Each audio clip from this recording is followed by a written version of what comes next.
Safety of your smile. Use Pepsodent twice a day. See your dentist twice a year.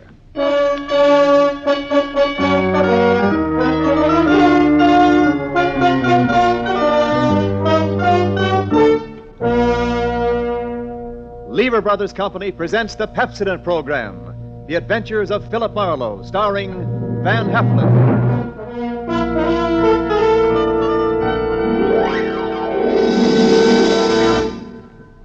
Pepsodent presents Philip Marlowe, Hollywood's famous private detective created by Raymond Chandler.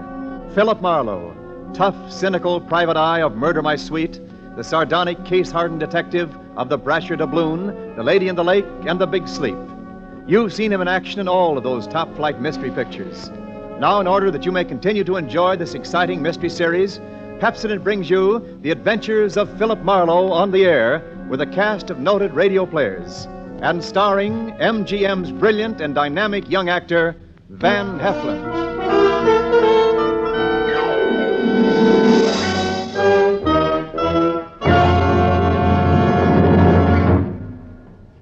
Now, families all over America have named their favorite toothpaste, New Pepsodent with Irium. New, fresh-tasting Pepsodent with a new, cool, minty flavor.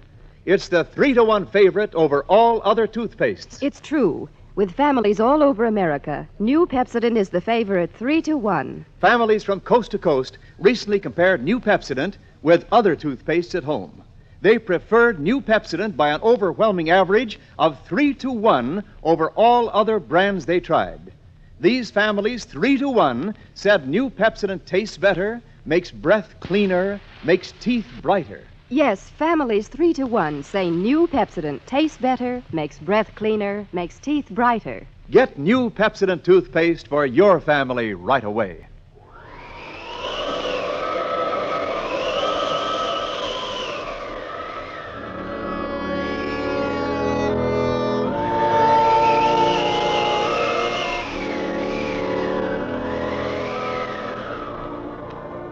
There was a rough desert wind blowing into Los Angeles that evening.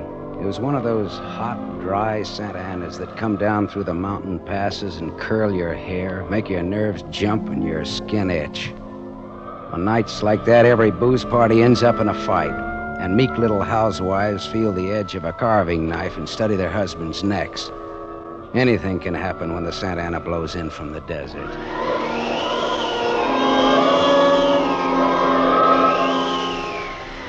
I closed up my office early. I got tired of reading Philip Marlowe, private investigator, backwards on the ground glass of my office door. So I opened the door and closed it from the outside and locked it and went out to get a beer before I went up to my apartment.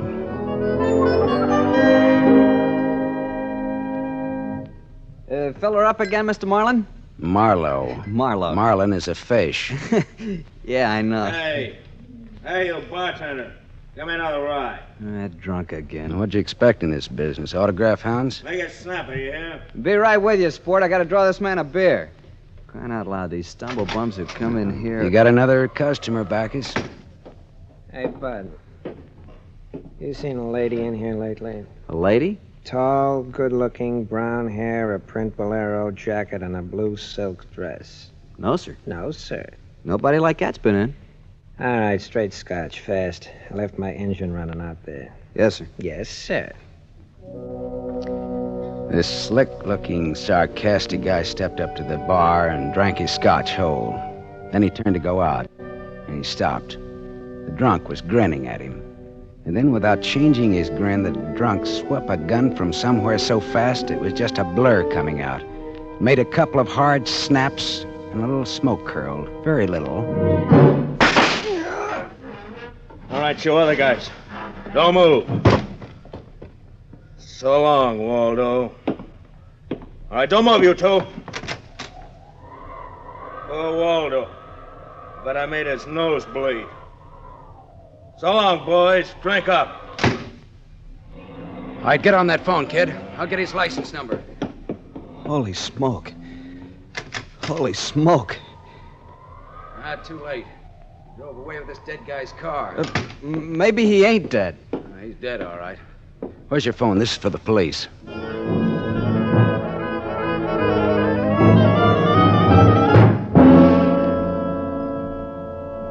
The prowl car boys were there in about 5 minutes. Waldo was out of business, all right, and nothing in his pockets told who he was, but he had about $700 on him. I told the cops what I knew, including about Waldo's tall, brown-haired, pretty girl in the bolero jacket. It was about 9 o'clock when I stepped out of the elevator in my apartment house and almost walked right into a tall, brown-haired, pretty girl in a bolero jacket, waiting for the elevator on my floor. Oh, excuse me. Just a minute, lady. I said excuse me. I'm in a hurry. Now, if you'll be good enough Look, to step you better out not go outside in those clothes. Just what do you mean by telling me This isn't a make. You're in trouble. Trouble? Yeah, the cops are looking for you in those clothes. But I haven't done anything that... I'm in room 41 across the hall now. I never collected an etching in my life. All right, I'll go with you. I'll go. I got to my room and rustled up some scotch and soda and brought the girl her glass. She had a small automatic in her hand. It jumped up at me, and her eyes were full of panic. I put down both glasses on the table slowly so that I wouldn't be misunderstood. Look, sister, maybe this wind has got you crazy, too. Don't move. Be careful, don't move. A man just got shot in a bar down the street. Before he got it, he'd been asking about a tall, pretty girl with a bolero jacket, like yours. What did he look like, this man? Tall, 5'11", slim, dark brown eyes with a lot of glitter, dark suit, white handkerchief in the breast pocket. And he must have seen you earlier tonight to know how you were dressed. Am I getting anywhere? He used to be my chauffeur. You had an appointment with him, didn't you? Why? Listen, he asked for you, didn't he? Yes, I had an appointment with him. He'd stolen something from me when he left 3 days ago. I was going to buy it back from him. Why didn't you tell the police? I couldn't tell them. It was valuable, wasn't it? Valuable enough for Waldo to steal? $15,000. Oh, it's peanuts. But it wasn't the value. It meant something to me. The man I love gave it to me, and now he's dead. He was a flyer shot down over Germany. I'll go back and tell my husband that. He probably hired you. He did? Well, how much is he paying me? And where is this husband of yours? He's at a meeting. This late at night? He's a very important man. He's a hydroelectric engineer. I'll have you know that my husband is one of... Skip it. I'll take him out to lunch sometime and have him tell me himself. And about Waldo. Whatever he had on you is dead stock now, like Waldo himself. You mean he's dead? Waldo is dead? Yes, sister, he's dead. Dead. Lady, he is dead. Oh. Now scream and I'll give you 2 black eyes. I'm not going to scream. Who would that be? There's a dressing room behind that door. Hide there. Now, don't argue with me. Do it. All right.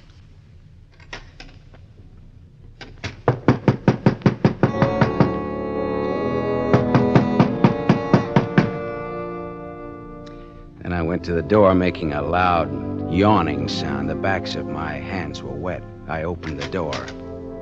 Without a gun, that was a mistake. I certainly knew the gun I was looking into, a .22 target automatic that had already killed 1 man that night. And I knew the bald head and the flat, shiny eyes and the face like a poisonous lizard. Baldy put the muzzle of his gun lightly against my throat. I backed into the room, and Baldy kicked the door shut. You alone? Look for yourself. I'm asking, not looking. I'm alone.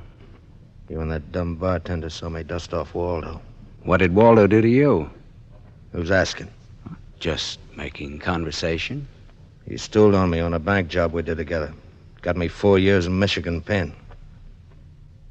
How is he? Dead? I'm still good, drunk or sober. Tell me why I came here, pal. You heard the barkeeper and me talking. I told him my name, where I lived. That's how, pal. I said why. Skip it. The hangman won't ask you to guess why he's there. Oh, you're pretty tough at that, ain't you? But you're slamming off, pal. All right, but you could get that gun out of my neck and try somewhere else. Oh, yeah, sure. Is this better? This suits you all right? Just so it isn't my neck. Say when, pal. It's your party. I leaned against the gun. The door of the dressing room showed a crack of darkness. The crack widened. I began to shake a little. The girl came quietly into the room, but there was white all around her irises. She was scared.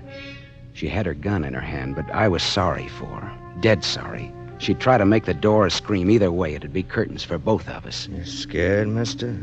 You worried about any little thing? I couldn't talk. The girl floated in the air somewhere behind Baldy, and her horrified face was drifting toward us. My mouth was as cold and dry as yesterday's toast. Well, kid, how's it feel? You ready yet?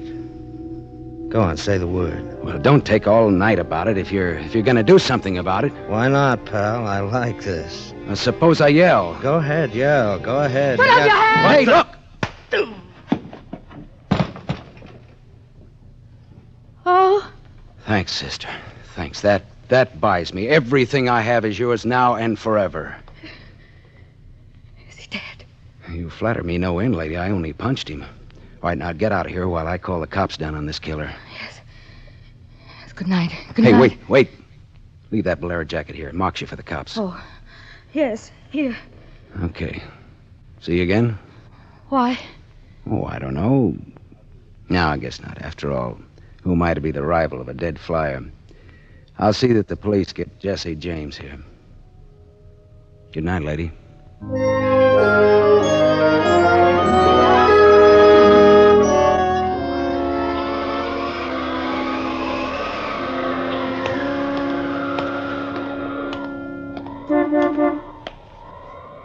Yeah? You mean me? Yes, please. Oh, you. Again, huh? Get in. I must talk to you.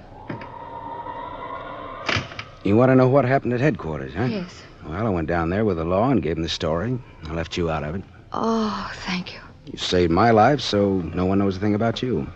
Well, incidentally, neither do I. Well, my name is Mrs. Frank Bosserly. 212 Fremont Place, Olympia 24596. Is that what you want? I guess so. Well, there it is. And why did you really come back? I wanted my pearls. Pearls? Yes. Pearls, too, huh? All right. Tell me about the pearls. We've had a murder and a beautiful mystery woman and a sadistic killer and a heroic rescue. Now we will have pearls. I was to buy them back from the man called Waldo. Well, I saw everything that came out of his pockets, and there weren't any pearls. Could they be hidden in his apartment? It's possible. Waldo lived on the same floor you do in this apartment house. And why didn't I know him, at least by sight? He moved in last week. He managed to get a sublet. Oh, great, a sort of an amateur magician on the side, huh? It's getting rather late. Yeah. What about your husband this hot, mysterious night? He's still at his meeting. Well, you could have brought him along. You could have sat in the back seat working out a problem in hydroelectrics while... While what? Well, I didn't have any answers that wouldn't sound cheap or just ridiculous or from the sophomore class in repartee. I had an unlit cigarette in my hand. I threw it out of the window. I took a hold of her and kissed her. She sat very still. I was shaking when I let go of her. Her voice trembled a little when she spoke. I meant you to do that. I wasn't always that way. Only since Johnny Dalmas was killed in the war. He gave me those pearls. 41 of them, perfectly matched with a diamond propeller clasp. I'd have loved them if they'd been wooden beads because he gave them to me. I love Johnny. The way you love just one time. You understand that? What's your name? Lola. Lola, how did you explain a $15,000 pearl necklace to your husband? I told him they were imitation, then I bought them myself. How did Waldo latch onto them and what they stood for? When my husband was in Argentina, Waldo and I'd go for long drives. I was restless and wretched because of Johnny. Sometimes Waldo and I had a little drink together, but that's all. But you confided in Waldo about those pearls. I was a fool. And when your husband came back, Waldo stole the pearls and offered to sell them back to you, or he'd tell Papa, huh? I was a fool. And now you think the pearls are upstairs in Waldo's apartment? I suppose it's a lot to ask. No, sweetheart, I've been paid. I'll go look. Wait here, huh?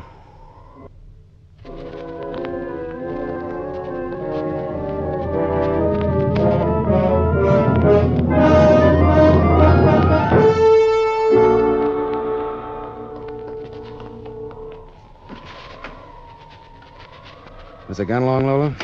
No. Well? No. No pearls? No pearls. Oh, There was a man in Waldo's room. A man? Who? You know a man named Leon Balsanos? Not by name. I don't know. Mexican, South American, about 45, small, iron gray hair, very neat, fawn-colored suit, wine-colored tie. No, I don't think I know such a man.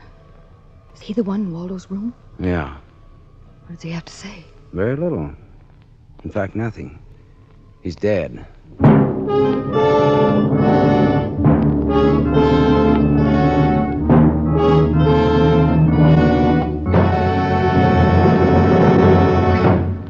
You are listening to The Adventures of Philip Marlowe, starring Van Heflin, with music composed and conducted by Lynn Murray.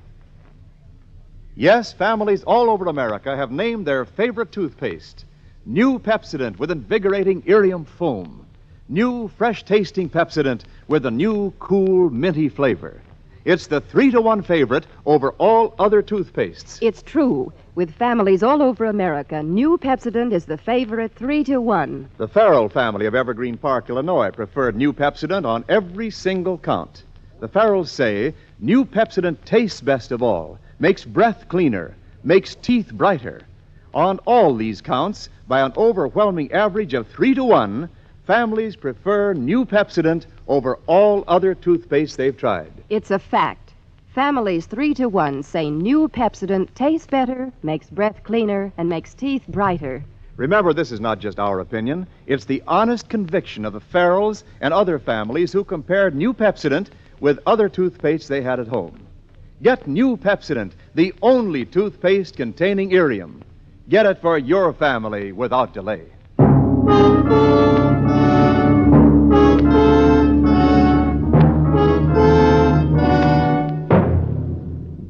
We continue with The Adventures of Philip Marlowe, created by Raymond Chandler and starring Van Heflin, who appears by arrangement with Metro-Goldwyn-Mayer, producers of the Technicolor musical Fiesta, starring Esther Williams.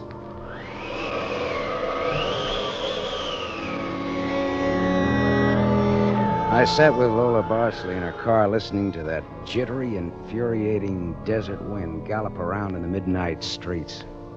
I just told her about the Latin-looking man I'd found in Waldo's room in a very dead condition. I held her hands until they stopped trembling. Then I gave her the few remaining details.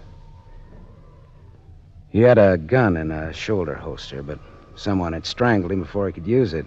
Someone? Waldo? Maybe. You see that convertible coupe 2 cars ahead of us? It's been there for hours. It was there before I parked here to wait for you.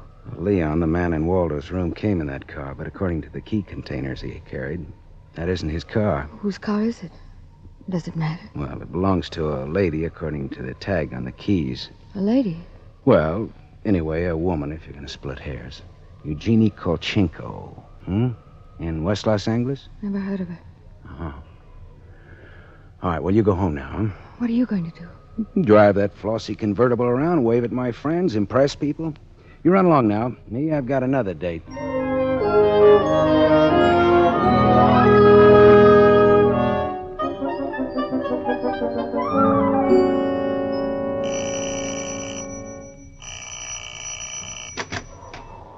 Yes? What is it, please? Miss Eugenie Kolchenko, Yes? What is it? did you lose or misplace a pigeon gray convertible coupe? What are you saying? Now, don't be alarmed. I found it and I brought it home to you. Come in, please. It is a reward you wish. Shall we say... Snap out of it, Dragon Lady. Who was he? Who was who? The little guy, Leon. You loaned your car to. He's dead. Who was he? Oh, no. Oh, yes, yes. Eugenie. Darling, come here, please. What's the matter, honey? Who is this man? I came about Miss Kolchenko's car. What about her car? The gentleman who borrowed it couldn't return it on account of he isn't alive. He's dead. Darling, he's dead. Well, that's putting it more bluntly, of course. Dead, huh? Completely. Who are you? Philip Marlowe, private investigator. My card. Mm-hmm. You told the police yet? Never do at once what can be deferred pending negotiations. Aesop. I might negotiate. Oh, peachy. What do you know, Marlowe? A man named Waldo was shot in a bar tonight. I happened to have the inside as to who he was, and when I visited his apartment tonight, I found this Leo Balsanos dead. He wouldn't have had $500 in 20s on him, would he? No, but this Waldo had over $700 on him when he was killed at that cocktail bar, mostly in 20s. Hmm. Is there a basis there for negotiations yet? Very well, Marlowe. I'm a married man. There were certain unpaid bills for some stuff Miss Kolchenko here had charged to my account. But you told me I might charge to your account. All right, so I wasn't very bright. That might be the understatement of the decade, but go on. I had the unpaid bill safely in my briefcase. Somehow this Waldo had a chance to steal the briefcase. I hired Leon and gave him $500 to buy back those bills from Waldo. Instead, Waldo took Leon's dough and was forced to kill Leon in the process. And then he went out to keep another date and accidentally walked into an old pal hostile enough to blow him down. And someone still has those bills. And I'm in for a divorce suit. The man who shot Waldo got away in Waldo's car with your briefcase in it. Yeah, that could be. The cops caught him. Oh. And the police have the briefcase. Maybe. But the police are interested in solving crime, not in tossing mud for the benefit of sensation eaters. Look, I've got a friend or two at headquarters. Let me see what I can do. It's worth $500 to me. Well, then that's what it'll cost you. Well, good luck. And, thank you, Mr. Marlowe. Philip Marlowe, remember? My name is Frank Barcelay. Barcelay? Oh. What does that mean? The big hydroelectric engineer? Yeah. How did you know? My voices tell me. Who?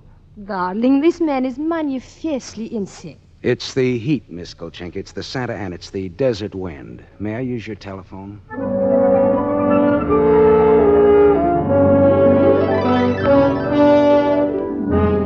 Someday I must tell you about Ibarra.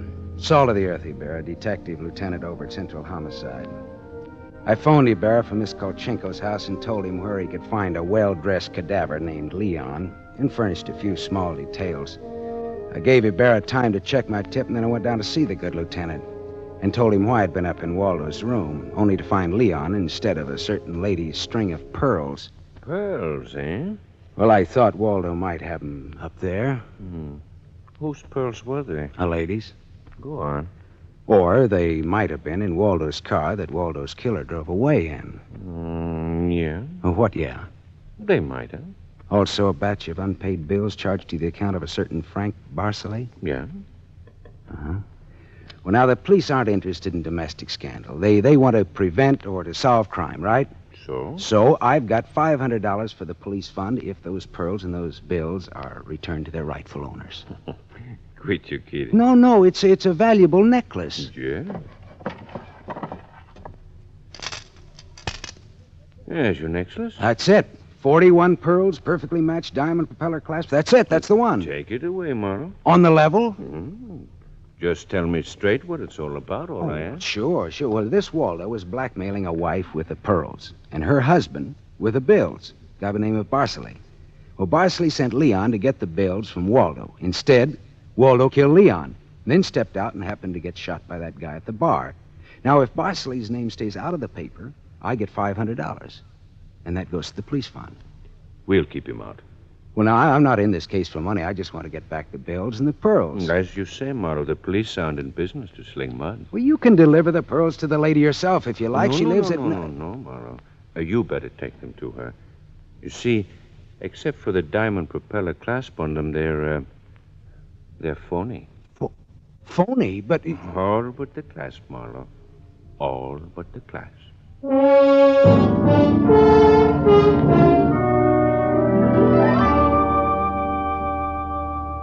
I stared at Ibarra.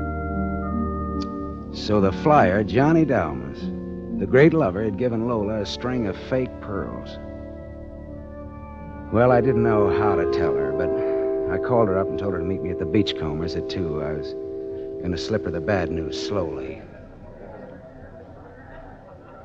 I'm glad you asked me to meet you here, Mr. Marlowe. See, I had to have someone to talk to. Well, go ahead. Go ahead, talk. I'm listening. Now, Mr. Marlowe, now more than ever, I must have those pearls. Why? Money trouble? Oh, no. It's just that everything's gone wrong. And this morning, my husband told me we're to separate. Oh, I'm sorry, Lola. But if I had Johnny's pearls, it would be a link with the past and with Johnny. And all he meant to me. It's how a woman feels, Mr. Marlowe. I wouldn't blame you for not understanding. Maybe I do, though. So please, Mr. Marlowe, please, you'll try to find my pearls. Lola, look. Even if it isn't all of them. Any part of them. Any single smallest one of them. It'll be Johnny's. Look, will you meet me here again around 4 o'clock? I'll be here. Okay, I'll see what I can do.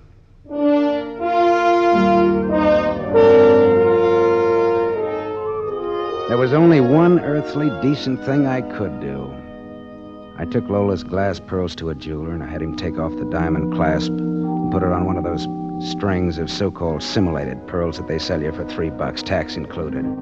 And went back to keep my 4 o'clock date with Lola at the Beachcombers. Well, Mr. Marlowe, anything new?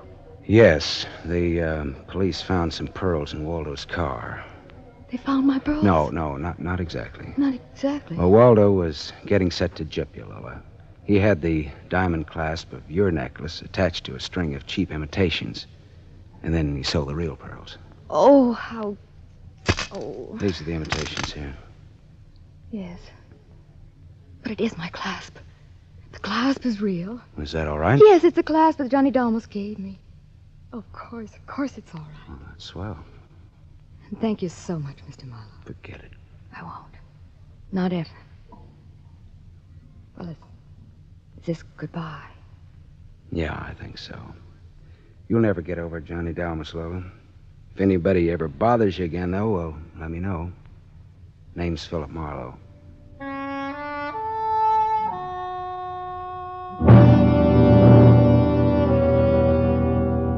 I drove almost to Malibu, and then I parked and walked out on a rock cliff jutting into the Pacific Ocean.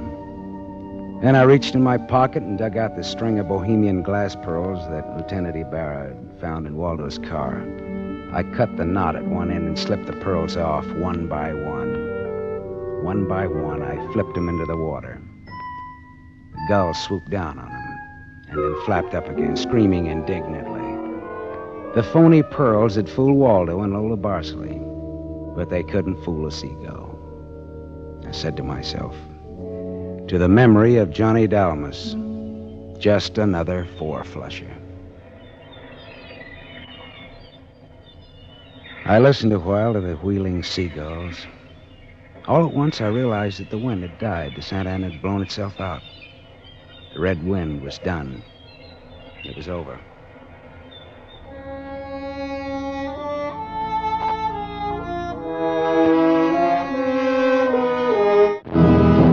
You have just heard Van Heflin starring in the first of a new mystery series, Raymond Chandler's The Adventures of Philip Marlowe, brought to you by the Lever Brothers Company, makers of Pepsodent. Have you tasted the new Pepsodent toothpaste? Its lingering, minty flavor is so fresh and inviting, families prefer it by an overwhelming average of 3-to-1 over all other toothpastes in a recent nationwide test. They said new Pepsodent tastes better, makes breath cleaner, and makes teeth brighter. Remember, new Pepsodent gives you more invigorating irium foam. It sweeps dulling film away. No wonder it's the 3-to-1 favorite with families all over America. Get new Pepsodent with irium for your family right away. Tonight's story on the adventure of Philip Marlowe was based on Red Wind, written by Raymond Chandler, creator of Philip Marlowe, the screen's most famous private detective. It was adapted for radio by Milton Geiger. Heard with Van Heflin was Lorene Tuttle as Lola Barsley. And this is Wendell Niles inviting you to listen again next week at this same time to another exciting story on the adventures of Philip Marlowe, starring Van Heflin with a distinguished cast. This is NBC, the National Broadcasting Company. For the safety of your smile, use Pepsodent twice a day. See your dentist twice a year.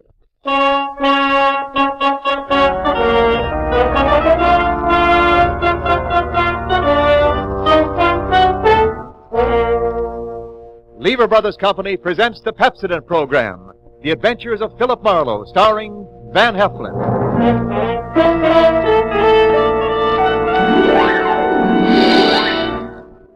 Pepsodent presents Philip Marlowe, Raymond Chandler's famous private detective. You've seen him on the screen in Lady in the Lake, Murder My Sweet, The Brasher Doubloon, and The Big Sleep. Now Pepsodent brings you the adventures of Philip Marlowe on the air, and starring MGM's brilliant and dynamic young actor, Van Heflin.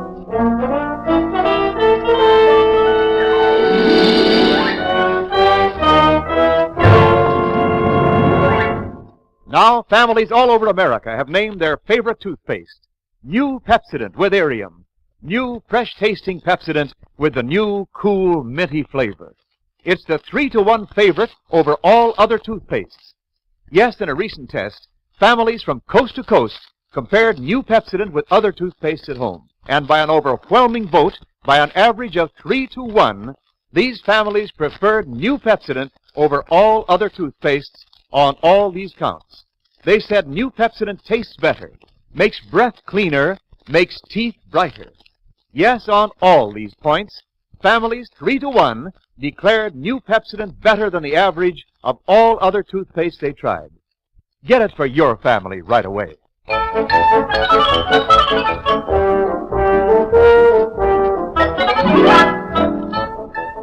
There comes a certain time in the year when I don't want to see midget auto races. I just want to see midgets. When I prefer sawdust to stardust and popcorn to all other kinds of corn available in Hollywood. The circus was moving in on the grounds at Washington Boulevard and Hill Street, and I was turning in my usual fine job as sidewalk supervisor. It was exciting. It brought back all the sounds and sensations and convictions of childhood. And then someone had me firmly by the wrist, and I turned to look into a pair of steady, smoky, dark eyes that could be dangerous.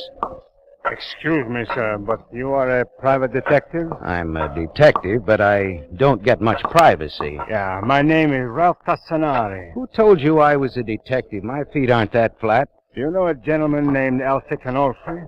Well, I know an Alcicanolfi, yes. He pointed you out. He asked me what was the big idea. What was my angle hiring a private detective? He gave me an idea. When has Alcicanolfi had any ideas to spare? Mr. Marlowe, besides owning 1/3 of this very fine little circus, I am Tassanari. Of Tassanari, the Swede, and Glorian. The trapeze stuff. The most brilliant aerial act in the business. I own this circus with Glorian and the Swede. Well, where does Alcicanolfi fit in here? Now, the Swede gets drunk and gambles fantastic sums of money. This circus is worth $250,000. Already the Swede has gambled away much more than his third of the circus.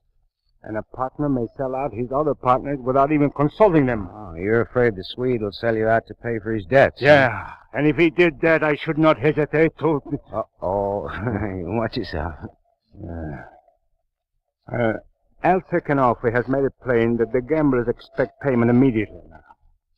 Would you consider giving us your protection during the 3 days we're going to be here? $25 a day in expenses. That's the nut. Cheap enough. I know, but you see, I'm a sucker for circuses.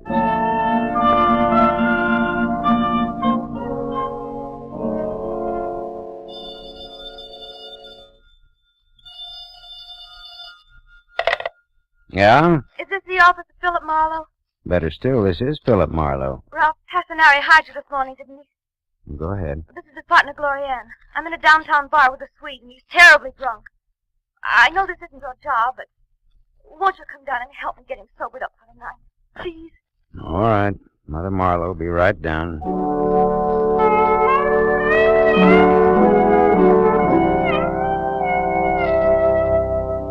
I found the Main Street bar where Glorian said I'd find her and the Swede. The Swede was potted like Grandma's begonia, and with the help of the bartender and 4 professional loafers, we got him into my car. I told Glorian to drive. Yeah, leave me alone, will you? I'm all right. Well, just take it easy. Where shall I drive, Mr. Marlowe? Georgia Street Receiving Hospital. I'll stay back here and wrestle the Swede for the championship. I just left him alone for an hour to do some shopping. Yeah. I'm telling you something, honey girl. At Tassanari makes any more passes at you, I'll beat him brainless. Oh, please don't pay any attention to him, Mr. Marlowe. He thinks everyone at the circus is in love with Okay, me. now back in your seat. Yeah, and that flip doctor, too. Oh, be still. I'm telling you something, honey girl. One of these days, I'm going to get absent-minded on that trapeze, and I'm not going to catch your friend Tassanari. How's that, huh? Don't listen to him, Mr. Marlowe. Well, then tell Muscles to let go of my ear. Yeah, perfect crime. Who'd know if it was an accident or not? And then I'd own half a circus instead of just a third. Please, Mr. Marlowe. He's drunk. Yeah, but drunk or sober, he's got one doozy of an idea there. Drunk or sober. Hey, my wrist, what's that?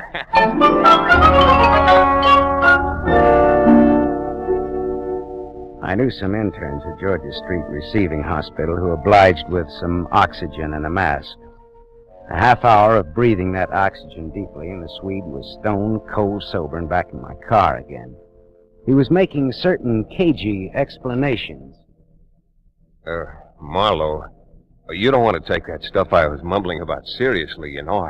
I was drunk. You certainly were. After all, Gloria-Ann's my wife. Oh? Naturally, I don't like other guys giving her the eye. But that screwy talk about me dropping Tassanari accidentally on purpose. Oh, forget it. I don't know. Yeah, the perfect crime. No, I was only talking, Marlowe. I wouldn't do that to Tassanari. Of course not. You'd be all broken up about it, wouldn't he?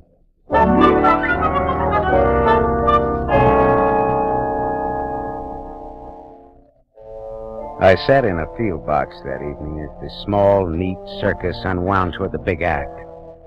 And the big moment arrived with butterflies warming up in my stomach and a pulse thumping madly in my neck. Ladies and gentlemen, Tassanari and the Swede, who will ascend to the dizzy upper limits of today's top, played without a net, without a net, mind you, will execute the most daring maneuvers ever witnessed on the high trapeze. Ladies and gentlemen, the daring and death-defying Tassanari and the Swede. Tassanari and the Swede came bounding into the arena and over to the two spidery ladders that zoomed up into the very peak of the big tent. Up there where it was hot, high, and dangerous, two magnificently made men climbing that slim ladder, their brilliant capes flowing behind them, going up higher, smaller, higher. And then they were on their tiny platforms, removing their capes grandiosely. And they turned, faced each other across the void like divers. Not a voice, not a breath, not a sound. I began to perspire. The net was being gathered back. Then suddenly, Tassanari raised his right arm and smiled, dropped his arm, and the Swede shot out into space like a comet, and the gay, waltzing, somehow insane music began.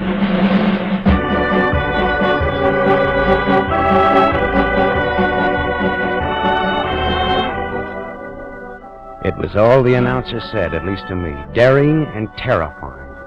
Whirl and spin and contact. Swing, swing, swing, and spin. Spinning and whirling, contact and break. Hands locked to rosined hands. Contact and break. Spin, whirl, cartwheel, and contact. Swing, swing, swing, and leap. Split-second timing and the split-second split again, with trapeze bars flying into place where and when they were needed. I looked away, my head drumming and swimming. And I looked up again. I looked up, and the thing that had been tying my stomach in cold, hard knots, the thing I was afraid of, happened. Look out!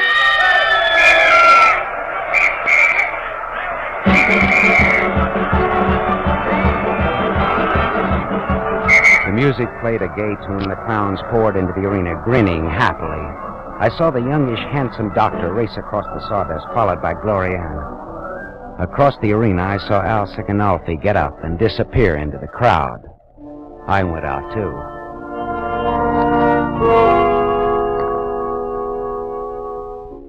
Outside, I managed to get a shaking match to a quaking cigarette. In my mind, I heard again and again the drunken voice of the flying Swede come back to me. One of these days, I'm going to get absent-minded on that trapeze, and I'm not going to catch your friend Tassanari. How's that, huh? Only it was all wrong. It didn't add up. Because the body that had plummeted to the ground hadn't been the body of Ralph Tassanari, but of the man who had plotted the perfect crime, Gloria-Ann's husband. the Flying Swede.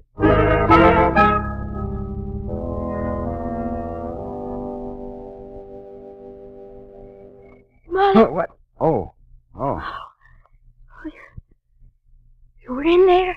Yes, I saw it, Gloria. I think I could kill Ralph for this. You think Tassinari dropped your husband purpose? What do you think? Look, Lorian, I took this job, you know why, and well, all this reminded me of myself when I was a kid reading Tom Sawyer and Huck Finn and believing them. Well, I still believe in them. I felt the same way about the circus. The last childish illusions a man holds on to so he doesn't get too hard. You're not tough at all, are you? I was going to like this job, and then this happened. Do you know what I'm talking about? Yes, sir. I'm sorry we failed you. No. Look, Lorian, the Swede is dead, and you think Tassinari killed him, but it's the perfect crime. You can't prove anything. Look, maybe I didn't love the Swede very much, but he was my husband, and I'm the square. Did you love Tassinari? If I did, it's all over now. I'm going to prove to everybody in circus business at least that he killed my husband. Yeah, well, how? You'll see, little boy. Tonight.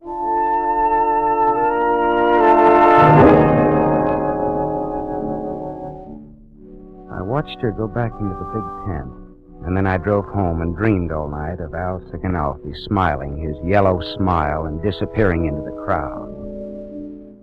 I got up late and went down for coffee and a newspaper. The story was there on page 1. Also, a silky, leggy picture of Gloriana beneath it, the caption reading, "Show must go on, dares high trapeze with Tassinari after mate falls to death." I looked at my watch. It was late, later than I thought. For the daring young dame on the flying trapeze, it was almost too late.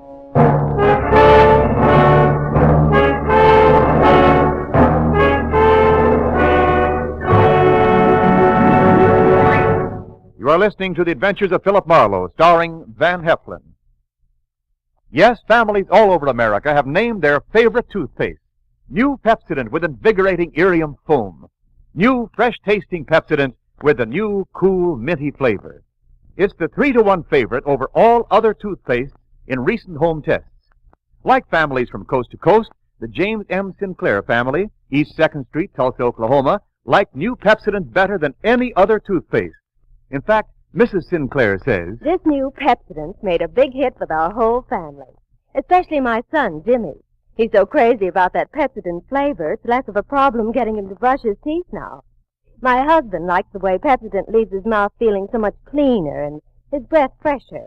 And as for me, I've never found any toothpaste better for brightening my teeth." Yes, families from coast to coast, by an overwhelming average of 3-to-1, say new Pepsodent is better than any other toothpaste they tried.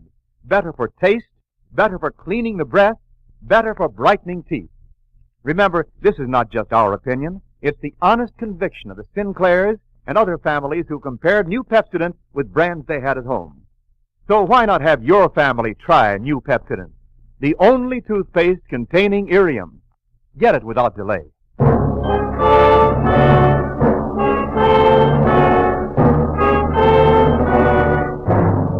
We continue with the adventures of Philip Marlowe, created by Raymond Chandler and starring Van Heflin, who appears by arrangement with Metro-Goldwyn-Mayer, producers of The Hucksters, starring Clark Gable.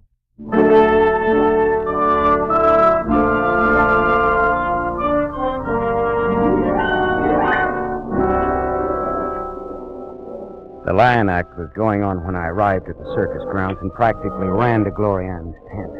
She was in her tights and cloak, ready to go on. Look, Glorianne, you're kidding. This is a gag. You're not going up there. In 1 minute, little boy. Well, you're out of your mind. I'm going up with Tassinari to prove you to kill the Swede. You add that up. My arms are full of bundles. Tassinari agreed to go up with me. Why? Why aren't his nerves shattered after yesterday? Because he knows he didn't make a mistake yesterday. He knows he dropped my husband purposely. And not because his timing or reactions were wrong. Do I make sense? Up to a point. You're thinking he may drop me purposely. And I wouldn't like that. He won't drop me. What makes you so sure? Because Tassinari loves me. He wants me. Does that make sense? Yeah. Yeah, that makes a lot of sense. Well, go to it, little girl.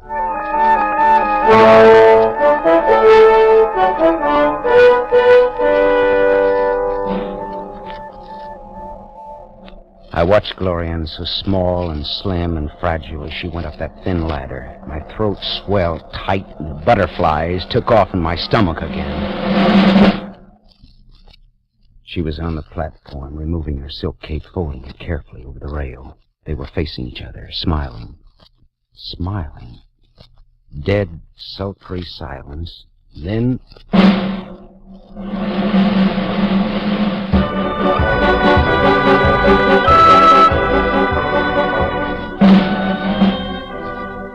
For minutes I sat there, petrified, watching her, cold sweat channeling down my back. For 10 minutes I stopped breathing. I died. Once, only once, I had to close my eyes, and in that second I heard the crowd roar. Everyone was standing up, screaming and goggle-eyed. I groped to my feet, and there she was. Bowing and laughing and throwing kisses into the crowd and at Tassinari and at me. Then she pirouetted and ran up the ramp to her dressing tent. I got there with Tassinari. Her eyes warmed for me and then froze again for Tassinari. Come in, little boy. And you, Tassinari. Tassinari? Ralph also is the name I bear. Today I talked to Tassinari. Now I want Mr. Marlowe to hear what I have to say to you. Which is first that I'm through with you. Glorianne. Not because of the accident. Yes. But because it was not an accident. You don't believe that? May I suggest that maybe Al Sikanolfi has a meaty part in this picture? No. Tassinari here killed the Swede. Glorianne, that's not true. Dr. Stowe seems to think as I do. Ah, yes, Dr. Stowe.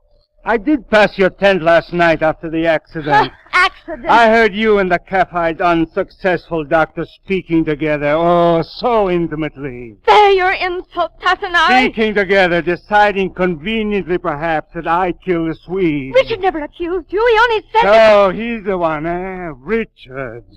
Get out. If I wanted to murder a man, it would be easy to take my gun from my trunk and shoot him. Yeah, but that wouldn't be the perfect crime. Why should I want to kill the Swede? Because he might have sold you out to pay his debts. Because you'd get half of his share of the circus. Because you were in love with his wife. I see. You think you have a case, huh? I hope not.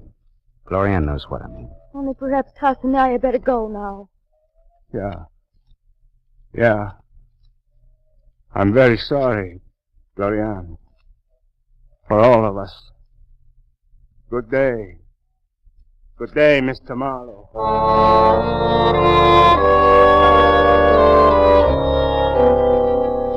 He padded out softly like a panther, resentment and hatred smoldering in his eyes. That was horrible, little boy. I better lie down now. I left wondering if there'd be a show that night, tradition or no tradition. I walked for a half an hour, and then a police squad car came screaming down Washington Boulevard toward the circus grounds. Mad dogs and Englishmen go out in the noonday sun, but Marlowe runs in it. I found a small colony of cops in one of the dressing tents. The man on the cot had taken a lot of pulses in his time, but he didn't have a single one to show for it, not even his own. Good-looking, youngish Dr. Richard W. Stowe was dead. Detective Lieutenant Ibarra held out a small automatic to me. Hello, Marlowe. I hear you've been masterminding things around here lately. Ever see this gun before? I may have heard of it. A man named Ralph Tassinari, connected with this show, has disappeared. Know something about that? He was fresh from a lover's quarrel last I saw him. Uh-huh. Or maybe just out walking it off. Possibly. But the dead doctor and Tassinari both went for a pretty little trapeze queen named Glorianne. Was anything stolen here? No. The circus hand who heard the muffled shot came running before anything could have been taken. Well, the gal, Glorianne, how does she feel about this? She's in her tent, heavily committed to a case of hysterics. Marlowe, divvies on any information you get out of her.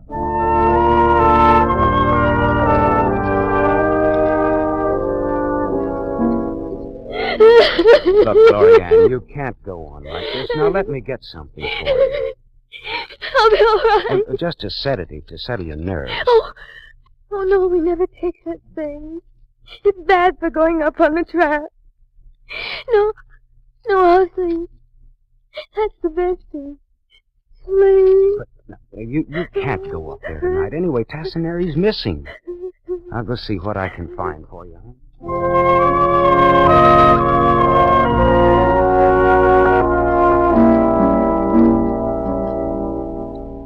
I rummaged through Dr. Stowe's medical bag while Ibarra watched from across the tent.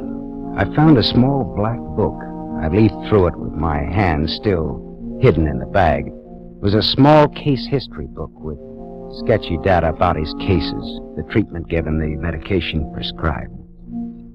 I very quietly tore out the last page, palmed it, and slipped it in my pocket as I creaked to an approximate upright position. Find anything to quiet the little woman, Marlowe? No, not a thing, Lieutenant, not a thing. I'll try a drugstore.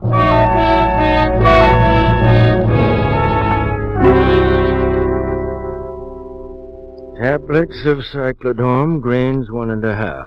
1 tablet with warm water for nerves or sleep. What is it? It's a common sedative, but I can't sell you any without a prescription. Well, can you tell me anything about those drugs? Some, but you will find a lot more in Dr. Torral Solman's textbook on pharmacology. Textbook of pharmacology? It's only in the main library, I think, but it's complete. That'll tell you all you want to know, I'm sure.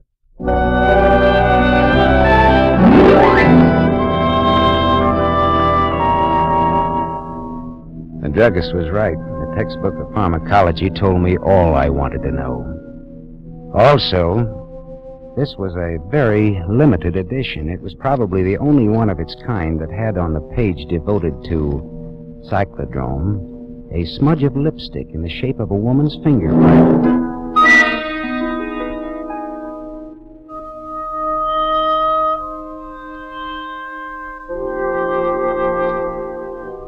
It was all and more than I wanted to know. And all at once, I was old, very old. From now on, I was going to leave illusions to high school girls and magicians.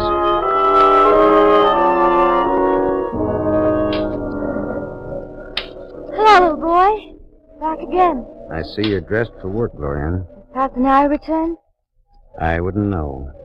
But I think I do know who killed the Swede. Tassinari. I gravely doubt that. Well, then who? Not Elsa Ganolfi.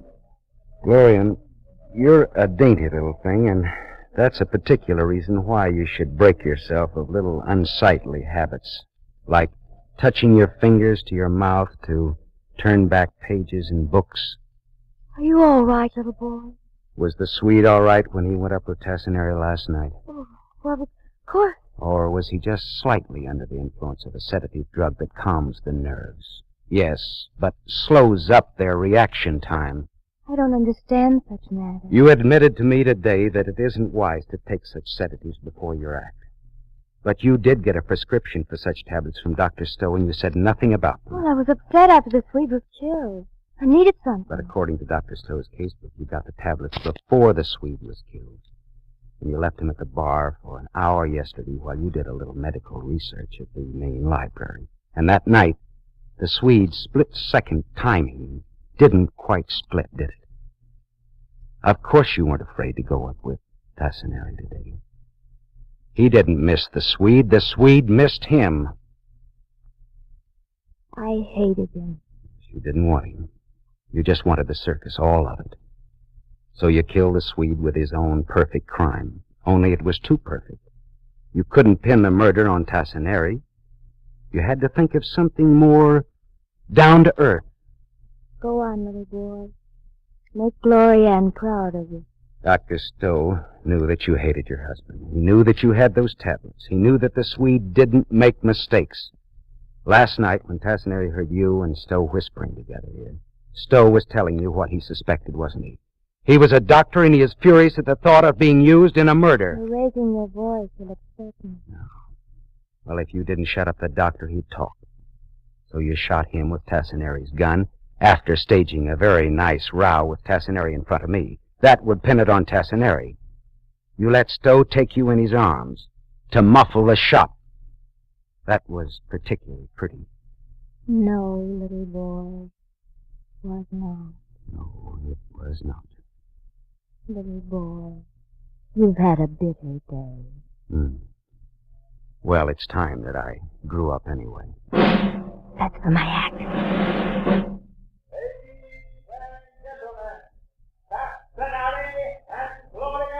And Gloria. I've sent for the police, Glorianne. They'll be here pretty soon. Little boy, Athenaia's there. He's waiting in the runway across the arena.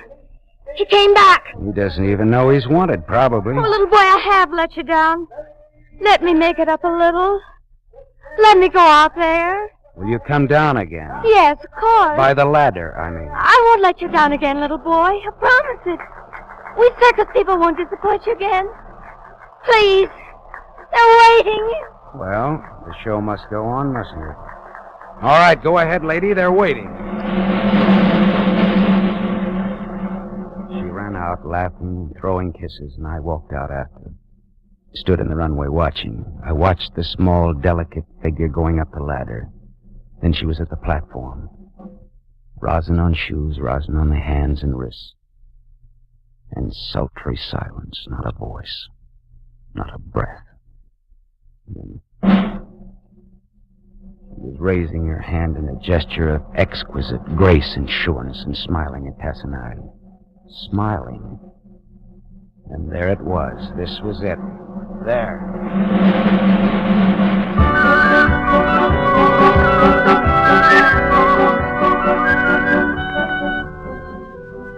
Ghostly packs of small fry from my school days gaped up with me and shivered with kid delight. I was a kid again, gawking up at the circus guy and the circus lady, the daring young dame on the flying trapeze, Tassinari and Glorianne, for positively the last performance anywhere on earth.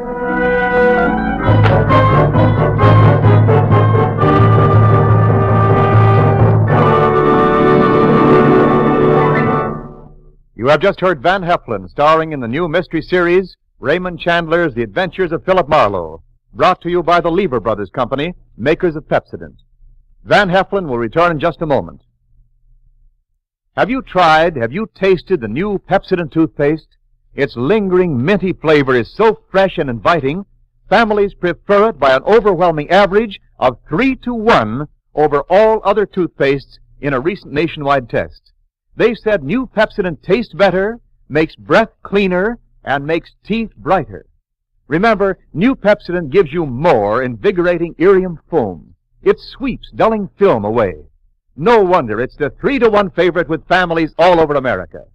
Get new Pepsodent with irium for your family right away. Now, here's Van Heflin, star of The Adventures of Philip Marlowe.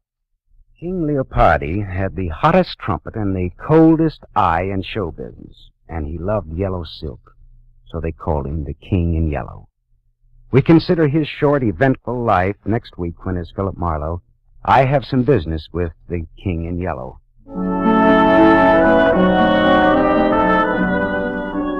Tonight's story was written by Milton Geiger, based on the character of Philip Marlowe, the screen's most famous private detective, created by Raymond Chandler. Heard with Van Heflin tonight as Glorianne was Lorene Tuttle. The original music was composed and conducted by Lynn Murray. This is Wendell Niles inviting you to listen again next week at this same time to another exciting mystery on the adventures of Philip Marlowe, starring Van Heflin with a distinguished cast. This is NBC, the National Broadcasting Company.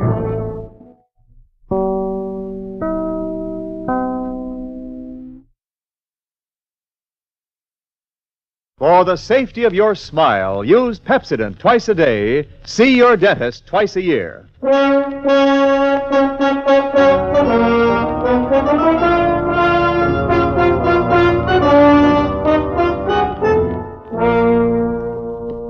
Lever Brothers Company presents the Pepsodent program, The Adventures of Philip Marlowe, starring Van Heflin.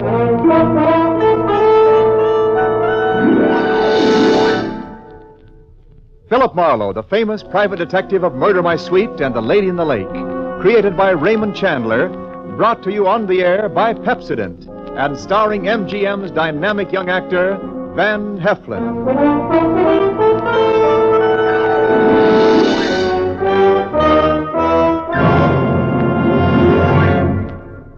Now, families all over America have named their favorite toothpaste. New Pepsodent with Irium. New, fresh-tasting Pepsodent with the new, cool, minty flavor. It's preferred 3-to-1 over any other toothpaste. It's true. With families all over America, new Pepsodent is a favorite 3-to-1. Families from coast to coast recently compared new Pepsodent with the toothpaste they were using at home. They preferred new Pepsodent by an overwhelming average of 3-to-1 over any other brand they tried.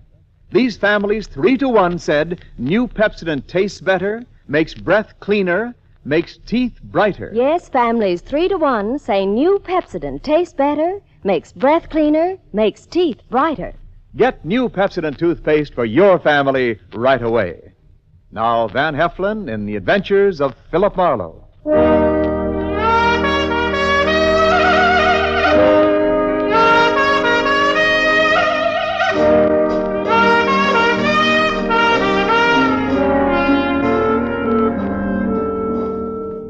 Hollywood after midnight is like any other city after midnight. Night moves in and the city becomes hushed and stealthy. The nightclubs close up one by one, but now and then the police whistle and the prowl car siren serenade the sleeper. If you've got any cop in you at all, you get on edge and you have to get dressed and go out and walk it off to relax. Well, I was relaxing past the Swank Carlton Hotel on the Sunset Strip about 1 a.m. when all of a sudden, recess was over. Hey, Marlowe. That you, Marlowe? It was George Millar, the quiet-spoken night clerk of the Carlton, hailing me from the doorway, probably to Mucha Melacrino. No, I was wrong. Hey, look, Marlowe. You very busy right now? Why, Millar? If I may be as cagey as all that. We've got some trouble on the 8th floor. Where's Curly, your fearless house dick? Tonight he has to have a hangover. What's the beef on floor 8? King Leopardi. Do you know him? King Leopardi? Oh, that's the sweetest trump this side of Gabriel. Is he tenting here tonight? He's in the corridor on the 8th floor, dressed in yellow pajamas, and he's trumpet. There's a girl with him, and they're putting on a jam session. Well, suppose the king rejects my diplomatic notes. Well, get rough, but only if you have to. Okay, thanks. But a guy with such an ear for music ought to listen to reason. All right, I'll be down 5 minutes, Millar.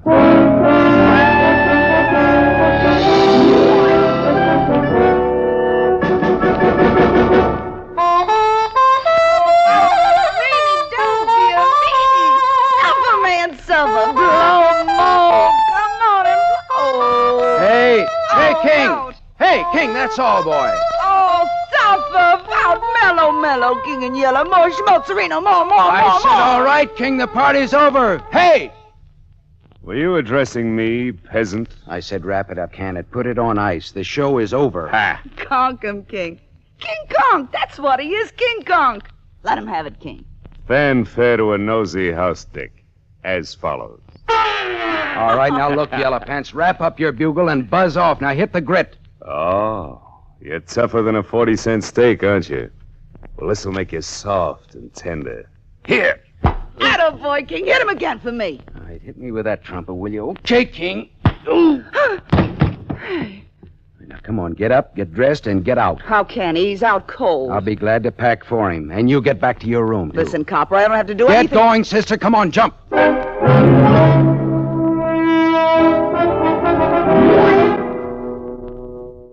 The door to room 815 was ajar. I went in and began tossing a lot of that yellow silk that the king liked so well into his suitcases. Something at the small desk stopped me. Tucked under the corner of the desk blotter was a note. It was assembled from words and letters cut out of newspapers and pasted on a telegraph blank. It said, 10 grand by Thursday night, Leopardi, or else. Her brother. I slipped the note in my pocket and went out in the corridor just as the king staggered past me into his room. I could get an infection from the dirty look he gave me as he slammed the door after him. The door 2 suites away opened a crack and then shut again very quickly. I went over and knocked. Beat it, Copper. I want to talk to you. I don't want to hear from you. Okay, here I come, sister. Ready or not?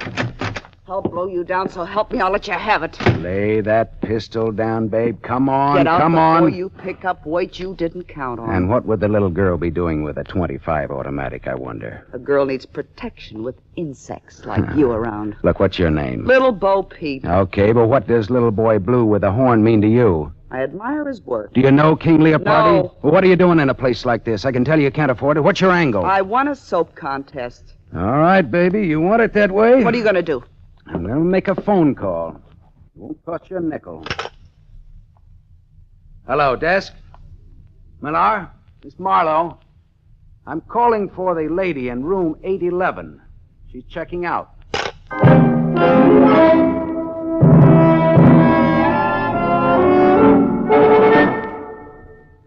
I had a little trouble up there, Millar. Your two noisy guests will be checking out any minute. Okay? Oh, well, I hate for things to happen on my shift. Well, the king balked me with his bugle, and the girl had a gun. Gee, nice people. Yeah, how come you put a floozy like that girl so close to the king? Well, I didn't. Another Quillen, thing. the day man did. Look, there was a receipt for rent to Miss Marilyn Delorme on the telephone table in her room. Well, that wasn't the name she gave Quillen. Apartment 211, Ridgeland Apartments, Cord Street, L.A. She lives right in town in a cheap neighborhood, but she checks in here at a price she can't afford and gives a phony name. Now, why? Why?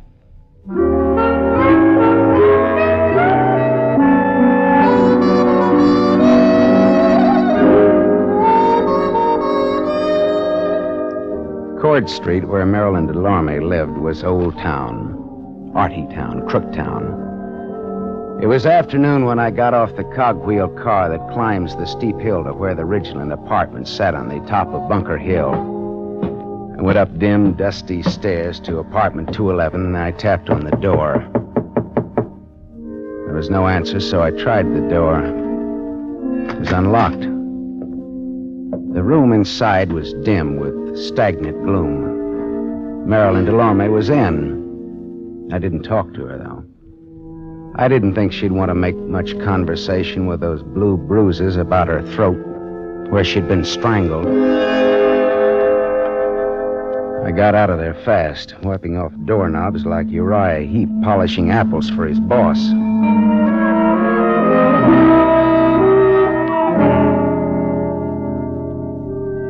I found King Leopardi at his job at the Club Belvedere. He was relaxing at a table in the bar with a kind of a girl commonly referred to as a knockout.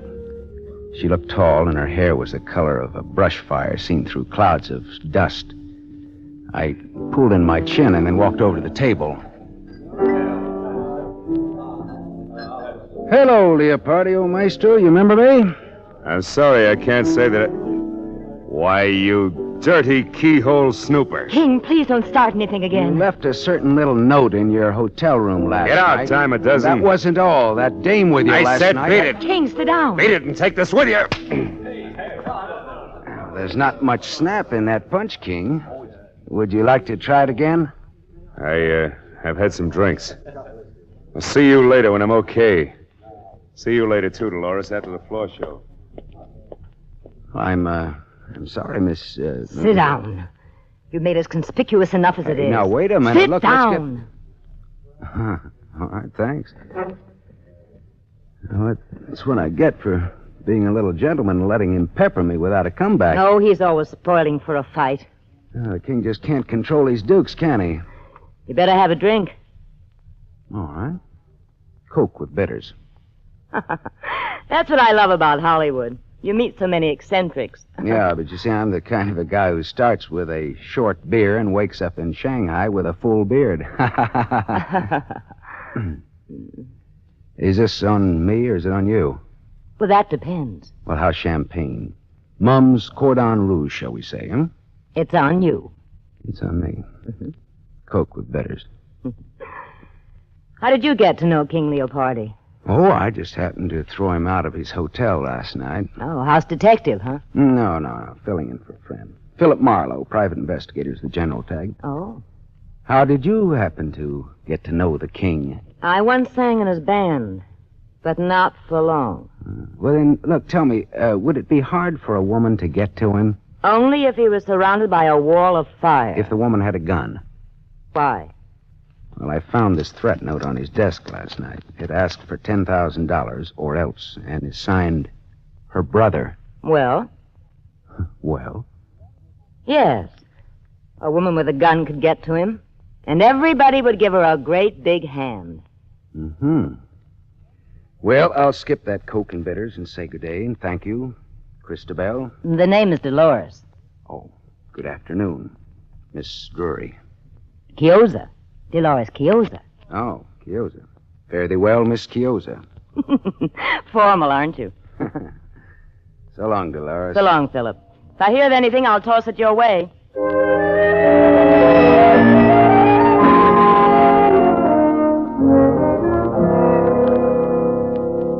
The evening papers carried a squib about Marilyn Delorme found strangled in her Cord Street apartment.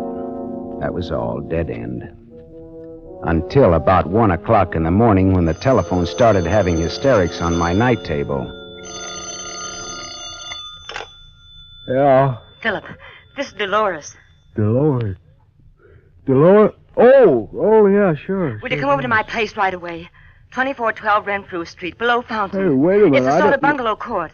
Mine is the last one in line. But sure, but wait a minute. What's the matter? Dolores, look, what's the matter?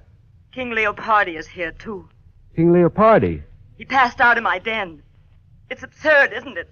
Yeah, that's absurd. And it'll cost you $20. All right, but hurry. Please hurry. All right, I'll be right over. Phone calls in the dead of night. I should have been a midwife.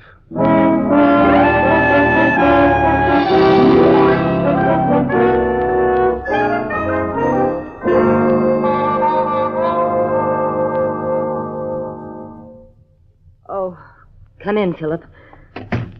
I'm sorry I woke you at this hour. That's okay. I always get up around this time anyhow to take my bitters and answer phone calls. Where is he?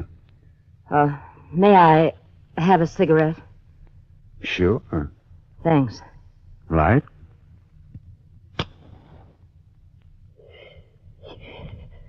Where did you say he was now? In my den. Oh, Philip. Philip, he isn't drunk at all.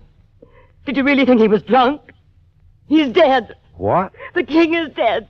Long live the... With my gun. Well, good for you. The lady wins the large Cupid doll.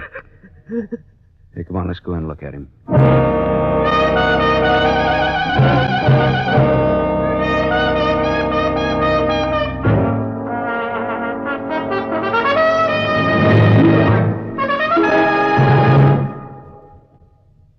You are listening to The Adventures of Philip Marlowe, starring Van Heflin. Yes, families all over America have named their favorite toothpaste. New Pepsodent with invigorating Irium foam. New fresh-tasting Pepsodent with a new, cool, minty flavor. It's preferred 3-to-1 over any other toothpaste. It's true. Families all over America say new Pepsodent is their favorite 3-to-1. The Paul A. Thompson family, Summer Street, Stamford, Connecticut, preferred new Pepsodent on every single count. The Thompsons say new Pepsodent tastes best of all, makes breath cleaner, makes teeth brighter. On all these counts, by an overwhelming average of 3-to-1, families prefer new Pepsodent over any other toothpaste they tried. It's a fact. Families 3-to-1 say new Pepsodent tastes better, makes breath cleaner, and makes teeth brighter. Remember, this is not just our opinion. It's the honest conviction of the Thompsons and other families who compared new Pepsodent with the toothpaste they were using at home. Get new Pepsodent, the only toothpaste containing Irium. Get it for your family without delay.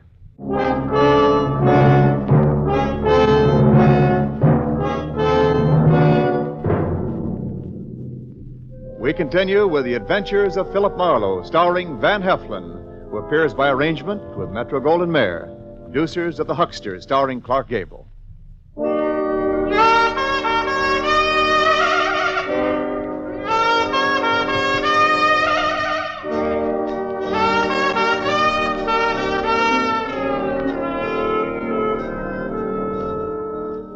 Dolores showed me to the den in the back of the house.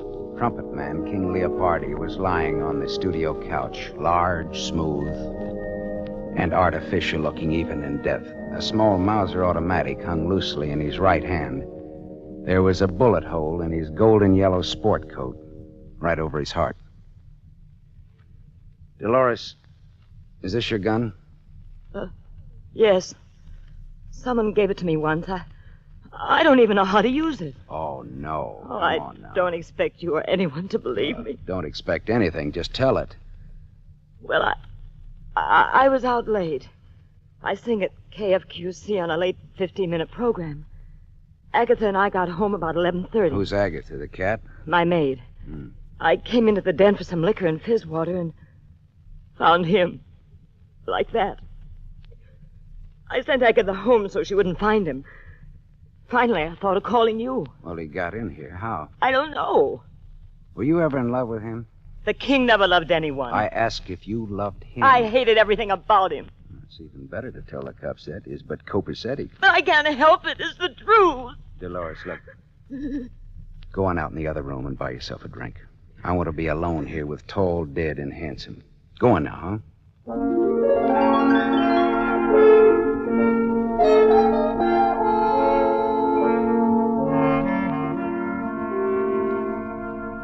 After Dolores had taken her white face out of that room, I could work better. I went through the king's pocket and found his key ring. One key fit very nicely in the lock of the back door. I went to the living room where Dolores was huddled against the arm of the Davenport trying to become a part of the pattern. Dolores, how long has Agatha been with you? 2 years. Did you ever steal anything from you? Small things, that's all. Pair of nylons now and then. I didn't mind. Why? Well, she sold a key to somebody. A key to this apartment. Oh, what's the difference, Philip? We're wasting time. I'm done for as a nice person. They'll think it was a lover's quarrel and I shot him. Or that he shot himself over me. Well, you don't die from the latter, though. Your reputation does. And I care about what people think of me. Yeah. Well, that's what makes me for you again, lady. Thanks, Philip. Now, look, suppose you give me a description of Agatha and tell me where she lives. I want to talk to her. Tonight.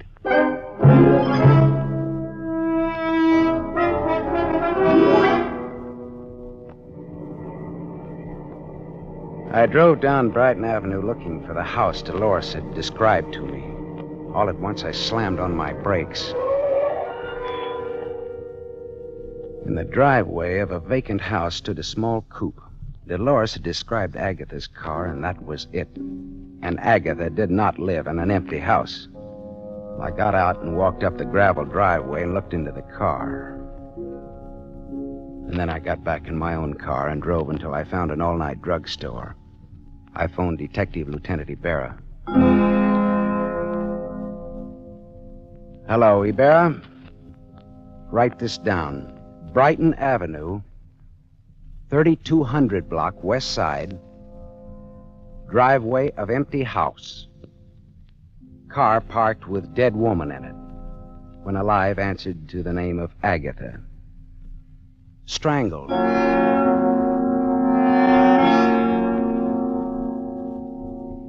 I went back to the Carlton Hotel where it all started the night before. Quillen, the head day clerk, was on night duty. That surprised me a little bit. It was 2 a.m. and very empty, very quiet in the lobby. That was fine. Well, if it isn't Marlowe, the old clues man. A good morning, and tripe like that. Hello, Quillen. Look, how come you're on duty? Millar went on vacation this a.m. His brother has a cabin at Crestline on the Arrowhead Road. Oh, I didn't even know he had a brother. Now you know. Quillen, look, how come an old hotel man like you registers floozies like that Marilyn Delorme on the same floor with people like King Leopardi? What? You heard me, mine host. I didn't register the girl or Leopardi. Millar did. What? You heard me. Well, why was the room between their rooms empty last night in times like these? Well, Millar had it marked on change. Plumbing out of whack or something. Why? Oh. Well, here's why. A lad with a passkey could have gone into that room and then unlocked the two connecting doors. And then you could have run a bus service between the girl's room and Leopardi's. What are you driving at? That girl in 811 had a gun and Leopardi had a threat letter last night. Now, here's what I want you to do. Call the hotel where Leopardi's staying now and ask if he's there. Why? Because. Good enough? Best reason in the world. Wife always uses it. Wait here.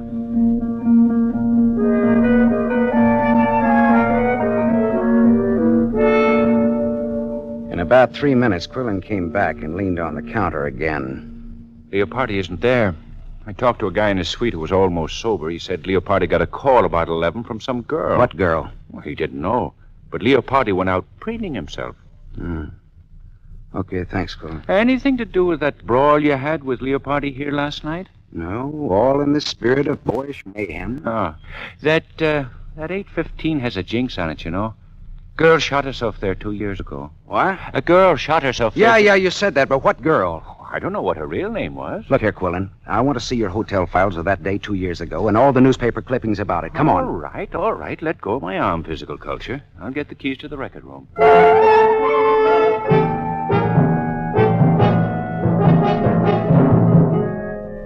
I read the hotel files of that day 2 years ago, and I read the newspaper clippings of that suicide in 815. Then I asked Quillen just where George Millar's brother had his cabin in the mountains.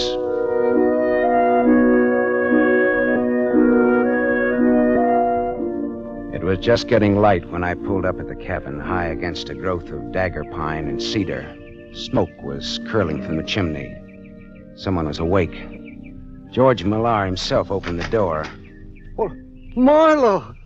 Well, gee, it's good to see you. How'd you ever find us up here? How about some bacon and eggs? The answer in my brief Marlowe morning manner is yes. Oh, that's swell. I'll wake up my brother and we'll all eat together, huh? You don't have to wake me up. I'm up. Oh, hello, Gaff. Who's your friend, George? Gaff, this is Philip Marlowe. You've heard me talk of him. How are you, Marlowe? Gaff Talley. That the name? Yeah, my brother. That's his fighting name. He used to be a heavyweight boxer. Fighter. Boxers dance. Fighters fight. Let's get coffee started, huh? Marlowe's hungry. Yeah, say, I've had a busy night. King Leopardi's been bumped off. Bumped off? Lowbrow for killed. Vernacular for murdered. The king is dead, though. Where? How? In a girl's apartment. Nice girl, too. The old suicide gag.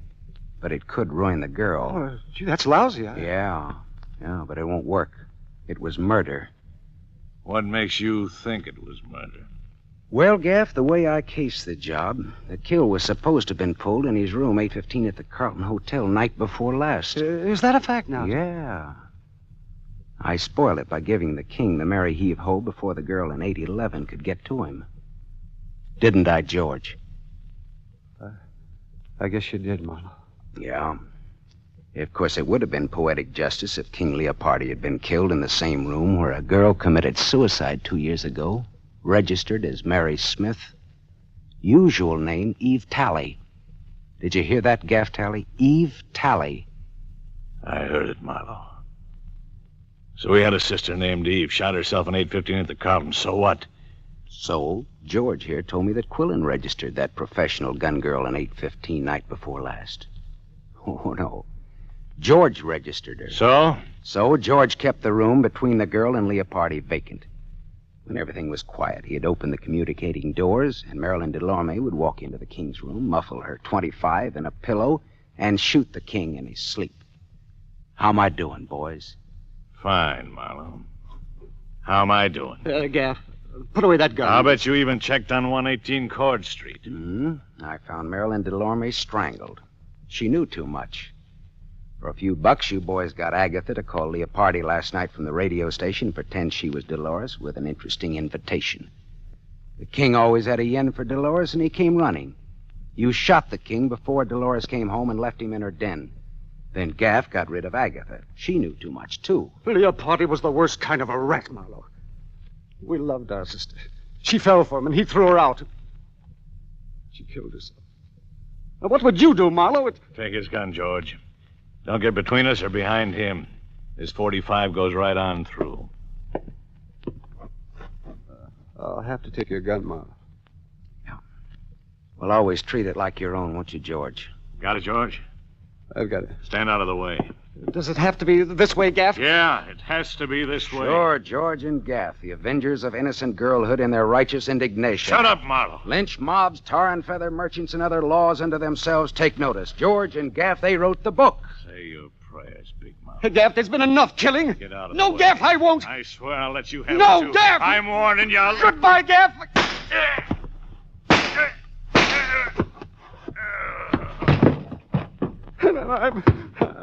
I'm sorry. I had to do it.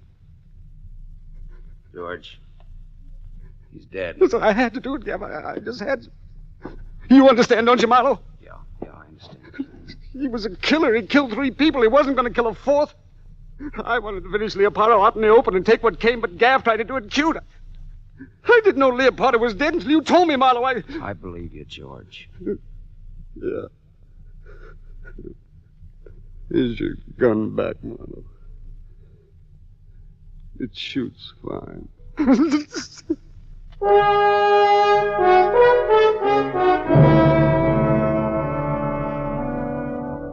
I put in a big pitch for George at headquarters. After all, he hadn't killed anybody except Gaff, and that was in self-defense and in defense of an unofficial copper named Marlowe.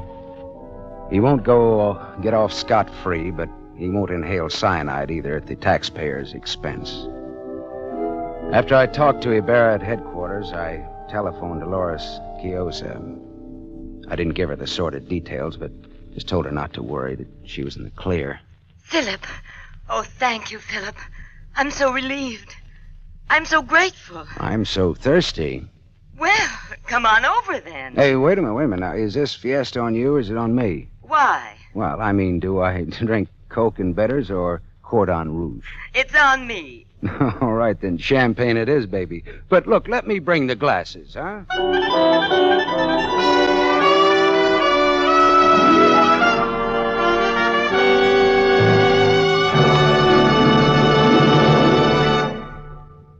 You have just heard Van Heflin, starring in the new mystery series, Raymond Chandler's The Adventures of Philip Marlowe, brought to you by the Lever Brothers Company, makers of Pepsodent. Van Heflin will return in just a moment. Men, here's an important announcement. News about a sensational hair tonic discovery. It's Trim Hair Tonic made by Pepsodent. For the first time, science has created a hair tonic with pure virgin olive oil. There's no finer hair and scalp conditioner. Yes, because it contains pure virgin olive oil, Trim Hair Tonic conditions your scalp as it grooms your hair. Get new Trim Hair Tonic during the big 1-cent introductory sale at toilet goods counters now. 2 60-cent bottles, $1.20 value, only 61 cents. Ask for Trim Hair Tonic with olive oil.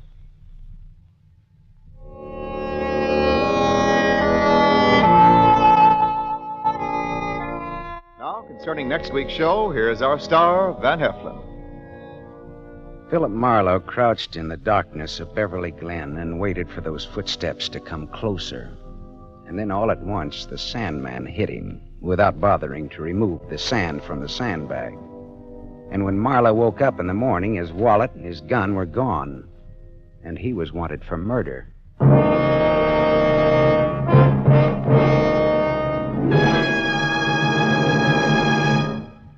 Tonight's story was adapted by Milton Geiger from The King in Yellow by Raymond Chandler, creator of Philip Marlowe, the screen's most famous private detective. The original music was composed and conducted by Lynn Murray. This is Wendell Niles inviting you to listen again next week at the same time to another exciting mystery on the adventures of Philip Marlowe, starring Van Heflin with a distinguished cast.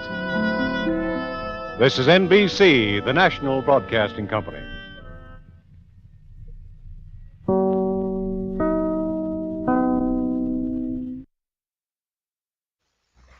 For the safety of your smile, use Pepsodent twice a day. See your dentist twice a year.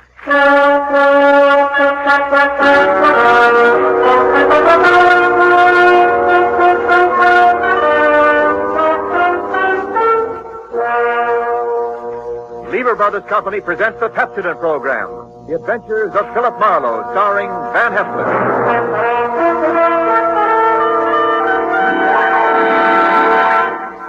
Philip Marlowe, the screen's most famous private detective, created by Raymond Chandler, brought to you on the air by Pepsodent, and starring MGM's brilliant and dynamic young actor, Van Heflin.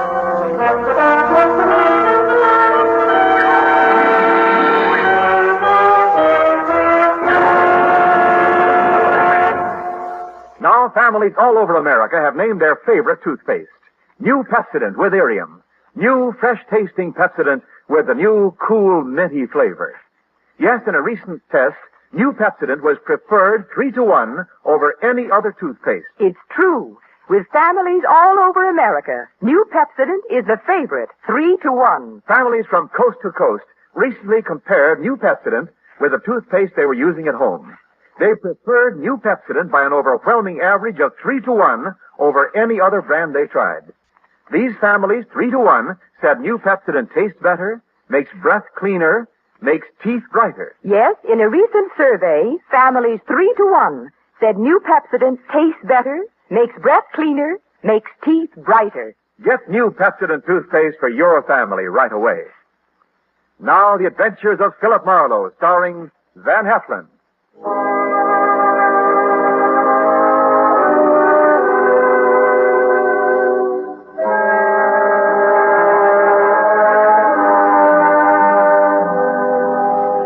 The moment old man Jeter came into my office, I made up my mind not to vote for him if he ever ran for president. He was tall and thin with straight, compressed white lips. He wore a neat pinstripe flannel suit with a small rosebud in the lapel. He carried an ebony cane, and he wore spats. He looked a smart 60, and unless his ulcers got nasty, I gave him another 15 years, which was pretty big of me. He sat down, speared me with those barbed gray eyes, and came right down to business. Mr. Philip Marlowe, I believe?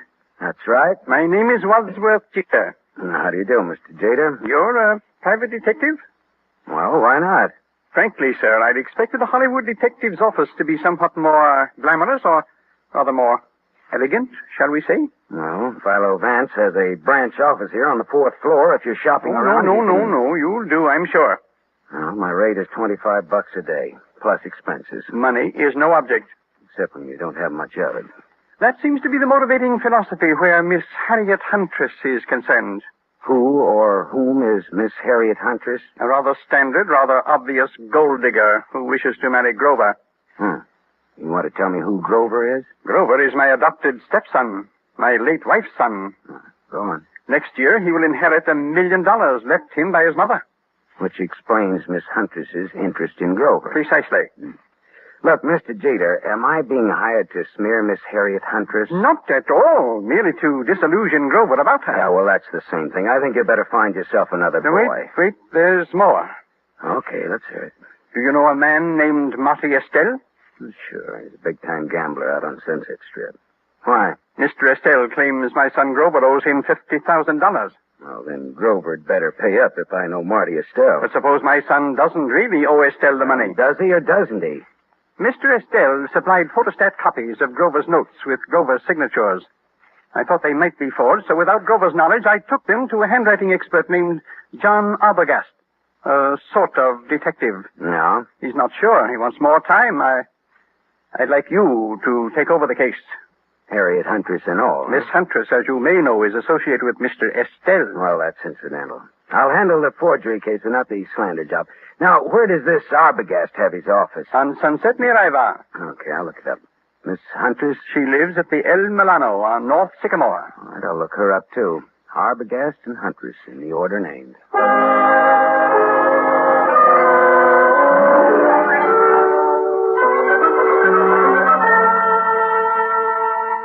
There was no snooty secretary to prevent me from walking right into John D. Arbogast's extremely fat presence on Sunset near Ivar. He was an enormously fleshy gent with a thick neck that was in folds like a concertina. He wore a wrinkled dark suit that needed cleaning and some reweaving where it had some small holes in it. Arbogast just sat and stared at me with the whites of his eyes. Because those 3 holes that needed reweaving were bullet holes. And John D. Arbogast was dead. Very recently dead. I left in a hurry, and as far as I could tell, nobody saw me come, nobody saw me go. My next stop was the Swank El Milano Hotel on North Sycamore. Just a second, mister. Something you want? Yeah. Who are you? I'm the house detective. Well, I'm looking for a Miss Harriet Huntress. Miss Huntress ain't seeing anyone. You can tell her it's Marty Estelle. Are you Marty Estelle? I'm from him. That's different, ain't it? That's none of your business, is it? Well, whatever you're up to, you're not playing it very smooth. Well, some days I feel like playing it smooth, and some days I feel like playing it like a waffle iron. Well, if you must know, I'm one of the boys. Philip Marlowe, private eye. Here, It's my card. Yeah, well, that's another story. I'll phone up to Miss Hunter. Yeah, say I'm from Marty Estelle, and make it convincing, huh? How much convincing? Oh, well, how much do those cigars you're smoking cost you? $22.50, box of 50. That much convincing. Well, that's cute. You and me are going to get along. I'll phone Miss Huntress, but you go right on up. Room 814. I just know it'll be all right.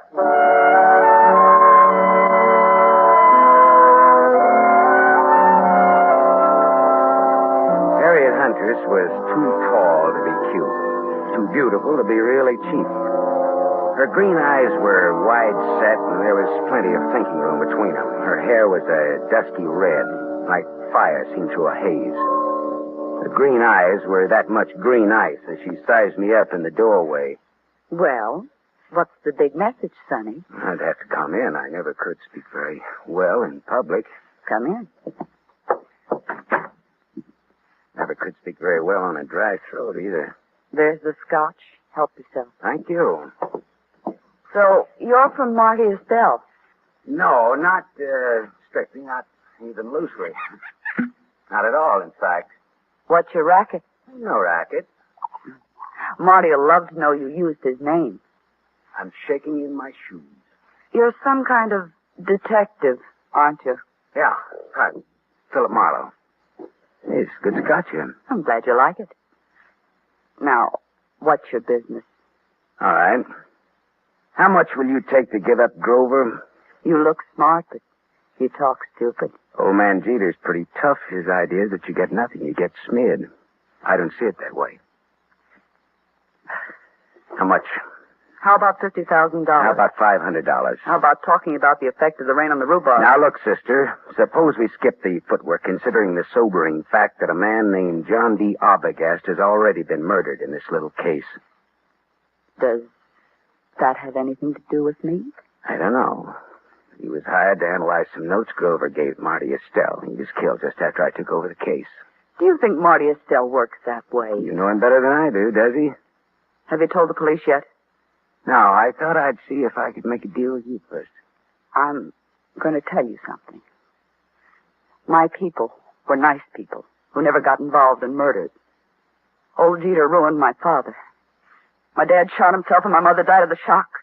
I'm going to fix Jeter for that someday, even if I have to marry his son to do it. Adopted stepson, really. There's no relation at all. It'll hurt Jeter just as hard. And the kid will have $1 million next year. I could do worse, even if he does drink too much. You wouldn't want Grover to hear that now, would you? No? Turn around and have a look, Gumshoe. I turned fast. He stood about 4 feet from me. Big, blonde, powerful. Whiskey in his brain and blood in his eyes. I can say anything I want around Grover. It's all right with him. Isn't it, Grover? That's right, Harry. He's trying to break us up, Grover. What do you think of that? I think maybe I better break him up. That's what I think of that.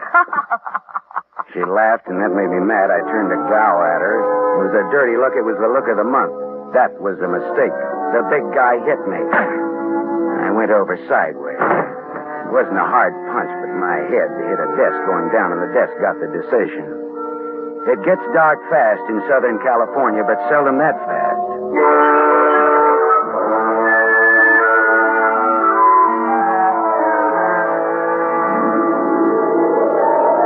When I came out of it, Grover, the blonde sucker puncher, and Harriet Huntress were gone. But the bottle of scotch was still there, so I took that for a souvenir and stuffed it in my pocket and floated down the elevator into the street. It was dark by the time I got back to my apartment on Hobart Avenue in Hollywood. I turned on the light, and there stood a big guy, another big guy. This was National Big Guy Week. This one had a big nose, the dead color of wax, and he had a .22 caliber Colt Woodsman pointed straight at me. Close the door and reach. Come on. I turned a little to close the door. I got my hand under my coat. Then I turned back to Waxnose fast. I had my Luger out. We stood there facing each other. Waxnose didn't seem at all impressed with my automatic. I just came to tell you to be smart. You're looking at a Luger, mister. Yeah, I know. Men of distinction carry Lugers. Me, I pack this small bore because I can shoot. If you think you can take me, go to it. Now, look, what's the game? Maybe you can take a hint, and maybe you can't. Maybe or maybe not. What is it? Lay off old cheaters, boy. Well, I wouldn't think of contradicting anyone who uses a Colt Woodsman 22 with the front sight filed off. Must think he's pretty good. I am good. Yeah. And that's why I say, okay, pal. We'll see. Speaking of 22s, do you know anybody named John Arbogast? I meet such a lot of people. Well, this one was fat and shot 3 times with a 22. I don't remember shooting no fat guys today. So long, chum. Remember what I told you. Lay off Grover. So long, chum. Yeah. Swell. Ah, shut up. Yeah. Mr. Marlowe?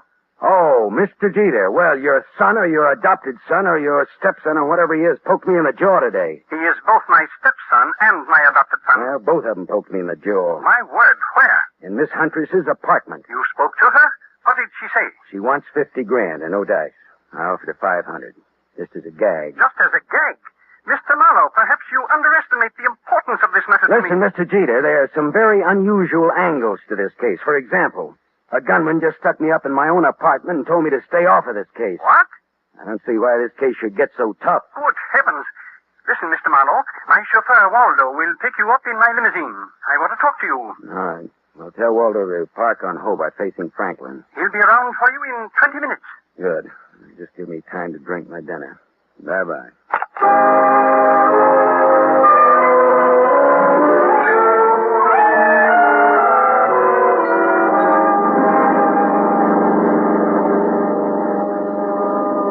Next to Waldo, the chauffeur, as he tooled the big Jeter limousine through Hollywood, along the glitter of the Sunset Strip, out past Beverly Hills toward Bel Air.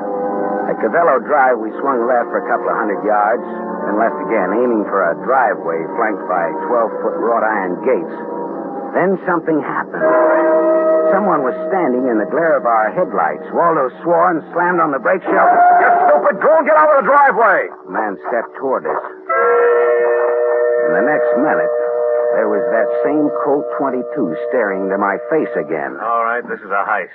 Get out of the car, both of you. Look, Waxnose, haven't you had enough fun for one night? Fuzz off, bum. Shut up and get out. I'd have to think some more on that, Buster. I'm warning you. I'll let you have it. Don't be a goon. You're going. All right, you asked for it. Hey!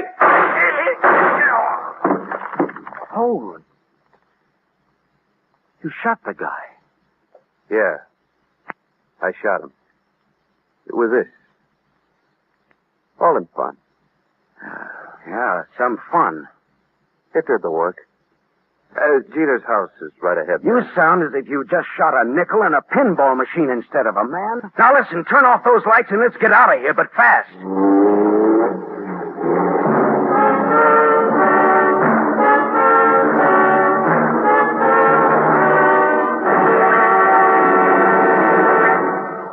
You are listening to The Adventures of Philip Marlowe, starring Van Heflin. Yes, families all over America have named their favorite toothpaste.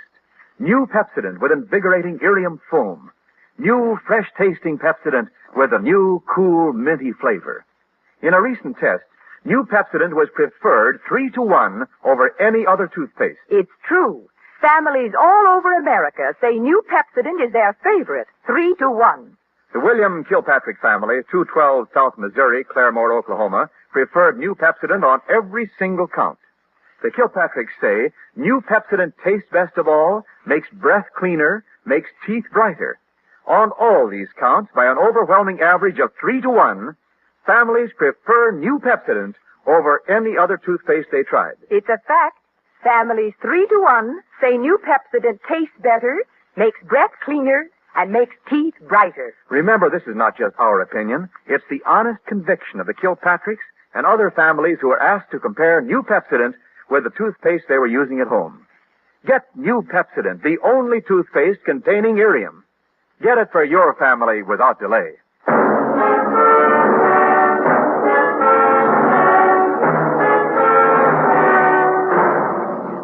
we continue with the adventures of Philip Marlowe, starring Van Heflin, who appears by arrangement with Metro Goldwyn Mayer, producers of The Romance of Rosie Ridge, starring Van Johnson.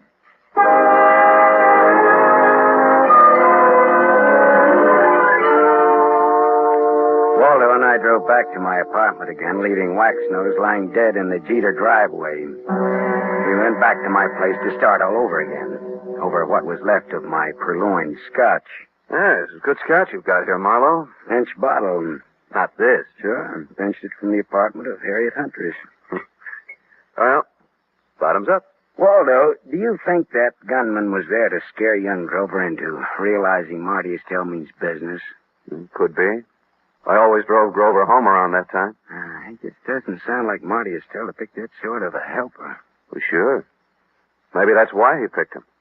Because it didn't seem like Marty Estelle. Yeah, that's good thinking, Waldo. Dartmouth, 37. Rah, rah, rah. That would be either the cops or Mr. Jeter. Hello. Mr. Marlowe? Yes, Mr. Jeter, and the reason we're not in your study now is lying outside of your front gate. What's that you're saying? Somebody jumped us outside of your gate and Waldo shot him dead. Good Lord. Yeah. Listen, Marlowe, come here at once. Do you hear? At once. I'll send Waldo, Mr. Jeter. I want to see you. Waldo will tell you all about it, Mr. Jeter. Marlowe. Good night, Mr. Jeter.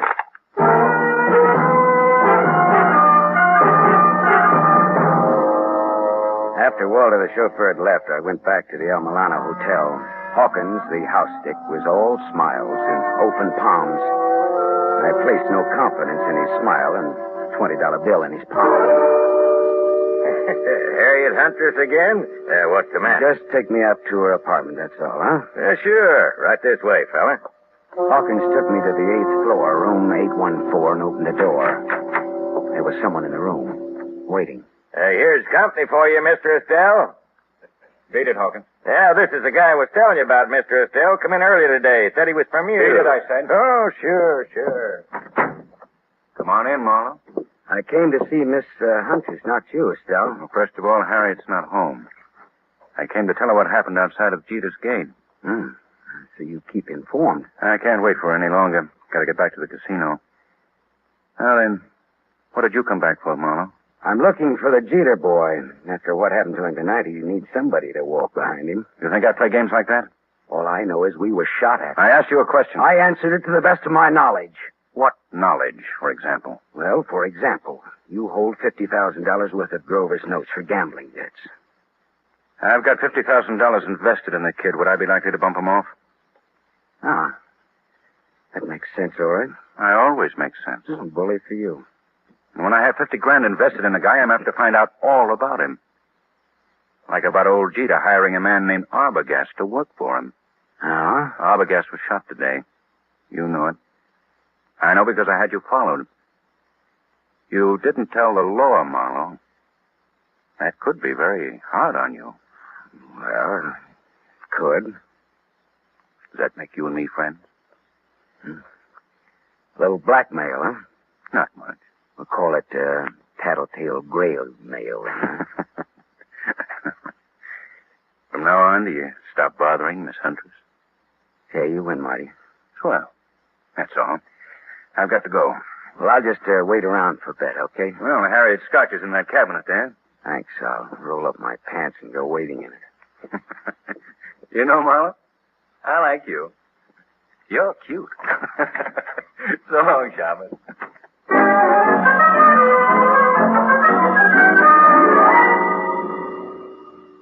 Marty Estelle was right. He wouldn't kill anybody who owed him money and was soon to come into a lot of it. Now I was in bed with the police for not reporting Arbogast's murder. Well, I looked around Harriet's apartment vaguely, walked into the bedroom, and stopped. Because mixed with the fragrance of good perfume and good cosmetics was the plain, ordinary, homespun odor of gunpowder. I walked across the room and yanked open the closet door and stepped back. There, just as big as life, but as dead as they ever come, was young Grover Jeter. And at Grover's feet, among the graceful shoes in Harriet's closet, was a tiny pearl-handled automatic. I felt bad about that.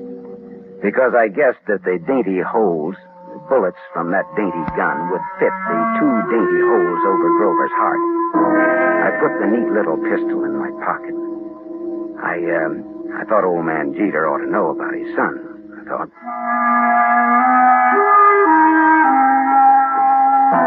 I didn't expect to find Waldo, the chauffeur, and Harriet Huntress with old Jeter in Jeter's big study, but there they were. Why, Mr. Marlowe.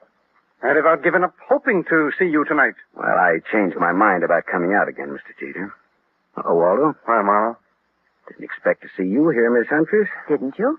Did you expect to see me here? Never mind that, Marlowe. I want to know where my son is. What do you mean, Mr. Jeter? He's missing. That's what I mean. Oh. He's missing and no one knows where he is. I know. Eh? What's that? Where, Marlowe? Miss Huntress, where did you and Grover go after Grover took that sucker punch at me in your apartment? We went out together in a taxi. During the ride, I had a change of heart. I didn't want Grover or Grover's money. I told Grover to find another playmate, and I got out in Beverly Hills. Grover went on in the taxi. And where did you go? Back to my apartment. Later, I got out my car to come down here and tell Mr. Jeter I decided to forget the whole thing. And for him to call off his dime novel, Sleuth. A dime will no longer buy a novel of any description, but that is beside the point. You said you knew where Grover is. That's not beside the point, is it, Mr. Marlowe? He's back in Harriet's apartment. Well, I didn't let him in. How on earth could he be? Hawkins, your house detective, let him in. The last I saw of Grover, he's dead. Oh, what? What's that? Dead. Dead, shot with a small caliber gun. I can't believe it. I can't. Grover's dead? Miss Huntress, this .25 caliber pistol was on the floor at Grover's feet. Here, take it. Look it over, will you? Mine. You murderess. I'm not. You cold-blooded murderess. Oh, stop that! Stop it, both of you. It could have been suicide. Suicide? Well, yes, that's a possibility, of course. I see you like that idea, Jeter. But it wasn't suicide. Then she did it. The murderess, the scheming, contemptible... It was murder, and it's fairly obvious who did it, Jeter. Eh? Marty Estelle is my guess. Well, guess again, Waldo. Estelle had $50,000 invested in Grover. He wouldn't kill a golden goose like that. And Waxnose didn't do it because he was dead, thanks to Waldo here. That leaves her. She did it.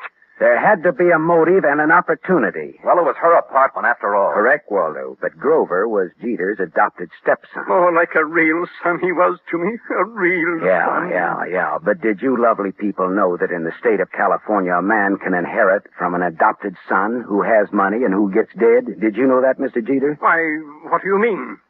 Your inheriting Grover's $1 million would be a motive for killing him, wouldn't it? Mr. Marlowe. That was the motive, Jeter, and it was Waldo's job to find the opportunity to murder Grover for you. All right, Marlowe. That'll be all for you. Well, Waldo, the Dartmouth gun fanner, huh? Drop that gun, Waldo. Shut up. I said drop it. Drop it. Hey, that's nice shooting, Harriet. My hand. Well, Papa will put a little Band-Aid on for you, Waldo. Waldo, you could have gotten into my apartment wearing that chauffeur's uniform. You could have gone in through the garage entrance and up the back way. Sure. When Grover let him in, he backed Grover into the room with his gun, but he shot him with yours. How much was Jeter going to pay you for this job, Waldo? Don't talk, Waldo. He's bluffing. You're telling me he's bluffing. Nice kids, these college boys. Tell me, was it Dartmouth or Dannemora, Waldo? Shut up, copper. You killed John Arbogast to throw suspicion on Marty Estelle. Then you hired Waxnose to fake a holdup on Grover. Why? Again to throw suspicion on Marty Estelle. To make it look as though Estelle was trying to scare Grover into paying his gambling debts. If I hired Waxnose, why would I have shot him tonight? Because you like to kill people, Waldo. When I was brought out here tonight, Waxnose thought I was Grover in the car. He began to fake his holdup. But you just couldn't resist taking one of your snappy snapshots at Waxnose, could you, Waldo? Shut up. Could you? Next, Mr. Wadsworth Jeter. Look here, Marlowe. You can't accuse me of... Doctor, he's sick. Call a doctor. It's his heart. If Jeter dies, it's your fault, Marlowe. Okay, Waldo. Tell you what I'll do, Waldo. If Jeter dies, he doesn't have to pay me my fee. We're even. Okay, Waldo? Harriet Angel, listen, go call the doctor. And while you're there, call the law, huh?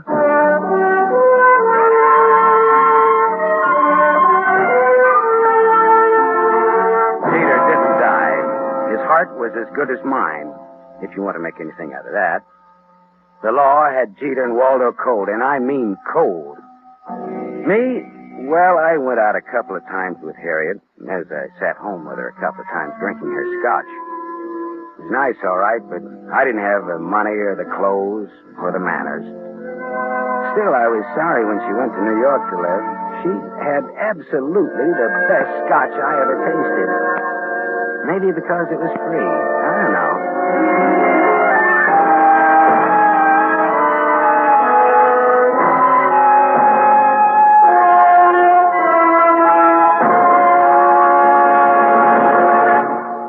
You have just heard Van Heflin, starring in the mystery series Raymond Chandler's The Adventures of Philip Marlowe, brought to you by the Lever Brothers Company, makers of Pepsodent. Van Heflin will return in just a moment. Have you tasted the new Pepsodent toothpaste? Its lingering, minty flavor is so fresh and inviting, families prefer it by an overwhelming average of 3-to-1 over any other toothpaste they tried.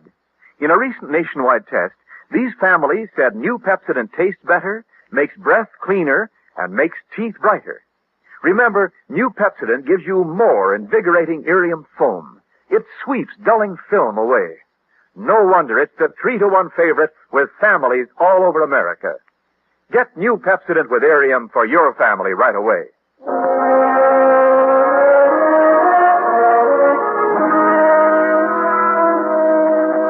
Now, here is our star, Van Heflin. The need for food in Europe tonight is desperate.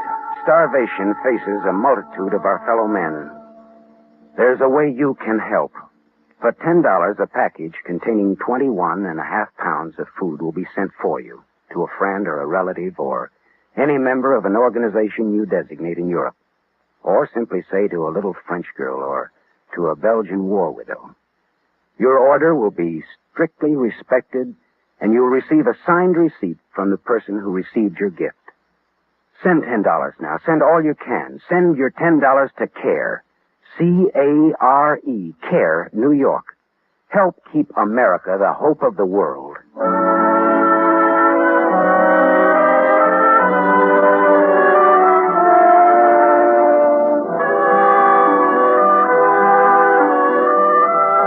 Tonight's story was adapted by Milton Geiger from the story Trouble Is My Business by Raymond Chandler, creator of Philip Marlowe, the screen's most famous private detective. The original music was composed and conducted by Lynn Murray. This is Wendell Niles inviting you to listen again next week at this same time to another exciting mystery on the adventures of Philip Marlowe, starring Van Heflin with a distinguished cast.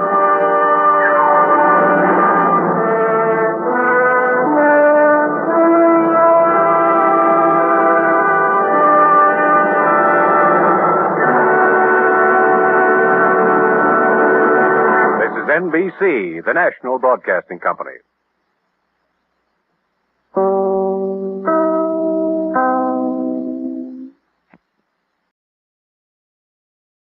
For the safety of your smile, use Pepsodent twice a day. See your dentist twice a year.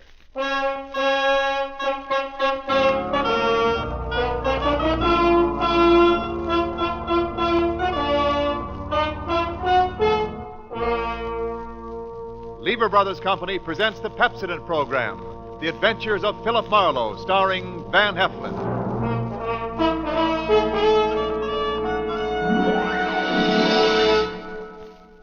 Philip Marlowe, the screen's most famous private detective, created by Raymond Chandler and brought to you on the air by Pepsodent, and starring MGM's brilliant and dynamic young actor, Van Heflin.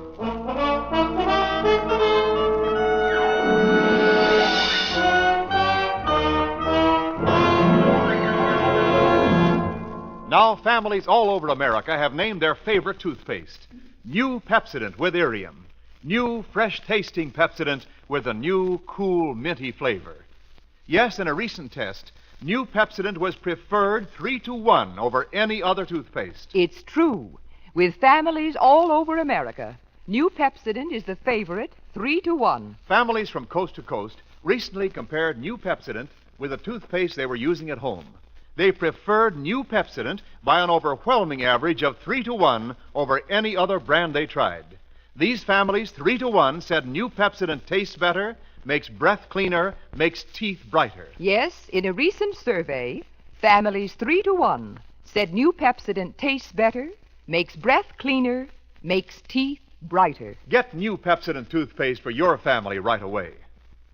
Now we invite you to hear Van Heflin as the Hollywood private eye, Philip Marlowe. Quiet.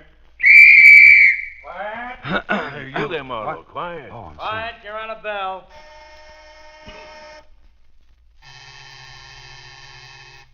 All right. Roll them. Speed. Action. Oh, Robin, my dear, don't you remember me? For all that my hair is cut so short. Mary. Maid Marian. Your very own Maid Marian, Robin, dearest. Friar Tuck, Little John, free Englishmen, archers all. It's Maid Marian. Cut. That's it. Print it. All right, that's a wrap up here. Move over to stage 3.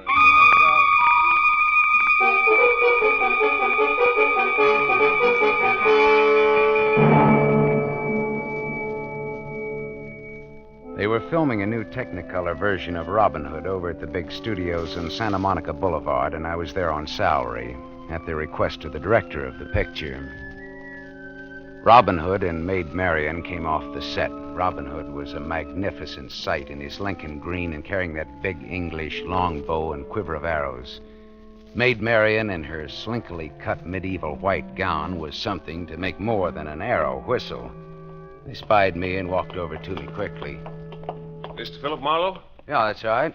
My name is Seward Spencer. Yeah, I know. This is my leading lady, Ginny Kane. Yeah, I know. How do you do, Mr. Marlowe? Yeah, how do you do, Miss Kane? Let's go over to stage 9 and talk, shall we, Marlowe? Talk. Every time I open my mouth on one of these sets, somebody hollers, quiet. Quiet! You see? Whatever happened to free speech in America? In Hollywood, anyway. Stage 9 isn't a set. It's a little cafe across the street on Santa Monica. Oh. We've a lot to talk about, Marlowe. Yeah, I know. Let's go.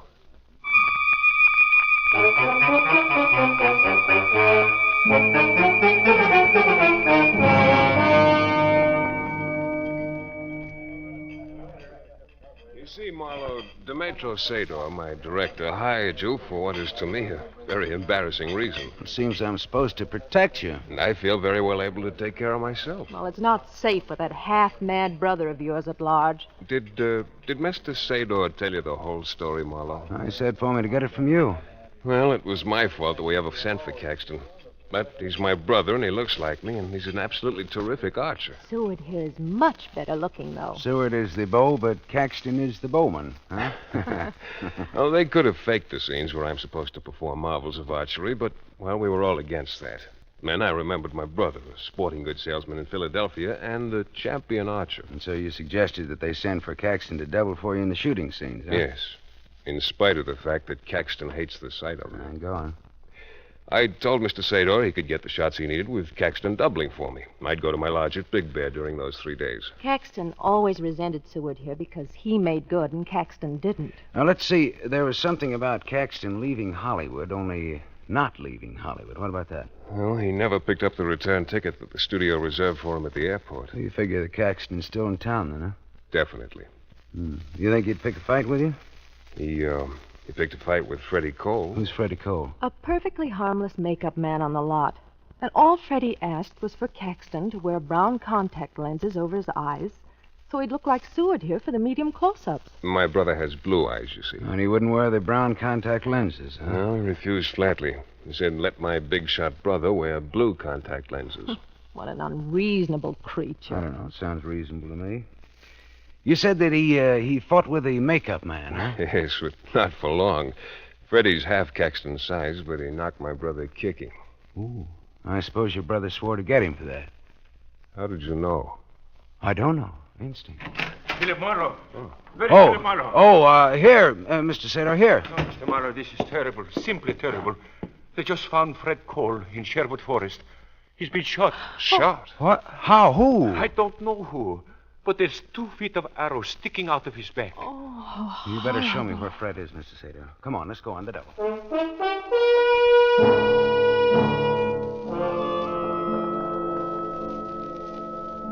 Sherwood Forest is a wood where Doug Fairbanks Sr. made the silent version of Robin Hood, and they've called it that ever since. Freddie Cole was lying across the steps of the trailer that served as a field makeup room in Sherwood Forest. Mr. Sater's information was not correct. There were not 2 feet of arrow sticking out of Freddie's back. It was less than 18 inches. A bow of terrific power had done that job. Another trailer stood across the clearing from Freddie's body about 100 yards away. I walked through the clearing and knocked on the door.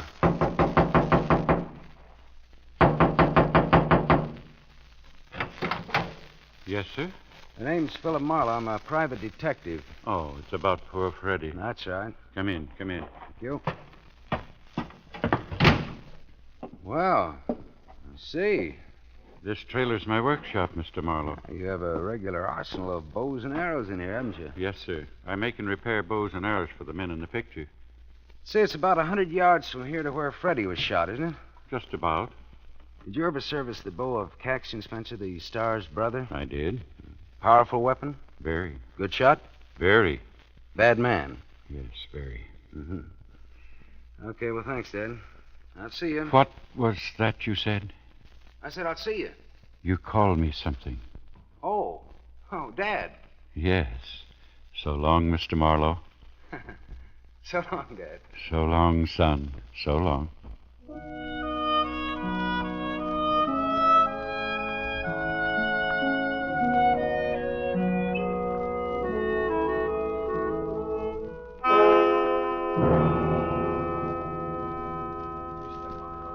A murder on this lot is bad enough, but an unsolved murder is worse. I am very worried.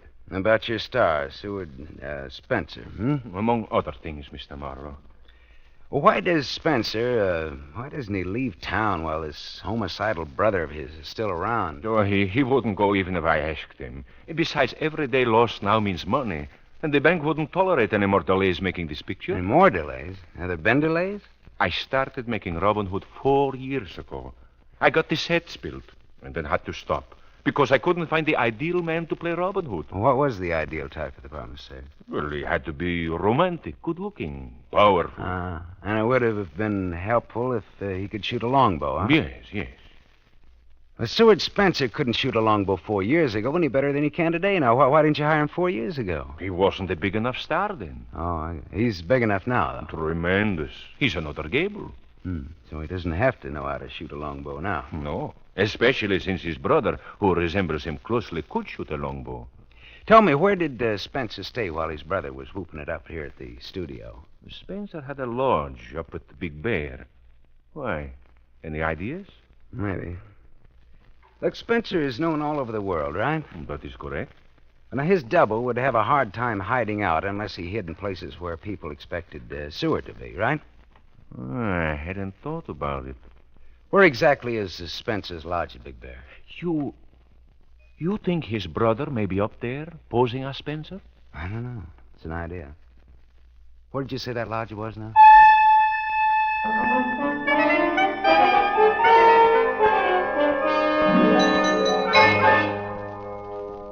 It was a peachy hunch, and I was proud of it. Proud. Only no one answered my knock when I got up to Spencer's lodge at Big Bear. Getting in without a key was relatively small punkins, but it didn't pay off until I opened a closet door under a staircase. A body didn't fall out, but something else fell out, and I grabbed it before it hit the floor. It was a beautiful example of the bowmaker's art, curved and recurved and polished like glass under the thin layer of dust.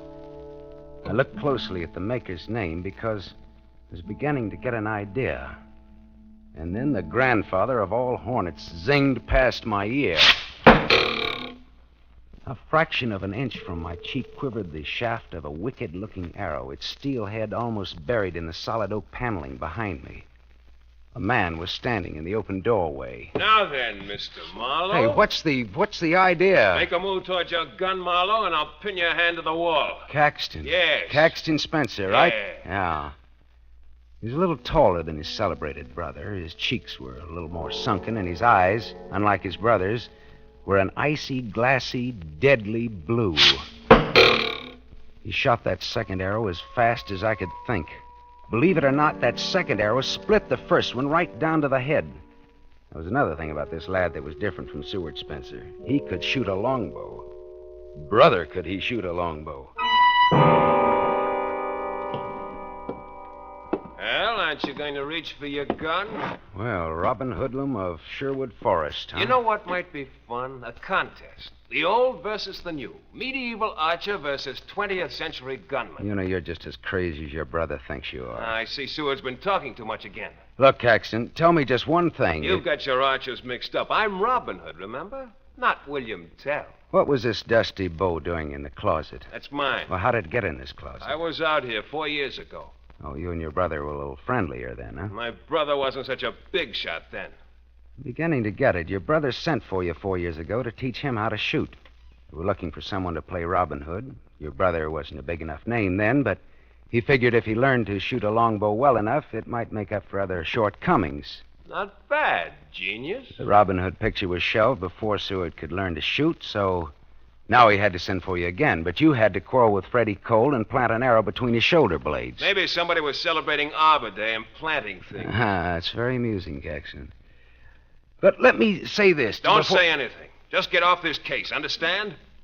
Else what? Else this. Only next time, 4 inches more to the left. Catch? I catch. All right, don't forget it. Just don't you forget it. So long. So long. Keep your bows clean. Hello, operator. Operator.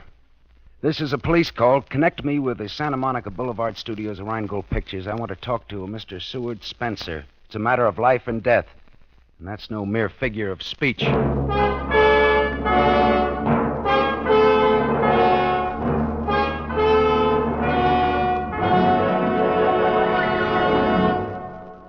You are listening to The Adventures of Philip Marlowe, starring Van Heflin. Yes, families all over America have named their favorite toothpaste. New Pepsodent with invigorating Irium foam. New fresh-tasting Pepsodent with a new, cool, minty flavor. In a recent test, New Pepsodent was preferred 3-to-1 over any other toothpaste. It's true. Families all over America say New Pepsodent is their favorite. It's a fact. Families 3-to-1 say New Pepsodent tastes better, makes breath cleaner, and makes teeth brighter. Remember, this is not just our opinion. It's the honest conviction of the Paynes and other families who are asked to compare New Pepsodent with the toothpaste they were using at home. Get New Pepsodent, the only toothpaste containing Irium. Get it for your family without delay.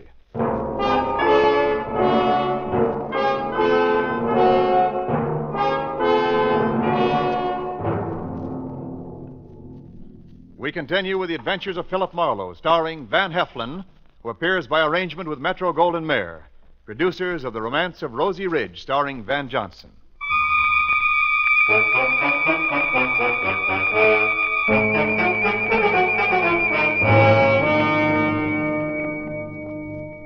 I couldn't reach Seward Spencer at the studio to tell him that his brother was around and on the warpath. I hung up for a second. And I tried something else, just for fun, just another hunch. Hello, operator. Give me Western Union, please.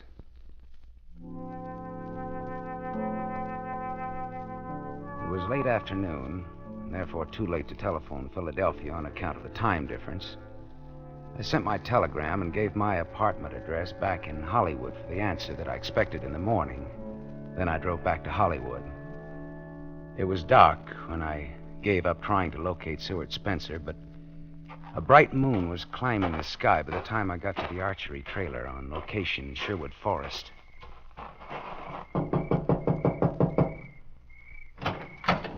Yeah? Hello, Dad. Oh, Mr. Marlowe. Come in, Philip. Come in. Thanks. I'll leave the door open for a breath of air. You don't mind a late visitor? Mind? I'm crazy about it. It's mighty lonely, Philip. Yeah, it would out here in this wilderness. Yeah, it does any place for old people. Oh, can I offer you some hot coffee, son? Well, thanks, Dad. I'd appreciate it, but I'd rather have some information out of you. What is it, my boy? Tell me, is it possible for an expert archer to conceal the fact that he's deaf with a longbow? I think so. Well, can he conceal the fact that he can handle a bow at all? Oh, no. No matter how clumsy he was, he'd be too clumsy. Oh, I get it. Like a guilty man trying to look innocent. He overdoes it. Huh? Exactly. Yeah. Look, Dad, I'm going to pick up a bow, and I'm going to string it, put an arrow in it, and draw it. Now, I want you to stop me at any point where you can tell that I can't shoot a bow. All right. All right, I pick up this bow here. Well, you can stop now.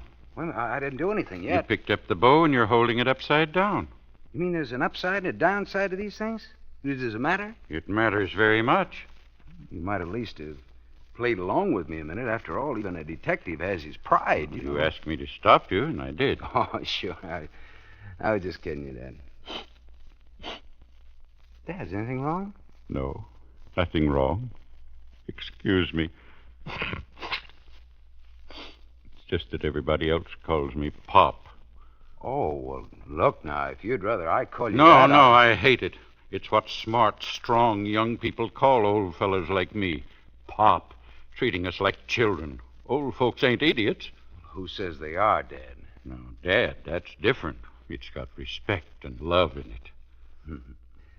Well, that's what we keep on calling you. You see, I haven't any children. Not anymore. Oh? I had a daughter, but not anymore. I'm sorry. Oh, no, it's not what you think. She's alive. She just didn't want anybody to know she had me for a father. What? Just like she didn't want anybody to know she was married to a plain makeup man at the studio. It might hurt her career, her doggone old career. Dad, is your daughter in pictures? She's in this picture. She's playing Maid Marian. Jenny Kane is your daughter? Yes, and I'm telling you because you treat an old man respectful. Well, how could Jenny be your daughter and be so different? Well, people are like bows, son. The same flesh and bone and blood, but entirely different. Now, look at this graceful little bow here. English yew wood. Pulls only 40 measly pounds, but it'll shoot as straight and as far as that 85-pound bow made out of the same material. Why? Workmanship and design. In people, it's called character. And your girl Jenny got too big for Freddie, your makeup man husband, huh? Too big for him and too good for me. Dad, is Jenny in love with Seward Spencer? Son, the girl's vain and proud and foolish, but she didn't kill Freddie. She couldn't pull that size bow. But you just said that a 40-pound bow of good design will do the work of much heavier bows. She didn't do it, boy. All right. Look, you've seen Seward shoot after a fashion. Does he handle a bow like a man who could do better but is concealing his real skill? Dad? Yeah, I know what you're thinking. You're thinking if Seward Spencer loved my girl, but she already had a husband that had to be got rid of. I'm asking you if Seward is faking his clumsiness with a longbow. No, son. The lad just can't handle a bow. He's the world's greenest archer. Well, then that puts the rap right back on his brother Caxton, I guess. He had a motive. He threatened Fred Cole. Marlowe! I thought I told you something a few hours ago. I spun around. Caxton Spencer stood outside of the trailer in the yellow light flowing out of the doorway. He stood there casually balancing that powerful longbow in his left hand. I wondered how he'd found me here, of all places, hours after he'd left me at his brother's mountain lodge. He took a step near the trailer door. I told you to get off the case, didn't I? Why, it just slipped my mind. Now, what do you want? I went back to the lodge after you left. Yeah? You sent a telegram to Philadelphia. Maybe. Not maybe, you did. I got the reply. That reply wasn't going to come in until morning into my apartment. Slight error, genius. You wired the public directory of Philadelphia asking about Caxton Spencer. It so happens they have a department that's open all night. They wired back to the lodge. Funny thing, Marlowe. They say that no one named Caxton Spencer lives in Philadelphia. How did you find me here? I called the big director, Mr. Sador. He said you might be out here. That's funny. I knew that Sador never would have told that voice my whereabouts. He'd have called the police. I looked with new interest at Caxton standing just outside of the trailer doorway. My examination got down to his shoes. The shoes were almost new, and his ankles were a full 1.5 inches above the tops of his Oxfords. Caxton Spencer was wearing elevator shoes to make him look taller. Well, Figured me out yet, Marlowe? I put it all together. I put it together fast. Caxton moved. He whipped an arrow into his bow, and my left leg shot out and kicked the door of the trailer shut. I jumped to the window and opened fire. Did you get him, son? No, I missed him. Missed him a mile. He's beat it now. Can't you see him anywhere? No. Yeah. I don't know. The moonlight out there in those bushes. Turn out the lights. Got us on the hook, ain't he? Turn out the lights and get down on the floor. Got him. Got him. Get down. Get down. All right. All right. We're safe in here. He can't shoot through these walls. He's good, but he's not that good. Don't know, son. What do you mean you don't know? Might. He could get to us even in here. With a bow and arrow? He's smart and he's mean and he knows his way around this here forest. Can't shoot through this trailer. He can shoot through the windows. Well, we don't have to stand at the windows. He don't have to hit us. I don't get it. We got some scenes a while back while Caxton was with us. Robin Hood's men shooting flaming arrows into some old castle. Flaming arrows? Arrows soaked in pitch and set on fire. Old medieval custom. Oh, fine. And there's plenty of that pitch still around here. Where? Out yonder, barrels of it. What did I tell you? There it is. There's the first of your flaming arrows. Come on, let's put it out. He'll pick us off if we try that. Well, then let's get out of here. Yeah, let's just do that. Look, I'll go out first. You follow me and lose yourself someplace. You understand? Old folks ain't idiots. All right, follow me. Now keep low. Right after you, son. Keep low now. Yeah. All right, run for it.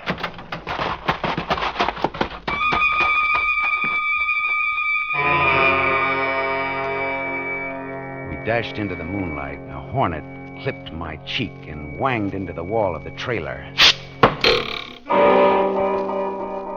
Run, Dad! Lose yourself! See you later, son. See you later. I dropped to the ground and didn't move, but my eye measured the angle of that last arrow in the side of the trailer and the direction it had come from. I raised myself on my elbow and fired back. Ah, wise guy, huh? Oh, that dirty... Reload, Marlowe. Come on, reload. Just furnishing you an extra thrill, Marlowe. You...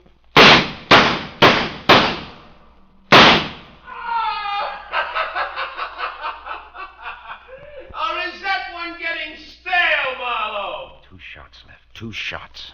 I've got 2 more arrows, Marlowe. That means 1 more is for fun, and the last one's for real, huh? 1 shot left. 1 shot. 1. Now, Marlowe, any last words? Any brave quotable quotes? Any remarks for posterity? You cheap 10, 20, 30 ham!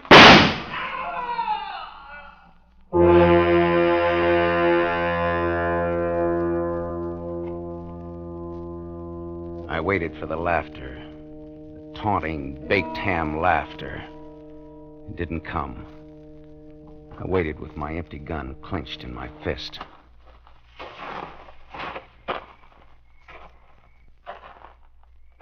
He was coming toward me. He knew I'd fired 14 shots and that I was finished. He could hit me from any distance. Why was he moving in on me? What was new? What was dirty with Caxton now?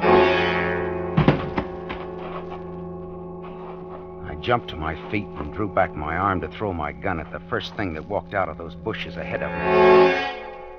Don't throw it, son. What? Hold it. Oh, Dad.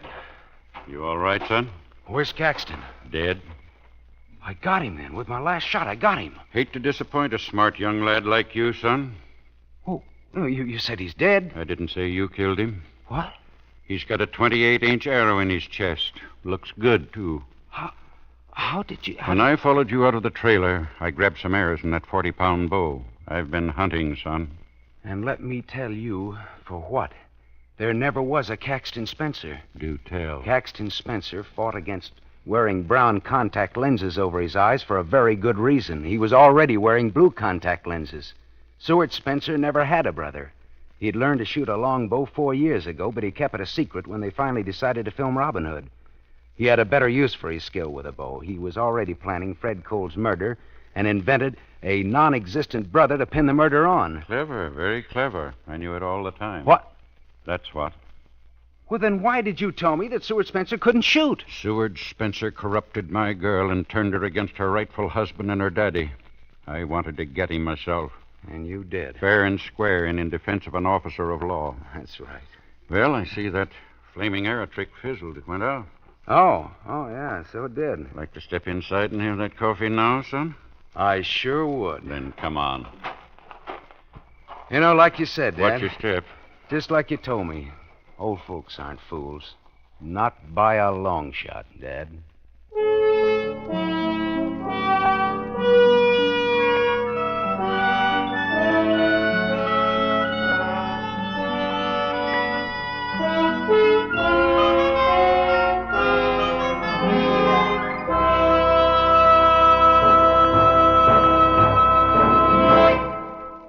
You have just heard Van Heflin, starring in the mystery series Raymond Chandler's The Adventures of Philip Marlowe, brought to you by the Lever Brothers Company, makers of Pepsodent. Van Heflin will return in just a moment. Men, here's an important announcement. News about a sensational hair tonic discovery. It's Trim Hair Tonic, made by Pepsodent.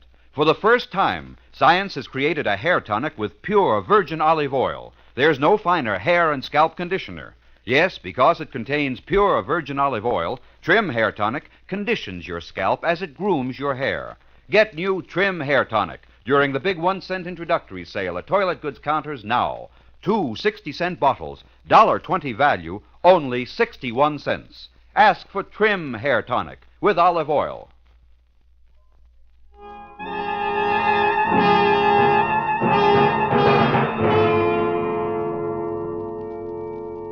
Now, concerning next week, here again is Van Heflin. Philip Marlowe paused in the stealthy darkness of the deserted brewery. There was invisible death lying in wait for him down in the bottom of the unused fermentation vat. But a very visible, dancing death was approaching behind him, dancing and weaving. And at the two risks, Philip Marlowe, unarmed and stunned, preferred the invisible one at the bottom of the great wooden vat.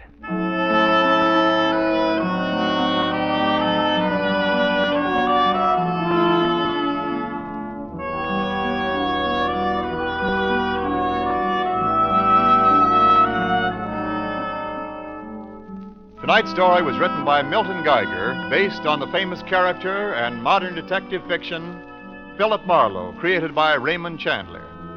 The original music was composed and conducted by Lynn Murray. This is Wendell Niles inviting you to listen again next week at the same time to another exciting mystery on the adventures of Philip Marlowe, starring Van Heflin with the distinguished cast.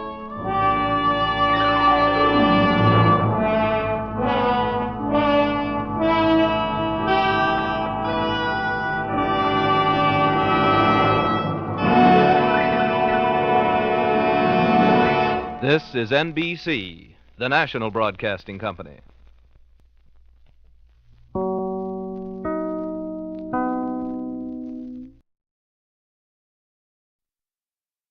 It was hot, boiling hot that night.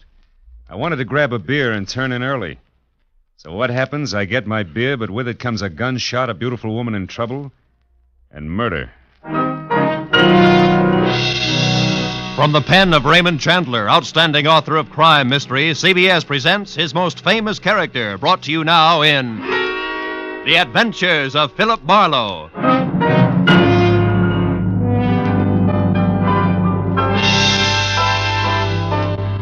With Gerald Moore starred as Philip Marlowe, we bring you tonight's unusual story, Red Wind.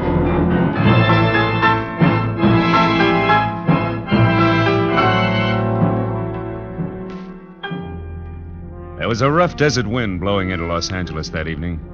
It was one of those hot, dry Santa Anas that come down through the mountain passes and curl your hair and make your nerves jump and your skin itch. On nights like that, every booze party ends in a fight, and meek little housewives feel the edge of a carving knife and study their husbands' necks. Anything can happen when the Santa Ana blows in from the desert. I closed up my office early. I got tired of reading Philip Marlowe, private investigator, backwards on the ground glass of my office door. So I locked up and decided a nice cold beer would taste good before I went up to my apartment. Filler up again, Mr. Marlin? Marlowe. Marlin. Yeah, Marlin's a fish. Yeah, I know. Marlin's also the name of a lady on the radio. Marlin, Mary, the story of. Yeah, my wife listens to it. Yeah, good for her. Hi. Hey, you bartender. Another rye. Yeah, that drunk again. What do you expect in this business? Autograph hounds? Make it sappy. You hear? Be right with you, sport. Gotta draw this man a beer. Crying out loud, these stumblebums. Hey, Bud. You got another customer, Bacchus? Hey, Bud, you seen a lady in here lately? A lady? Tall, good-looking, brown hair, a print bolero jacket, and a blue silk dress. No, sir. No, sir. Nobody like that, Spinian. All right, straight scotch, fast. Yes, sir. Yes, sir. As the man drank, I noticed the drunk was grinning at him. And then, without changing his grin, the drunk swept a gun from somewhere so fast it was just a blur coming out. Made a couple of hard snaps and a little smoke. Very little. You other guys, don't move. So long, Waldo. Don't move, you two. Poor Waldo. I bet I made his nose bleed. So long, boys. Drink up. Get on the phone, kid. I'll get his license number. Holy smoke. Too late. He drove away in the dead guy's car. Maybe he ain't dead. No, he's dead, all right. Oh. That guy was using a .22 target pistol. Yeah. When they use that kind of gun, they don't make mistakes. Where's your phone? This is for the police.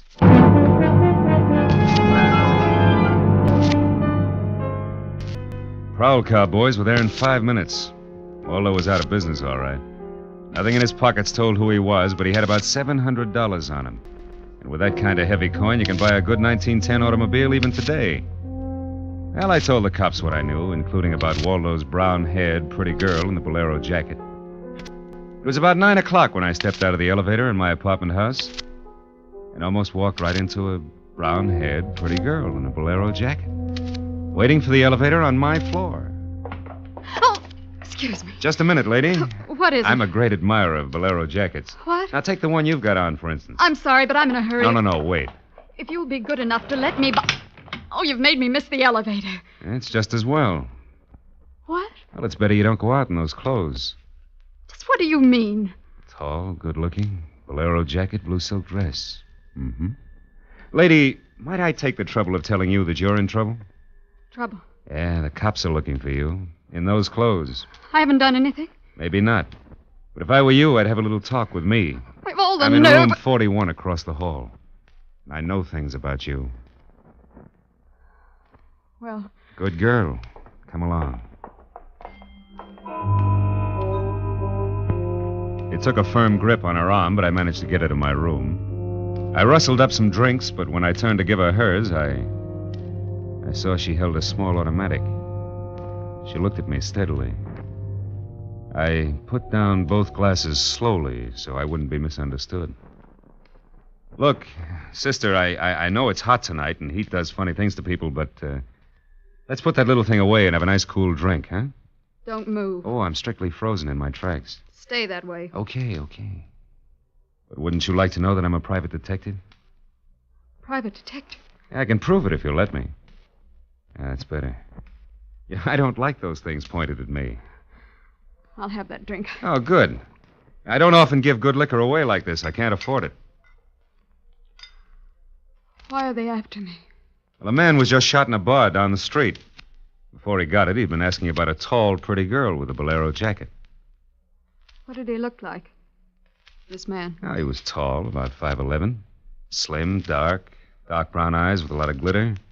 Dark suit, white handkerchief in the breast pocket. And he must have seen you earlier tonight to know how you were dressed. Am I getting anywhere? He used to be my chauffeur. You had an appointment with him, didn't you? I... He asked for you, didn't he? Yes, I had an appointment with him. He'd stolen something from me when he left 3 days ago. I was going to buy it back from him. Why didn't you tell the police? I couldn't tell him. It was valuable, wasn't it? Valuable enough for Waldo to steal. $15,000. Peanuts. But it wasn't the value. You see, it meant something to me. The man I loved gave it to me. Now he's dead. He was shot down over Germany. I'll go back and tell my husband that. He probably hired you. He did? How much is he paying me? And, where is this husband of yours? He's at a meeting. This late at night? He's a very important man. The hydroelectric engineer. Never mind about him. What about Waldo? Why was he knocked off? You mean he's dead? Waldo is dead? Yes, sister, he's dead, very dead. Screaming won't bring him back. I'm not going to scream. Who would that be? There's a dressing room behind the door. Hide there. Take your glass with you. All right.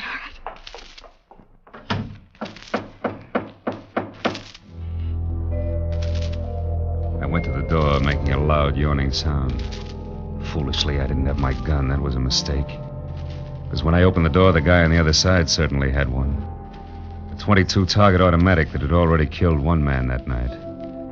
And I knew the bald head, the flat, shiny eyes, and the face like a poisonous lizard. Baldy put the muzzle of his gun lightly against my throat. I backed into the room, and Baldy kicked the door shut. You alone? Look for yourself. I'm asking, not looking. I'm alone. You and that dumb bartender saw me dust off Waldo. What did Waldo do to you? Who's asking? Just making conversation. He stooled on me on a bank job we did together. Got me 4 years in Michigan Penn. How is he? Dead. Well, I'm still good. Drunk or sober. Tell me why I came here, pal. You heard the barkeep and me talking. I told him my name and where I lived. That's how, pal. I said why. Skip it. The hangman won't ask you to guess why he's there. You're pretty tough at that, ain't you, pal? But you're slamming off. All right. But, could you get that gun out of my neck and try somewhere else? Just any place. This better? This suits you all right? Yeah, just so it isn't my neck. Say when, pal. It's your party. I leaned against the gun weakly. The door of the dressing room showed a crack of darkness. The crack widened. I began to shake a little in spite of the heat. The girl came quietly into the room, but there was white all around her irises. She was scared. She had a gun in her hand, but I was sorry for her. Dead sorry. She tried to make the door a scream. Either way, it would be curtains for both of us. Scared, mister? Worried about any little thing?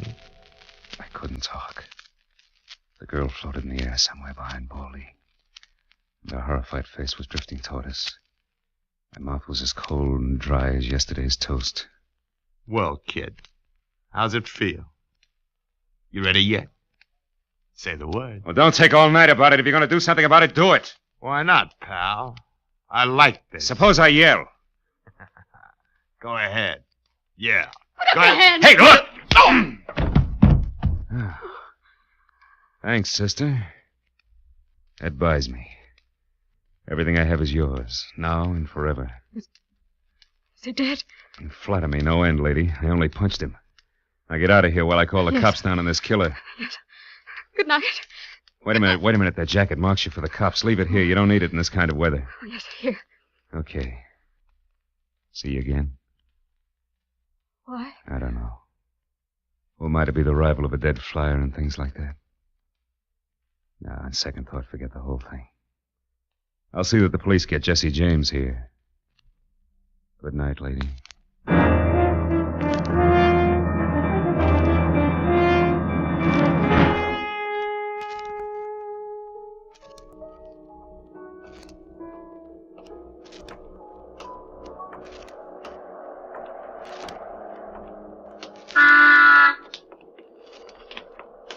Yeah?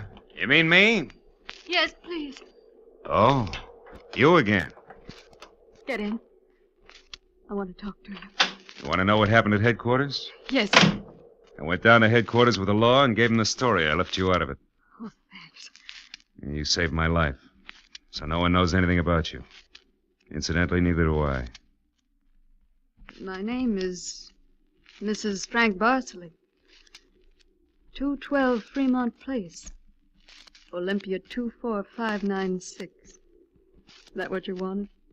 I guess so. Well, there it is. Now, why'd you really come back? I wanted my pearls. Oh, no. Pearls, too? Yes. All right, tell me about the pearls. We've had a murder, a beautiful mystery woman, and a sadistic killer, and an heroic rescue. Now we will have pearls. I was to buy them back from the man called Waldo.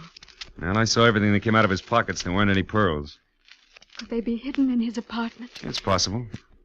Waldo lived on the same floor you do, in this apartment house. And why didn't I know him, at least by sight? Well, he just moved in last week. He managed to get a sublet. Sort of amateur magician on the side, huh? It's, getting rather late. Yeah. What about your husband this hot, mysterious night? He's still at his meeting. Good. Why did you say that?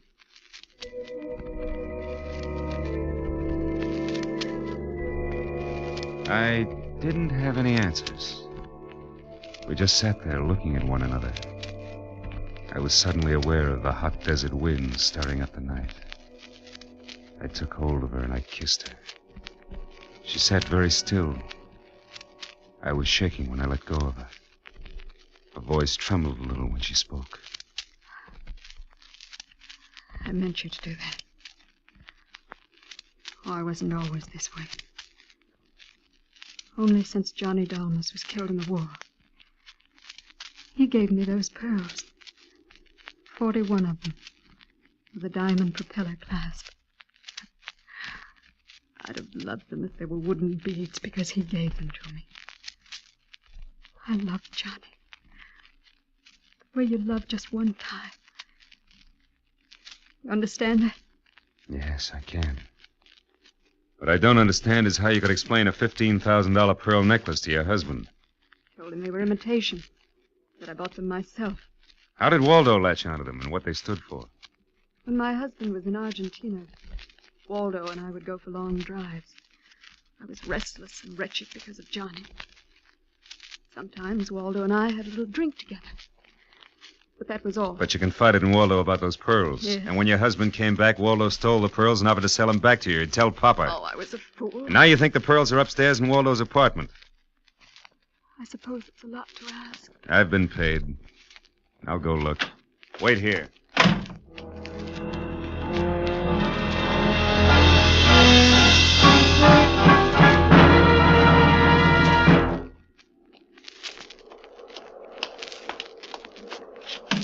Was I gone long, No. Lola? Well, No. no pearls? No pearls.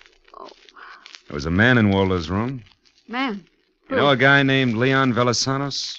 No, not by name. I don't know him. Mexican, South American, about 45, small, iron gray hair, very neat. Fawn-colored suit, wine-colored tie. No, I don't think I know such a man. You say he was in the room? Yeah. What did he say? Very little. In fact, nothing. He was dead.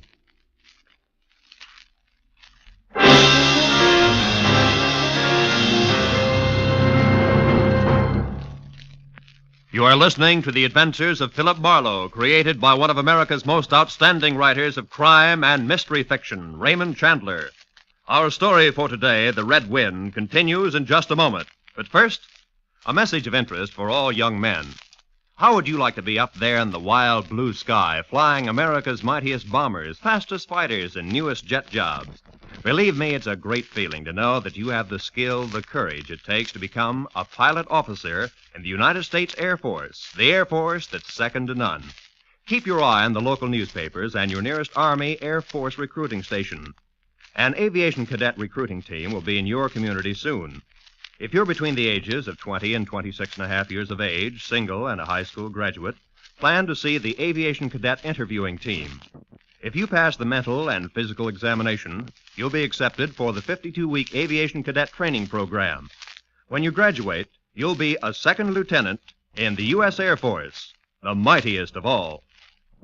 And now, back to the adventures of Philip Marlowe. With Gerald Moore as our star, we continue today's adventure.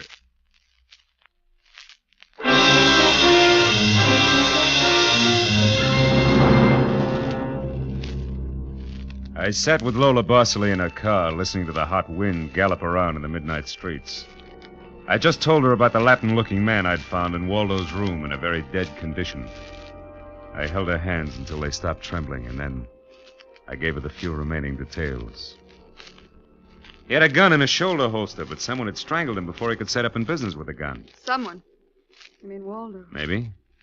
You see that convertible coupe 2 cars ahead of us? Oh, it's been there for hours. It's there before I parked here to wait for you. Well, Leon, the guy in Waldo's room, came in that car. But according to the key container he carried, it isn't his car. Whose car is it? Does it matter? Yeah, it belongs to a lady, according to the tag on the car keys. Eugenie Kolchenko, West Los Angeles. Never heard of her. Mm-hmm. Well, you better go home now. What are you going to do? I'll drive that flossy convertible around and wave at my friends. Impress people. You run along now. Me, I've got another date.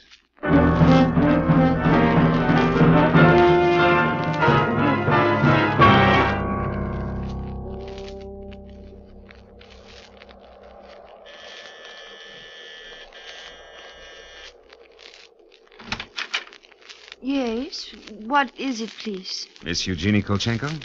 Yes. What is it? Did you lose or misplace a pigeon gray convertible coupe? What are you saying? Now, don't be alarmed. I found it, brought it home to you. Come in, please. It is a reward you wish. Shall we say... Snap out of it, dragon lady. Who was he? Was who? The little guy, Leon. You loaned your car to. He's dead. Who was he? Oh, no. No. Eugenie. Darling, come here, please. What's the matter, my dear? Who is this man? I came about Miss Kolchenko's car. What about her car? Well, the gentleman who borrowed it couldn't return it on account of he isn't alive. He's dead, darling. He is dead. That's putting it more bluntly, of course. Dead, huh? Yeah, completely. Who are you? Philip Marlowe, private investigator. My card. Have you told the police yet? Never do at once what can be profitably deferred pending negotiation. ESOP. I might negotiate. Peachy. Just what do you know, Marlowe? Well, a man named Waldo was shot in a bar tonight. I happen to have the inside as to who he was, and when I visited his apartment tonight, I found this Leon Velasanos dead. He wouldn't have had $500 in 20s on him, would he? No. But this Waldo had over $700 on him when he was killed in that cocktail bar, mostly in 20s. Is there a basis for negotiation yet? Very well, Marlowe. There were certain bills for some stuff Miss Kolchenko here had charged to my account. But, darling, you told me I might charge to your account. All right, my dear, so I wasn't bright. That might be the understatement of the decade, but go on. I had the bills safely in my briefcase. Somehow, this Waldo had a chance to steal the briefcase. I hired Leon, gave him $500 to buy back those bills from Waldo. Instead, Waldo took Leon's coupons, was forced to kill Leon in the process. Then he went out to keep another date and walked into an old pal hostile enough to blow him down, huh? And somebody still has those bills, and I'm in for a divorce suit, huh? The man who shot Waldo got away in Waldo's car with your briefcase in it, could be. Cops caught him. And the police have the briefcase? Maybe. But the police are interested in solving crimes, not in tossing mud for the benefit of sensation eaters. I have a friend or two at headquarters. Let me see what I can do. It's worth $500 to me, Marlowe. Then that's what it'll cost you. All right. Good luck, and thank you, Mr. Marlowe. Philip Marlowe, remember? Marlowe. My name is Frank Barsley. Barsley? Oh. And just what does that mean? The big hydroelectric engineer. Yeah. Yes, how'd you know? Never mind. May I use your telephone?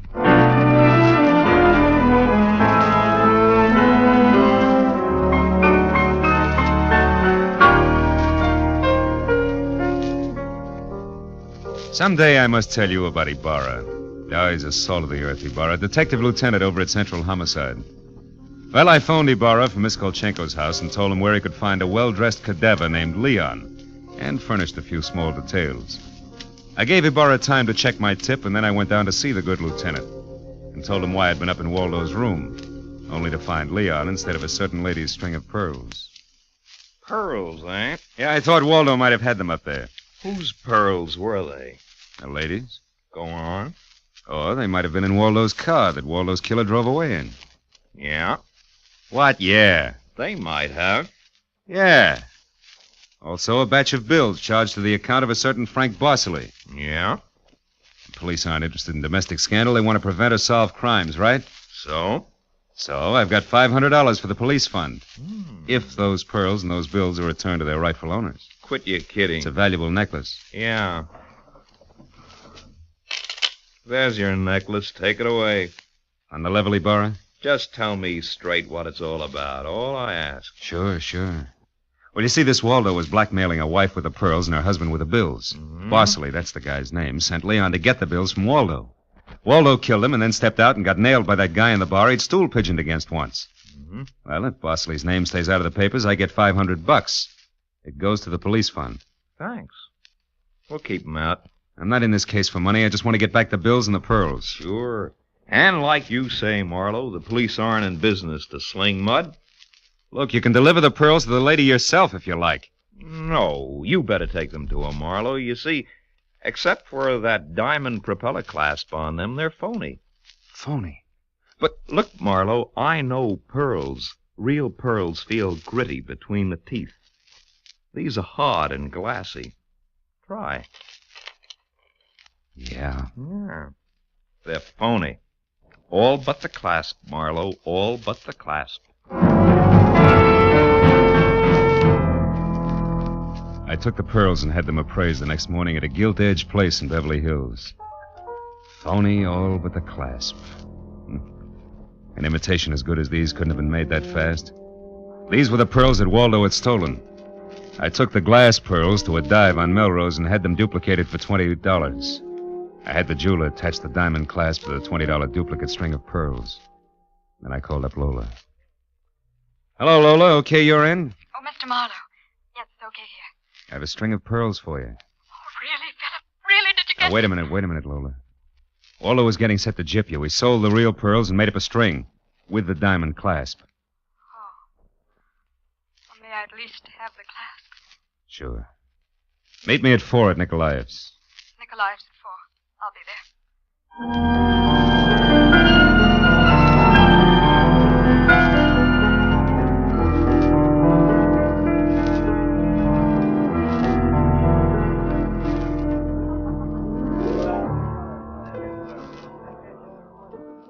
There you are, Lola.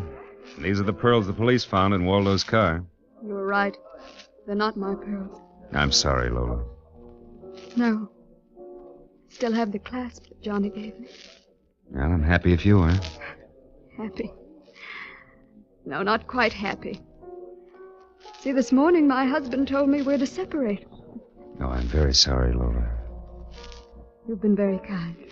That's all right. This is goodbye, I suppose. Yeah. You'll never get over Johnny Dalmas. Goodbye, Lola. And if anybody ever bothers you again, let me know, huh? Name's Marlowe. Philip Marlowe. I'll remember. Philip Marlowe.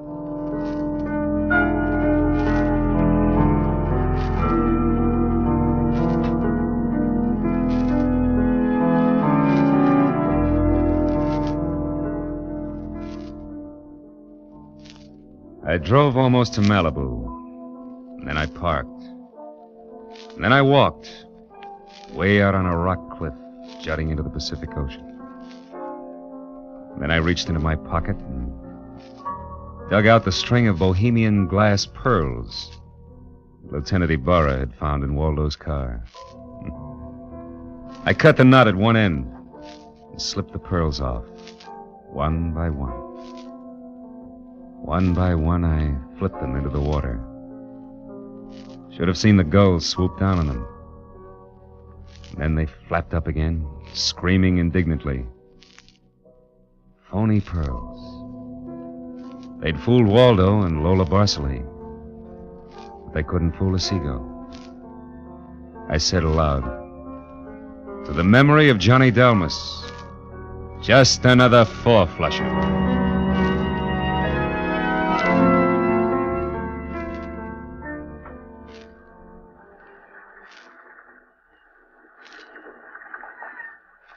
I listened a while to the wheeling seagulls.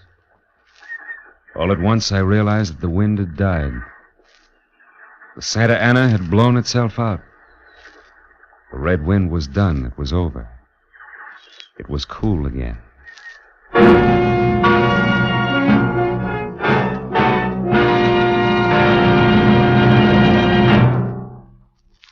The Adventures of Philip Marlowe, created by Raymond Chandler, stars Gerald Moore and is produced and directed by Norman MacDonald.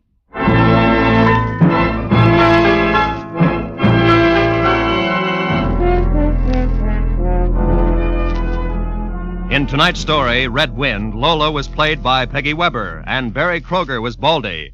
Joan Banks played Eugenie Kolchenko. Jeff Corey was Lieutenant Ibarra. Parley Bear was Barsley. Lou Krugman was Waldo. And Wilms Herbert played the bartender. The special music was conceived and conducted by Ivan Ditmars.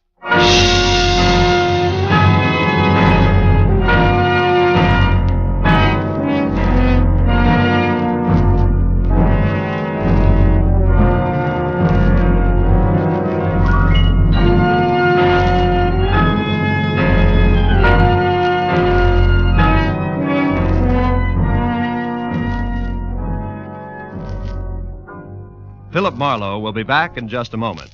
Young man, be a Marine. Combine travel, adventure, and education at no expense to yourself. When you're a Marine, you can travel to the far places of the earth and carry on at the same time your own educational program through free Marine Corps Institute correspondence courses. You have plenty of courses to choose from, and an ideal way of studying geography or history is to take a course dealing with the background of the area in which you are stationed, or any of the more than 160 Marine Corps Institute courses. Thanks to this Marine Corps Institute, thousands of Marines are making continual educational advancements during their service in the U.S. Marine Corps. That opportunity, upon becoming a U.S. Marine, is yours for the asking. Check with your nearest Marine Corps recruiting office tomorrow for complete information.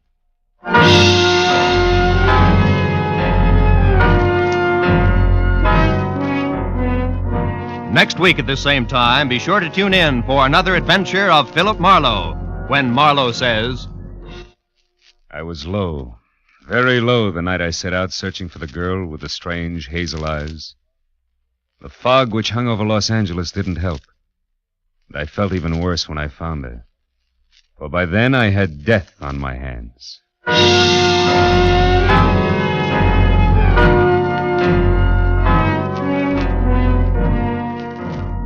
If you like your laughs mingled with spicy music, be around tomorrow to hear the premiere of Alka-Seltzer Time, featuring Herb Schreiner and Raymond Scott's quintet. There'll be guest stars, too. Here's a show that's guaranteed to keep Monday from being blue.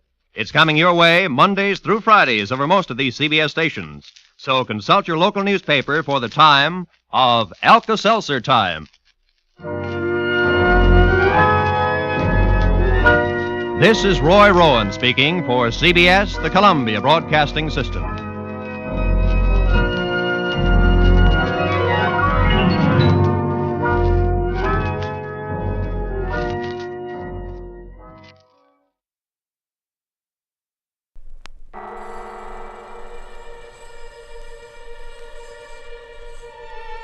Good evening. Welcome to radio's Adventure Theater.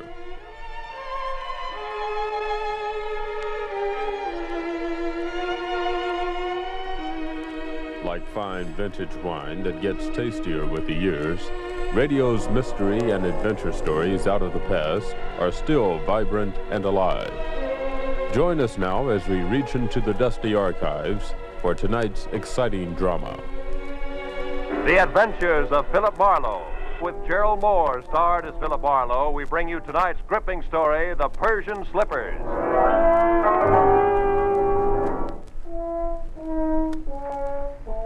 One of those thin, chilly fogs had sneaked in from the Pacific, and it hung vaguely to the streetlights along the Sunset Strip. It was a kind of a fog that you could see through, but everything was out of focus. It made you start wondering what you were going to do when you were 90 and you were all alone. I'd have liked to have spent the night in a room full of noisy extroverts playing charades. But instead, I had to eat a quick dinner and drive up into the secluded Hollywood Hills to meet a guy. A guy who had nothing but trouble on his mind. When I pushed the buzzer, I had the feeling of wishing I was someplace else. Carl Delaney himself opened the door. He was grim and brusque and to the point. Marlowe? That's right. Come in, Marlowe. I appreciate this. You're coming up here after business hours, I mean.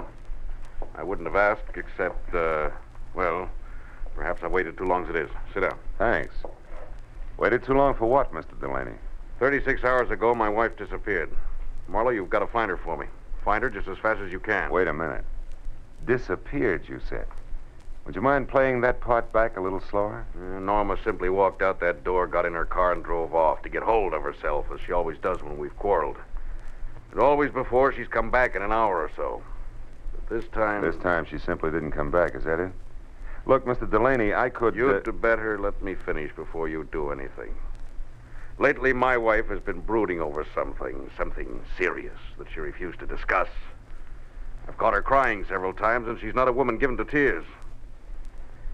Marlowe, I'm sure that unless we move fast, when we do find her, we're going to find her dead. Suicide? Yeah.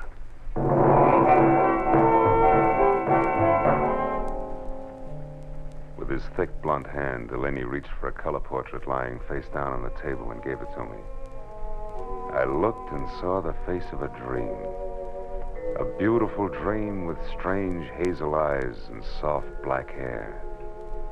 I felt Delaney watching me as I glanced up in time to catch the fading end of a very ugly expression on his face. I handed the picture back to him, and he laid it on the table again, face down. Then he took me upstairs to Norma's room. It was a nice, frilly room, typically haunted by elusive, sweet smells. There was only one incongruous note. What was the horoscope doing on her desk? From the looks of a picture, I knew that Norma was attractive enough that she didn't need to look to the stars for a future. A horoscope? Yeah, you know how women are. Marlowe, will you find her for me? Well, I'll try. My rate is $25 a day plus expenses. And remember, you hired me to find her, not bring her back. Fair enough. You just find her. I'll be satisfied. I'll need a starting point. Were there any phone calls or letters or anything that might be a lead? What about friends? We have no close friends. Norma always stayed to herself. Wait, there was a phone call yesterday from, Madame Jeanette, I think it was. Who's that, a dressmaker? I haven't any idea. She wanted to speak to Mrs. Delaney. I told her Norma was out, and she asked that my wife call her when she got back. That's all there was to it. Anything else you can tell me? No. No, it's not much to go on. I'll see what I can do, Mr. Delaney. I'll be here all night, Marlowe. Call me if you need anything. Yeah, I'll do that. Good night.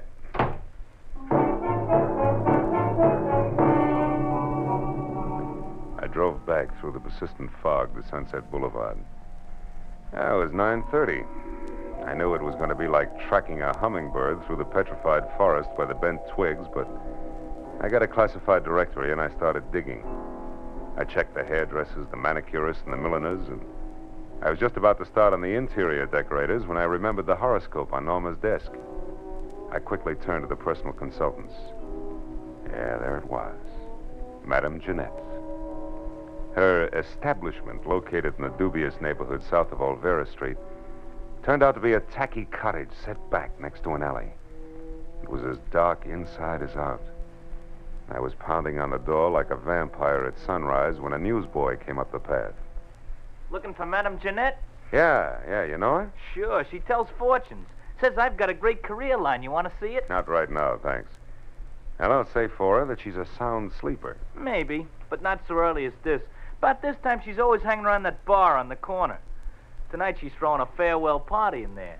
Farewell party? Who for? Herself. She's leaving town. Oh, thanks a lot. Here, kid. Gee, a buck. My old man'll swear I've been shooting crap again. What'll it be, mister? Something just a bit drier than muscatel. Say scotch? It's on me, mister. It's my party. Well, this is indeed a pleasure. You're the Madame Jeanette, aren't you? Yeah, why? You're all of 20 years younger than what I expected. Probably the life I lead. Hey, wait a minute. Why should you be expecting anything about me?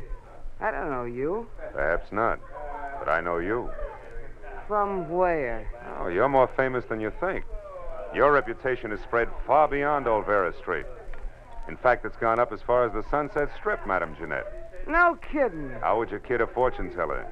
Don't you know all, see all, and tell all? Well... And judging from that Spanish shawl, your Hungarian skirt, and those embroidered Persian slippers, I'm beginning to think your fame is not only local, but international. Say, you're beginning to make me feel like I shouldn't be giving up this racket after all. Giving up fortune-telling? No. Yeah. I'm leaving town on the midnight train. Gonna spread my talents all over the East, and I'm not coming back. Don't tell me your crystal ball has laid a golden egg. So to speak, yeah. I come into some lettuce. Suddenly. That's always nice. Well, I guess it means you won't be interested in the few paltry dollars I'd intended to spend with you. Hey, can I have another beer, Jim? Shut up, Pinky Blow. Ah, just a... Traveling lady can always use a little extra moolah. What was it you wanted, Bud? I'm looking for someone. Norma Delaney. I'm afraid I don't know anybody by that name. I'm afraid you do. Hey, Charlie. Yeah? This bird's crabbing my party. What kind of a joint is this, anyway? Lady can't sit here and have a farewell party without being insulted by every jerk that drops in. Well, mister, I haven't finished my drink yet. you got pockets, ain't you? Just pour the drink into one of them and take it along. You ain't finishing it here. Charlie reached under the bar for his pick handle, so I left without pursuing the subject further. But I knew Jeanette was lying, writing a purple lipstick about Norma. I walked back to my car, lit a cigarette, and spent a few precious minutes trying to decide whether or not to break into her place and snoop. Then I caught the shadow of a figure slipping up on me from behind. I turned. Wait, don't swing, Mac. Don't swing. It's only me, Pinky. I was in the bar when you was talking to the madam. That tightwad Jeanette. Yeah, I saw you, so?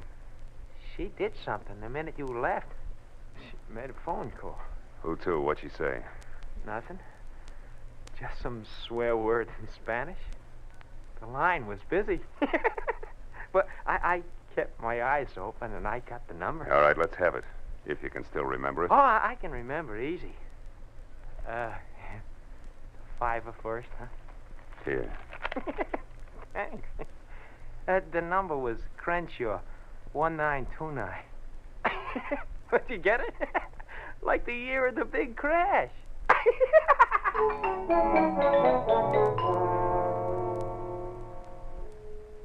Thanks to the thirst of an underweight lush, I wasn't at the end of my rope yet. I drove as far as the nearest drugstore, dropped a nickel in the slot, and dialed. Crenshaw, the year of the big crash.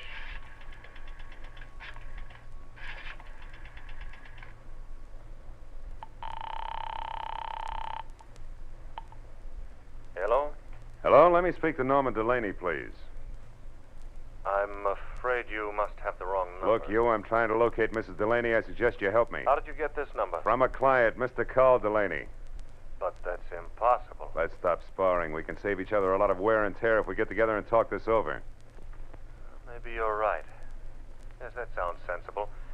I'm at the Beechwood Apartments, number 4. Check. I'll be right out.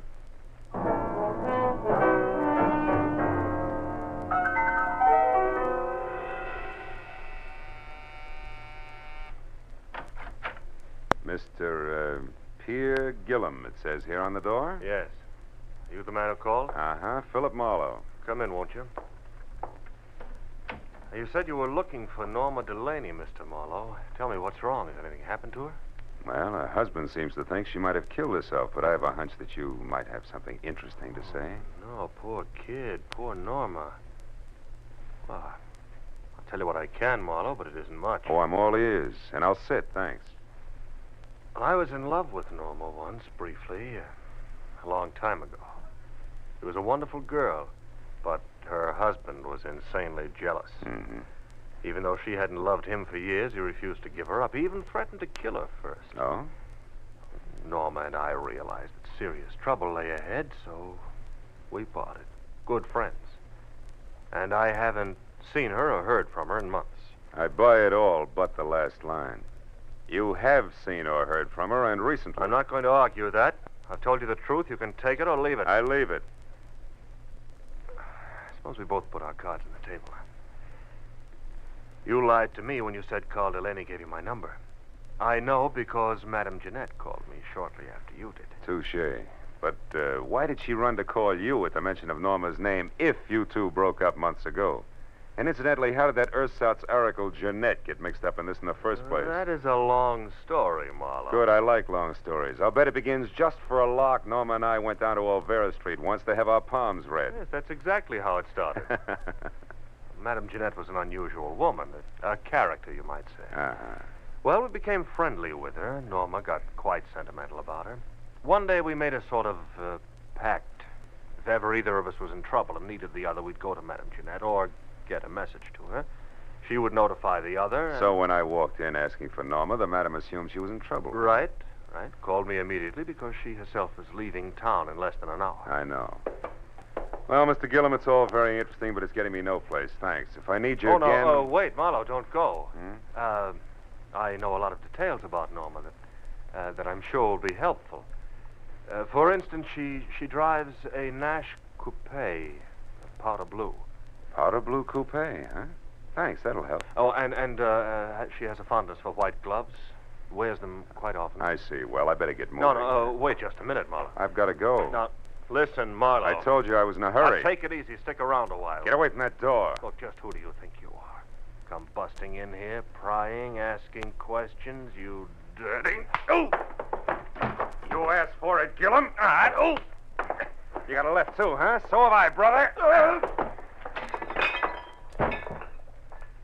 Left Gillum sprawled all over his coffee table, as limp as a 5-cent salad. Madame Jeanette's train left in 40 minutes. I ran through $22 worth of red lights, getting down to a cottage because I was sure Gillum's attempted stall was tied in with a departure. But I couldn't figure out why. That is, I couldn't until I switched out my lights and coasted to a stop in front of her place. Then I saw it. Half hidden in the shadows back of the house sat a powder blue coupe. I got up on the porch close to the front door and listened. Jeanette was talking to a woman. I couldn't catch what they were saying, but one thing was certain. The woman was Norma Delaney. All at once I realized the talk had stopped. That was my cue. I shoved open the door and went in. Jeanette sat at a table alone, facing me. Well, Mr. Marlowe, you've returned. What is it this time? I'd like my fortune told. Yeah? Now listen close, Gumshoe. I'll make this a short and snappy reading because I'm catching a train in 15 minutes. There's a woman very close to you. In fact, she's right behind you, sucker! What? Oh!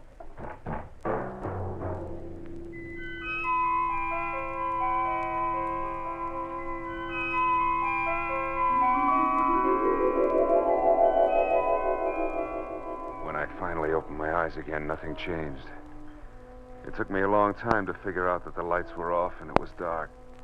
I climbed up the table leg hand over hand and switched on a lamp. Jeanette's house was absolutely quiet. I had caught a glimpse of a white glove holding what is known as a blunt instrument just before I dozed off. And that reminded me what I was down here for. I wobbled through the kitchen and out the back door, but the powder blue coupe was gone. It was 12:15. My head and the fog both had gotten a little thicker. So I just stood there, useful like a ping-pong ball in a bowling alley. It was the sound of footsteps that finally moved me, and the newsboy was back. Well, how you again, mister? Did you ever get a hold of Madame Jeanette before she left? Yeah, but not tight enough. Say, a blue coupe left here a few minutes ago. Did you see it? Nope, I didn't. Gee, I'm sure sorry she went away. She gave me a buck tonight, too. Said she was coming into a fortune. You and your career... Say, what's that down there, in those weeds? I don't know. It looks like some kind of a shoe. Yeah. Yeah, it is a shoe. Here, see? What do you know? A Persian slipper. I suddenly got a very creepy feeling. And 20 minutes later, I pulled to a stop at that small but elegant house. The lights were on, and I saw the powder blue coupe in the garage next to Carl's big black sedan. I ran up the steps. The front door was ajar, so I went in. I found Carl Delaney in front of the fireplace, face down on the floor, dead.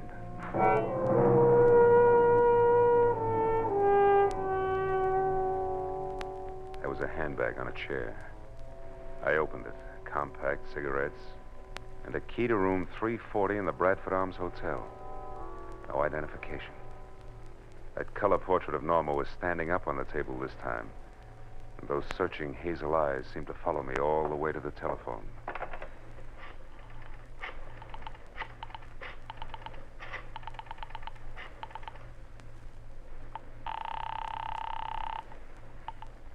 Lieutenant Ibarra speaking. Phil Marlowe, Ibarra. There's a dead one at 1077 Hollycrest Road. Named Carl Delaney. Murdered. I'll be right out. I hung up the phone, and then the hair on my neck crawled as I heard the unmistakable sound of a woman's heels on the floor upstairs. I ducked behind a door as the heels clicked down the steps. And then she entered the room.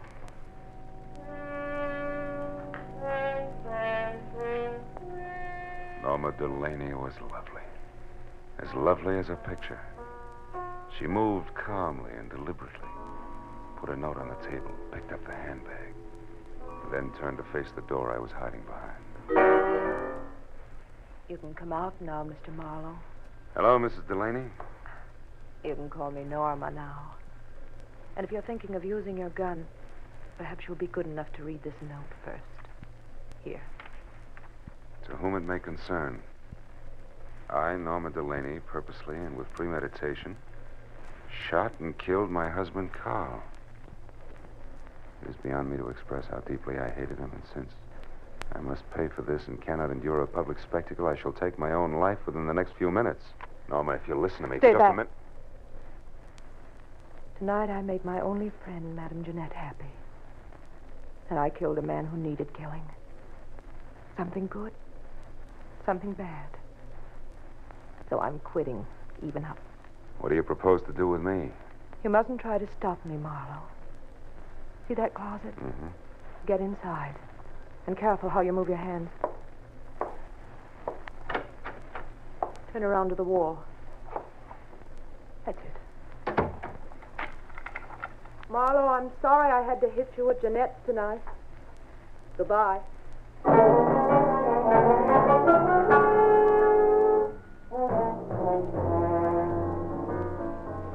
It took 3 shots to smash the lock on that closet door.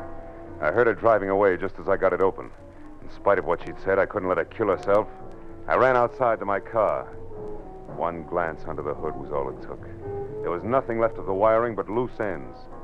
I ran into the street and a miracle happened. The first time in my life, a taxi in Los Angeles when I wanted it. I'm sorry, fella. I'm gonna call. Skip it. This is an emergency. Hey, wait a minute. You Police can't... business. A girl is driving up the road in a blue coupe. We gotta catch her before she kills herself. Let's go.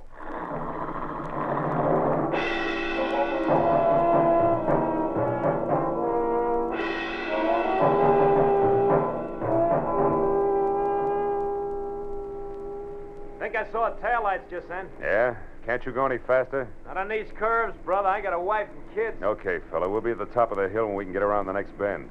We should spot her then. Yeah, you can see the whole road down the other side. Here we are, mister. This is the top. But I don't see her. Where is she? Hey, wait a minute. Stop here. Turn up your motor. This is haywire. I don't get it. We were gaining on her, and now she just disappears. Hey, what's that? A motor. That side road we passed. That's it. Hey, look. Look!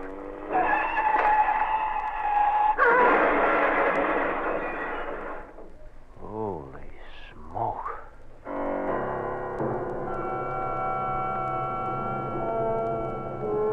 We both saw the awful sight for just an instant. A powder blue coupe with a woman crouched over the wheel. It shot out of that side road, crashed through the guardrail, and fell end over end down into the gorge. By the time we got to the hole in the fence, the wreck was an inferno. No use trying to get down there. The whole hillside will be on fire in another minute. I guess she pulled over here into this side road and waited for us to go by. And we did. Yeah, it's sandy here, too. So wonder she didn't get stuck. What's the matter? There's something buried here in the sand. One of her tires ran over it. What is it? Wait, it's plenty, brother. Come on, turn that hack of yours around. Let's get off this mountain. I just found the answer to a lot of questions.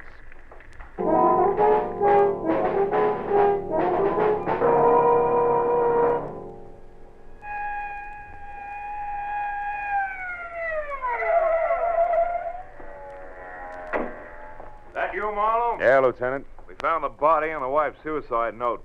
And one of the boys spotted that fire up on the hill. What is it? Car went off the road. An accident? Or the suicide? Just a little of both, Ibarra, but we'll talk later. Right now, we got to go to the Bradford Arms Hotel on the double. And please, no siren.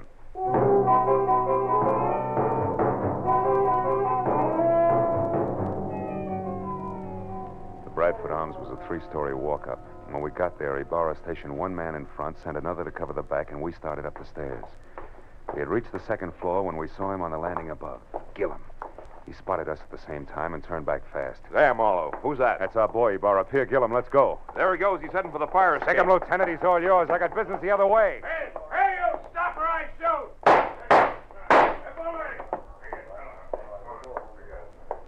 Room 336, 38, 340. It's all over now. You better drop the gun. Please, it's been neat so far. Don't mess it up. Come on, beautiful. Drop it. That's better. Well, Marlowe, I got him. I had to wing him to bring him down, but here he is. And the lady must be... Yes, Lieutenant. The lady is Norma Delaney. The girl who wanted to kill her jealous husband and then commit suicide, but didn't want to die doing it. So she used someone else's body, Madame Jeanette's, which was a logical choice because Jeanette was blackmailing her. Thus, 2 vultures with 1 stone, leaving 2 lovebirds free to fly away together. Right, Norma? Didn't you give Madame Jeanette money so she'd leave town and tell everybody she was going away? Yes, I did. That way the body wouldn't be missed, huh? Yeah. Isn't it pretty? Oh, lay off, Marlowe, can't you? Okay, Gillum, okay. Well, Ibarra, I've got a sour taste in my mouth. I think I'll go home and gargle. Anything else you need? No, I guess not, Phil. I've had all that's necessary. Wait. Just one thing. How'd you get inside this setup? How do you find out it was the dead Madame Jeanette who went over the cliff instead of the very much alive Mrs. Delaney here? Well, Jeanette had on a pair of Persian slippers, Lieutenant. One fell off down at her cottage where Norma murdered her and put her in the trunk of the car. The other one fell off in the sand of that side road when she took Jeanette out of the trunk and propped her up behind the wheel. It was lucky, Burra. Just dumb luck.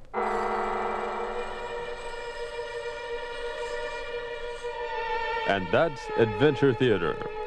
Join us each week at this time as we reach into the dusty archives for another thrilling story of mystery and adventure from out of the past.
I felt low, very low, the night I set out searching for the girl with the strange hazel eyes.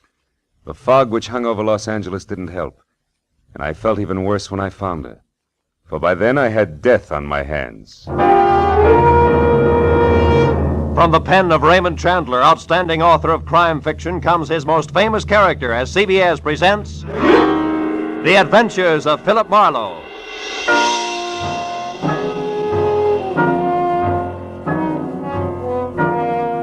And now, with Gerald Moore starred as Philip Marlowe, we bring you tonight's gripping story, The Persian Slippers.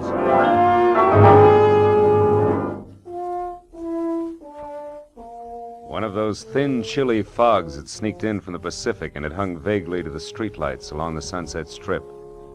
It was a kind of a fog that you could see through, but everything was out of focus.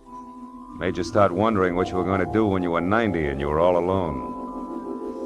I'd have liked to have spent the night in a room full of noisy extroverts playing charades. But instead, I had to eat a quick dinner and drive up into the secluded Hollywood Hills to meet a guy. A guy who had nothing but trouble on his mind.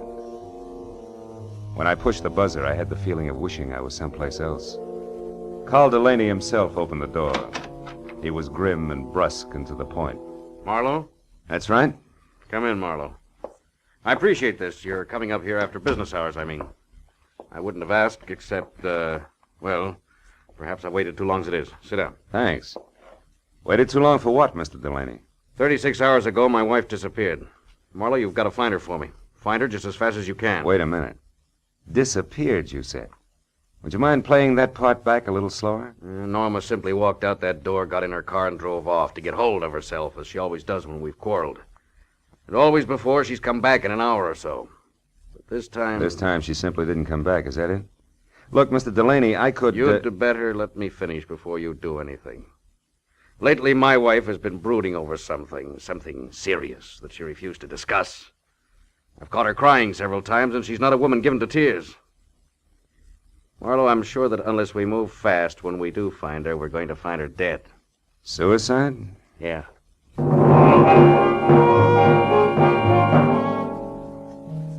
With his thick, blunt hand, Delaney reached for a color portrait lying face down on the table and gave it to me. I looked and saw the face of a dream. A beautiful dream with strange hazel eyes and soft black hair. I felt Delaney watching me as I glanced up in time to catch the fading end of a very ugly expression on his face. I handed the picture back to him, and he laid it on the table again, face down. Then he took me upstairs to Norma's room. It was a nice, frilly room, typically haunted by elusive, sweet smells. There was only one incongruous note. What was the horoscope doing on her desk? From the looks of her picture, I knew that Norma was attractive enough that she didn't need to look to the stars for a future. A horoscope? Yeah, you know how women are. Marlowe, will you find her for me? Well, I'll try. My rate is $25 a day plus expenses. And remember, you hired me to find her, not bring her back. Fair enough. You just find her. I'll be satisfied. I'll need a starting point. Were there any phone calls or letters or anything that might be a lead? What about friends? We have no close friends. Norma always stayed to herself. Wait, there was a phone call yesterday from, Madame Jeanette, I think it was. Who's that, a dressmaker? I haven't any idea. She wanted to speak to Mrs. Delaney. I told her Norma was out, and she asked that my wife call her when she got back. That's all there was to it. Anything else you can tell me? No. No, it's not much to go on. I'll see what I can do, Mr. Delaney. I'll be here all night, Marlowe. Call me if you need anything. I'll do that. Good night.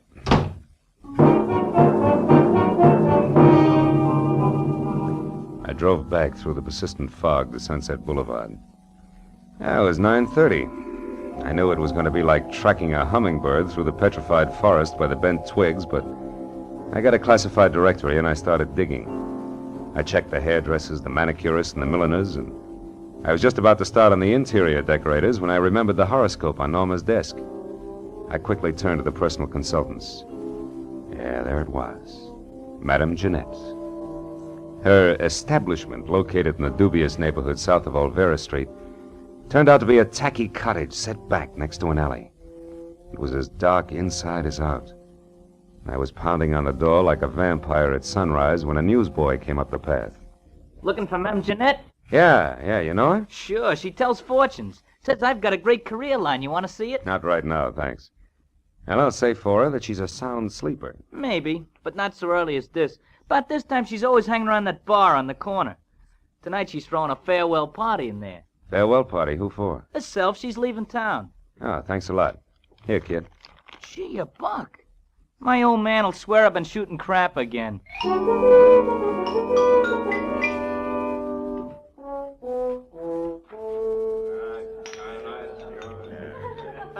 Give me another one, Charlie. Not every night I say goodbye to my dear old neighborhood. Muscatel again, Jeanette? Yeah. Did I say dear old neighborhood, Charlie? I think you did, Jeanette. Must have had one too many then. Because of all the low, flea-bitten row of shacks I ever lived in, this is the new low. Ah, Jeanette, that's no way to talk. You hurt my feelings. Pinky, there ain't nothing like a little beer to soothe hurt feelings. Yeah, you said it. Jeanette, can I have another? Yeah. Charlie, give Pinky another. But this is his last. The last? I thought you said it was a farewell party. You with all your dough. This dough's to get me out of this rat trap of a town, see? It's the last I want to see it of it in all my life, see? Yeah. Another muscatel, Charlie. Hold on a minute, Jeanette. Hey, what'll it be, mister? Something just a bit drier than muscatel. Say scotch? It's on me, mister. It's my party. Well, this is indeed a pleasure. You're the Madame Jeanette, aren't you? Yeah, why? You're all of 20 years younger than what I expected. Probably the life I lead. Hey, wait a minute. Why should you be expecting anything about me? I don't know you. Perhaps not, but I know you. From where? Oh, you're more famous than you think. Your reputation has spread far beyond Olvera Street.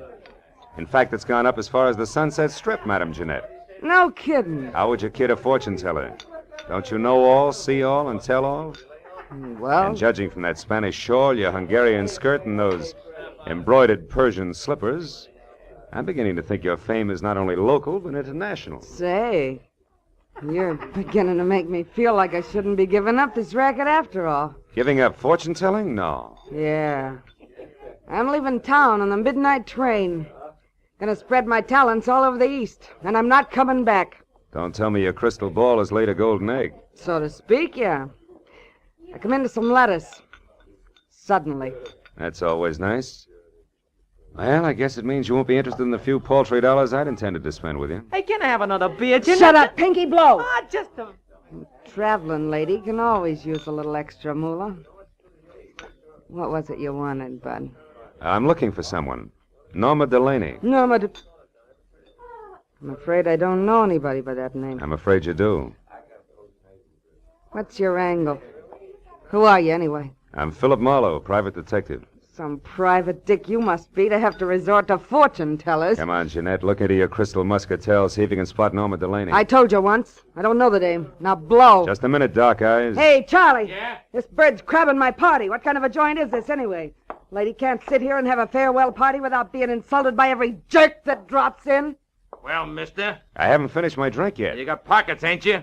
Just pour the drink into one of them and take it along. You ain't finishing it here. Charlie reached under the bar for his pick handle, so I left without pursuing the subject further. But I knew Jeanette was lying, right in her purple lipstick about Norma. I walked back to my car, lit a cigarette, and spent a few precious minutes trying to decide whether or not to break into her place and snoop. Then I caught the shadow of a figure slipping up on me from behind. I turned. Wait, don't swing, Mac, don't swing. It's only me, Pinky. I was in the bar when you was talking to the madam. That tightwad, Jeanette. Yeah, I saw you, so? She did something the minute you left. I figured you might like to know what it was. That all depends. Well, I thought it might be worth something to you, like a saw, maybe. Come on, you! Spill it! Wait a minute, Spill it! wait! If it's any good at all, it's worth a $5 or no more. All right. She made a phone call. Who to? What'd she say? Nothing. Just some swear words in Spanish. The line was busy. But I kept my eyes open, and I got the number. All right, let's have it, if you can still remember it. Oh, I can remember easy. 5 first, huh? Here. Thanks. The number was Crenshaw, 1929. But you get it? Like the year of the big crash.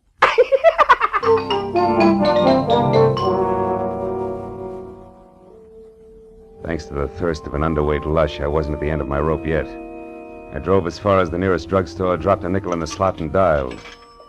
Crenshaw, the year of the big crash.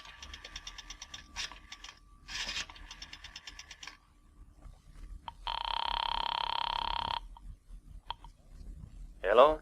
Hello, let me speak to Norman Delaney, please.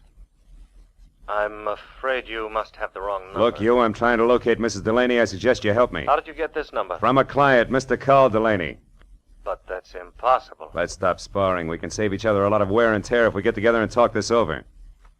Maybe you're right. Yes, that sounds sensible. I'm at the Beechwood Apartments, number 4. Check. I'll be right out.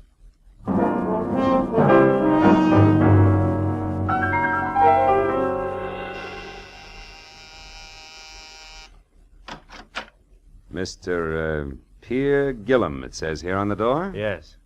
Are you the man who called? Uh-huh. Philip Marlowe. Come in, won't you? You said you were looking for Norma Delaney, Mr. Marlowe. Tell me what's wrong. Has anything happened to her? Well, her husband seems to think she might have killed herself, but I have a hunch that you might have something interesting to say. No, poor kid. Poor Norma. Well, I'll tell you what I can, Marlowe, but it isn't much. Oh, I'm all ears, and I'll sit, thanks. I was in love with Norma once, briefly, a long time ago. She was a wonderful girl, but her husband was insanely jealous. Mm-hmm. Even though she hadn't loved him for years, he refused to give her up. He even threatened to kill her first. Oh?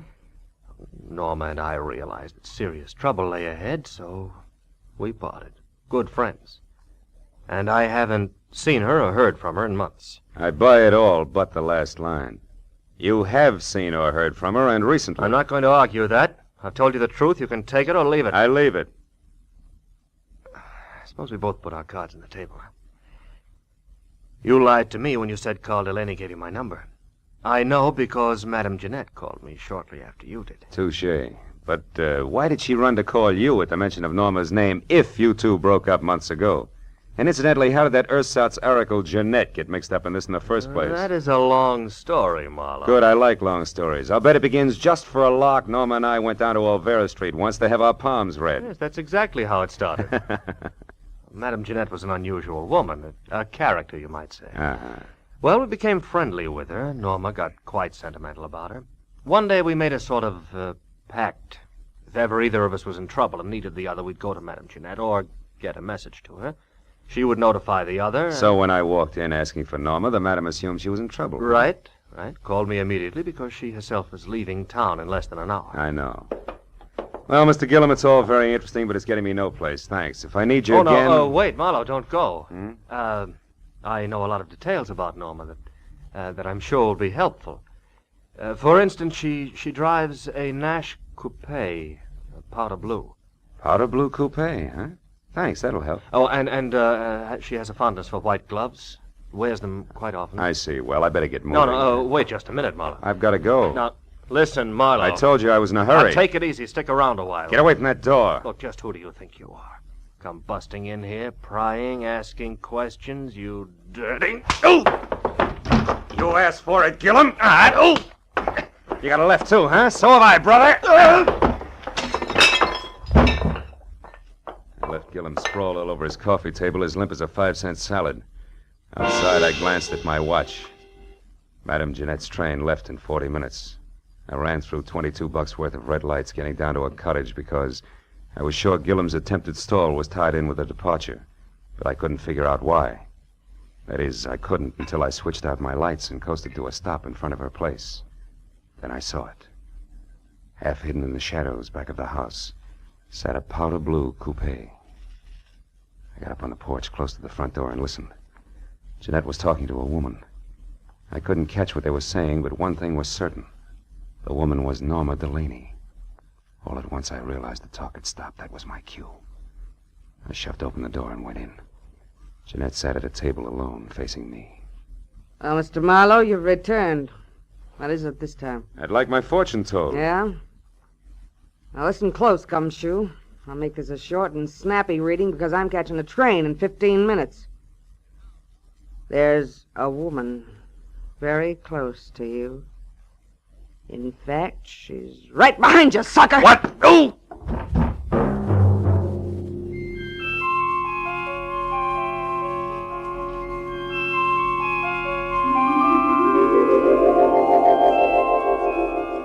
When I finally opened my eyes again, nothing changed. It took me a long time to figure out that the lights were off and it was dark. I climbed up the table leg hand over hand and switched on a lamp. Jeanette's house was absolutely quiet. I had caught a glimpse of a white glove holding what is known as a blunt instrument just before I dozed off.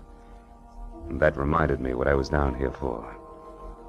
I wobbled through the kitchen and out the back door, but the powder blue coupe was gone. It was 12:15. My head and the fog both had gotten a little thicker, so I just stood there, useful like a ping-pong ball in a bowling alley. It was the sound of footsteps that finally moved me, and the newsboy was back. Well, how you again, mister? Did you ever get a hold of Madame Jeanette before she left? Yeah, but not tight enough. Say, a blue coupe left here a few minutes ago. Did you see it? Nope, I didn't. Gee, I'm sure sorry she went away. She gave me a buck tonight, too. Said she was coming into a fortune. You and your career Say, what's that down there, in those weeds? I don't know. It looks like some kind of a shoe. Yeah, it is a shoe. Here, see? What do you know? A Persian slipper. I took the slipper along as a souvenir for my scrapbook and walked back to my car, trying to fit Norma Delaney's lovely hazel eyes in with that crack on the skull. But I couldn't.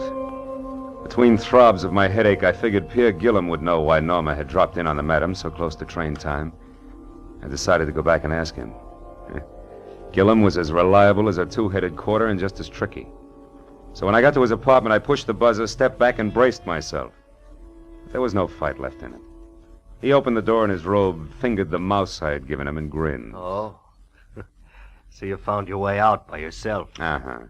Say, Gillum, what was so important about Norma seeing Madame Jeanette just before her train left? I don't know. You knew enough to try to keep me here, to delay me. Why? Oh, Marlowe, I did that for old time's sake, for an old friend. Jeanette asked me to hold you here until midnight, and I tried my best. Obviously wasn't good enough. Well, that's all I know about it. I see your phone is off the hook. Do you know that? Yeah, I took it off. It's given me nothing but trouble tonight. I hereby wash my hands of this whole business. I'm going to bed. And I hope to sleep. Good night.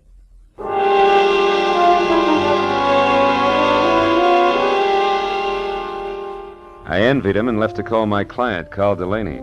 He said he'd be in all night, but the phone kept ringing and ringing, and no one answered. I suddenly got a very creepy feeling.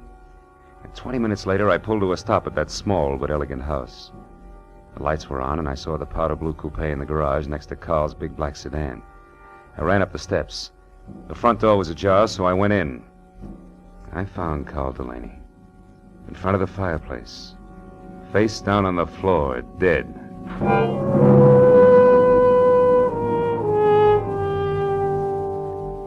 There was a handbag on a chair. I opened it. Compact, cigarettes, and a key to room 340 in the Bradford Arms Hotel. No identification.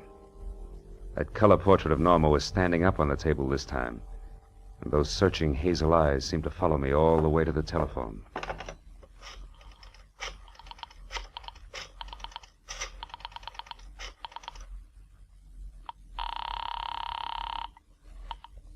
Lieutenant Ibarra speaking.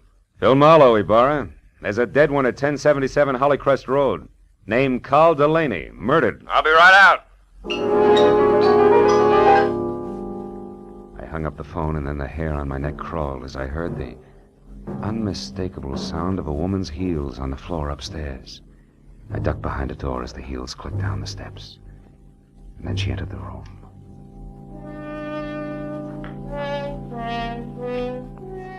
Norma Delaney was lovely. As lovely as a picture. She moved calmly and deliberately, put a note on the table, picked up the handbag, and then turned to face the door I was hiding behind. You can come out now, Mr. Marlowe. Hello, Mrs. Delaney. You can call me Norma now. And if you're thinking of using your gun, perhaps you'll be good enough to read this note first. Here. To whom it may concern. I, Norma Delaney, purposely and with premeditation, shot and killed my husband, Carl. It is beyond me to express how deeply I hated him, and since I must pay for this and cannot endure a public spectacle, I shall take my own life within the next few minutes. Now look, Norma, no guns. Easy, Marlowe. I'll kill you if necessary. But it would be so pointless now. I'm free at last, and I want to spend the little time left to me in my own way. Norma, if you'll listen to me Stay just back. a minute. Tonight I made my only friend, Madame Jeanette, happy. And I killed a man who needed killing. Something good, something bad. So I'm quitting, even up. What do you propose to do with me? You mustn't try to stop me, Marlowe. See that closet? Mm-hmm. Get inside. And careful how you move your hands. Turn around to the wall. That's it. Marlowe, I'm sorry I had to hit you with Jeanette's tonight. Goodbye.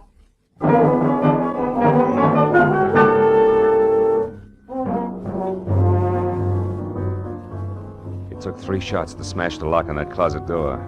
I heard her driving away just as I got it open. In spite of what she'd said, I couldn't let her kill herself. I ran outside to my car. One glance under the hood was all it took. There was nothing left of the wiring but loose ends. I ran into the street and a miracle happened. The first time in my life, a taxi in Los Angeles when I wanted it. I'm sorry, fella. I'm gonna call. Skip it. This is an emergency. Hey, wait a minute. You Police can't... business. A girl is driving up the road in a blue coupe. We gotta catch her before she kills herself. Let's go.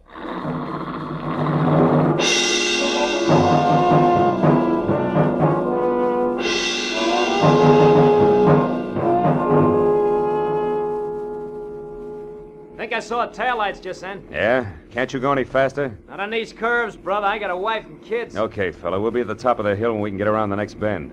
We should spot her then. Yeah, you can see the whole road down the other side. Here we are, mister. This is the top. But I don't see her. Where is she? Hey, wait a minute. Stop here. Turn off your motor. This is haywire. I don't get it. We were gaining on her, and now she just disappears. Hey, what's that? A motor. That side road we passed. That's it. Hey, look. Look!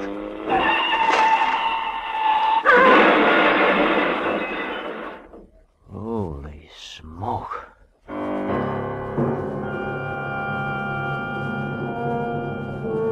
We both saw the awful sight for just an instant. A powder blue coupe with a woman crouched over the wheel. It shot out of that side road, crashed through the guardrail, and fell end over end down into the gorge. By the time we got to the hole in the fence, the wreck was an inferno. No use trying to get down there. The whole hillside will be on fire in another minute. I guess she pulled over here into this side road and waited for us to go by. And we did. Yeah, it's sandy here, too. It's a wonder she didn't get stuck. What's the matter? There's something buried here in the sand. One of her tires ran over it. What is it? Why, it's plenty, brother. Come on, turn that hack of yours around. Let's get off this mountain. I just found the answer to a lot of questions.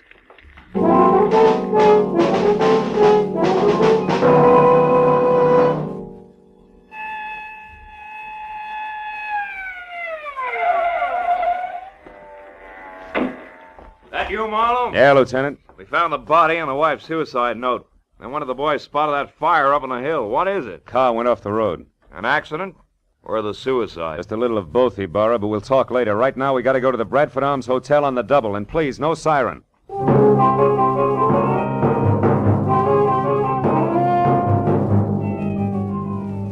The Bradford Arms was a 3-story walk-up. When we got there, Ibarra stationed one man in front, sent another to cover the back, and we started up the stairs.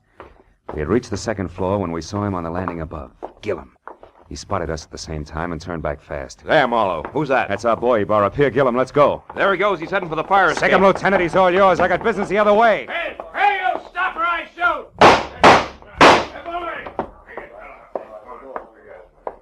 Room 336, 38, 340. It's all over now. You better drop the gun. Please, it's been neat so far. Don't mess it up. Come on, beautiful. Drop it. That's better. Well, Marlowe, I got him. I had to wing him to bring him down, but here he is. And the lady must be... Yes, Lieutenant. The lady is Norma Delaney. The girl who wanted to kill her jealous husband and then commit suicide, but didn't want to die doing it. So she used someone else's body, Madame Jeanette's, which was a logical choice because Jeanette was blackmailing her. Thus, 2 vultures with 1 stone, leaving 2 lovebirds free to fly away together. Right, Norma?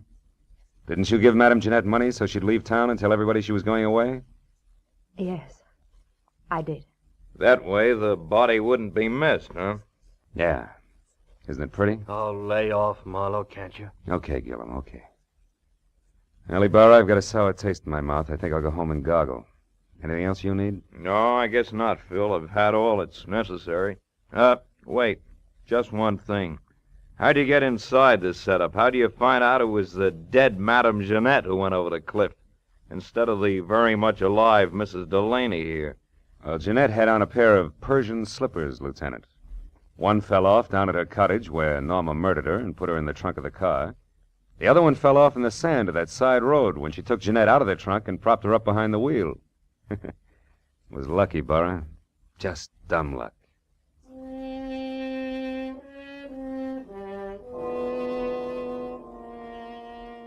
I took a walk later. A long walk. All by myself.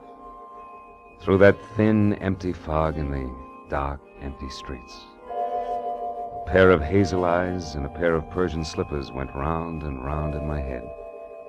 And for some reason I kept thinking, a pair of Persian slippers has two soles and two heels. And it's hard to tell just exactly where the one becomes the other.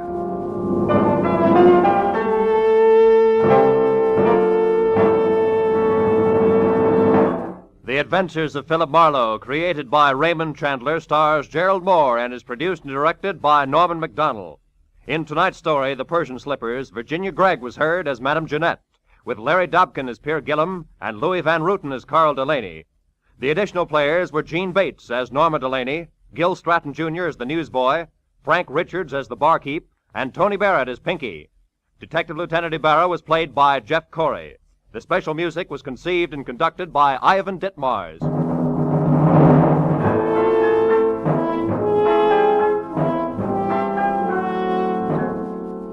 Be sure to be with us again next week at this same time when Philip Marlowe says...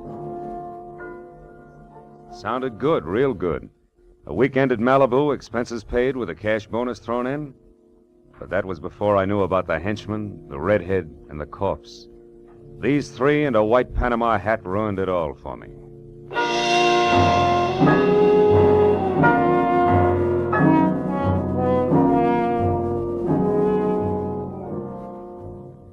The big star-studded array of CBS Sunday shows starts tonight. 1, 2, 3, 4, 5 top entertainment programs that make listening to your CBS station a happy habit. 1, Cabin B-13, the popular dramatic show by John Dixon Carr, renowned mystery writer.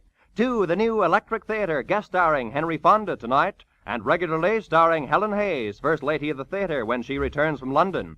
3, Our Miss Brooks, the hilarious comedy success starring Eve Arden.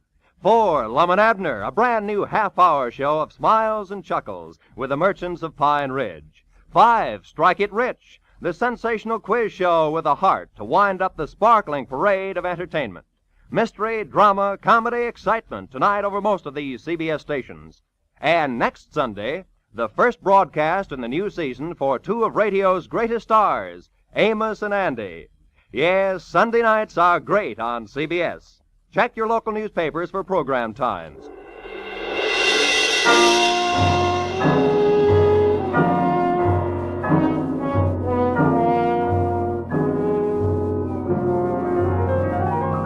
This is Roy Rowan speaking for CBS, the Columbia Broadcasting System.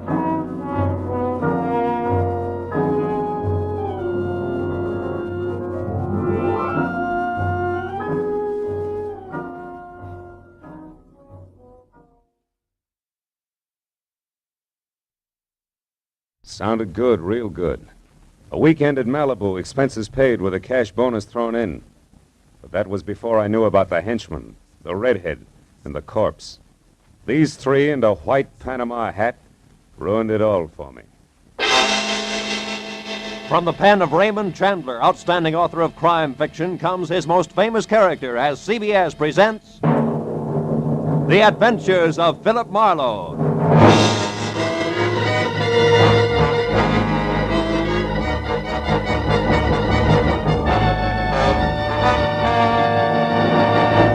And now, with Gerald Moore starred as Philip Marlowe, we bring you tonight's unusual story, The Panama Hat.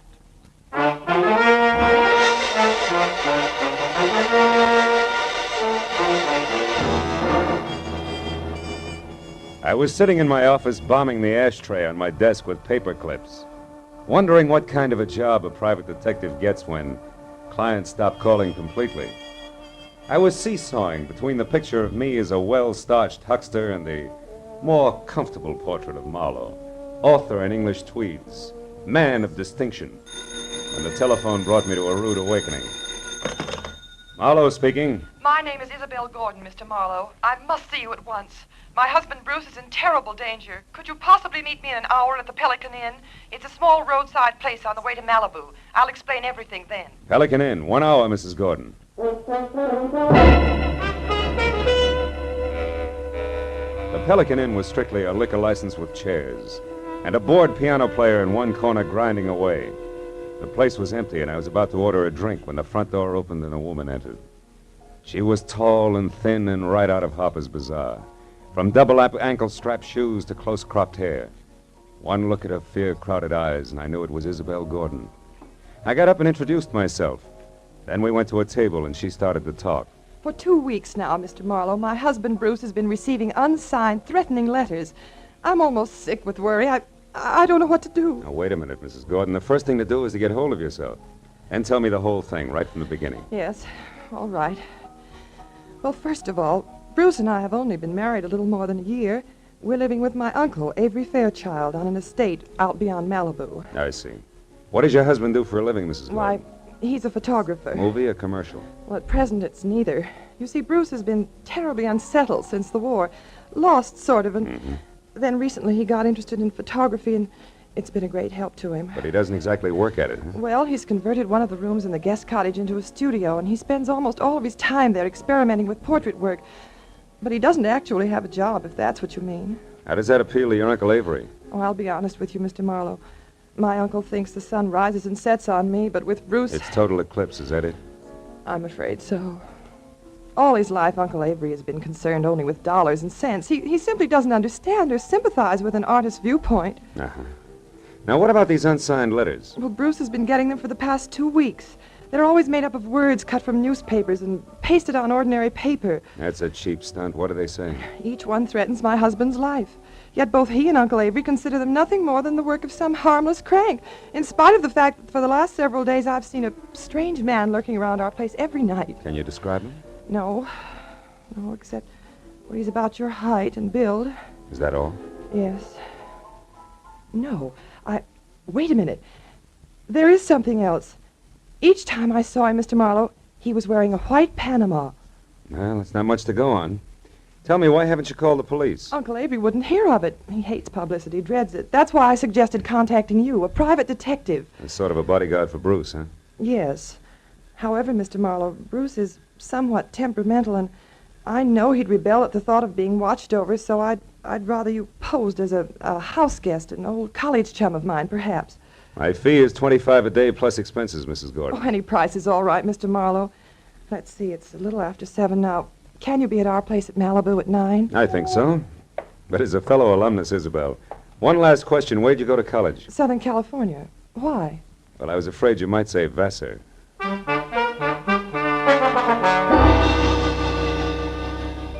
After Isabel left, I remembered that I was already on my expense account. So I had a tasteless, cold, hot blue plate special and a burned cup of coffee. Then I stepped out of the Pelican Inn and headed across the paved parking lot to my car. It was already dark, and I was admiring the full moon and the beautiful wash it made over the ocean when it happened. Hey, mister! What the? Out! You all right, mister? Yeah, I think so. Thanks to your sounding off. That nut was aiming right for you. Yeah, looks that way. Did you happen to get his number? No. What about his I face? didn't. Can you describe him? No, matter of fact, I only noticed one thing. What was that? The hat he was wearing. It was a white Panama.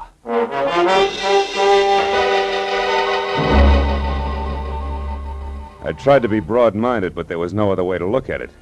The gentleman in the white Panama hat definitely meant business. I returned to my apartment in Hollywood, where I shaved, showered, and packed. And then I headed for Malibu. At 8:45, I was inside the grounds of the Fairchild estate. Another mile, and I was at the front door. When I entered, Isabel greeted me like I was a keg of brandy around a St. Bernard's neck. Then we waded through an inch-thick carpet to the library, where Uncle Avery, fat, bald, and looking like he'd just bitten into an underripe persimmon, was waiting. I wasn't asked to sit down, and I wasn't offered a cigar. Avery Fairchild was not one to waste time. I'm a very rich man, Mr. Marlowe. As such, I'm the target for all kinds of fortune hunters, confidence men, and cranks. In my lifetime, I've been threatened and pestered by a score of crackpots, each one slightly more psychopathic than the last. It's never bothered me, and it never will. However, in this case, the approach is a bit different. Meaning you think somebody's trying to get at you through your nephew, huh? Never refer to him as my nephew. My niece's husband, if you please. And don't forget it. Uncle Avery. Isabel, my feelings about your husband are no secret. You're being unfair, Uncle Avery. Just because Bruce is an artist and he... Artist, is he? Why, Isabel, that man's no more an artist than I am a horse jockey. Good evening, everybody. Hello, Bruce. Hello, darling. You were saying something, Uncle Avery? Bruce, I want you to meet Philip Marlowe. We were great friends at school, and when I heard he was in town for a while, I insisted that he spend a weekend with us. How do you do, Mr. Gordon? It's a pleasure to have you with us, Mr. Marlowe. You're very welcome. I do the welcoming around here, Bruce. Mr. Marlowe's had a long trip, and I'm certain he'd like to turn in early. Bruce, darling, he's going to stay in the guest cottage, the room next to your studio. Will you show him there, please? Oh, I'll be glad to. By the way, Isabella, I'm going to work late, so I'll say good night to you now. Good night, dearest. Good night, sweet. Please be careful. Yes, Bruce, by all means, be careful. Remember, the true artist belongs to posterity, or something.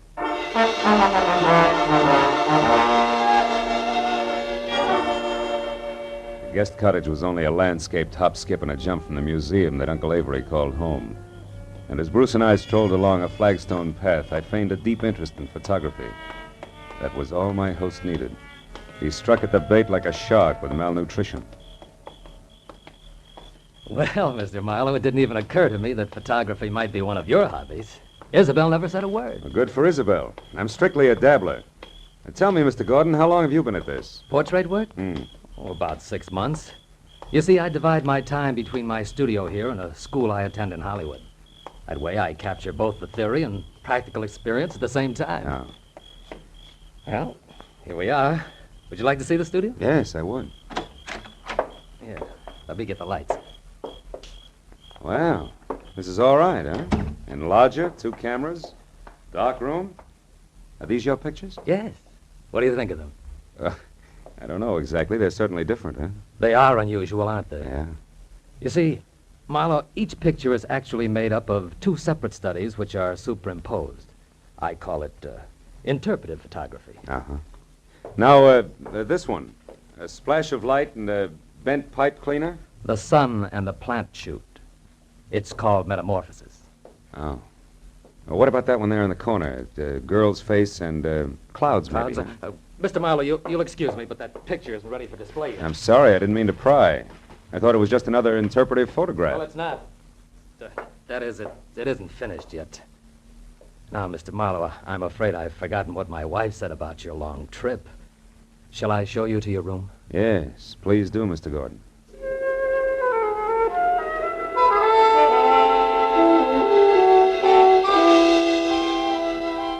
My room on the other side of the guest cottage was wider than Hollywood Boulevard.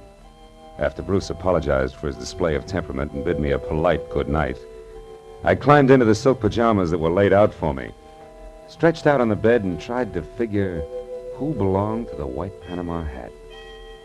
But an hour passed, and I wasn't getting any sensible answers. So I switched out the light, put my gun on the table next to me, and snuggled into what felt like 1.5 miles of mattress. I was almost asleep, and the clatter of a shovel falling on the walk outside brought me straight up in bed. I grabbed my gun and made for the door. But the second I threw it open, I knew that I'd made a mistake. Whoever kicked over that shovel had heard me and met me with a large fist that came straight at my face. Oh!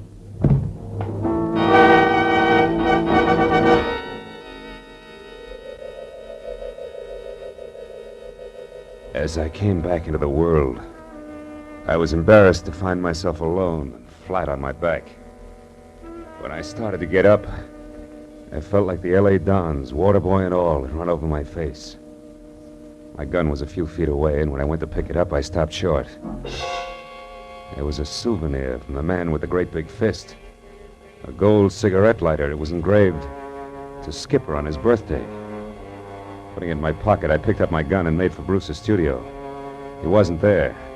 I threw on some clothes and went back to the house and found Isabel in the living room. I was about to give her a biased account of the shortest fight on record when I noticed Uncle Avery quietly entering the house from a side door that led to the garden. What's the matter, Phil? Bruce isn't in the studio anymore. What? Now, Isabel, there's no reason for alarm. Why, Bruce often goes off into the night like this. Calls it a search for beauty or some such rot. And what was it you were after just now outside, Mr. Fairchild? I was looking for my niece, Marlowe.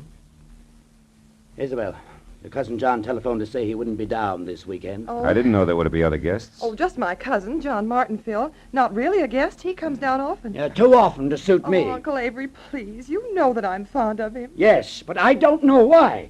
He's a chronic gambler and of no use to anyone. Living at the Wilshire Gardens when he can't afford it. Driving expensive Oh, cars. you're too hard on him. Skipper isn't Skipper? that. Yes. Do you know him? No. No, I don't. Well, you're not missing anything, believe me. Oh, I do believe you, Mr. Fairchild. I believe your every word. What? Good night, all. I left the house and headed straight for my car with the Wilshire Gardens in Hollywood in mind. It was just a chance that John Skipper Martin might own a white Panama hat. When I got to the prodigal cousin's bungalow, it was dark inside. So I pressed one hand close to my gun and the other against the doorbell. But there was no answer. The side window was open, and I started toward it when a nasty voice greeted me from the shadow of a palm tree. Good evening. Lovely night, isn't it? I hadn't noticed. I've been busy. I know. We've been waiting for you for a long time. We? Uh-huh. Me and my nice shiny revolver here. 38. Oh, I see. Well, you make a handsome couple, and I hope you're both very happy together now. What do you want? I don't want anything. I'm here to give you something. Advice. Look, brother, I've already told you I'm busy, so if this is a heist, let's get it over with, fast. You know, I think you're confused. I'm holding the gun, Mr. Martin. Martin?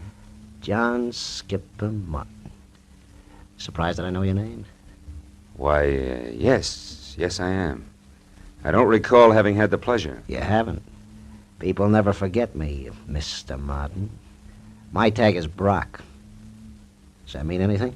No, what do? Sing, dance, tell jokes? Yeah, that's it. The last one. I tell jokes. I can't wait. You won't have to, Mr. Martin. I'm going to tell you one right now. Goes like this. Once upon a time, a young punk borrowed $10,000 from a generous gambler on his promise to pay the money back within a week. But the young punk never came across. So the gambler told a nice fellow named Brock to call on the young punk and tell him that he had 48 hours in which to get the money together.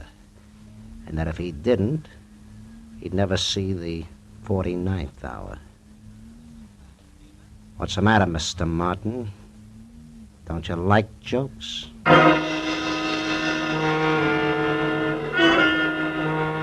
Brock grinned, shoved his .38 into a shoulder holster, and walked away. As soon as he rounded the corner, I went to the open window and climbed in. I rummaged through 2 closets looking for a white Panama you-know-what. I was about to search a third when I heard something that brought me to a dead stop. It was a key in the front door lock.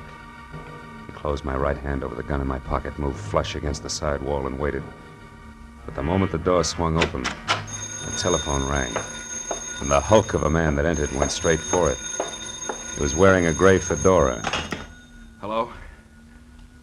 Oh, hello, Isabel. What? Bruce? Are you sure? But that's impossible. I mean, things like that just don't... Excuse me, Isabel. I think I have a visitor. I'll call you back. Reach, Mr. Martin. Who are you? The name is Brock. You owe a client of mine $10,000. He wants his money in 48 hours. I'll get it. I swear I will. I'll have it right here, on time, all of it. How are you going to do that, Mr. Martin? I have got a way. Someone's going to give it to me tonight. Why? Why? Because it's the healthy thing to do. That's why. That's all you wanted to know, isn't it? That's all. Good night, Mr. Martin.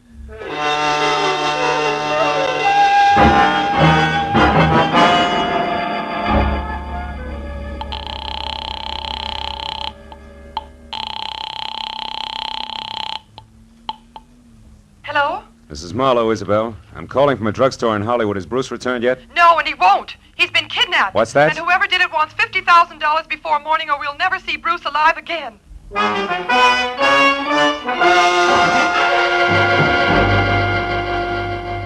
As I walked to my car opposite the Wilshire Gardens, I felt like my brain had spent the night in a cement mixer.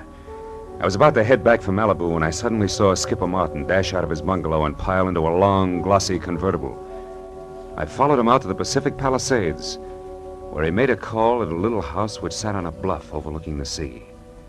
Once he was inside, I moved up quietly and saw that the name on the mailbox was Miss Carla Winters. I crawled up to a lace-curtain window where I could see what was going on. One look at Miss Winters made the damage I was doing to my tweeds worthwhile. She was strictly dragon lady, with flaming red hair and a waist you could span with two hands, if you were lucky enough to get that close. And the rest of the measurements fit just perfect. Why, you sniveling coward, you wouldn't dare open your mouth about us. Wouldn't I? Listen, Carla, I've got myself, Skipper Martin, to look after. First, last, and always. You remember that. Why should I? You've always been cheap talk and no more. Look at you now. You're in trouble, so what do? You holler blackmail. Go on, get out of here. Get out of here before I kill you.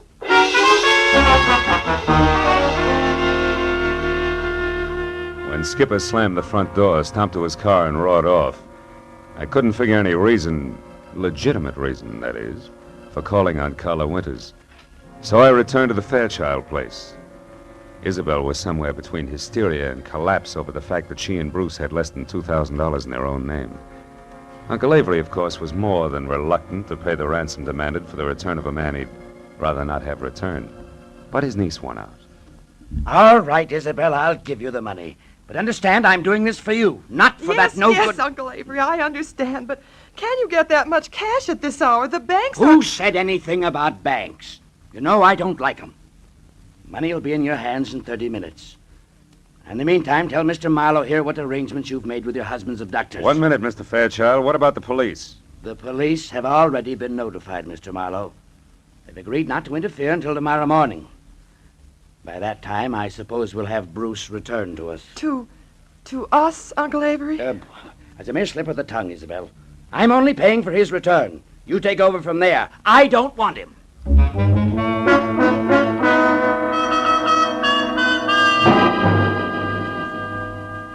A half hour later, Avery Fairchild handed me a bundle of bills which added up to $50,000 cash. The bills seemed slightly dirty. The old geezer must have had them buried someplace. For a moment, I couldn't help thinking, boy, to get at this place with a shovel sometime. But then I got back to the more pressing matters at hand. I wrapped up the money in a shoebox and I drove north along the Pacific Coast Highway. I covered the 60 miles to the rendezvous, which was a junkyard near Ventura, in about as many minutes. Then, according to instructions, I slowed down to 10 miles an hour. I blinked my lights twice, tossed out the shoebox. I was just about to resume my speed when the headlights of an approaching car fell on a man as he darted back into the junkyard. And I saw what I'd been expecting all the time. A white Panama hat. But I was still playing by the rules. So there was only one thing I could do about it. I slammed my foot down on the accelerator and kept it there until I reached the nearest telephone, where I telephoned Skipper Martin at the Wilshire Gardens. It was just possible that he owned two hats. But that little balloon exploded in a hurry.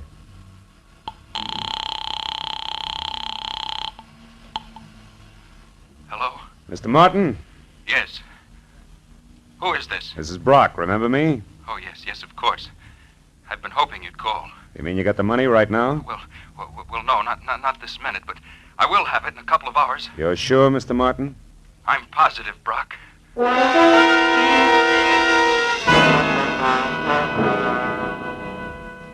Now only one thing figured. The man in the Panama hat worked for Skipper Martin. It had to be. An hour later, I pulled in at the Fairchild estate. And the moment I put my AA over the threshold, I knew that the kidnapper, too, had kept his part of the bargain. Bruce Gordon was back, safe and sound. It happened shortly after you retired, Mr. Marlowe. I was working in my studio when a man wearing a white Panama hat? Yes. But how did you know that, Mr. Marlowe? They're very popular this season, Mr. Gordon. Darling, Mr. Marlowe was a private detective. Huh? But I'll tell you all about that later. Go on with your story. Well, This man was wearing a handkerchief over his face, and he forced me to go along with him at gunpoint. Took me to a car parked in the service driveway and told me to turn around. And I was hit from behind and went out cold. Oh, darling, how terrible. It wasn't pleasant. When I came to, I was bound hand and foot, blindfolded and gagged. I had no idea where I was. Oh, but didn't you see anybody before you were released? No, Uncle Avery. Before they let me go, they hit me again. When I came to that time, I was lying on the road out near Ventura, untied. That's about it. I suppose you've told the story to the police already, huh? No, he hasn't, Mr. Marlowe, and what's more, he isn't going to. I'm sorry, but I was forced to lie to you earlier this evening. The police mean reporters, and they mean publicity. And I hate publicity. I'm sure you see my point. I wouldn't make book on that, Mr. Fairchild. Secrets like this only encourage kidnappers. Well, since we no longer see eye to eye, Mr. Marlowe, I'd suggest that we consider your services at an end. I'll have my check at your office in the morning. Good night, sir.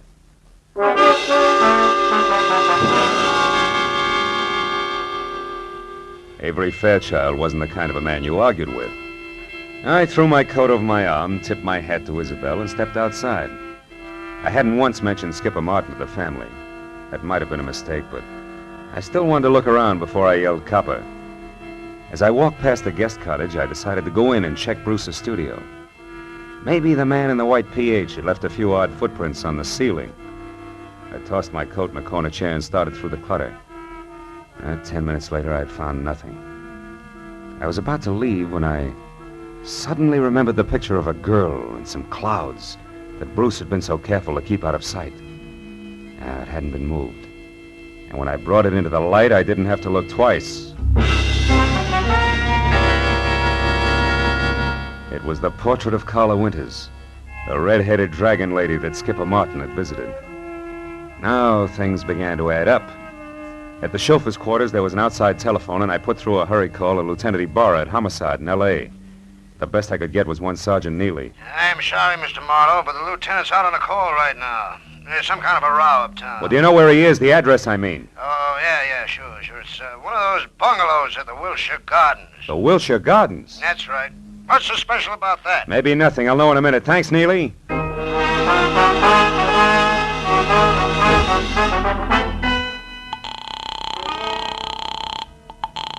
Hello? This is Marlowe, Ibarra. What brings you to Skipper Martin's at this late hour? Well, it seems as though some person or persons unknown fired a gun several times a little more than an hour ago.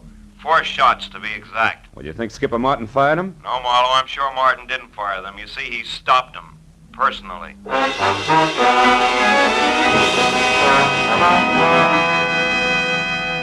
Before I hung up, I gave Ibarra a quick rundown on the whole story. After making me feel like a schoolboy for keeping him in the dark so long, he told me to sit on the Fairchild's front steps until he got there. Well, it gave me a half hour to kill, most of which I spent walking around aimlessly, trying to get something close to 4 out of 2 and 2. But I couldn't. Finally, I heard Ibarra siren up to the front door. I was about to head for him when the chill in the morning air reminded me that my topcoat was still in Bruce's studio. I went back and got it. When I turned for the door again, I noticed a little slip of paper that had been under the coat fall to the floor. I picked it up. I must have held it for a full minute before I realized what it meant. Just a small slip of paper, and yet it made everything, the kidnapping, Carla, the murder, fall right into place. When I entered the living room at the house, one glance at Isabel and Bruce told me that she'd already knew about Skipper's death. Only Uncle Avery, who was not one to shed crocodile tears, hadn't changed. Ibarra, of course, was unhappy. Marlowe, we can't run any kind of a police department when every private detective acts like he's the commissioner himself. Why didn't you call me when this business first began to smell? You know better. I'm sorry, Ibarra, and I hate to sound immodest, but I happen to be one of the 2 men in this room who can name Bruce Gordon's kidnapper and Skipper Martin's killer. You know what you're saying, Marlowe? I think so. The man in the white Panama hat who kidnapped Bruce Gordon, Lieutenant, is Bruce Gordon himself. In other words, Bruce Gordon kidnapped Bruce Gordon. No! What? You're out of your mind, Marlowe. Am I? Would you still say that, Gordon, if we paid a call to Carla Winters and asked her to hand over the $50,000 of so-called ransom money she's holding for you, too? Or would you prefer... Stop, Gordon, stop the window, Ibarra!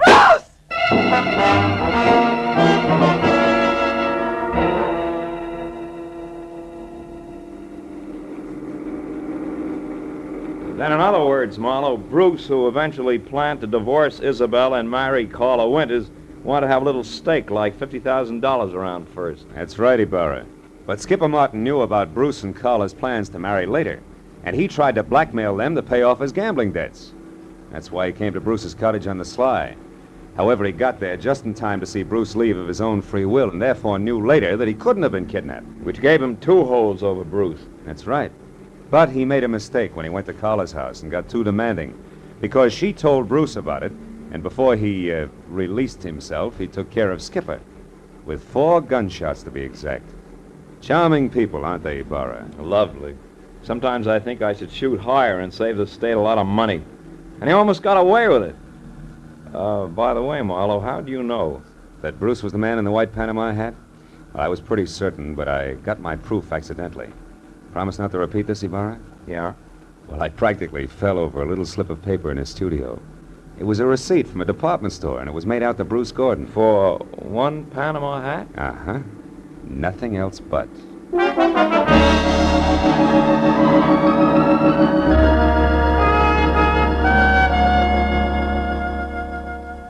When I finally got back to my place on Franklin Avenue, the sun was already up. And the people who work at nice, sane jobs were beginning to fill the streets. I'd been on the go for a steady 24 hours, so I could think of nothing but my bed. I was about to put my key in the lock when a next-door neighbor walked by. Now, that alone wouldn't have disturbed my sleep, but why did he have to be wearing a white Panama hat?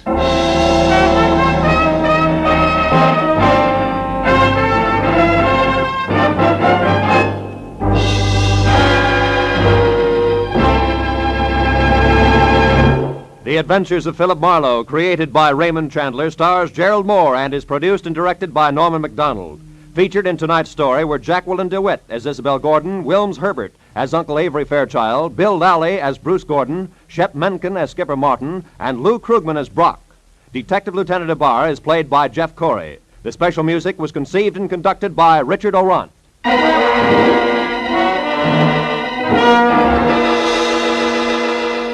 Be sure to be with us again next week at this same time when Philip Marlowe says... When her will was read, everybody figured she'd been crazy when she wrote it, and that included me.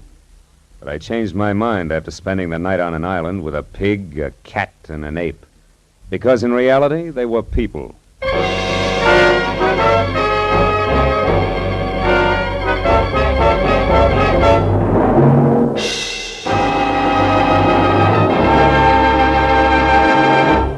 Tonight, Amos and Andy return to the CBS network. And along with all their friends, Kingfish, Lightnin, and Henry Van Porter, they're settling down for a permanent stay. Be listening for them later this evening over most of these same CBS stations. This is Roy Rowan speaking for CBS, the Columbia Broadcasting System.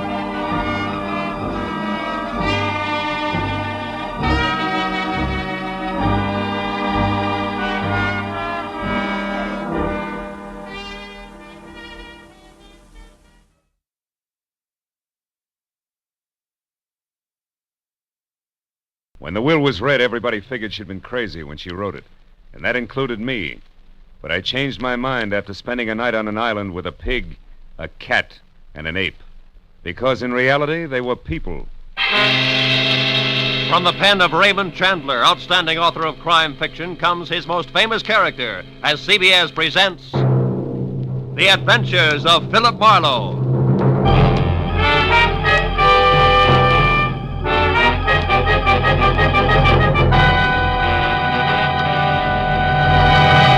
And now, with Gerald Moore, starred as Philip Marlowe, we bring you tonight's unusual story, Where There's a Will. I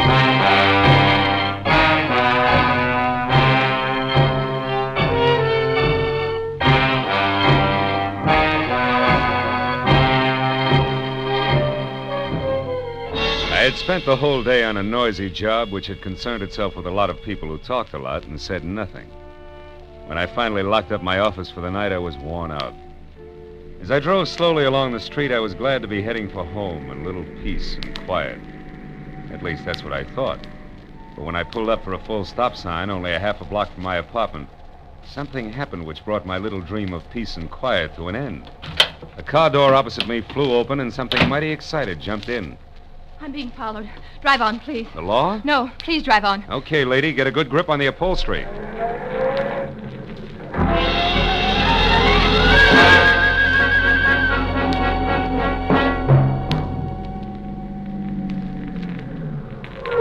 There, that ought to do it. Now, what's the... Say, you look a little pale and beautiful. I'm always pale when my heart's in my mouth. Well, then why don't you swallow once, take a deep breath, and tell me who was after you? There isn't much to tell. It was a nasty little man, that's all I know. So thanks for making like Barney Oldfield, and good night. Hey, not so fast.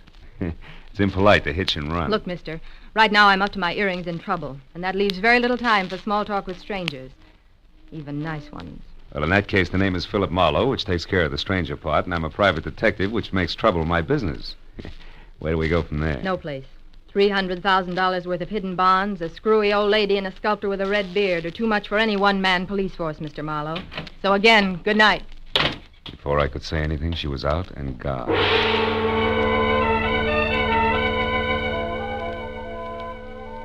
There was only the heady scent of taboo in the air, and the memory of a gorgeous profile with jet black hair and pale blue eyes.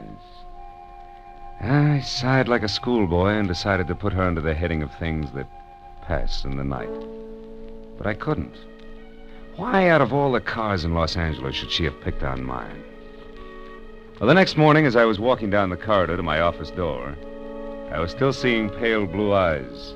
Maybe that's why I didn't notice the man who waited outside my door until I was almost on top of him. He was well-dressed and about 35. He looked like a man who had forgotten how to smile. Marlowe. Right. I want to compliment you on your behavior last night, Mr. Marlowe. Barbara told me about it. Oh? Come on in, Mr. Shields. Edward Shields. Would you be interested in aiding 3 people in a search for more than $250,000 in negotiable bonds? 1% of which will be yours if the bonds are found? Being a fairly fast man with figures, yes, I would. Splendid. I'd like a few details.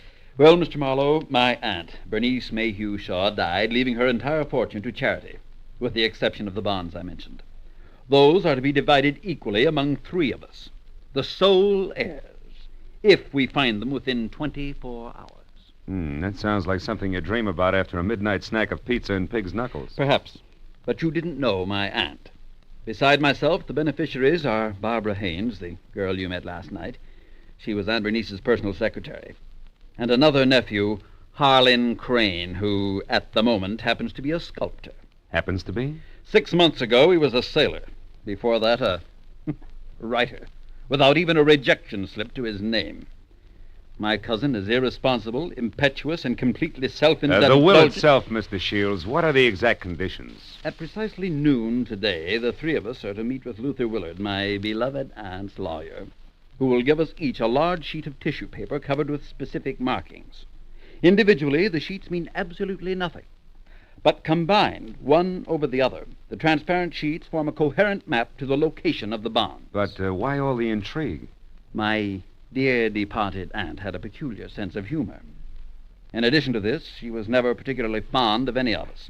She was sure that our individual shortcomings would make cooperation among us impossible, even for so short a period as 24 hours. And the fact that a man followed Miss Haynes last night convinced you that there was something to that, huh? Convinced me? No, he may have been nothing but a purse-snatcher. Nevertheless, I do feel that to play safe, a 4th party, a custodian of the map, so to speak, would be advisable. That's fine. When do I go to work, Mr. Shields? At noon, at the lawyer's office. However, I regret that first you must be approved by the 3rd heir. I don't like to ask this, Mr. Marlowe, but would you mind very much calling on my cousin Harlan personally? Not at all. As a matter of fact, I think he might prove very interesting. Yes, I'm sure he will. As interesting as an ape in the zoo.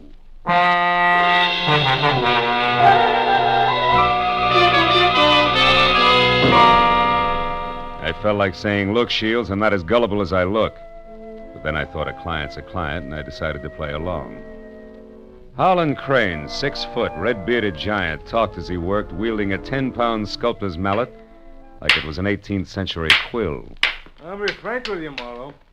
Money isn't everything to me and never has been. Over $100,000 will buy a lot of marble. Half the state of Vermont, I'd say. But coming to the point, Mr. Crane, do I get your seal of approval? Oh, I imagine you'll be all right. Anyone who can get by Shields, the all-American Scrooge, ought to do. Thanks, a million. I'm not being personal where you're concerned. It's just a matter of facing a fact bluntly. Edward Shields is conniving, avaricious, and dull. I heartily recommend him to nobody. And the girl, Barbara, you feel the same way about her? No, I don't. And the truth of the matter, Marlowe, is that I know very little about Barbara Haynes. What I do know, I like very much. Yeah, that I can understand. Marlowe, do you realize that once you have the whole map in your possession, you're worth an awful lot of money? Of course I do. The whole map, I've a market value of exactly $300,000. That's right, fellow. $300,000, dead or alive.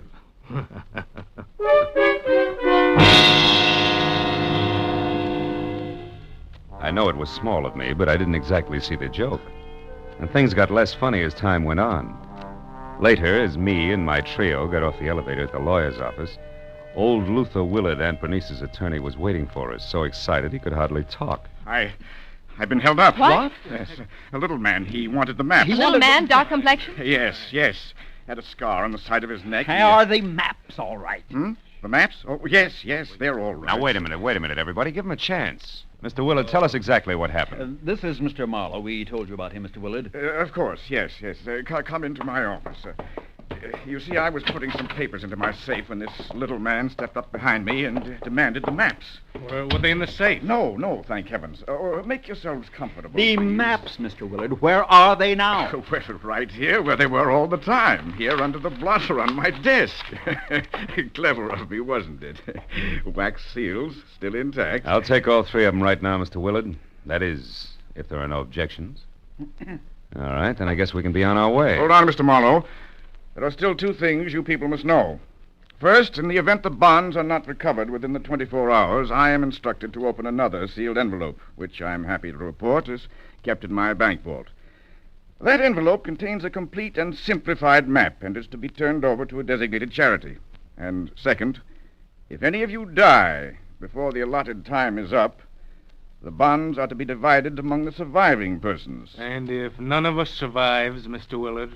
Why, in that case, the bonds again go to charity. You see, Harlan, your aunt was a very generous woman.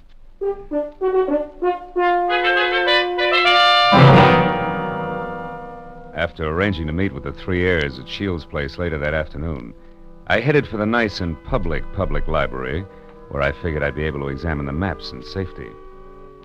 By placing the three maps exactly one over the other, I saw that the bonds were hidden on the larger of two squares of land called Twin Islands, which were the personal property of the late Bernice Mayhew Shaw, and located in Indian Lake in the San Bernardino Mountains. As I left the library with the three maps in my pocket, I felt like a well-fed mallard on the opening day of hunting season. And then I knew I was being followed. As I slipped into a doorway and turned, I saw it was the nasty little man with the scar. All right, you, we're through playing tag. Oh, let me go. Ooh. Not yet, Shorty, not until you talk loud and clear. No, don't hit me, please. Please let me down. I'll tell you everything. All right. If you're sure you can get it all straight the first time, there. Now the whole story, beginning, middle, and end. Yeah, like you say, whole story. Okay. Starts like this. Oh!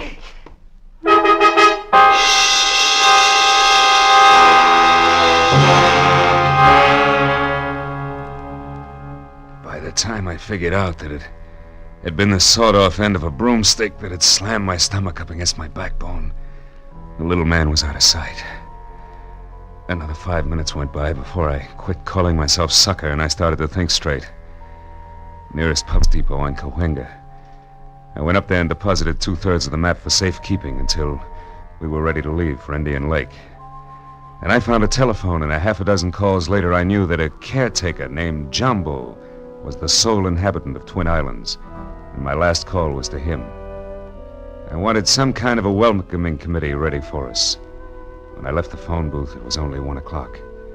So I returned to my apartment where I figured I'd rest until 3, when we were all to meet at Shields' place. But that was my second mistake. Because the moment I closed my apartment door, I was positive I wasn't going to get much rest. I had an unannounced visitor. Yeah, you look surprised, Mr. Marlowe. I am. I didn't recognize you at first without your broomstick. Yeah, I traded that in on this .22 target pistol here. It's more expensive, but it's better. Makes me as big as you are. Maybe bigger. Yeah, but how much does it do for your personality? Quite a bit. Gives me poise, and poise gives me manners. So in asking for that map in your pocket, I'll even say please.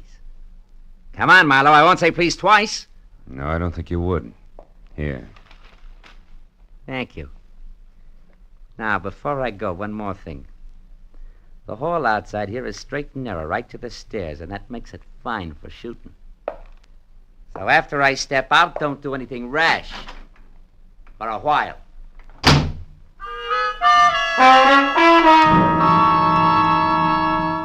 So, loving life as I do, I didn't do anything rash for a while. In fact, I could have whipped up a nice 7-minute frosting before I moved at all. Then I phoned the three heirs to get together at my apartment. And when I finally had them all seated in front of me, I related the saga of the little man, including my premonition that one of the three present was signing his paychecks. Of course, I got nothing but Cupid-doll innocence out of any of them. So after adding that we'd get underway just as soon as the missing 1/3 of the map was returned to me, I threw my trench coat over my arm and told them I was going for a walk. But before leaving them, I reminded them that whoever was behind the little man could fire him, because I would never have kept all three maps in one place anyway, unless all of the heirs were on hand to watch one another. And then I left. I hadn't walked more than a half a block up Franklin when I stopped at the sound of Barbara running after me. Phil, I'm scared. Harlan and Shields are acting like a couple of wild men, calling each other every name under the sun. What'd you expect? Chit-chat about the weather? Now quit acting like a bobby soxer within squealing distance of Sinatra and try a cigarette. It'll calm your... Well, what is it, Phil? Why are you smiling like that? What's wrong? Nothing's wrong, Barbara, nothing. It's just that I found this in the pocket of my trench coat when I went for my cigarettes. It's the map. That's right. The missing third. It's back already.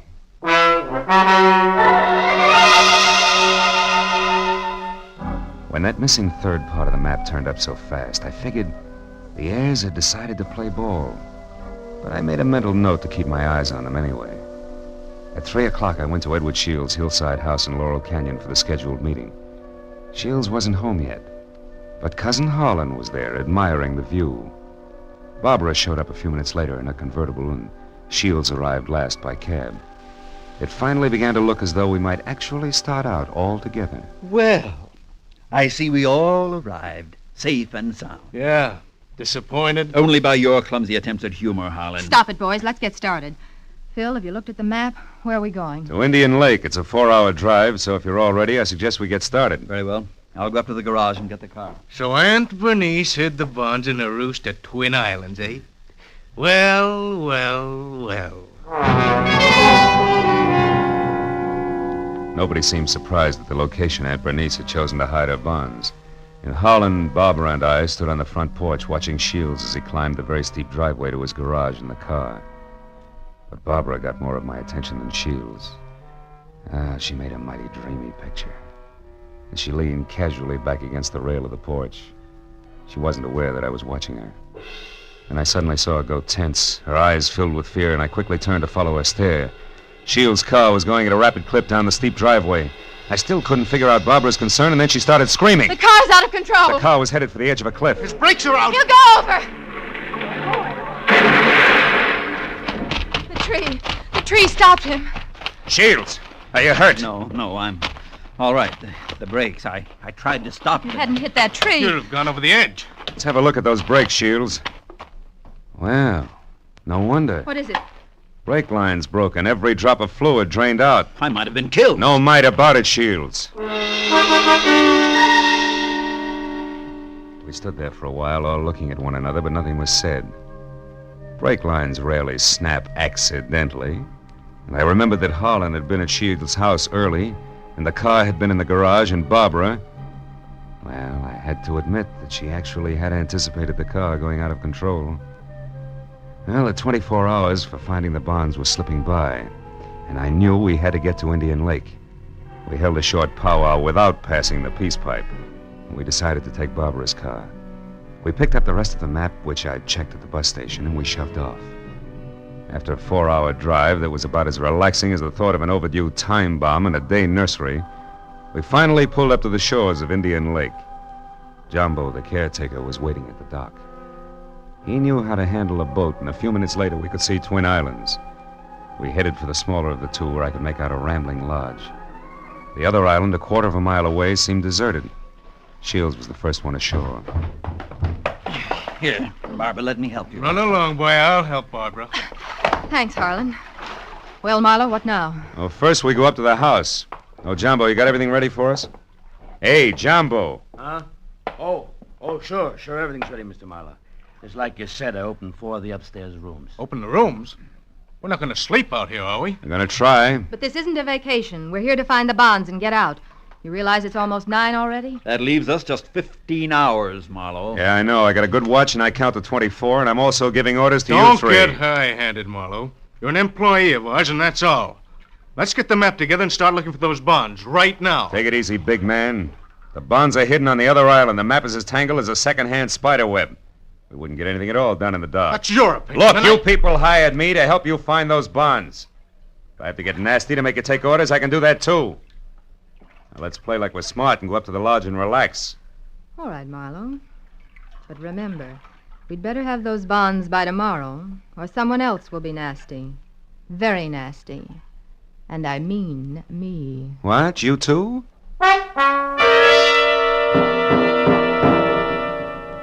Getting the 3 heirs settled down at dinner table was quite a chore.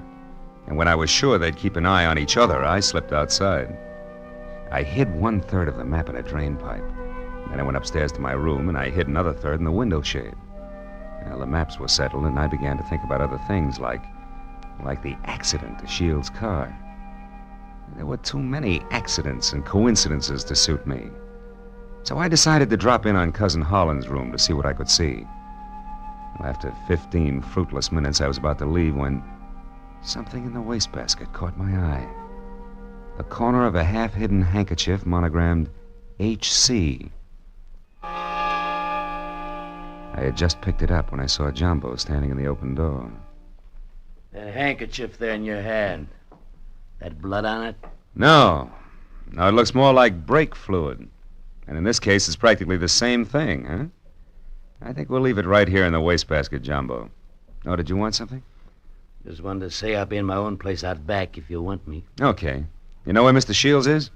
He's out in the veranda. Alone? Yeah? Thanks, Jumbo. If I need anything, I'll call you. Good night.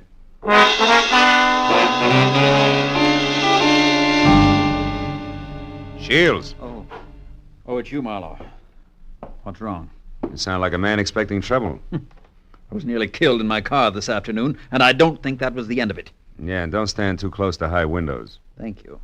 It's comforting to know that I am not alone in my suspicions. Maybe, How are you betting? On the beauty or the beast? Don't be absurd. I hope someday to marry Barbara. Yeah? Well, a guy might be beating your time right now with a sculptor's mallet. You may be naive, Mr. Marlowe, but Barbara isn't. I saw them just a moment ago walking down to the boathouse. Harlan's galloping after her like a half-baked idiot, as usual. But if Miss Haynes prefers me, what can he do about it? There was an answer for that, but it seemed a little obvious under the circumstances. Well, a few minutes later, Shields went inside, and I made a beeline for the boathouse to water down a certain hot-headed sculptor named Harlan. When I got within earshot, I knew I'd be as welcome as whooping cough at a glassblower's convention. So I stopped and listened. Barbara, darling, I'm falling in love with you. You know that, don't you? Let me hold you close. Harlan, Oh, Harlan. This is real, Barbara. For the first time in my life, I'm truly in love. I want to do things for you, make you happy. Please wait. I'm not completely free. There are still ties with Edward, you know. Shields. That fat, stingy Babbitt. He's no man for you. Why, if he so much as touches you from now on... Wait a minute, Barbara. Marlowe, you cheap, snooping eavesdropper. Eavesdropping's a minor vice compared to some of the shenanigans going on around here. Just what do you mean by that? A word to the wise is sufficient. You, I'll give a few more. Now, somebody's trying to cut our little triangle down to 2 sides before noon tomorrow. What I've seen so far I don't like, so I'm warning everybody. Just what are you accusing me of? Why, Harlan, stop it. Don't be a fool. Will you cavemen control yourselves until those bonds are found? Come on, Harlan, let's go in. Good night, Marlowe. Don't get your head caught in any transoms.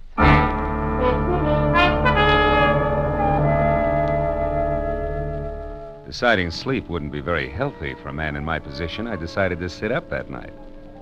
It was about 2 o'clock when I looked out the window and saw something mighty interesting. A light was moving on the other island opposite us. I got hold of Jumbo and we went over there as fast as we could.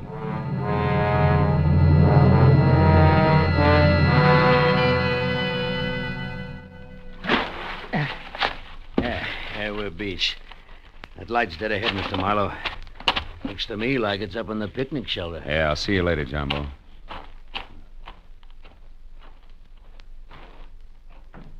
Who's there? Guess who? Oh, Marlowe. I didn't hear you come up. The wind's too strong, I guess. I'm glad to see you. It's spooky here all alone. Oh, sure. What's the idea? Decide to do a little freelance prospecting? Yeah, that's right. Bernice Mayhew loved this spot, and I had a hunch she hid the bonds here in the base of this table. Oh, I guess I was wrong. Oh, come on, Marlowe, limber up. You can't blame me for trying. Listen, beautiful, don't flap your eyelashes at me. I can't see anything but double crosses right now. All right, if you've had your fun, let's go back to the lodge, Don't huh? be that way, Phil. Phil, the sun will be coming up in 2 or 3 hours. Why not wait for it here with me? Barbara, baby, don't burn up too many calories with that routine. Because I only keep 1/3 of the map on me. You think you're so smart. Bright ideas hatch in that cute little brain of yours, too. Now let's... Oh, comes the gun with a pearl handle, no less. Stay away from me, Marlowe. Over there. Hey, what's going on here anyway? Jumbo! Look out, Jumbo! Jumbo stepped into the light and Barbara turned. I made a swipe at her gun hand that knocked pistol, purse, and lamp all over the picnic shelter. I found the gun and gave it to Jumbo. Then I started to pick up an assortment of knickknacks that had spilled out of her purse. But I never finished, because one of the items made my eyes pop. It was the monogrammed handkerchief covered with brake fluid that I'd found in Harlan's room. It all made sense now. It tied up everything that I'd suspected right along. Only 2 of my trio had planned to split up the $300,000 worth of bonds from the first. As I ran for the motor launch, I yelled at Jumbo to bring Barbara over in the rowboat. All the way back, I had the panicky feeling that I was probably too late. But when I sneaked in the front door of the lodge, there were still 2 voices, and they came from the open kitchen door. With my hand on my gun, I edged along the wall and peeked in. Shields, you're a fool. Perhaps. But I'm going to kill you and have a perfect case of self-defense. What are you talking about? Your hopelessly framed cousin, Harlan. I ruined the brakes on my own car. I planted your handkerchief, stained with brake fluid, in your room. Marlowe found it. He's convinced that you tried to kill me. He's also convinced that he was brought into this whole thing by coincidence. He doesn't know that he was deliberately involved in our search for the bonds, just so he'd make a reputable witness. You're out of your mind. Not at all. I'm going to kill you and say it was self-defense. Marlowe will testify that you tried to kill me before. What Marlowe's going to do is blow your head off if you don't drop that gun, Shields. Marlowe? Yeah, Marlowe. Who knows he wasn't brought into this thing by coincidence, but who stuck around to see the fireworks and who almost saw them just now. Phil, what's happened? Barbara! Couldn't you hold Marlowe on the other island? You Shut up, Shields! Barbara's little mistake was that she should have gotten rid of Harlan's handkerchief after she took it out of his room so he wouldn't see it. Barbara, I don't understand. You planned all this with Shields against me? Well, I did in the beginning, Harlan, but I changed my mind when I fell in love with you. I let Marlowe find the handkerchief in my purse. I wanted him to stop Edward. Oh, darling, don't you see... Come on, Miss Bankhead. Cut the dramatics. The show's over. Let's have it straight, huh? All right. We might as well if we're going to find those bonds before it's too late. Edward and I did plan it. We even hired the little man who tried to get the maps from you. And when that didn't work, you planned to get rid of Harlan and split the $300,000. So we failed. So what? We're right back where we started. 100,000 apiece. Now let's go find those bonds. Not so fast, beautiful. What happened to Harlan just now was a little more serious than a hot foot. It was attempted murder. He can slap you 2 in the jug this minute if he wants to. But I'll leave it up to him. Okay, Harlan, what do you say? It's your move. No. I've got a better idea. Marlowe, 1/3 of that map is mine. Give it to me. Okay. There it is. Harlan, what are you going to do? Harlan, no. Don't burn it. There. Now we all lose. Now none of us will get the bonds. That's probably how Aunt Bernice wanted it anyway.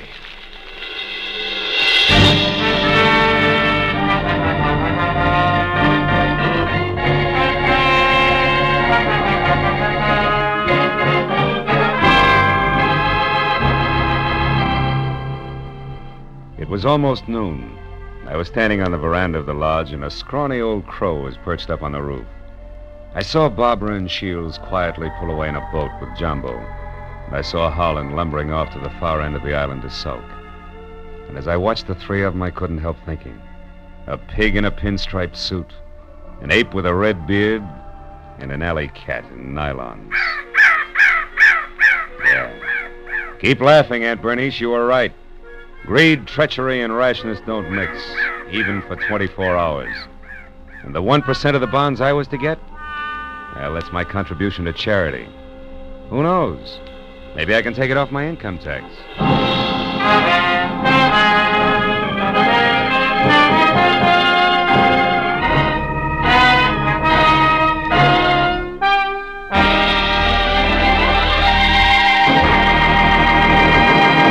The Adventures of Philip Marlowe, created by Raymond Chandler, stars Gerald Moore and is produced and directed by Norman MacDonald.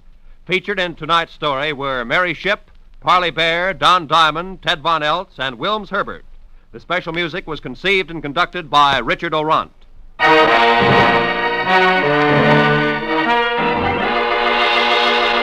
Be sure to be with us again next week when Philip Marlowe says...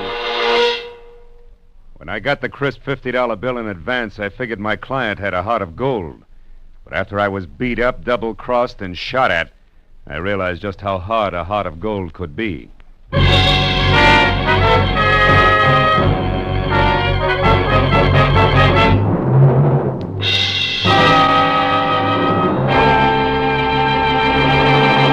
Raymond Chandler, Dashiell Hammett, John Dixon Carr, three great names in the world of mystery and thrills. One down, two to go today on CBS.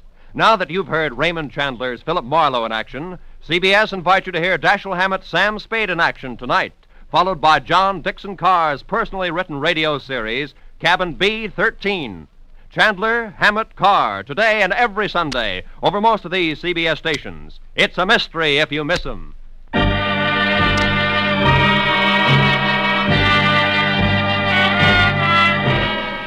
Roy Rowan speaking for CBS, the Columbia Broadcasting System.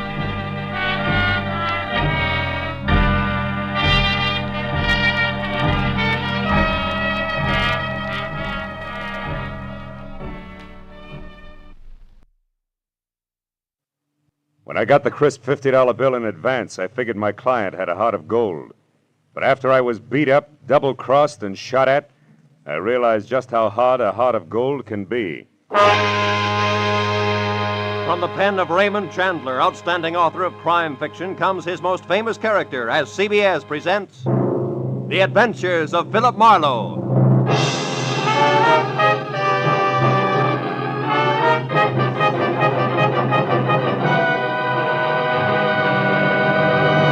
And now, with Gerald Moore starred as Philip Marlowe, we bring you tonight's unusual story, The Heart of Gold.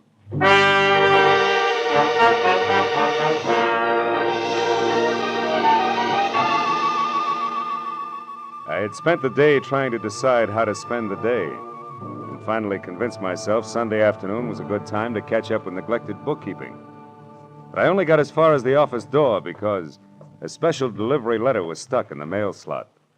I ripped it open and watched a crisp $50 bill flutter to the floor. Pinning it down with my toe, I turned to the letter, which was dated Saturday. Dear Mr. Marlowe, kindly investigate the party who lives at 1903 North Ogden Street to find out if his name is really Elliot Perdue and what his occupation is. Then please come to my residence at 5 tomorrow, Sunday. I live at the home of a friend, Arthur Stewart, 33 Lemonwood Drive in Bel Air. I sincerely hope that $50 will be a sufficient retainer. Truly yours, Helen Asher. Judging from the tone of her letter, it was obvious that Helen Asher didn't hire private detectives very often. Nevertheless, I glanced at my watch, which said I had to work very fast, and I headed for 1903 North Ogden. It turned out to be a small house near Selma Street. I got out of my car and walked up to the door.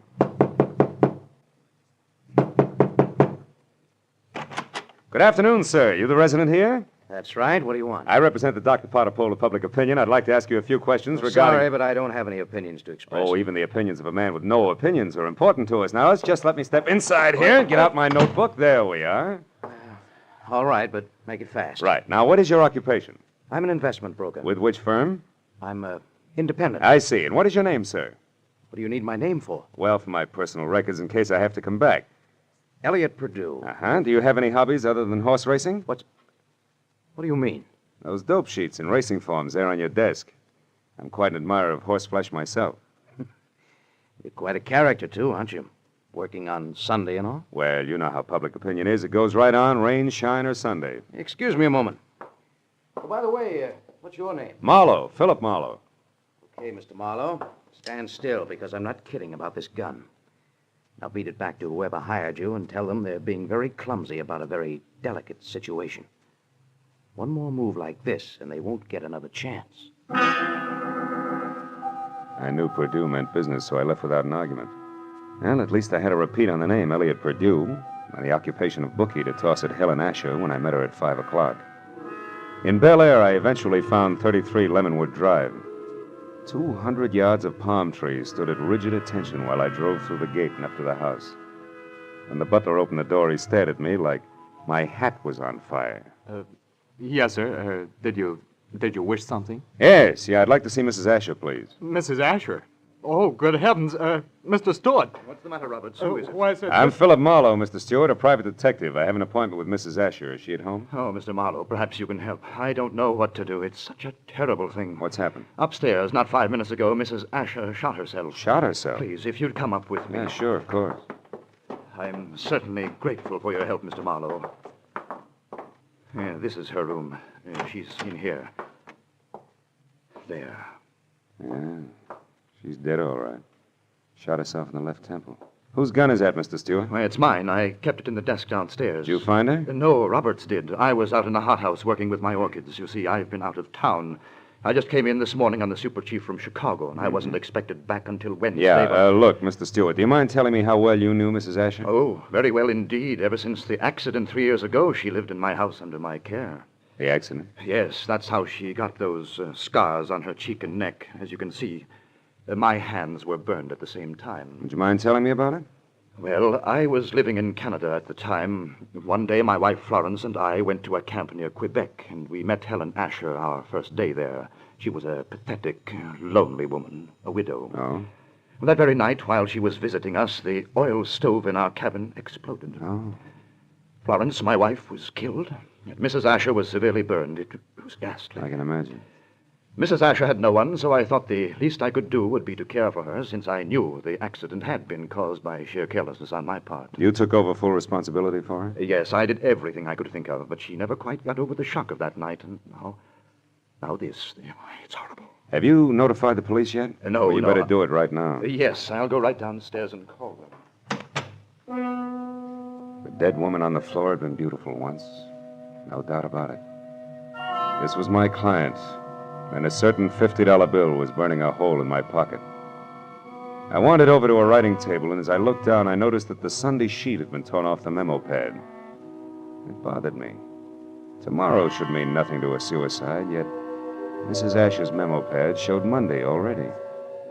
The sheet was blank, but on a hunch I tore it off and stuck it in my pocket.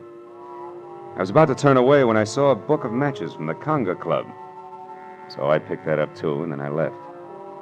I drove around for some time, trying to figure things out. Then I went down to police headquarters to see one Lieutenant Ibarra. It's suicide as far as we're concerned, Marlowe. Everything checks. Mrs. Asher was despondent and she killed herself. She didn't leave a suicide letter, but they don't always. How'd you get in on this? Well, she paid me $50 in advance to air out a small-time bookie or worse named Elliot Purdue.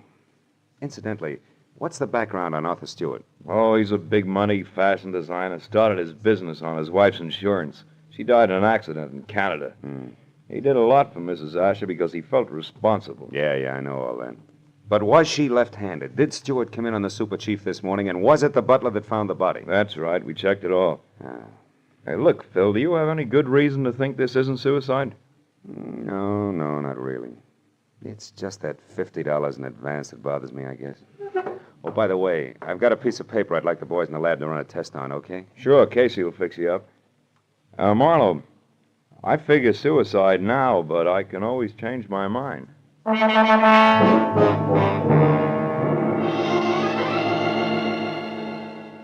I went down the hall to the police laboratory and handed the blank page of the memo pad to Casey. 10 minutes later, he explained that the impression showed a left-handed person had written the number Bradshaw 711 with a wide point fountain pen, probably on the page just above the one I'd given him. Well, I thanked him, dropped 4 bits in the Christmas fund bottle, and found a phone. I dialed Bradshaw 711 and waited.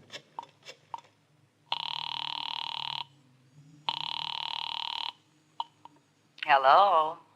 Hello? Who's this? The man in the moon. Come up and see me some other time. Hey, wait a minute. I like your voice. And besides, 711 is a very lucky number. Uh-huh. 3 passes in a row. But don't let it fool you, Jack. The answer is no dice. Goodbye. Yes, well... I gathered she was in no mood for playing, so I decided to be strictly business and dialed again. There was no answer. I let it ring for some time, but Miss Golden's voice obviously wasn't taking any more anonymous calls. Had left only the long shot, the book of matches I'd found on Mrs. Asher's desk. The Conga Club was on the Sunset Strip, so I drove out there, found a parking space on a side street nearby, and went in. I didn't know exactly what I was looking for, so I paid $1.10 for a scotch and soda worth 40 cents, just to help pass the time. An amber spotlight was glistening down on a set of sequined contours that would have melted the Ice Age down to a fortnight. And she was singing. For wherever my man is, I am his forever more.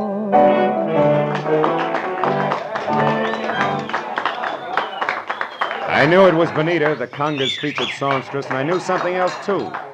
There was no mistaking that voice. She was the girl with the lucky phone number. I wrote her a note, called a waiter to the table to deliver it, and then sat back to watch her as she glided over and sidled into a chair opposite me. It was your penmanship that intrigued me, Mr. Malone. It was your voice and so forth, mostly the so forth, that got me, Benita. Would you care to decipher the Sanskrit you called a note? The waiter said you wrote it. Sure. It says important business. That's an idiom.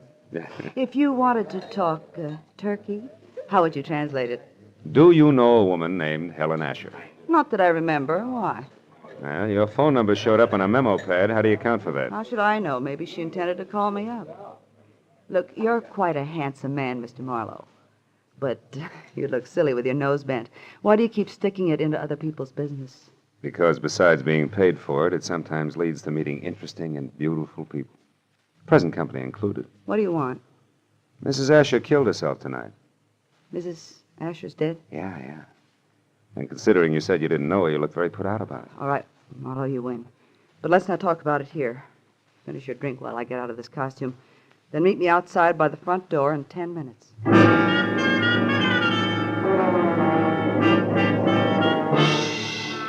When she headed for the back of the club, I headed for the front. I got out the door and down to my car just in time to see her leave by the stage entrance. She jumped into a yellow convertible, ripped down Sunset Boulevard, turned onto Doheny, and scraped to a halt in front of the Regent Apartments. At the door, a tall, sunburned man popped up from somewhere and intercepted her. It was Elliot Perdue. A short but hot argument took place, and apparently Perdue won, because they went in together. I found the name Benita Malone over the mailbox in number 5 and got to her apartment door just as the second round started. No, I haven't changed my mind, Elliot. I've been doing a little research since you threw me over, Benita. I've got you and your precious plans right here in the palm of my hand. What are you talking about? This little heart-shaped locket on this little golden chain. Let me see that. No. I'm not showing this trinket until just the right moment. Listen, Elliot, I don't know what's brewing in that slimy brain of yours, but get this, if you try to monkey with my life again, so help me, I'll kill you. Now, get out. Benita, Would you be interested if I told you that I know Mrs. Asher's secret? And would you be interested if I told you that Mrs. Asher killed herself tonight? That slows you down, doesn't it, bright boy? Yes, but it doesn't stop me, beautiful. I'll be seeing you before you know it. I ducked into an alcove and heard Benita slam the door on Perdue's coattails as he left.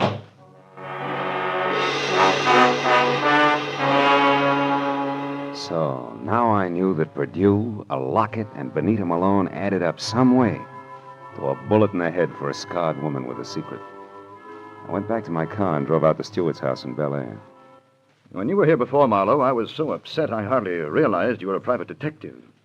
You had an appointment with Mrs. Asher. Had she hired you? Yes, to investigate someone, but she didn't live long enough to give me the details. Now, what sort of trouble could she have been in to have needed a private detective? I don't know. But perhaps you can help me find out by answering a few questions. Huh? Anything at all, Mr. Marlowe. Does the name Elliot Perdue mean anything to you, Mr. Stewart? Elliot Perdue? No, I'm afraid not. How about Benita Malone? Yeah, I've never heard of her. Hmm. You know anything about a heart-shaped locket on a gold chain? A locket? A gold locket? Yeah. Mrs. Asher had a heart-shaped gold locket. Where'd she keep it? Well, upstairs in her jewelry box, I should imagine. Come on, let's have a look, huh? Yes. Right up these stairs here. This is her room, Marlowe. I know. I was here once before. Why? It's not here. It's not on her dressing table. Her jewelry box, it's gone, Marlowe. But you think that... Elliot Perdue has it. I can't understand this. What's the locket like? What's inside it? Just a picture. It was valued by Mrs. Asher because it was the only one she kept of herself the way she looked before the accident. Now, why would anyone else want that? I don't know. But when we get that locket, we'll get a lot of answers along with it.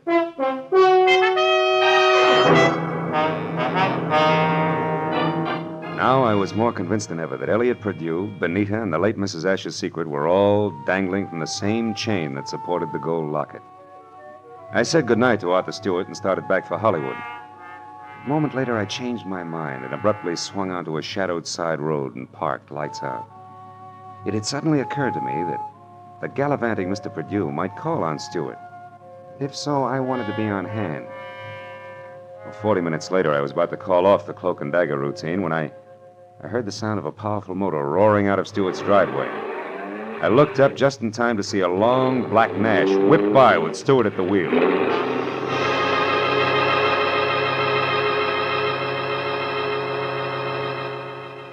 From the speed of the car, I was certain he wasn't going out for the morning papers.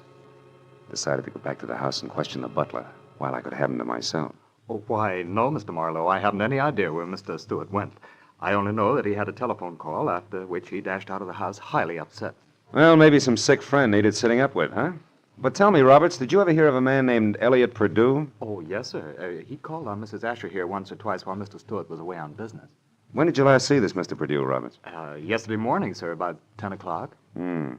And one thing more, did you ever see Mrs. Asher wearing a gold locket, a heart-shaped one? Oh, quite often, sir. As a matter of fact, she asked me about it just yesterday morning, shortly after Mr. Perdue left. She couldn't locate it anyplace. A singular coincidence, huh? Oh, by the way, what do you know about a singer named Benita? Benita?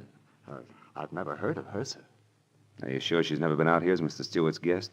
Why, I'm positive, sir. Mr. Stewart never has any ladies out here, of any kind. Oh? Doesn't that strike you as being strange, Roberts?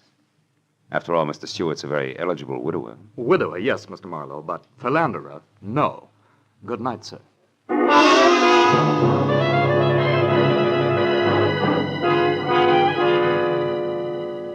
As I drove back to Hollywood, I tried to figure out where Arthur Stewart had gone.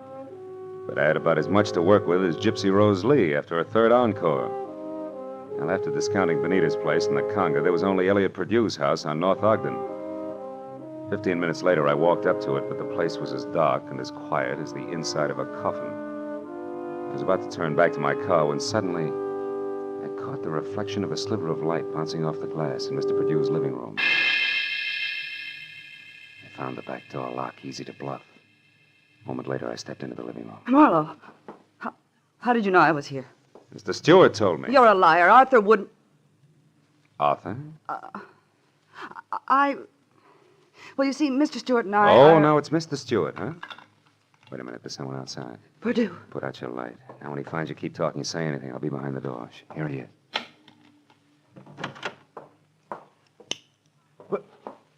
Well, Benita. What a waste of time, my dear. While you've been here rearranging my socks, I've been talking to your boyfriend with the locket safely tucked away right here in my breast pocket. How clever of you. How absolutely ingenious. It's a bit late for nasty words between us, Benita, because possession of you was part of the bargain I struck with Mr. Stewart. You see, What are you staring at? My big blue eyes, Pursuit. Don't move or I'll blast you. You'll do nothing. No! Get the gun, Benita. Now, Pursuit, we'll play some more. And now the gentleman's breast pocket. Ah, here it is, Benita. Safe and sound. Which is just the way I want it, Phil. What? My own gun. Why, you beautiful The locket, snake. Marlowe. Come on, I get nervous with one of these things in my hands. Throw it here. Thank you. Now, when I leave, Phil, don't come after me, because I'd hate to fill you full of little holes. Good night, dear.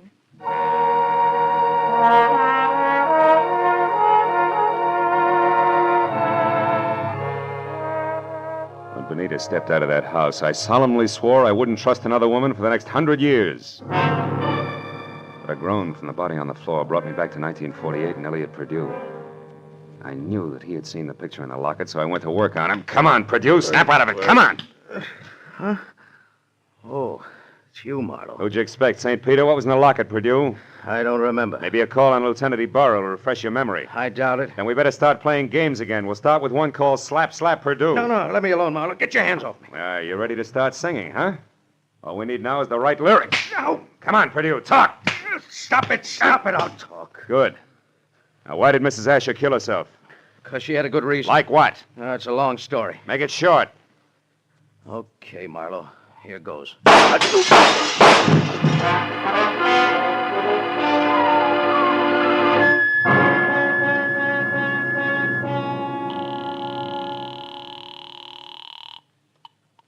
Lieutenant Ibarra speaking. Marlowe, Ibarra. There's a 5-minute-old corpse lying in his living room at 1903 North Ogden.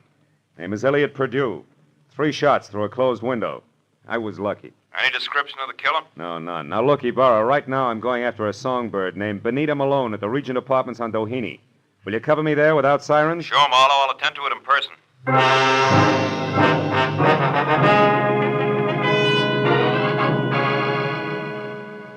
It was only a healthy center fielder's peg from Perdue's house to Benita's. When I got there, the place was dark and a car wasn't in sight. I decided to try the Conga Club. But as soon as I walked in, I began to worry because if Benita had wanted to get rid of that locket, she'd have had enough time to bury it at Forest Lawn. But I didn't know Benita, because Miss Oomph herself was singing in the amber spotlight, and dangling from her soft white neck was the heart-shaped gold locket. I love him. Because he's wonderful. Because he's just my Bill.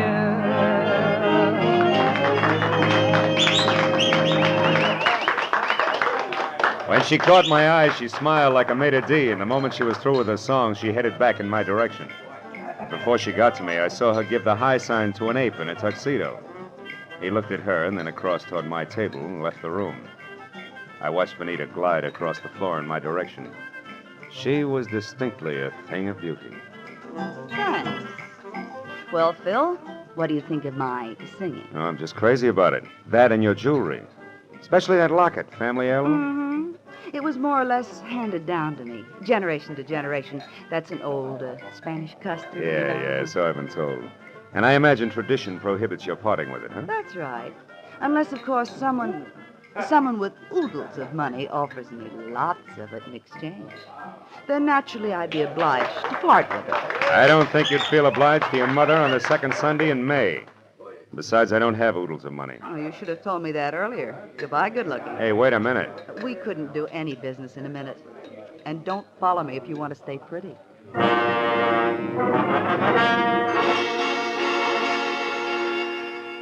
She pivoted on a spike heel and took off for her dressing room, and I knew that if I followed, I was scheduled for a nasty tete-a-tete with an ape in a tuxedo. When I made the lower floor and saw that the long corridor to her room was empty, I knew the setup. The ape would be on the other side of the door waiting. Benita still had my gun, so I got the nearest substitute for a blackjack, a full bottle of Paul Masson champagne.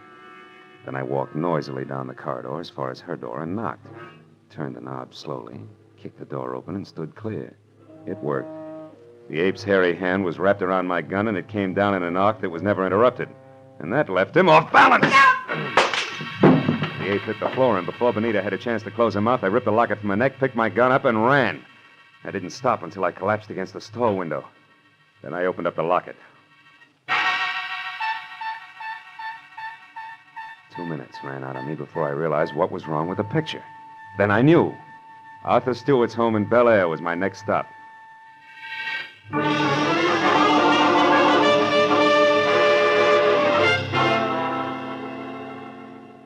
30 minutes later, I pulled up away from the place and parked.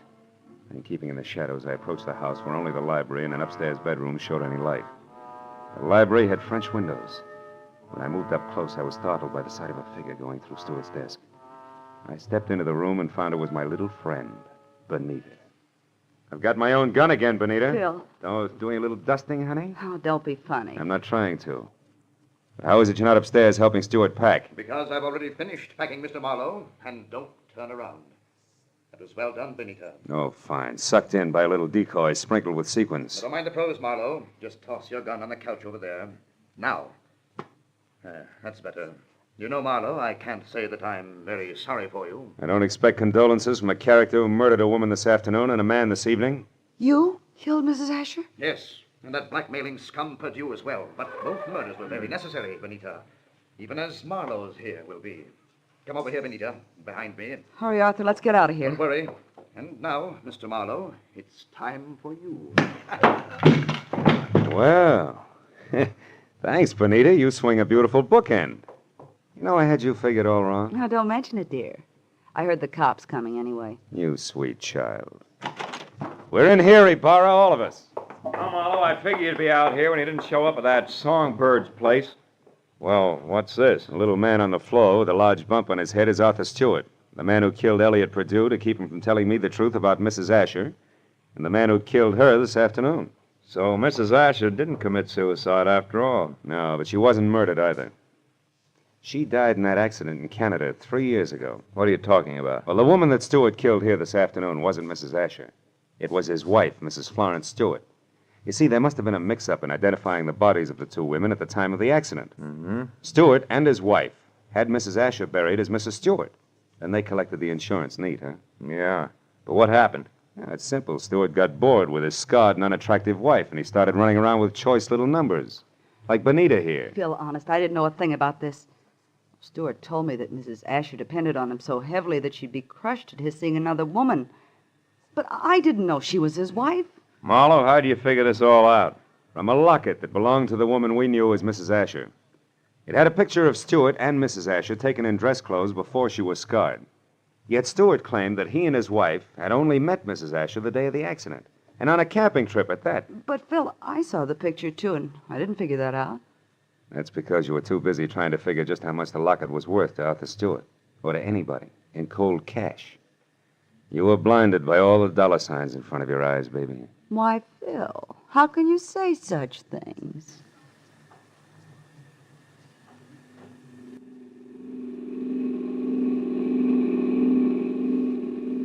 Now, Marlowe, just so I don't toss and turn all night, tell me just why you were hired in the first place. Well, Ibarra, it goes something like this.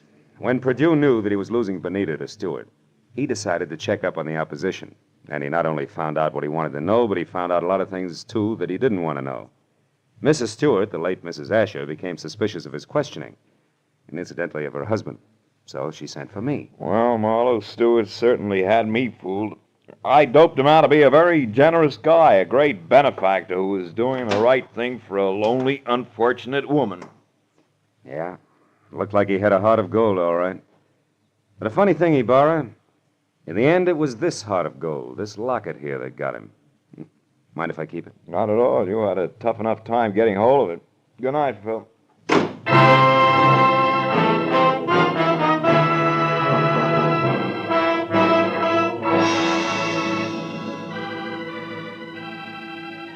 Well, by the time I got back to my apartment on Franklin, the sky was beginning to fill with the soft gray of morning. I pulled the blinds down in my bedroom and Sat down for a last cigarette. I'd mixed with a lot of funny people that day. For some cockeyed reason, I kept thinking of Benita Malone, a girl who was no better than she had to be.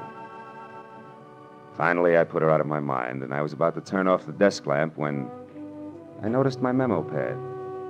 It still read Sunday, which was understandable. But scrawled across the top sheet was a telephone number. And I couldn't figure how it got there. It was written in crimson lipstick. Bradshaw 7. 7-Eleven.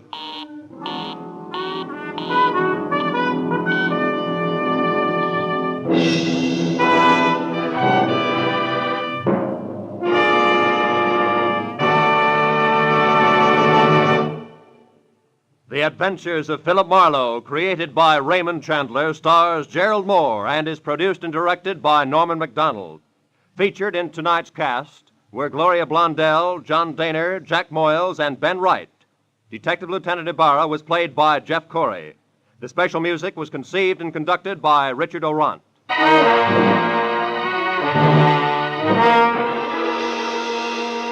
Be sure to be with us again next week when Philip Marlowe says... They were all after it. An importer, a beautiful woman, a nut, and a guy I couldn't figure out. But before we were through, one was in the hospital, two were in the morgue, and the fourth was waiting for the hangman. All that because of a blue burgonette, something I'd never even heard of before.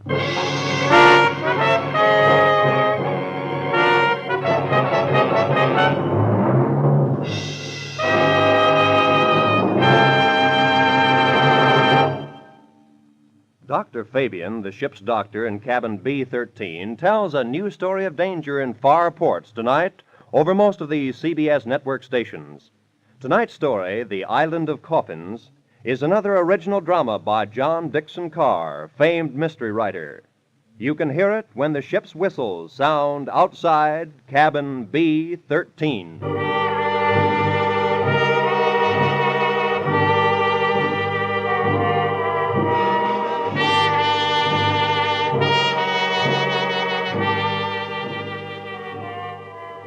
This is Roy Rowan speaking. This is CBS, the Columbia Broadcast.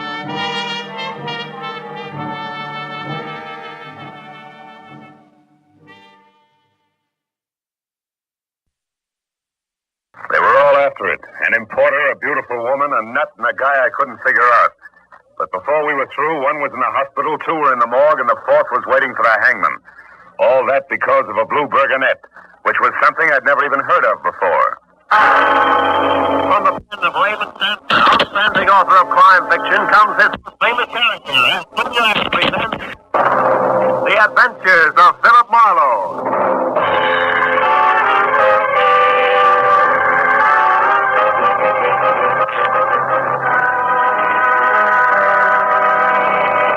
And now, with Gerald Moore starred as Philip Marlowe, we bring you tonight's exciting story, The Blue Burgonette.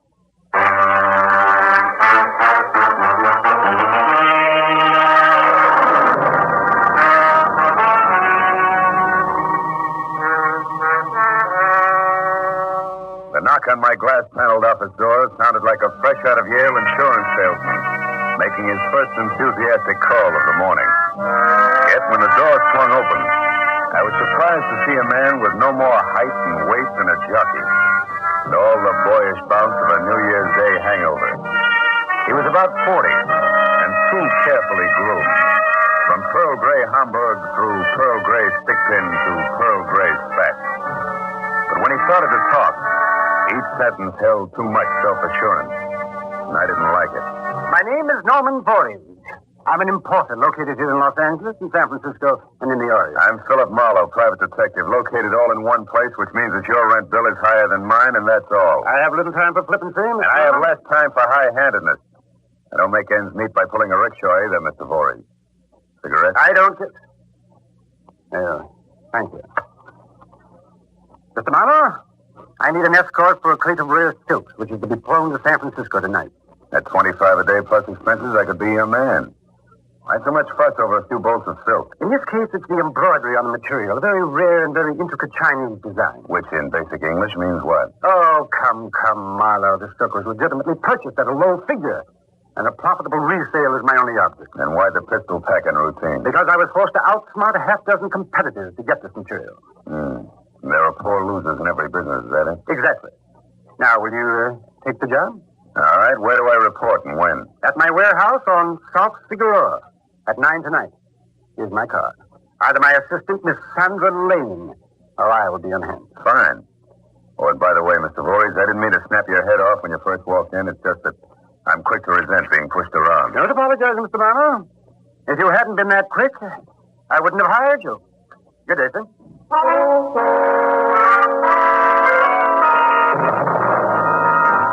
I stared at the decollete card Voorhees had given me and smiled until the staccato report of his built-up heels had faded down the corridor. I dropped the card into my pocket, punched out a couple of overdue letters on my Remington Rand, and left the office for lunch.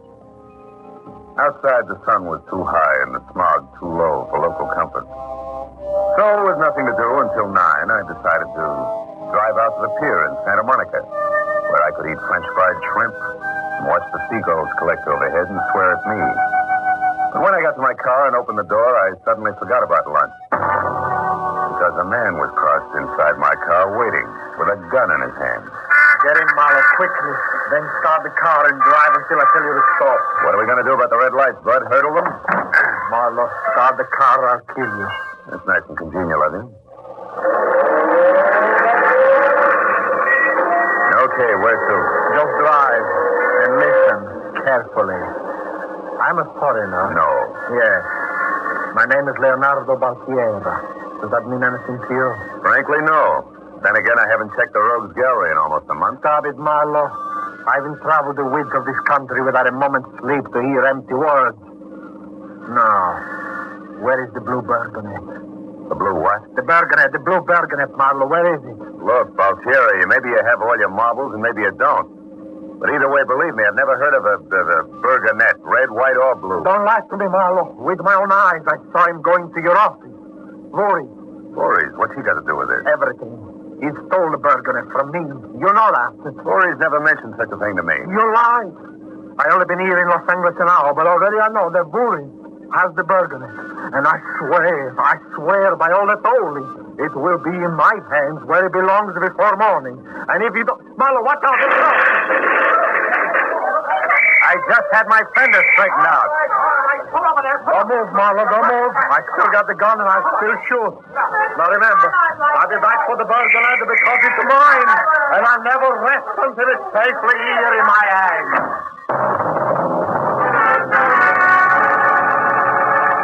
Before I could make a pass at Baltieri, he was gone.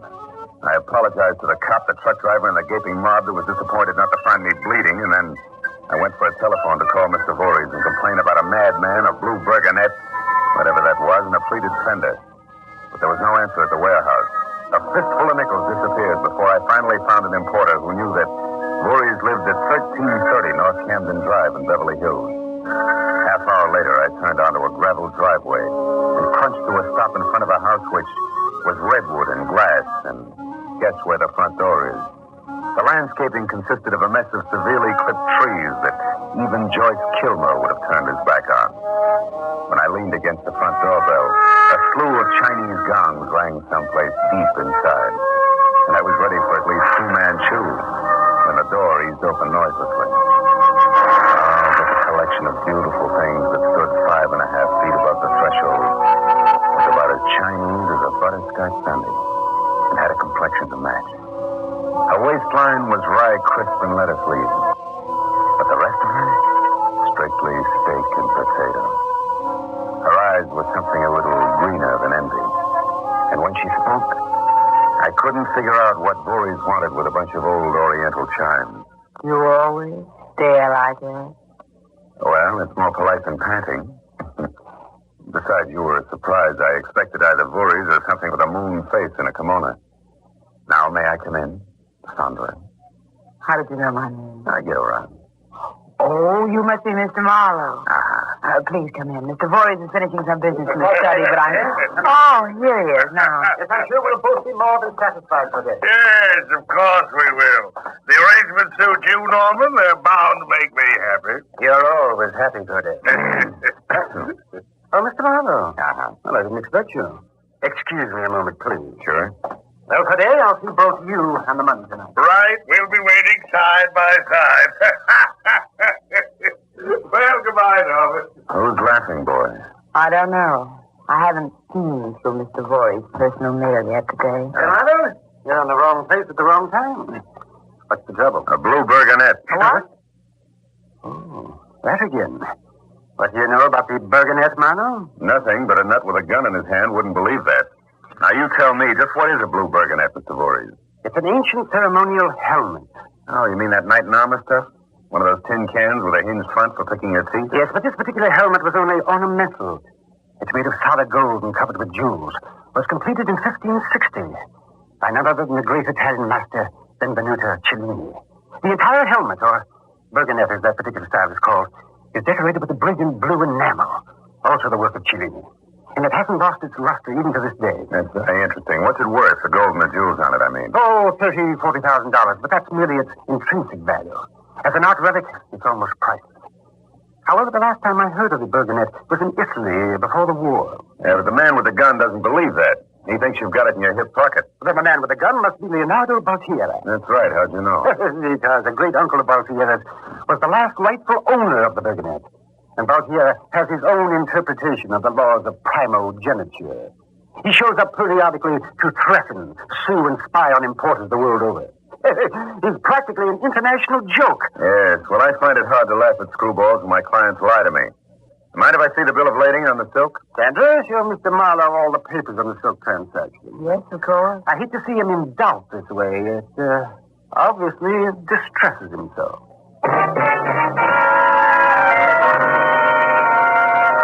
Sandra produced an armful of papers that looked more involved than the semi-annual report of the United States Gypsum Company. I pored over them until it was obvious to even the jade Buddhas in the room that my real interest wasn't in any figure on paper. And then I left. But when I got into my car and rolled out of the driveway onto Camden, a black coupe pulled up sharply on the other side of the street. A long, thin face that was jacking up a nut sandy head as stuff an ottoman stared at me like I was a cyclops wearing harlequins. And he didn't let it go at that. Because when I turned towards sunset, he swung around and followed. It stayed that way until we were out of Beverly Hills and along the Strip. By then, I got curious to see just how far he'd go. So I signaled for a stop with all the subtlety of a Cub Scout sending his first message by semaphore, and I pulled up in front of a sandwich shop. A minute after I entered and sat down at the counter, Sandy Hair joined me. When we each had a steaming cup of coffee in front of us, he opened up. You mind passing the sugar, fella? Not at all. Now, do you mind telling me why I'm being tailed? Huh? Come on, tit for tat, you've got your sugar. Okay. I saw you coming out of Norman Voorhees' place in Beverly Hills. Now, what's he to you? I could say it was my mother, but you wouldn't believe me. I'm wasting my time. Mm-hmm. Are you interested in making a lot of money for a little information? A reward, you might say? Always. Information about what? A blue burgonet. Say, I know a guy you ought to know. His name's Leonardo Baltiera, and blue burgonets are his hobby. Matter of fact, you might even say that he's crazy about them. I'm shoving off, alone.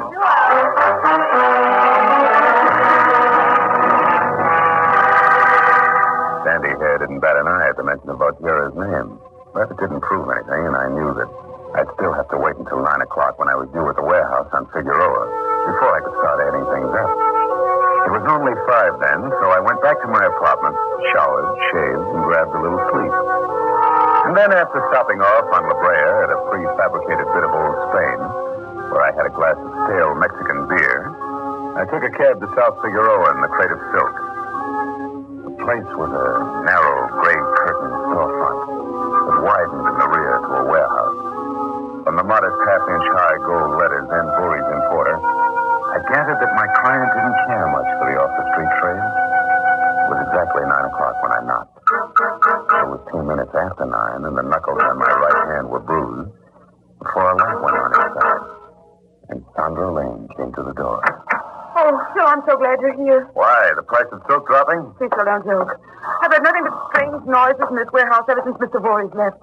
Why, I finally locked myself in. Where is Voorhees? He had a phone call right after dinner. Something important. He asked me to wait for you. No? Where's the silk? In the back in the crate. Come on, let's hurry. All right. It's gone better, I'll feel. There's a truck and a driver waiting outside in the alley. Here's a bill of lading for the pilot of the plane. Phil, What is it? you'll be very careful, won't you? Why, Sandra. When you say it like that, how else can I be? Come on, baby, smile. After all, it's only a bolt of silk. Or is it? The truck driver was all muscle and about as chatty as a Vermont farmer with laryngitis. 15 minutes later, when we pulled up at the airfield, we learned that our plane wouldn't be in for another half hour. I knew any scheduled delay, the two-plane, one-hanger, grass-covered runway could mean anything from 60 minutes on up. So I sent the driver to scrounge some coffee, and I got out of the cab to stretch. Oh, that's fine, Marlowe. What? Just keep them up. Oh, well, Sandy here.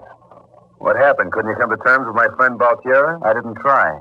It looked like you'd lead me to what I wanted. Now it seems as though I'm right. Oh, you're not talking about this box here, are you? Nothing else but Marlowe. And at this point, it would kill me to see it get into anyone else's hands. Then die! Baltiera! Yes, Baltiera.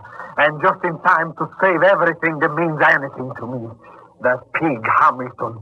I should have done that to him a week ago in New York. It would have been simpler that way. No, you, Marlowe.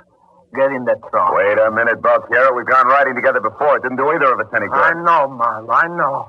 But you didn't have the blue bergonet all wrapped up with you then, eh? No, Okay. Where are we going? Away, any place.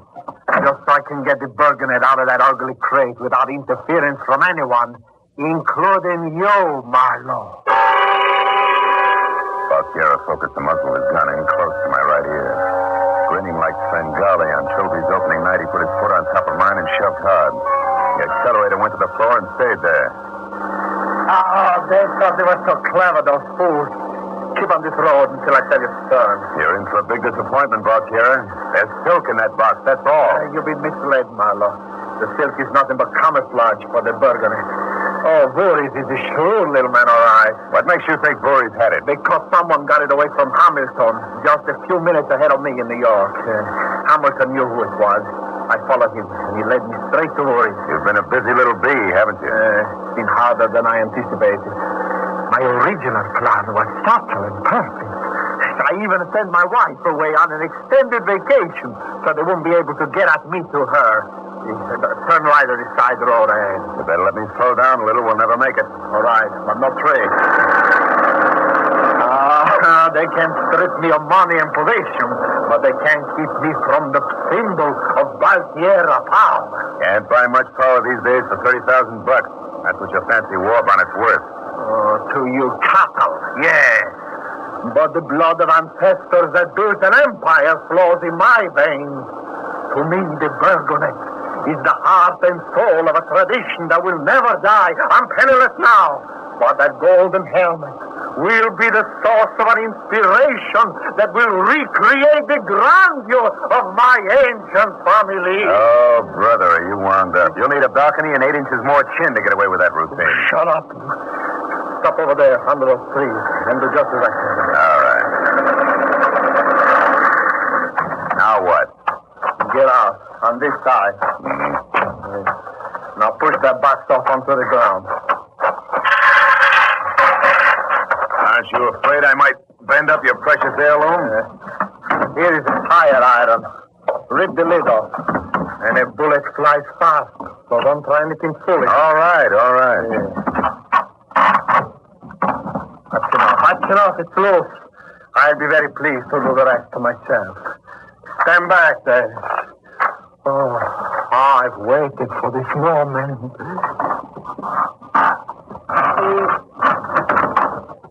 No, it can't be. Voorhees. Norman Voorhees. He's dead. You tricked me. The bergonet. Wait a minute. I didn't do that. You fool, you killed the only man who knew where the bergonet is hidden. He must be... Look. He's moving. What's that? When he turned to look, his jaw swung broadside to me, and I hung an hour never right on it that piled him into a heap behind the box. I took a quick look to be sure Voorhees was really dead. Then it struck me that whoever had packed him for shipment would go for Sandra next.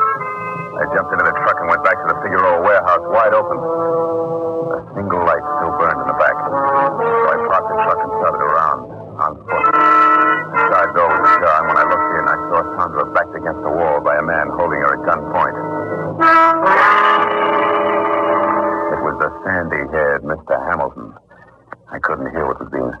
ease the door open. Enough to get inside. I don't know. Really, I don't. Look, sister, you might as well tell me because I'm not leaving here until I know what happened to the burgonette. Please, I told you I don't know anything about You're it. lying.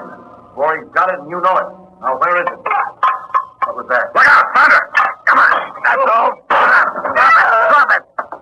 No, you don't. Drop it. Oh, Philly, you all right? Yeah. Hey, miss me. It's kind of funny, though, how he collapsed all at once. I expected a real fight. It might be a trick. No, look at his face, like wet ashes. The guy's out cold. He really looks sick. Name's Hamilton, but who is he, anyhow? I have no idea. All I know is he came in with that gun in his hand while I was waiting here for Mr. Voorhees. Voorhees? You got a long wait, baby. Voorhees is dead. Oh, no. Yeah, I carried his body out of here myself in that box we thought was full of silk. Murdered? That's right. Oh. Incidentally, Sandra, do you always wait around with your coat over your arm? Well, no, Really? Oh, Phil, I'm scared. I've got to tell you the truth now. Mr. Voorhees had the blue burgundy. He said he bought it from someone, I don't know who. That shipment of silk to San Francisco was only a decoy to get Baltiera and this man Hamilton off the trail. Baltiera was decoyed to a vacant lot all of 10 whole minutes from here. Hamilton's right in our lap and Voorhees is dead. Fine. But those boys are playing for keeps. Where's the burgonette now? I don't know. Please, Phil, believe me, I don't know anything more than that. I'm afraid I want to get out of here. Out of this whole mess. Listen. It's all right, Sandra. I got his gun. Let's bring him to and find out what his wrinkle is. Got some water handy? His head's been cut. Yes, there's water in the back. I'll go get some. Thanks. Okay, come on, Hamilton. Wake up. Come on. Come to life. Scream jerking to my feet. I made an end run around a line of Ming vases and dashed to the back door as the motor roared off down the alley. When I got to where I could see a pair of tail lights were just winking out of sight around the corner. And even before I turned, I heard another car coming up behind me. It was blacked out, and Leonardo Baltiera looked like a ghost that had just seen a ghost. He was at the wheel. I dived for cover as he threw some bullets in my general direction. Then he tunneled fast into an alley after the first car, leaving nothing but dusty darkness behind him. I'd been as outclassed as a stutterer at an auction. And I figured if I wanted to see Sandra's green eyes again, which I did, I'd better pry some fast answers out of Mr. Hamilton. He was tottering on a pair of rubber legs when I got to him, but I didn't give him the benefit of any doubt. Where's the girl? What happened back there? Nothing, just kidnapping, reckless driving, and assault with a deadly weapon, and I'm in the same mood, so don't move until I finish calling the police. The police? You're going to call the law? Yeah. And then you're going to give out with some straight information, and if you don't think I mean it, just try getting tongue-tied and see what happens. Oh, wait a minute, Marlowe.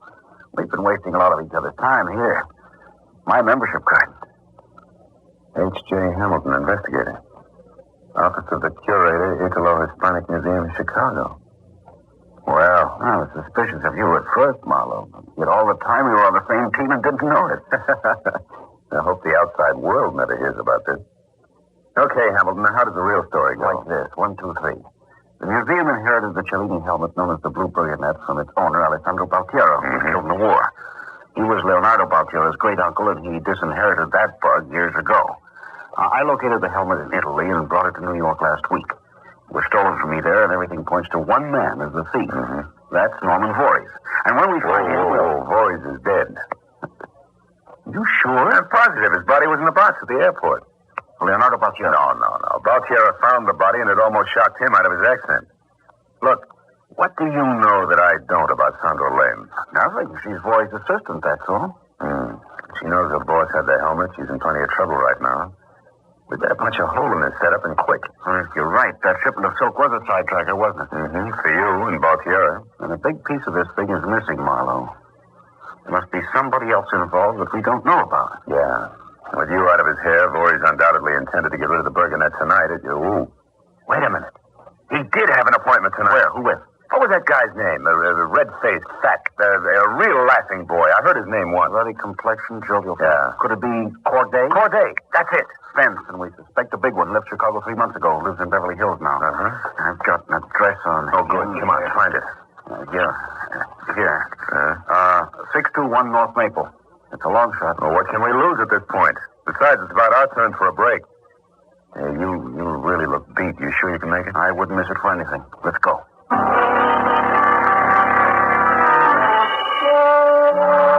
got into the black drive-it-yourself coupe Hamilton had rented and made for Beverly Hills. I drove because he was still slightly green from that crack whack on the head Boltier had given him at the airstrip. When we turned into North Maple Drive, only one of the half a dozen houses on the block had a light burning. As we got nearer, that blinked out. It was number 621. I went around a corner to be out of sight from the house and stopped the car. The light going out might have been a coincidence, Marlowe, but let's not count on it. In this tournament of button, I wouldn't count on my own father.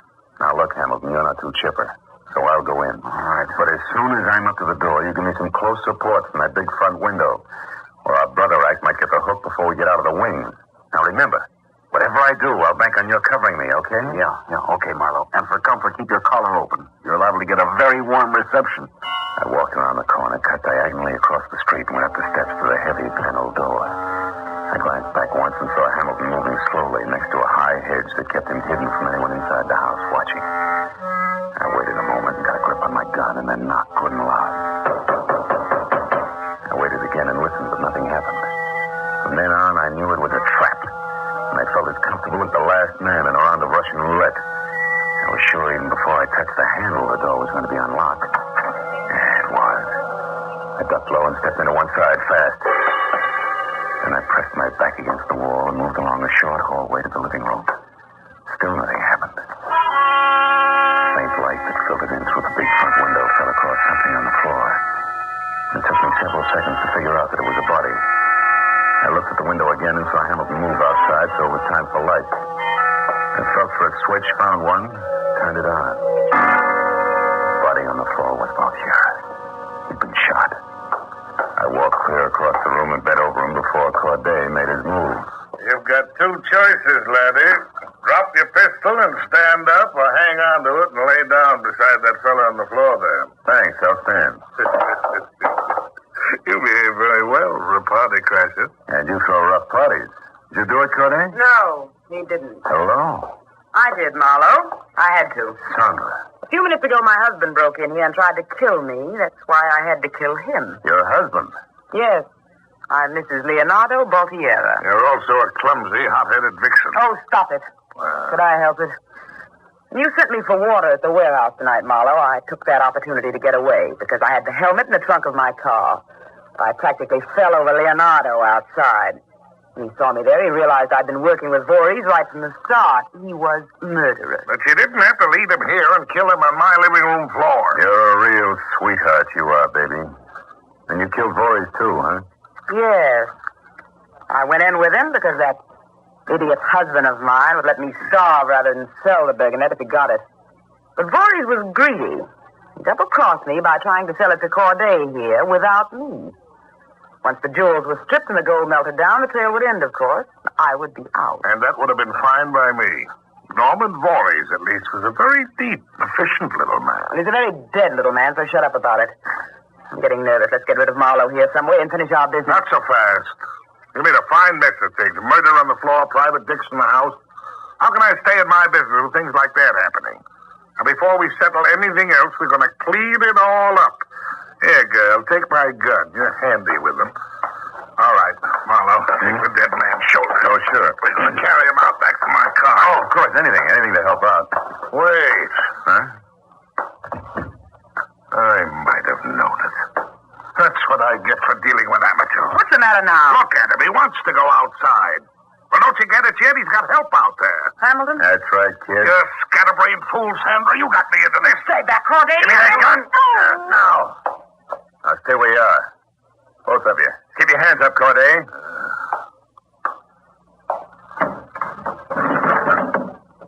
Okay, Hamilton. You can come in now. Everything's under control. Hamilton. Hamilton. Huh? Oh, Marlowe. What happened? What happened? Where were you? Well, I guess the minute I got here to the window, I must have passed out. Oh, fine. I was in here making brave, and you were out there, passed out cold.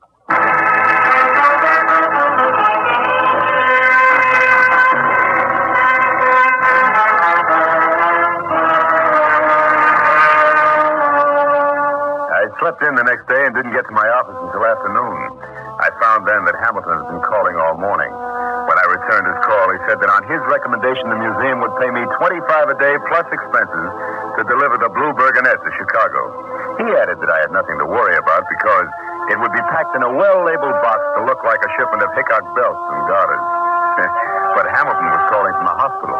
He had a fractured skull from the blow Valtiera had given him at the airport.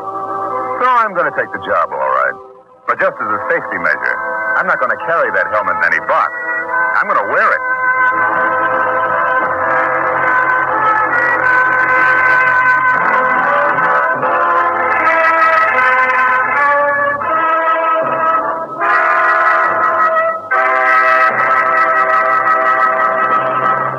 The Adventures of Philip Marlowe, created by Raymond Chandler, stars Gerald Moore and is produced and directed by Norman MacDonald. Featured in tonight's cast were Betty Lou Gerson, Hans Conried, Alan Reed, Louis Van Rooten, and Howard McNair. The special music was conceived and conducted by Richard O'Ront.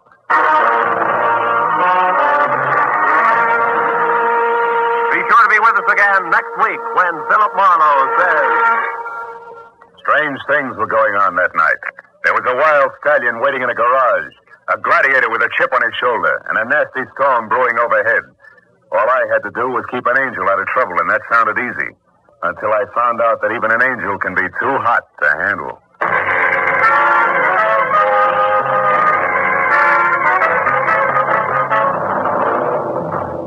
The Adventures of Now, out in the open in the summer is fine. But living in the open in winter is quite a different matter. But that's exactly where you'll find millions of people in Europe and Asia. And many of those living outside are children. Support the Crusade for Children. Remember, the Crusade for Children represents 26 long-established relief agencies.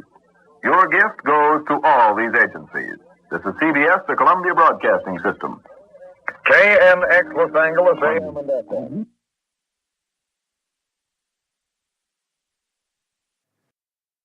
When I started, I thought one man was in trouble and 3 were trying to help him.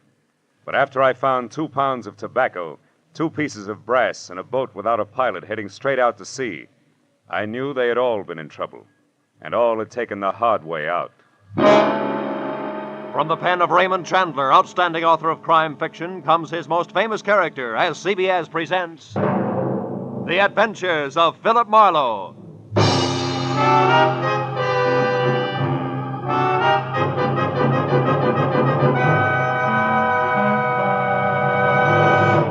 And now, with Gerald Moore, starred as Philip Marlowe, we bring you tonight's exciting story, The Hard Way Out.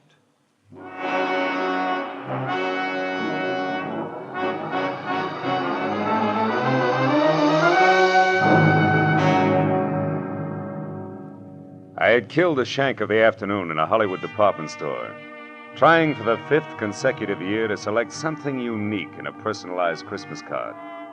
A bright-eyed salesgirl finally suggested in desperation a smoking 38, spelling out Noel in delicate wisps of white curling smoke. Well, I gave up, settled for a reissue of last year's unoriginal message. An hour later, I was driving out toward Sepulveda and my new client, August Quigg, and I was glad to be away from the pre-holiday crowds and back to work. When I pulled up in front of the factory building, an immodest sign told me the man I was to meet inside was president and co-founder of Quigg & Slater, manufacturers of nothing but the best in construction materials. Come in, come in. Be with you in a minute. I'm on the phone. Listen, August Quigg does not change his policy overnight, Slater. Not after 25 years. You should know that, you of all people. Never mind the excuses, Slater. Those you always have, and they make me sick. Partnership trouble, Mr. Quigg? Oh, no, my partner is dead now 10 years. That was his son, Keith Slater. But he has nothing to say here. His father left it that way. Well, sit down, Mr. Marlowe, please. Slater is not what I want to talk to you about. All right, Mr. Quigg, who is the man and what's his problem? My general manager, Frank Emery. No? He has embezzled $60,000 of this company's money in the last year. Then isn't this a great time for you to climb the nearest rooftop and scream copper? No, because I want to save Frank Emery, not condemn him. Why? What's so special about a general manager who keeps dipping itchy fingers into the till? Mr. Marlowe, Frank Emery has worked for me for 7 years. And in that time, he has climbed from shop worker to plant foreman to general manager. And that is something which took me 15 years. Which proves what? That Frank can one day go right to the top. Here, to my job. the honest way. And that is just the path he was on until a year ago when he got married. Oh. Then he started to fill his pockets with company lettuce before he'd even gotten rid of the rice. Is that it? Yes, but don't leap to any conclusions, Mr. Marlowe, because his wife, Sheila, is a very sweet woman. Everybody knows that. And if anything, she should be a good influence. Mm-hmm. Mr. Quigg, what's Frank Emery's salary? $175 a week. Oh. When'd you last see him? This afternoon, about 2 o'clock. I called him in here, but I didn't say anything about the shortage. We just talked. I asked him if he thought he needed a vacation. He only sulked. He said he'd be all right in a little while. Then he left. But when he got back to his desk, he only stopped there long enough to pick up his hat. That was 3 hours ago. You've called his house since? Twice, but I got no answer. Here's the number, Marlowe, and the address. Mm-hmm. Now, we better stop talking, start moving. I must know what Frank Emery plans to do. Yeah, this is my private number. Oh. The plant will close in half an hour, but I'll be here working late. Okay. But before I get going, Mr. Quigg, one more question. Just so all this will make some sense to me. Were you ever in a jam like this yourself? A long time ago, maybe? And you know what it's like to be in Emery's shoes? You're a pretty alert fellow, Mr. Marlowe. I do seem to remember a rich man who once kept me out of a lot of trouble. But the details aren't very clear anymore, so good night and good luck.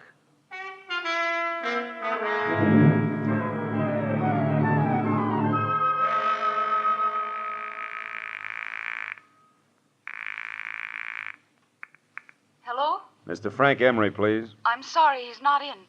Is this Philip Marlowe? Yeah, that's right. That should make you Sheila Emery, huh? Yes, I just finished speaking to August Quigg at the plant, Mr. Marlowe. He told me about you. And about Frank. Take it easy, Mrs. Emery. Crying isn't going to help Frank any. Yes, I know. But how can I help Frank? What can I do? I'm not sure, but look, can you meet me right away? I'm at the Golden Crown. It's a cocktail lounge on Santa Monica Boulevard near Bradley. Yes, of course, Mr. Marlowe. I'll be there as soon as possible.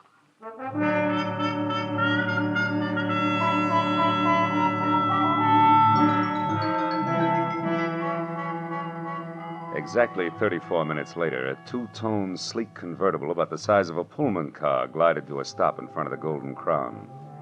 The loveliness behind the wheel was wearing a $100 hand-knit dress that just wouldn't let go. I knew it couldn't be Sheila Emery, but it was. She was a tall, luscious blonde with blue-gray eyes that were set wide apart and a face that any angel would have gladly traded his wings for. Now, 5 minutes later, we were seated inside at a quiet corner booth. But only 2 weeks ago, everything was perfect, Mr. Marlowe. Frank didn't seem to have a care in the world. Mm-hmm. Then all of a sudden, he changed. He became quiet, almost morose. You never suspected that he was stealing from Quigg? Of course not. And I still think there's some explanation, something we don't know about. Maybe. But from where I sit, it looks like you two have been keeping up with the Vanderbilts instead of the Joneses. It always dents the bank account. Just what do you mean by that, Mr. Marlowe? Exhibit A, that knit 1 Pearl 2 number you're wearing. What? Exhibit B, that splash of automobile you drove up in. But Frank said we could afford those things. I know because I was worried when we bought the boat. Yeah, what boat? The Carefree. It's a 30-foot sailboat. We dock it near our cottage just beyond Santa Monica. Hey, wait a minute. A sailboat, a cottage at the beach, that car? Just how far do you think $175 will stretch these days? What do you mean? Frank makes twice that, plus bonuses. Not unless he has a very fancy paper route on the side. Because 175, period, is the figure that Quigg quoted to me an hour ago. Oh, no. No, I can't believe that. Frank wouldn't lie to me that way. Yeah, some guys do funny things when they're too much in love. Oh, now look, tears take time, honey. How about holding him back long enough to give me some dope that'll put me on Frank's trail, huh? I mean, names and numbers, his clubs, his friends, anything that'll give me a line. Yes, of course. But all that information is in his address book at home. All right. Home's our next stop.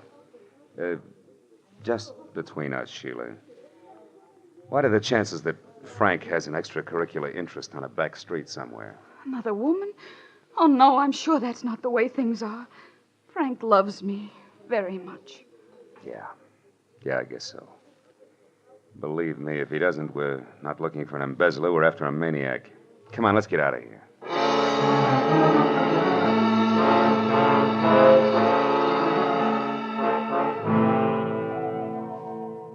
When we left the Golden Crown, Sheila was still crying and in no shape to drive. So after parking my coupe in a nearby lot, we floated out to the Emery place in Brentwood in a two-tone Nash, which did everything at the push of a button except dry a girl's tears. At her house, Sheila pulled herself together long enough to give me a handful of addresses that might possibly lead to Frank Emery. But just as I was about to leave, I noticed a single phone number scribbled in pencil on the edge of a desk blotter. It was Crenshaw 2, 2131. And since Sheila couldn't explain it, I wrote it down on a slip of paper and filed it in my pocket and left. But once outside, I remembered that my car was still on Santa Monica Boulevard at the Golden Crown. So I started back to the house to call a cab. I stopped suddenly at the sound of somebody in the shadows alongside the house. When I moved toward the noise, a man darted out between two trees, and I went after him. Get your hands off him. Why? So we can play another round of hide and seek? No dice, brother. I'm getting too old for it. Now, who are you? What are you doing around the Emery place? Come on, let's have it. Say, wait a minute. Aren't you Marlowe? The man August Quigg hired? That's right. But you still haven't answered my question. Oh, no, but I will now that I know who you are. I'm Keith Slater. Surely dear Quigg must have told you of me, the wastrel son of his late partner. He did, but you're still parrying, Slater. Why were you hiding behind those trees? Correction, Marlowe. I wasn't hiding. I was waiting for Frank Emery. All right, we won't argue terms. Why were you waiting? Because I wanted to get hold of Emery and help him before he goes too far. You see, Marlowe, he came back to the office after you left. What? Did he talk to Quigg? No, the place had just closed and the old man was out for dinner. Did you talk to Emery? Yes, and it wasn't much fun. That poor fella's just about out of his mind, Marlowe. Why, he raved on for an hour and a half about how unfair Quigg was. Said he knew that I was the one who'd get to run Quigg and Slater after the old man died. I don't follow that. When did you become the fair-haired boy around there? Oh, I'm hardly that. But I do own a quarter of the plant, unless, of course, Quigg fires me one day. Those are the terms of my father's will. But Quigg won't fire you, is that it? He wouldn't think of it. After all, that would keep my dear father from resting easy in his grave. Okay, let's skip it. Exactly what did Frank Emery tell you, Slater? He said that August Quigg was a two-faced liar and that he'd settle with him in his own way. I told Quigg that when he got back from dinner. And I also reminded him that Frank had a key to the office. That didn't faze Quigg, did it? No, he said he never worries twice. If Emery walked in on him, he'd think about what to do about it then. I tell you, Marlowe, we've got to get hold of Frank Emery and stop him before it's too late.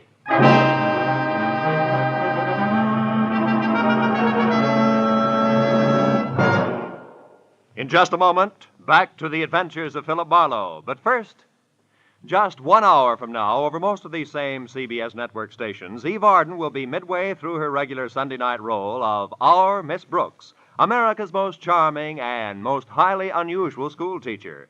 You've seen Eve Arden make her hilarious way through many a Hollywood movie. Now you can hear her every Sunday night as Our Miss Brooks, just a little later, over most of these same CBS network stations. And now, with our star, Gerald Moore, we return to the second act of The Adventures of Philip Marlowe and tonight's story, The Hard Way Out.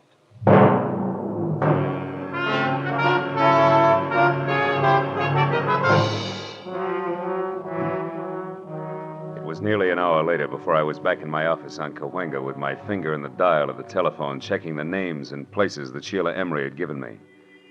2 nightclubs, 3 hotels, and 5 friends later, I'd run through the list without a single kosher lead. Sitting there thinking of all the places a guy could disappear to, I reached into my pocket for a lifesaver and found something else. The slip of paper that read Crenshaw 2, 2131. The number I'd seen on the desk blotter at Emery's place. So, with nothing more to lose than another millimeter off the tip of my index finger, I went back to dialing.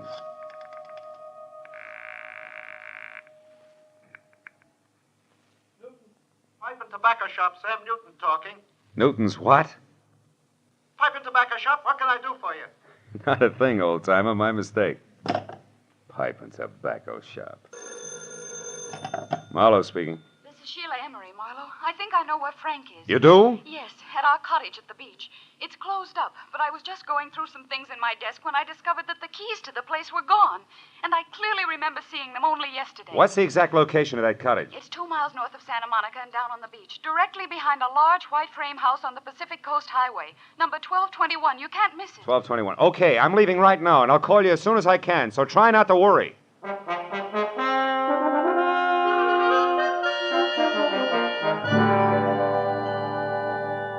Somehow or other, I made it straight out along Sunset to the beach and then north as far as the large white frame house without being tagged for low flying by any of the boys in blue.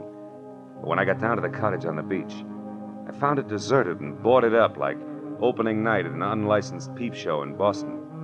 Except for a couple of stray gulls who probably had insomnia, I was all alone. But the gregarious streak in me didn't suffer very long, because a minute later I had an unannounced visitor. It was a nasty caliber .45 automatic, and the man on the other end who gripped the handle like he knew what he was doing was none other than the general manager of Quigg & Slater, Mr. Frank Emery. Mind telling me who you are and what you want here?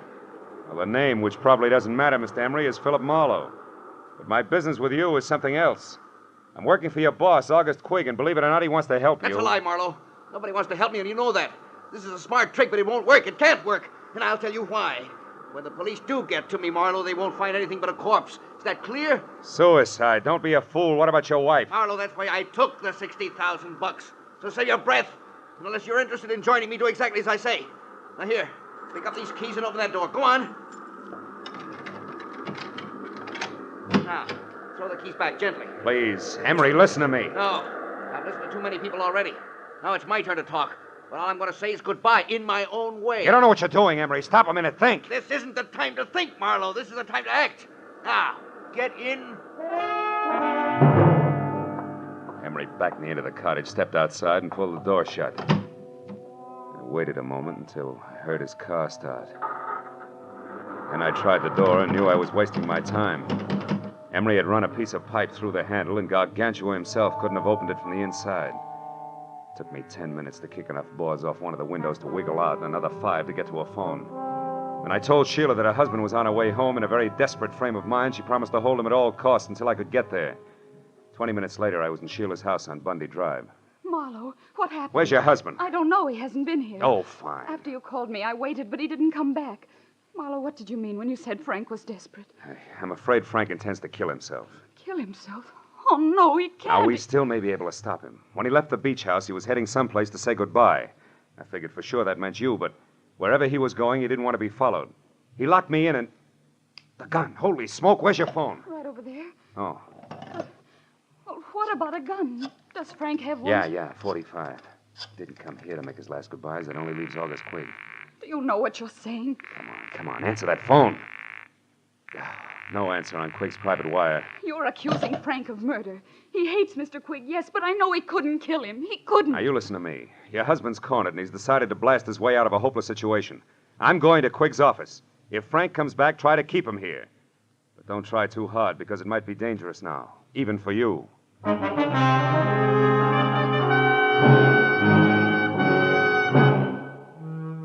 I drove down Sepulveda to the black, hulking plant of Quigg & Slater, pulled over, parked, and walked up the alley toward the side entrance. Through a barred window, I saw the feeble nightlight that glowed in the outer office.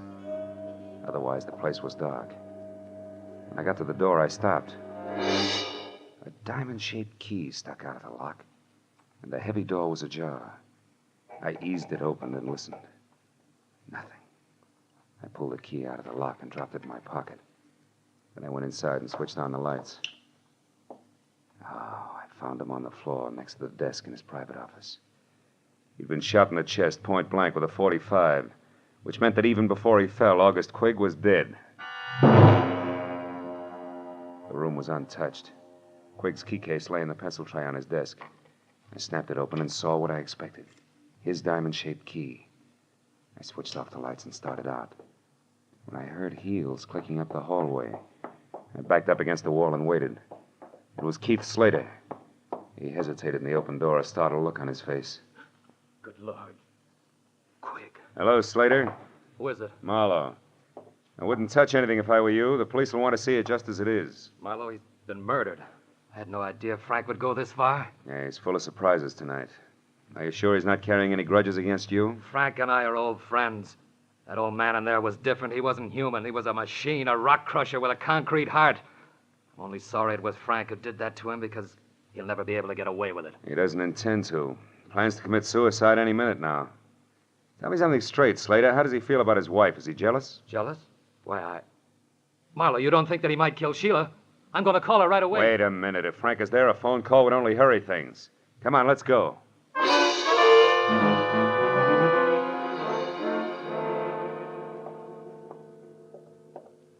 I don't like the looks of this, Marlowe. Neither do I. Sheila? Frank?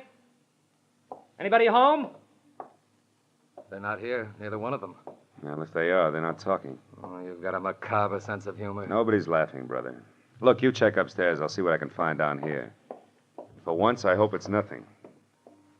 I gave the ground floor a fast run-through. It was neat and tidy, from copper-potted ivy on the dining room wall to the sunbeam toastmaster on the breakfast tray. The only thing out of place was a bottle of scotch near the kitchen sink, and lipstick on the glass beside it said Sheila. I was back in the living room before I found out why she had needed that bracer. Propped against a bowl of violets on the coffee table were 2 notes pinned together. The top one was for me, from Sheila. It said, "Marlowe, I just found this note from Frank. I'm sure he means that he's going out in our boat, the Carefree. I've got to stop him, Sheila." I turned to Frank's note and was reading it as Slater came down the stairs. Nothing unusual upstairs, Marlowe. Did you... What's that? What have you found? Frank's suicide note. He asked Sheila to forgive him and forget him. Yeah, read it yourself. I'm going to call the police. Sure he means that he's going out in our boat, the Carefree. Say! Wrong. I thought you were going to call the police. I was. But I noticed this phone number here on the desk blotter again. It's a tobacco dealer. Slater, I've got a very wacky idea. I'm going to give it a try.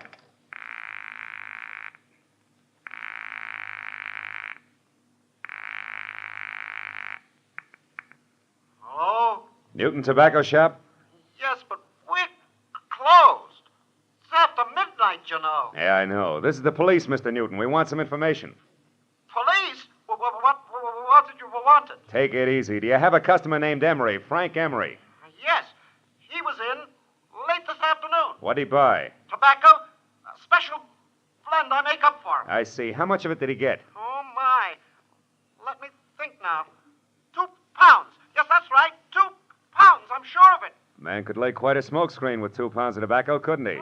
Thanks, Mr. Newton. You've been a big help. What's the matter, Slater? You look troubled. Are you thinking the same thing I am? I don't know what you're thinking, Marlowe. This. Mighty weird for a guy who's planning suicide to go buy himself 2 pounds of tobacco a few hours before he blows his brains out. Put it succinctly, pal, I'm thinking that Frank Emery's suicide's a big fat phony. This is Lieutenant Ibarra. Marlowe, Ibarra. Catching you at this hour is the best break I've had all night. How so? What's up, Marlowe? Guy's been murdered, and his killer, one Frank Emery, is getting away by boat. Can you sell the harbor patrol on running him down for me? It's his own, a sailboat called the Carefree.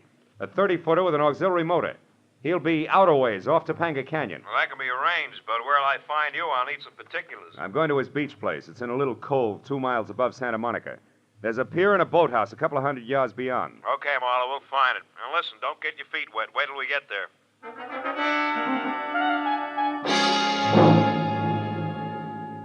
The Emery beach house was deserted and dark. So Slater and I went on to the boathouse, which was dark, too. But that's where we found Sheila lying on the planks, sobbing out the end of a long, hard cry. Slater ran to her and lifted her to her feet. Oh, Sheila. Sheila, what happened? Where's Frank? Oh, Keith. I was too late. I saw him leave. He waved to me and called goodbye. I begged him to come back, but no, he never will. Don't be too sure of that, honey. What do you mean, Marlowe? Oh, wait a minute. That boat coming in is probably Ibarra. Marlowe! Yeah, here, Ibarra. I got another boat out looking for the Carefree, Marlowe, so I came directly here.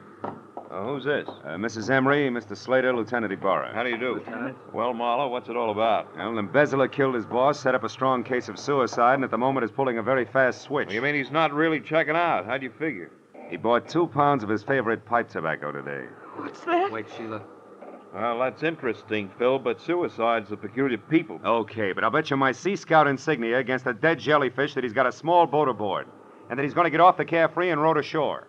How about it, Mrs. Emery? Is there a small boat? There's a rubber life raft in one of the lockers. That'll do it. It's all he needs. Senator Ibarra. Yes, Mooney, what is it? We just got a call on the radio from the other boat. They've spotted the Carefree running without lights southwest about 2.5 miles offshore. She's holding a steady course, but there's nobody at the wheel. In fact, she seems to be abandoned. Well, tell him to stand by, but leave her alone. We'll be right out. Well, Marlowe, we'll know in a minute. Let's go, folks. Get aboard.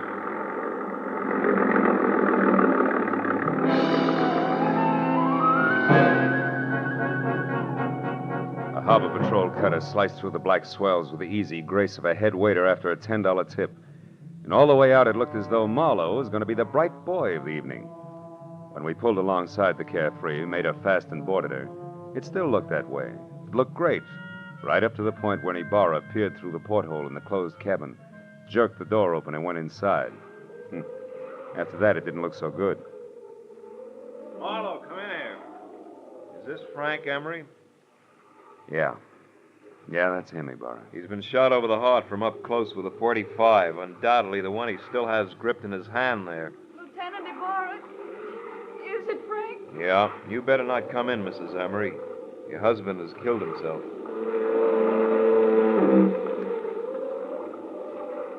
I walked back to the stern and sat down. Ibarra was going through his grim routine inside, and I felt lousy.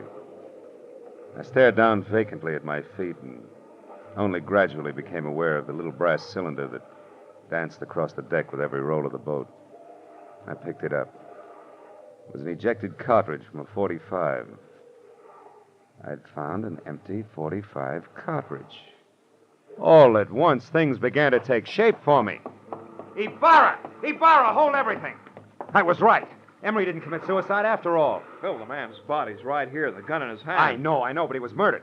Now, look, I found this out on deck, and the door to this cabin was closed. Do you remember? When a man is shot with a .45, he drops. He doesn't walk in, close the door, and then fall. Well, that's... Did Emery have any keys on him? Yes, these are his. They're in the ignition by the wheel. Sure. Look, this diamond-shaped one. It matches one I've got in my pocket. Come on out on deck, Ibarra, and watch closely. Hey, Slater! Slater, can I see your key to the side door of the factory? Why, certainly, Marlowe. It's right here in my pocket. It's not in your pocket because it's here in my hand, Slater. You were so excited when you shot Quigg, you ran off and left it sticking in the lock. No. And here's one for you, Mrs. Emery. While the Carefree was still tied up at the dock, you stood right here, surprised your husband in the cabin door, and shot him. This little cartridge was ejected back to the stern. But you forgot about that, because after you shoved him inside and put the gun in his hand, you closed the door. Then you started the motor, locked the wheel, and cut the boat loose. I don't know what you're talking Look out, about. Ibarra's after your gun! That was nice, Ibarra. Marlowe, I wouldn't have believed this. Don't lose your place, because you'll have to go over it all again. Don't worry, I won't. You see, it's sort of like an equation. 2 pounds of tobacco and 2 pieces of brass added up to 2 bodies and 2 murderers.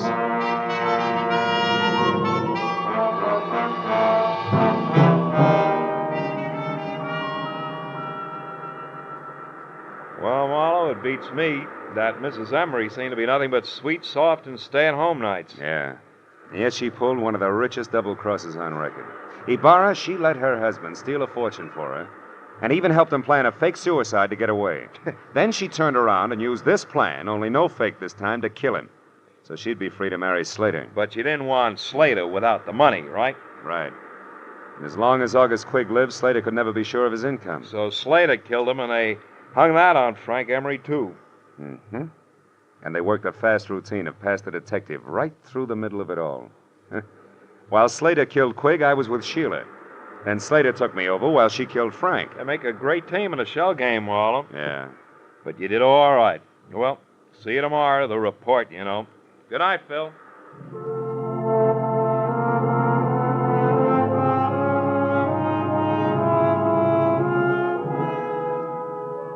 I sat alone on the pier for a long time.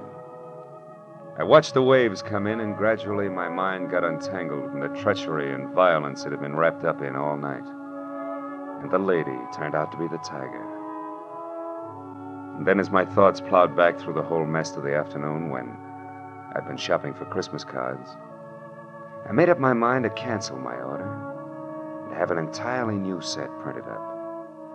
They say it pays to advertise, and if that's true, right across the top of my new cards in big block letters, I'm going to have the words, goodwill toward men.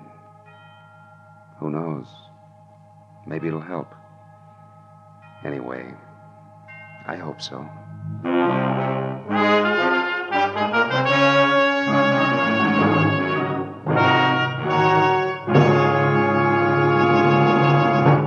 The Adventures of Philip Marlowe, created by Raymond Chandler, stars Gerald Moore, and is produced and directed by Norman MacDonald. Script by Mel Donnelly, Robert Mitchell, and Gene Levitt.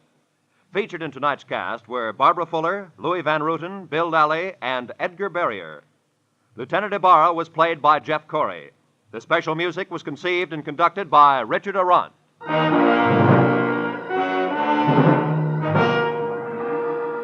Be sure and be with us again next week when Philip Marlowe says... I walked into it smiling because it had all the corny elements. The weird doctor, the beautiful girl, the gloomy house on the windswept cliff, even the hulking menace. Only one thing was missing, the body. And that's when I stopped smiling, because I turned out to be the corpse myself, almost.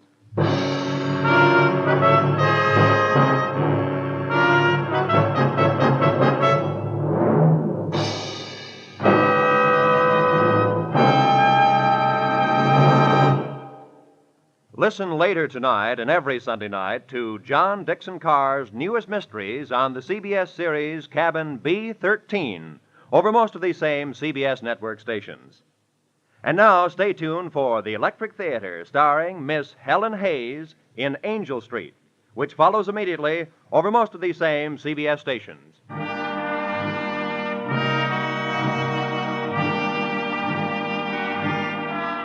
This is Roy Rowan speaking for CBS, the Columbia Broadcasting System.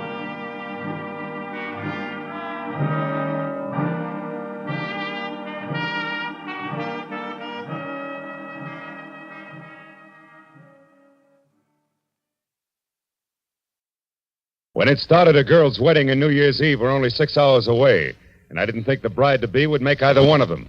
But that was before I ran up against the slot machine operator, the escaped convict, and above all, the old acquaintance. From the pen of Raymond Chandler, outstanding author of crime fiction, comes his most famous character as CBS presents The Adventures of Philip Marlowe.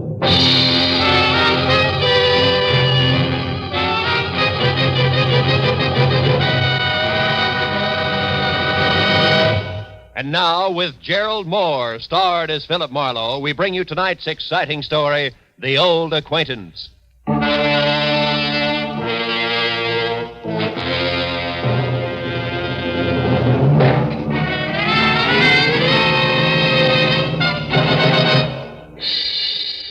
At 6 o'clock in the last evening of the year, I was sitting with my feet up on my office desk thinking of impossible New Year's resolutions and what the girl on my butcher's 1949 calendar would or would not be wearing. But at that present point, there was a soft, almost apologetic knock on my office door. I said, "Come in," and saw a quiet man in quiet clothes who extended a quiet hand. He introduced himself as Paul Riker, a Beverly Hills insurance broker. But the tremor in his voice said, "Very worried client," which on New Year's Eve was something I could do without. Mr. Marlowe, you've got to find Nancy Marshall for me. Just for a springboard, Mr. Riker, who is Nancy Marshall? She's my fiancée. We were to be married at my place in Beverly Hills tonight. On New Year's Eve? Yes, you see, it was at a New Year's Eve party a year ago that we met for the first time. Oh, when'd you last hear from her? 2 hours ago. She called and said that she was in terrible trouble, that nobody, especially the police, could help her, that the wedding was off. I see. You're sure it's not just a matter of your being left at the altar, huh? Another man? Oh, no, I'm certain that's not it. Now, please, Mr. Marlowe, will you help me? Mr. Riker, to you, New Year's Eve means wedding bells, but to me, it's something else, specifically a cozy little apartment on Wilshire Boulevard where there's a very nice girl and a couple of chilled bottles of sham... Oh, what is it, Mr. Marlowe? What's wrong? There's somebody outside. Riker, get away from that door, quick! Whoever threw those shots through the frosted glass of my office door wasn't interested in checking up on his marksmanship, because by the time I got to my feet, he was taking the stairs to the street. When I got outside, I was just in time to see him pile into a pickup truck and roar off. And the best I could do was get a face full of exhaust fumes and the last 3 numbers on his license plate, which read 711. When I got back to Riker and the glass on my office floor, I found the potential groom whiter, shakier, and less quiet than at our first meeting. Marlowe, did you get him? Do you know who it was? No, I don't. Now, relax a minute, Riker, and think. Yes. Who could possibly object to you and Nancy getting married? But that's just it. There's nobody I know of, Mr. Marlowe, and I'm positive that the same is true of Nancy. All right, now tell me, where does Nancy live? In a villa at 1428 North Havenhurst Drive, number 12. Mm-hmm. But I've already been there, and she's gone. Were you inside? No, the door was locked, but Mr. Marlowe, I thought you had specific plans for this evening. I do. But from the way things stack up right now, they've got a better chance of keeping than Nancy Marshall. Now, look, go back to your place in Beverly Hills, stay away from frosted glass windows, and wait till you hear from me. If we're real lucky, Mr. Riker, it still might turn out to be a happy new year.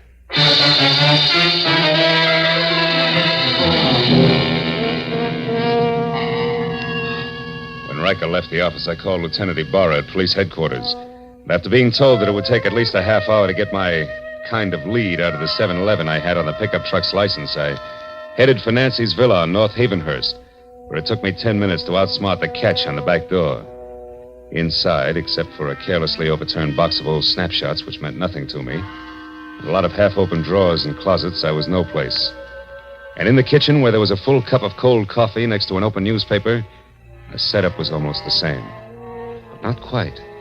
Because on the front page of the paper, there was a banner story complete with pictures that shouted the news of 3 men who had broken out of the state penitentiary that morning. And one of them, a man named Steve Doyle, had a face that I'd seen only minutes ago on one of the snapshots in the overturned box. I grabbed the paper and started back to check with the snapshot once again for good measure. But the second I stepped into the living room, I stopped. Hello. I don't believe I know you. Oh, the voice matched the lady perfectly.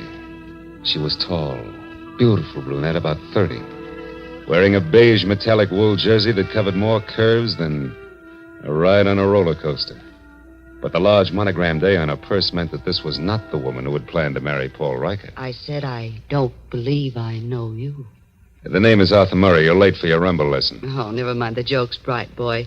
It's a waste of your time and mine. All right, then we'll play it very straight. Name is Philip Marlowe. I'm a private detective, and I'm working for a very worried man. Now you, what's your connection with Nancy Marshall? I'm just, shall we say, an old acquaintance? That's all. Not enough. I'll prime the pump some more. I was hired to find Nancy, who seems to be in a lot of trouble. And coincidentally in trouble on the same day that Steve Doyle breaks out of stir. Now, once more, exactly where do you fit in? I don't think I'll tell you, Mr. Marlowe. If you don't mind. Well, pearl-handled, huh? How very chic. But deadly. Now get in that closet there, Marlowe. Go on. All right. But just so we don't go through this same routine when we meet again, and we will, who are you? Oh, you don't listen very carefully, Marlowe. I've already told you that I'm an old acquaintance. It's the season for them, remember? Now get in there and shut up.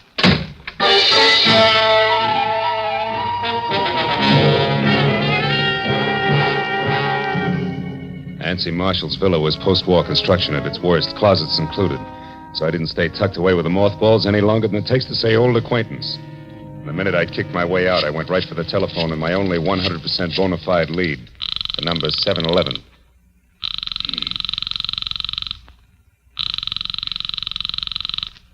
This is Lieutenant Ibarra.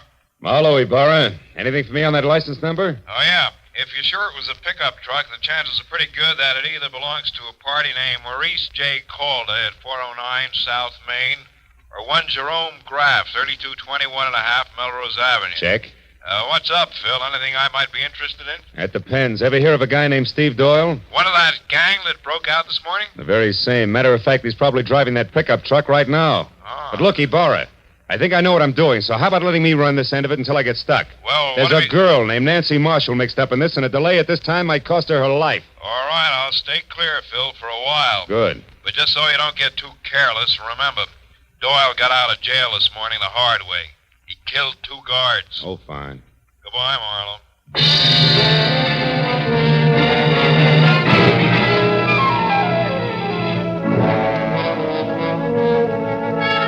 When I got to 409 South Main, I knew that my first choice had to be wrong, because Maurice J. Calder turned out to be a bankrupt junkman, and his pickup truck, which was loaded with everything, including the kitchen sink, had 3 flat tires and hadn't moved in a week. So if the numerals 711 were going to live up to their reputation, Jerome Graff had to be my man. And that made the time to be careful now.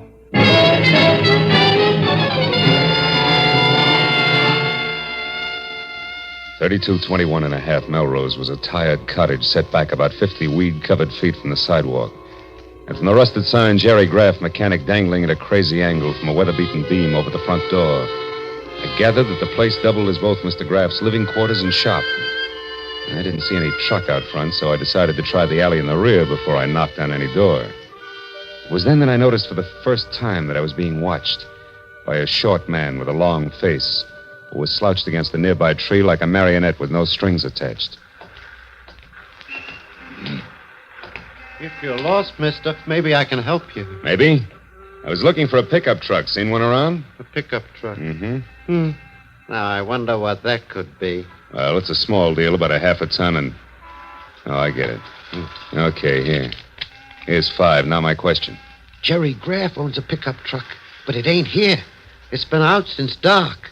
But Jerry's in. He's working late tonight. Working at what? Come on, you got your 5. Talk. Okay. It ain't no secret. Jerry's a nursemaid for one-armed bandits. Slot machines, huh? Is that his racket? Yeah. He used to be a big boy with them, too. But times have changed. Now he just works on them for other guys. What other guys?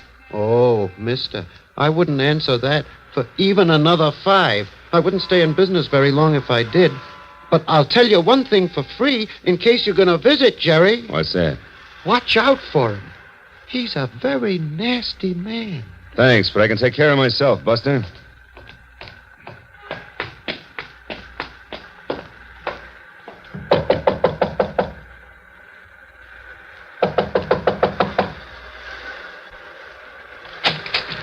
What do you want? Information. Where's your pickup truck, Graff? Somebody stole it, but he didn't leave his card. Why, what are you, a private dick? That's right, but one that works close to the law. So why don't we call the boys in blue and tell them all about it? The cops? No, wait a minute. I don't like the law pattern around here. Come on in. I'll tell you what you want to know. Let's not skip any of the details, huh? Like, for example, the name Steve Doyle. Doyle? I don't know. Well, okay, fella, you win. The story goes something like this. Want to try again? Maybe a monkey wrench will convince you. You don't throw any straight in your talk, Graff. Come on. What do you say? Do we play some more? Come on, talk. Come on. Come on. Wait on it. I'll talk. All right. I've had enough. So far, I know a girl named Nancy Marshall's in some kind of trouble because Steve Doyle broke out of the pen this morning. Now, you fill in the blanks. Oh, sure. Why not? Oh, Steve Doyle, he used to be crazy about Nancy, but she didn't go for him. Then about a year ago, a little more maybe, Steve got picked up for knocking over a grocery store. He figured he was caught because Nancy tipped the law to get him out of her hair. Now he's out to get Nancy for revenge, is that it? Yeah, that's it. And anyone who's close to her gets the same treatment. Now, chummy. Now, tell me, was Doyle here? Is he the one who's driving a pickup truck? Yeah, but it wasn't my idea. He shoved a gun in my face, said we were old friends, and asked for the keys. You know where he is now? No, but if I did, I'd keep it to myself. Doyle's full of hate, brother. You can count on that. Now, what do you say about clearing out of here? Just as soon as I find out one more thing. Now, there's another girl mixed up in this. She's a brunette with a lot of curves and the initial A. Calls herself an old acquaintance of Nancy's. Any idea who she is? No, not the slightest. You're a liar, Graff, and if I had time, I'd beat the truth out of you. No, you haven't, believe me, because if you don't hustle, mister, when you do catch up with Nancy Marshall, you're going to catch up with a corpse. Nothing more.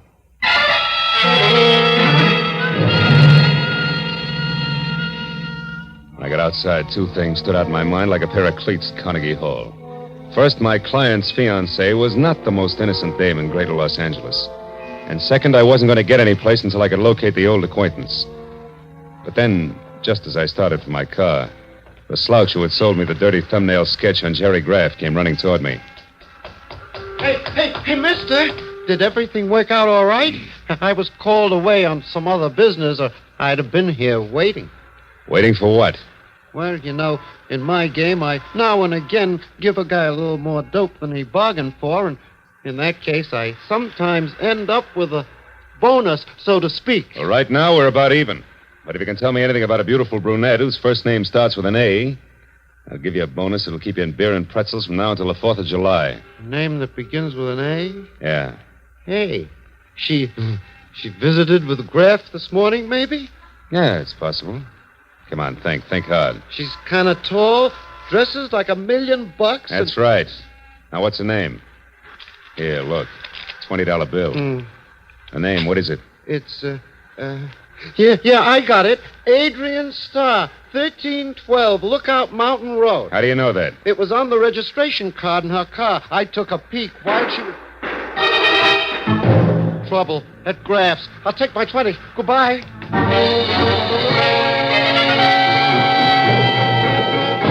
I beat it up the walk to Graff's. When I got inside, I found exactly what I expected.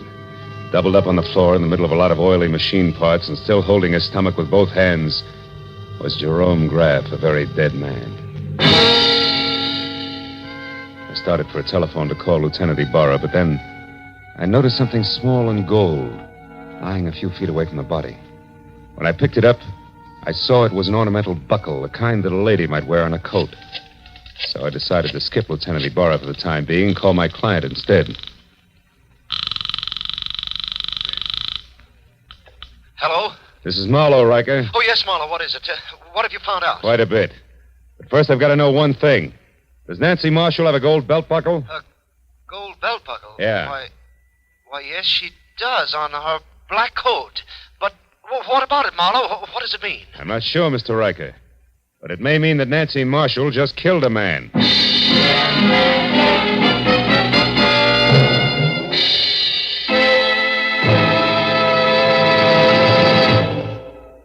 In just a moment, we will return to the second act of the adventures of Philip Marlowe. But first, by this time, a week from tonight, Jack Benny will have made his first broadcast exclusively on the CBS network.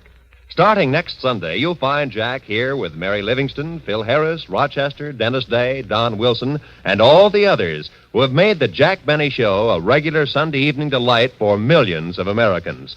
Just for fun, the Jack Benny kind of fun, make a New Year's resolution to hear the Jack Benny Show every Sunday starting a week from tonight, January 2nd, over these same CBS network stations. And now, with our star, Gerald Moore, we return to the second act of Philip Marlowe and tonight's story, The Old Acquaintance.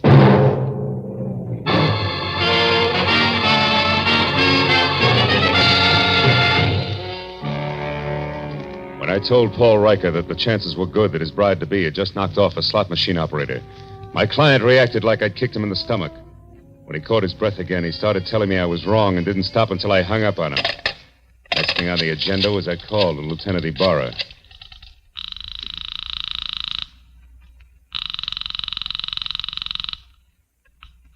Lieutenant Ibarra speaking. Marlowe again, Lieutenant. Oh, did you find the owner of that pickup truck, Phil? Yeah, I found him, Ibarra. I'm calling from his shop now. I had a talk with the guy. It was Jerry Graff. What do you mean, was Jerry Graff? Well, somebody came in here and shot him just after I left. He's dead. He knew Steve Doyle all right, but I'm pretty sure Doyle didn't kill him, Ibarra. No, then who did? Any idea, Marlowe? Well, looks very much like my client's fiancée, Nancy Marshall. I still don't know where she is or how it all fits together, but look, I got a lead on an old acquaintance of Nancy's named Adrian Starr. She lives up on Lookout Mountain Road. Now, if you don't hear from me in, say, an hour, you might check. Number 1312, that's my next stop. Okay, just be sure it's not your last stop. Goodbye.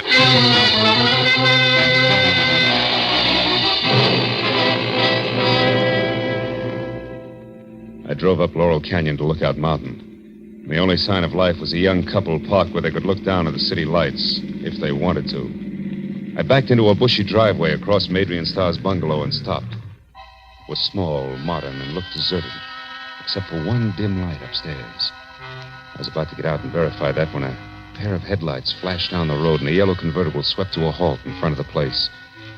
It was Adrian Starr who got out. She started up the walk toward her front door, stopped suddenly, and then ran back to her car and drove off again. I kept the yellow convertible in sight. When it turned on Havenhurst and stopped in front of Nancy Marshall's villa, I pulled up in time to see Adrian step inside and close the door.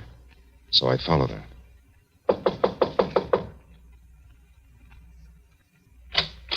Marlowe, what do you want?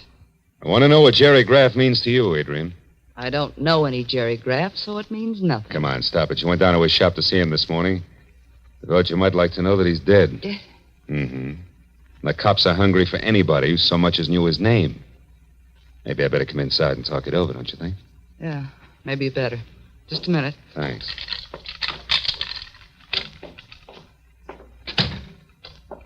Hey, it's dark. Why don't you turn on more lights? Because I like it this way. Okay. But, honey, if you've still got that pearl-handled popcorn of yours, let's leave it out of the conversation. And let's make it straight. Why'd you drop in on Graff this morning? Because I knew that sooner or later Steve Doyle would head there. I had to know if Steve intended to leave town or was still determined to get his crazy revenge. And all for Nancy Marshall, huh? You know, you're sticking your neck out quite a ways just for old time's sake, baby. Steve Doyle's a pretty tricky guy to mix with at this point. You can say that again, Phil. Steve! Oh, Steve. Steve Doyle. That's right. Who are you, mister? Marlowe, private detective. Sit down over there, private detective. Keep your hands out of your pockets. I don't like you because you're half cop, but play it smart and you won't get hurt. Well, Adrian, like old home week, huh? Oh, it's been a long time, Steve. Yeah, it sure has. Where is she, Adrian? Where's Nancy? I don't know, Steve. You're lying to me. This is her place. You got in with a key. You've been down to see Graff. You know where she is, all right. So tell me and tell me Oh, fast. Steve, listen, forget it. Forget about Nancy. This revenge will only get you in the gas chamber. Please, let's get away. We can still make it across the border. Please take me with you. I love you, Steve, just like I always have, even when you threw me over for Nancy. Shut up. Just tell me where Nancy is. Come on, Adrian. I don't know, Steve. Stop it, Doyle. Where is she? Steve, you're hurting me. Doyle! Don't move, Marlowe. All right, fella, I told you to behave. I've been through a lot, and I'm tired, and I'm running out of time. You're getting in my hair, and that's bad. Oh! Oh, no, Steve, don't! I won't shoot him. I can't afford the noise. I can give him something just as good. Oh! Now, Adrian, try again. Where's Nancy? I don't know, Steve. Come on, where is she? I don't know. Where's Please? Nancy? I don't know. Where's Nancy? Where's Nancy? Where's Nancy?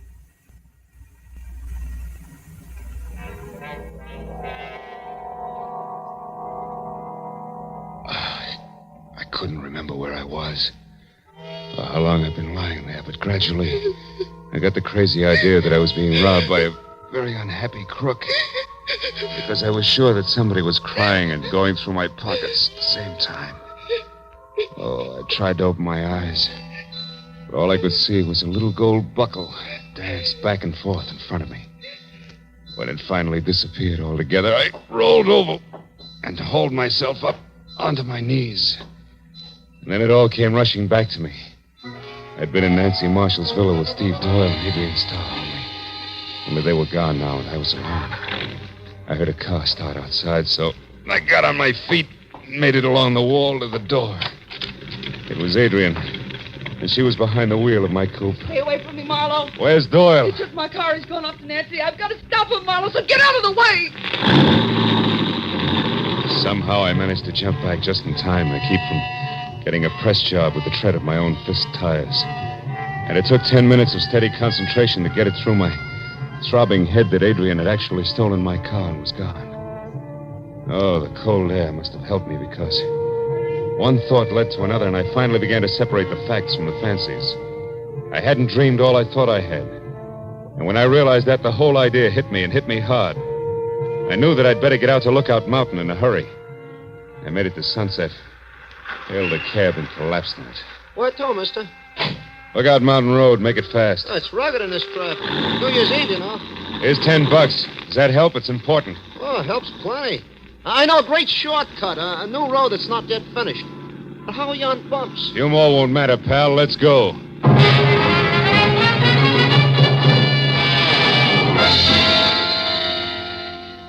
When it was over, I felt like I'd crossed the country on a pogo stick. But the cab driver was a genius, and with a shortcut, we made the distance to Lookout Mountain in less than 10 minutes. When we got near the place, I sent the cab back down the hill out of danger. Went the rest of the way on foot. As I got within sight of Adrian's bungalow, I saw Steve Doyle getting out of the yellow convertible. I ran up to the house, tried the door. It was locked. Nancy, where are you? I know you're in there, baby. I'm going to find you. Have to take this joint apart. We've got some old business to settle, remember? So have we, Doyle. Drop that gun. Stand still. Okay, sucker. No. You won't need that gun anymore, Doyle. Just kick it over there out of the way. Someday I'll get you for this fella. I doubt it, Steve. You're all finished, but you're too thick-headed to see it. Well, I guess it's time to relax and wait for Adrian. And we call the cops, huh? Adrian just arrived, Marlowe. Don't What? turn around or I'll kill you. Adrian. There we are, Marlowe. Toss your gun back here to me. Come on now. Better. Oh, Steve. Steve, are you hurt bad, darling? Can you make it to the car? I'll try, Adrian. Got me on this side. It's bad. Oh, Steve, hurry, darling, hurry. I'll be with you in a minute. I'll make it okay. Well, Marlowe? Yeah. Okay, Adrian. Tell me one thing first, Marlowe. Did Steve get to Nancy? No. You killed Graff in time to shut him up, too, huh? So Steve will never know the truth, will he, Adrian? Could be it was you who crossed him and sent him to prison. You'll never find out. Not now. And he'll never realize how much I love him either. That's why I did it, Marlowe. It was the only way I could hold him for myself. And I was willing to wait. Can you understand that? Yeah. I guess I can. Too bad a love like yours has to be wasted on a guy like Steve. You'll never get away, honey. Not with him. You'll never make it. Maybe not. But if he goes out, at least I'll be with him, Marlowe, and that's the way I want it. And if you're going to do anything, Adrian, you better get it over with fast. That siren's a friend of mine. He's coming here. Adrian! Coming, Steve. You're a good guy, Marlowe, and a smart one. Just don't follow us, that's all. So long, Marlowe. Happy New Year.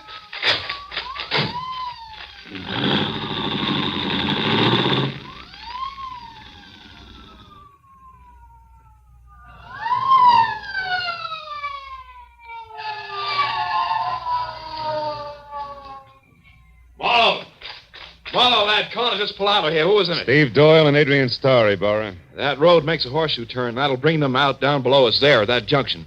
I've got one of those streets blocked, but the other one's wide open. Look, Ibarra, there they are. She's stopping at the crossroad. Yeah, they've spotted my men down there.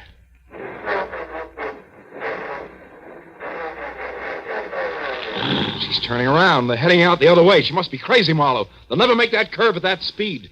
They're not slowing down, Ibarra. She's heading straight for that stone wall.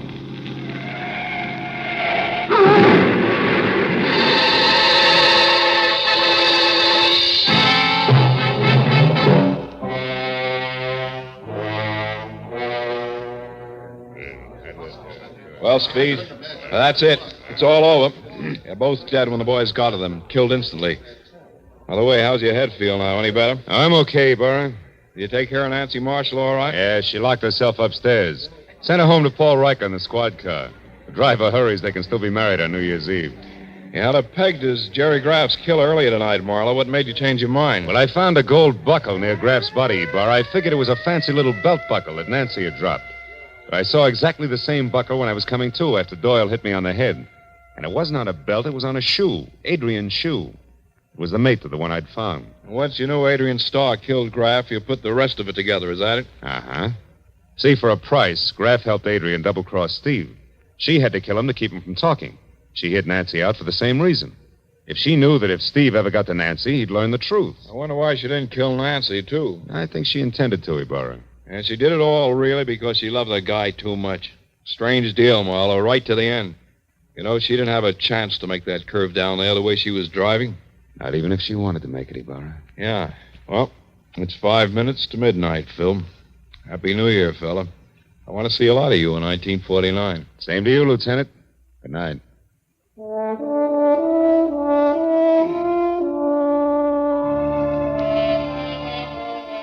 After Ibarra and the others left, I stayed up on Lookout Mountain and watched the new year come to Los Angeles. A new year. Didn't seem to change things much, at least on the surface. Somewhere down the road, a gang struck up Old Lang Syne. I thought again of Adrian Starr, a girl who loved not wisely, who had called herself an old acquaintance. Yeah, I'd never forget her. As I walked back to my car, the city was ringing out the old and ringing in the new. And I wished then that someplace on everybody's list of resolutions, they'd make room for that cup of kindness they were singing about. And then a guy could say, Happy New Year, and mean it.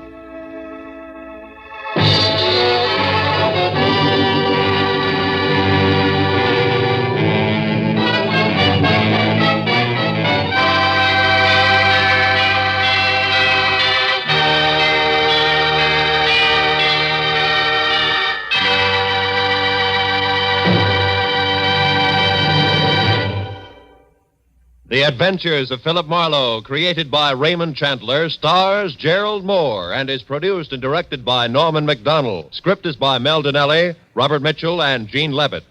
Featured in the cast were Gloria Blondell, Edgar Barrier, David Ellis, Lou Krugman, and Stan Waxman. Lieutenant Ibarra was played by Jeff Corey. The special music was by Richard Arant. Be sure and be with us again next week when Philip Marlowe says... They all knew he was aboard the yacht when it exploded and sank. And everybody called his death an accident. Yeah, that is everybody except the corpse himself. He said it was murder.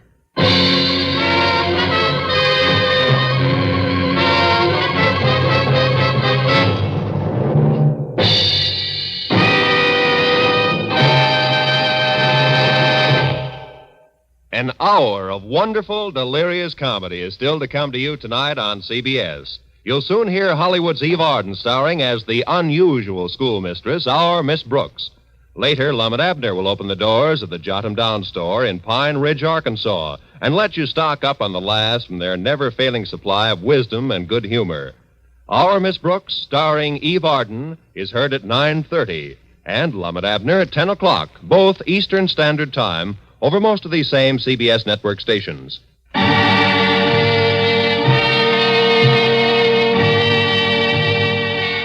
This is Roy Rowan speaking for CBS, the Columbia Broadcasting System.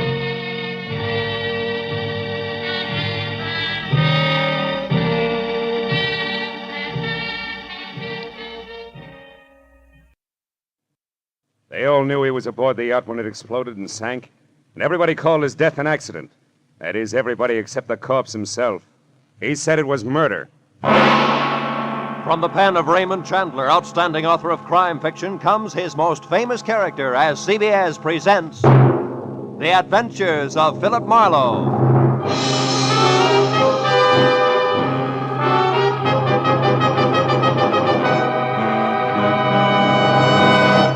And now, with Gerald Moore, starred as Philip Marlowe, we bring you tonight's exciting story, The Restless Day.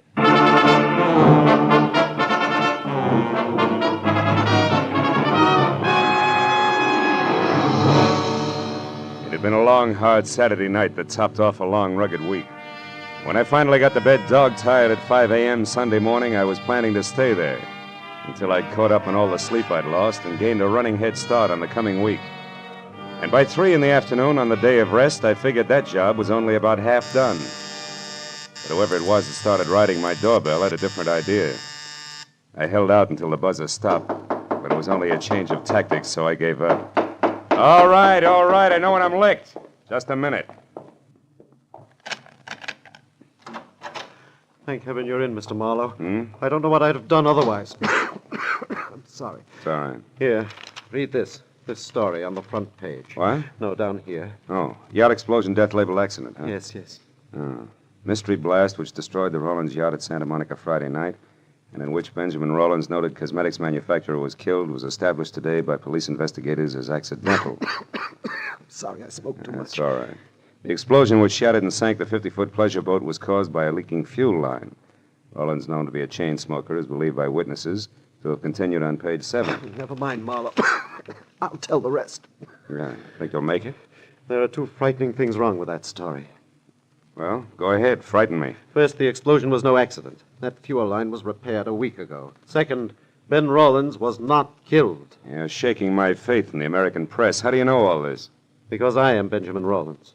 Yes. Well, look, fella, you better dial 116 on the phone and tell the police all about it, huh? No, that's exactly what I can't do. Someone's tried to murder me. If they find out I'm still alive, I'll be a target for a second attempt. Wait a minute. I need two things right now. One, a cup of coffee. Would you like some? Milk, if you please. My doctor insists. Okay, come on. The other's a good, solid explanation of why everybody thinks you were aboard that yacht. Well, first, they believe my body was lost in the explosion. You see, I intended to spend the night there because Lucille, my wife, and I had quarreled. Mm-hmm. But I got a call, and I had to go out of town on business at the last minute. I went out to the boat, but only to pick up some papers. I was in a hurry. I must have left the lights on. I'd lost my hat in the wind on the way back. It was found in the water. Apparently, I didn't secure the dinghy because that was adrift offshore.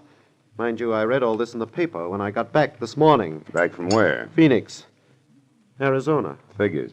I came in on the California Limited. You can check on that. Marlowe, I must know who tried to kill me before they know they've failed. That could be tough. Have you got any ideas? Yes, I have. It might be any one of 3 people. 3? For instance, Walter Pittman, my ex-partner, threatened to kill me less than a month ago in New York when I won another court decision from him. Mm-hmm. Then there's my business manager, a fellow named Slater. I almost fired him last week, the arrogant fool. It's always when I get cross this comes Yeah, out. I see. And I'm sorry to say it, but Mrs. Rawlins herself would no doubt rather have me dead than alive.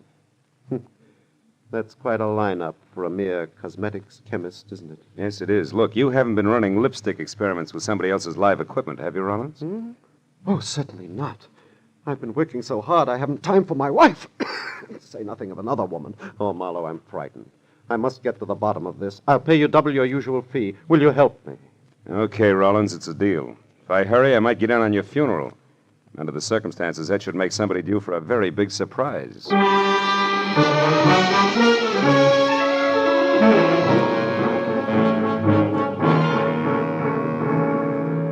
A shave and a shower later, and I checked my wheezing client's credentials, settled him down in my apartment with orders to answer the phone, but not the door, and drove out to Santa Monica, where the not very late Ben Rawlins had made his home. I had a list of names, addresses, and phone numbers of people close to Rawlins. That is, close enough to kill. I decided that Arthur Slater, the business manager, was my best bet for an opener. He had been described as soft-spoken, efficient, and somewhat arrogant. And after I found his cottage on Seaview Drive and walked up to the door, I heard someone inside offering a similar description, but with more color. Mighty routine, Arthur Slater. If you think for 2 minutes you can throw little Angie over any time you feel like it after all the promises you've made, you're wrong. That's just about enough, Angie. Not by half, brother. I know which way the wind is blowing, and it's a nice big wind. Nobody kicks me out, and I mean nobody. So think it over, Mr. Big. Oh, get out of my way. Yes, ma'am. Cute kid. Friend of yours, Slater? Who are you? Another insurance investigator? That's right. My name's Marlowe. May I come in? Yes, certainly. All the others did. Thanks. Who knows? I may be the last. Slater, I've got 3 reasons for believing that yacht explosion was no accident. Not an accident? What reasons are you talking about? For one, Walter Pittman. Pittman? You mean Rollins' ex-partner? You know him, huh? Well, only by name. I never met the man. All right, then. Let's talk about reason number 2, Lucille Rawlins. How do you feel about her, Slater? Well, you must be out of your mind, Marlowe. She and Ben fought constantly, yes. Slater, I asked how you felt about Mrs. Rawlins. I don't like her. And now, what or who is reason number 3? You are. You had an argument with Rawlins last week. He practically fired you. And you think I'd kill him over that? Could be. Look, Marlowe, Ben Rawlins drove himself like an overloaded truck. He had a cigarette cough, nervous shakes, and bad dreams. To me, bureau drawer eyelashes and glue-on fingernails simply aren't that important. So we had frequent arguments. Now, do you have any more smart reasons you'd like to discuss, or would you care to leave? Just one thing more. Why does your girlfriend think you're a little stuck up these days?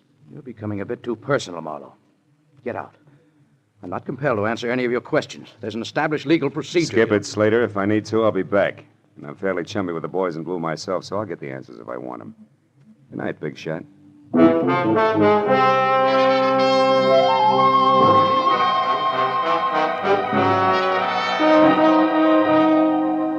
Arthur Slater was like a billiard ball, hard to rub the wrong way.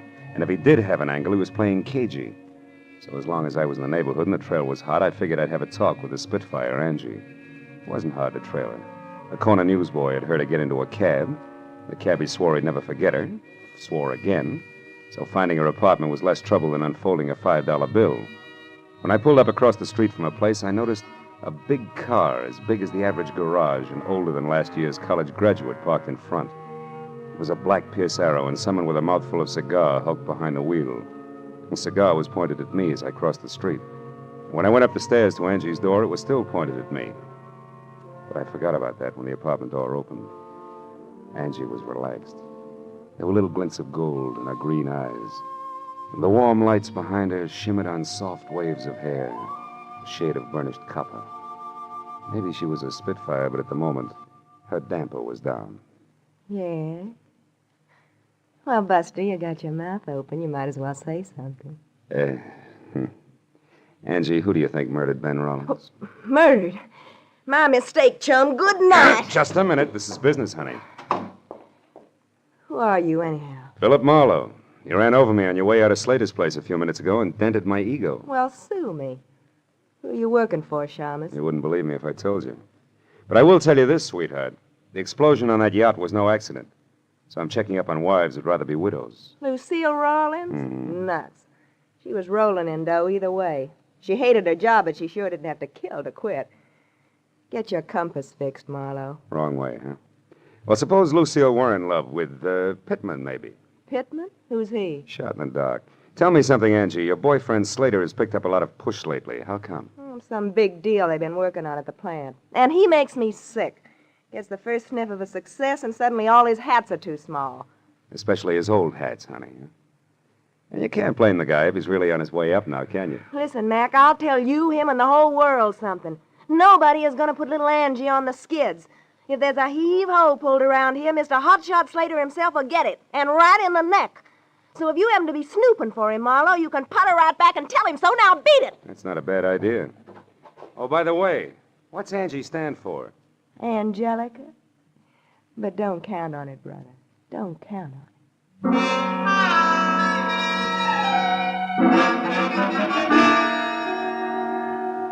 As I went down the front steps, the cigar and the black Pierce Arrow lined up on me again and followed me as I crossed the street and got into my car.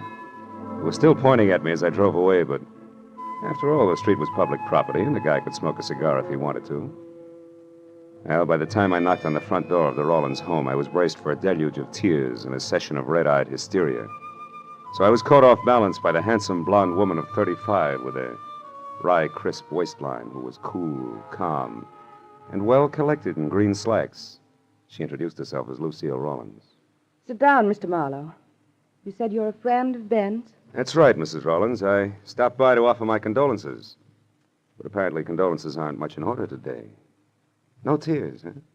Not even crocodile tears. I'm not a hypocrite, Mr. Marlowe, that's why. I'm merely stunned and confused over this terrible accident, and I'm not sure yet how I feel. Yeah, it was an accident, all right. Especially since that leaky fuel line that caused it was repaired a week ago. It had been repaired? Oh, yeah. It's interesting, isn't it? Who are you, Marlowe? I'm a private detective, and I know a lot more than that. I know, for instance, that the insurance on the boat alone will keep you in pretty doodads for several years. And that's only a drop in a bucket. Mr. Marlowe, I think you'd better leave. And I think you better climb down off that high horse and listen. Because I haven't even started yet. Ben was a hated man by Pittman, by Slater, and maybe by you. And I can prove he didn't die accidentally, baby, so I'd like some nice straight answers, huh? When did you see Pittman last? I've never seen Walter Pittman. I don't even know what he looks like. Ben and I were married 2 years ago. He broke with Pittman long before that. But you're pretty chummy with Arthur Slater. That's a lie. Why, we hardly spoke until a week ago. You picked a poor time to get friendly, baby. Listen here, Marlowe. Mr. Slater, I ran into each other purely by accident one afternoon last week. I happened to stop in at a small bar in downtown Los Angeles. Mr. Slater was there at a table talking with some man, a stranger to me. When he saw me, he came over. He seemed upset.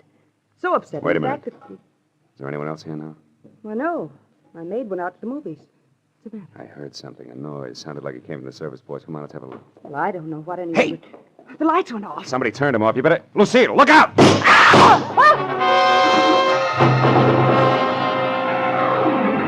The bullets, which had been intended for Lucille, had only traveled the width of the kitchen, but miraculously both had missed. Whoever had thrown them moved out fast, because when I got through the service porch and into the backyard, nothing stirred, except the restless ends of a pepper tree. But a second later, a heavy, clanking motor roared on the side street, and I got to the fence just in time to see a boxcar on rubber tires skid around the corner. It was a black Pierce Arrow.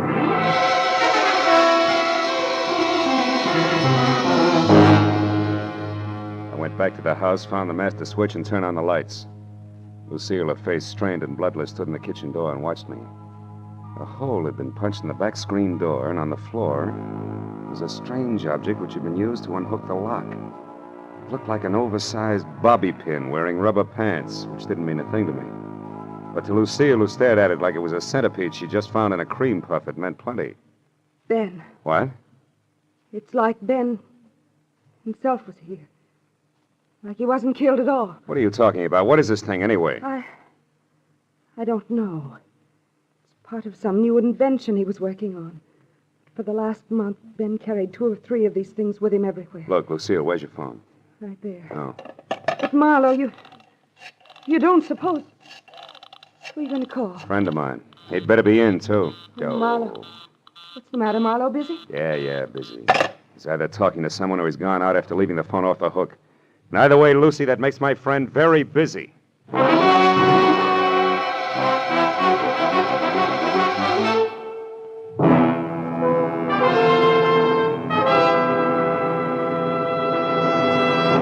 In just a moment, we will return to the second act of the adventures of Philip Marlowe. But first, it may have taken a little detective work finding a much wanted man last week, but an unprecedented number of listeners seem to have turned Philip Marlowe. For Jack Benny's largest audience this season found him here on his opening show on CBS. Tomorrow night, Jack will be back with Mary, Dennis, Phil, Rochester, and Don for more of the fun that's made the Jack Benny Show the #1 comedy in radio.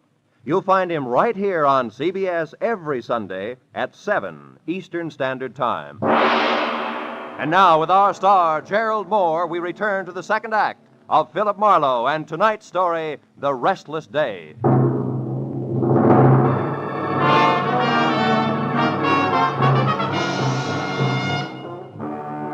When I left Lucille Rawlins, the feminine target for tonight, I headed for Angie Gordon's, where I'd first seen the man with a cigar in his face, who I suddenly figured might be Walter Pittman. And as I drove, I felt like my brains had spent the night playing leapfrog in a squirrel cage. Because any way I call the dice, every one of my clients suspected of murdering him suspected somebody else. And just to keep things from making any sense at all, I suspected my client. I pulled up near Angie's and saw the Pierce Arrow parked, lights and a man with cigar out. When I got close to the bungalow door, I knew that the lady was at home. Now, look here, and that she was receiving a gentleman You're caller, right, more or Just less. Tell me your name is Smith, which incidentally I don't believe. And then you start asking a lot of very personal questions. How cozy. Now, please, you do not understand. There are certain things about the death of Ben Rollins that I must know. Things that mean a lot to me. How much a lot? Well, $100 maybe. What? Now, don't tell me that's all you could stuff into that briefcase there in your hand. Listen, girl, I must know whether that explosion on the boat was an accident or not. The police let it go as an accident? Never mind that. You are Slater's girl. You must know something about him as well as the other one who was here.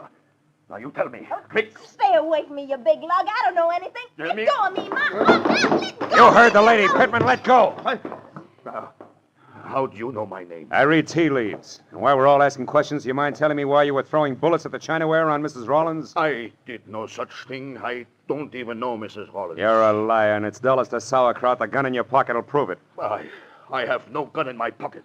Here, look for yourself. All right, I will. But if it's all the same to you, I'll start with your briefcase. Give me that. Why, so you can get to the gun first? No, because All right, Mr. Smart Man. Go ahead and look. See for yourself that there's absolutely nothing there that concerns you. When I get my hands on you, I'll break you in Still, two. Marlowe. And don't look so astonished, friend. It's called a gun. Why, you little... Skip it, Marlowe. This isn't my idea of returning a favor, but it is good business. You see, baby, little Angie sells out to the highest bidder. And no matter how I add things up, that isn't you. So exit Pittman, huh? Briefcase and...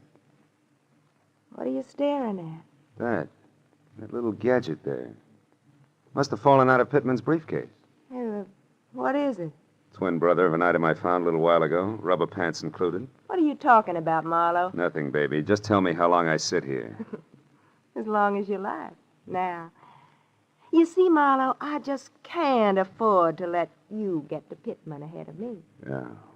That good business you were talking about. Uh-huh.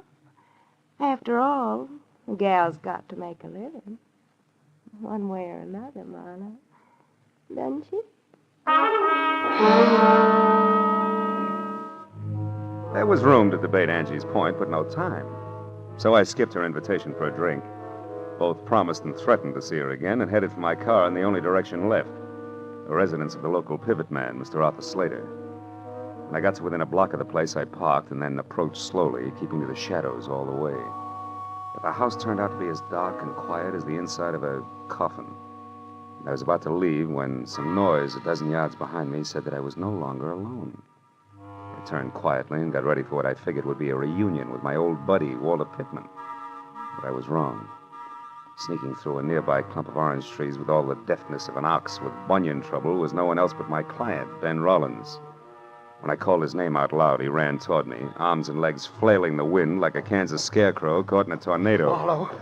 Marlowe, I've been looking all over for you. Rollins, why aren't you back in my apartment where you're supposed to be? I couldn't wait any longer. I was afraid something had happened to you.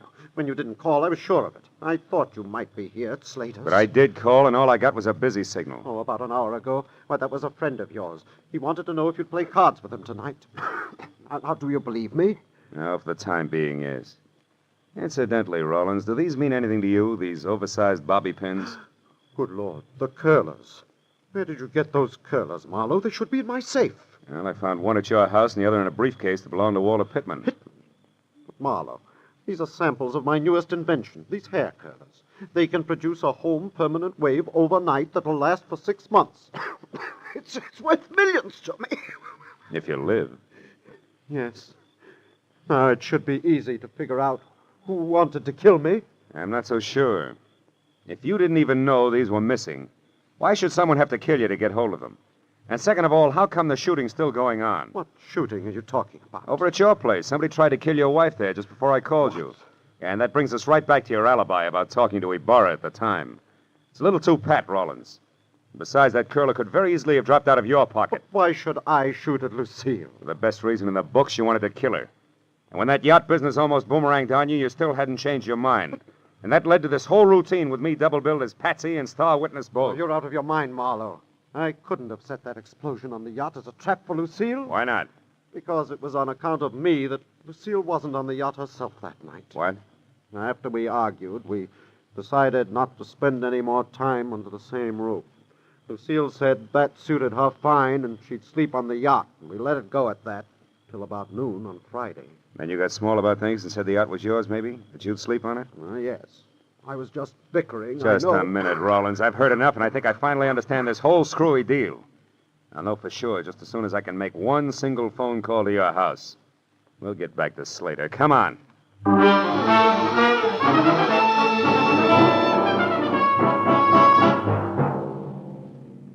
When I got to a telephone and through to the maid at the Rollins place, I was almost positive that in another minute I'd have both a solid answer for my client and a couple of clumsy customers for the law.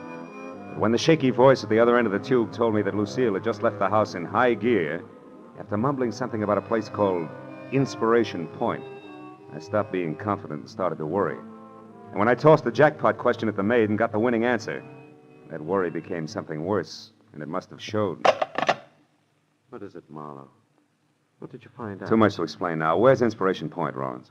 About a mile south of here, straight along the shore. Good. What kind of a car does your wife drive? A blue Nash. What's Inspiration Point got to do with Lucille, Marlowe? Everything. Now, look. You call the cops and tell them to get out there as fast as they can. Do you get me? As fast as they can.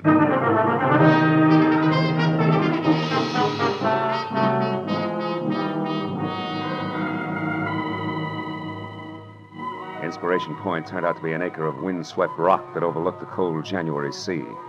After I saw Lucille's empty car, I crept, staggered, and fell down the narrow, winding trail that led from the road to the promontory itself.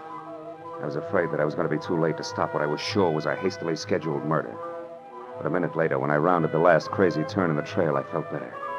Because standing only a couple of yards away from me, her hair slapping wildly against the upturned collar of her coat, and very much alive, was Lucille Rollins. I was about to breathe a sigh of relief when suddenly I caught the expression in her eyes. I turned to follow the line of her unblinking gaze, and I knew that I hadn't arrived any too soon. Because the lady was being held at the point of a gun held by Arthur Slater. I closed my hand tight around the cold .38 in my pocket and moved closer. When you called me at the house, you said that my husband was alive and with you. Why did you lie to me? Because I knew that would bring you running. And I had to be alone with you, Lucille, so I could do what I missed doing last time. Last time? You mean the yacht? You did that? Yes. But somehow or other, Ben was out there instead of you. So that accident was a waste of time. But this one, the bereaved wife who jumped or fell to her death from the edge of Inspiration Point, won't be. But why, Slater? Why do you want to kill me? There's no time to explain, Lucille. And we'll take time, Slater. Marlowe, you! Yeah, me! Marlowe! Marlowe, he's going to kill me. Yes, honey, I know. He had to. But why, Marlowe? Why? Because he stole your husband's invention to sell to Walter Pittman. He was going to go into business with him. Now, when the cops get here, he's going first to a hospital and then to jail. A grand larceny and attempted murder. Attempted murder? What about Ben, Marlowe? Ben was a near miss, honey, nothing more. You'll see what I mean in a minute.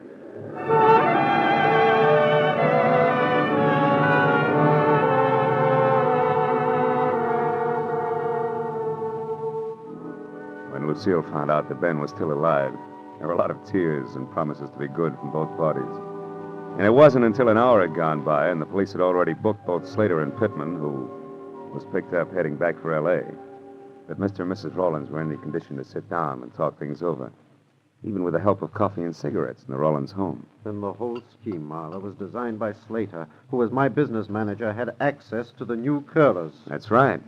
Knowing how Walter Pittman felt about you, Slater secretly contacted him to handle the manufacturing end, you see? Yes, I'd see. Well, a few changes in the design, and the whole thing would have been patented and on the market while you and Slater... Who pretended that Pittman was a stranger to him. Were still laboring away at last-minute changes. And when we learned about Pittman's product, Slater would act as surprised as Ben here. You're so right, Lucille. That was the plan. Oh, but it fell apart. See, it fell apart when you accidentally ran into Slater in that small bar in downtown L.A., do you remember? Yes. When he was with Pittman, the man you described to me as the stranger? Yes, of course. All right. Well, he realized then that with Pittman's product a success, you would sooner or later see a picture of Pittman, the newly rich inventor, and recognize him as the man you saw with Slater before Pittman's product was on the market. So that meant that Slater either had to get rid of Lucy or give up his entire plan. Have you got a match, Mr. No, I'm going to give them up. But Marlowe, was Pittman involved in the murder attempt, too? No. He drew the line at the theft. See, when he found out that you had died mysteriously, he turned up here to check on Slater because he couldn't afford to be mixed up in your murder. I see. But how did you figure all this, Marlowe? Well, after I had tangled with everybody, I was no place. Angie Gordon was looking for an angle. You, Lucille, were getting shot at. Poor darling. Yeah, and Pittman and Slater were not on the same team. At least as far as the business on the yacht was concerned. Nobody seemed to have a clear-cut motive. But when I told you that Lucille herself was supposed to stay on the yacht that night, you had the answer. That was the time. After I called your house and asked the maid the jackpot question, which was, who aside from you, Ben, knew that Lucille was going to sleep on the yacht Friday night? And she said Slater, didn't she? Yeah. Said something else, too. She also said that you had left for Inspiration Point in a big hurry. Yes. Then Slater tried to kill me first on the yacht, second in the house here, and finally out on the point. But in the end, it worked out fine, darling. Because the third time was the charm. For us.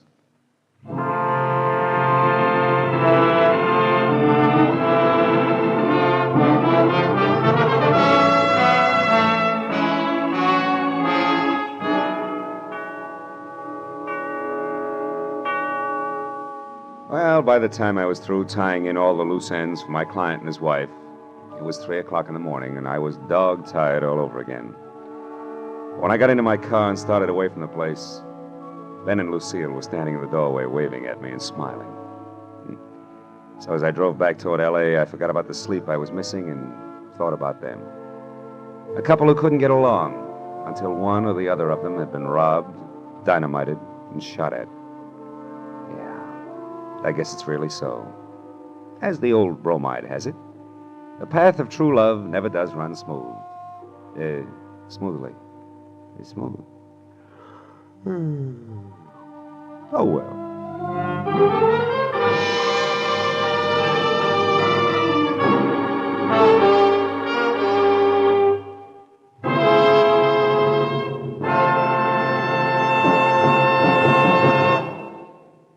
The Adventures of Philip Marlowe, created by Raymond Chandler, stars Gerald Moore and is produced and directed by Norman MacDonald. Script is by Mel Donnelly, Robert Mitchell, and Gene Levitt. Featured in the cast were Lorette Philbrandt, Edgar Barrier, Virginia Gregg, John Daner, and Jack Moyles. The special music was by Richard Arunt. Be sure and be with us again next week when Philip Marlowe says... Somewhere in the cold, persistent rain that made the city itself seem a thing of evil, a girl had disappeared, and it was my job to find her. But before I did, I found death and a devil.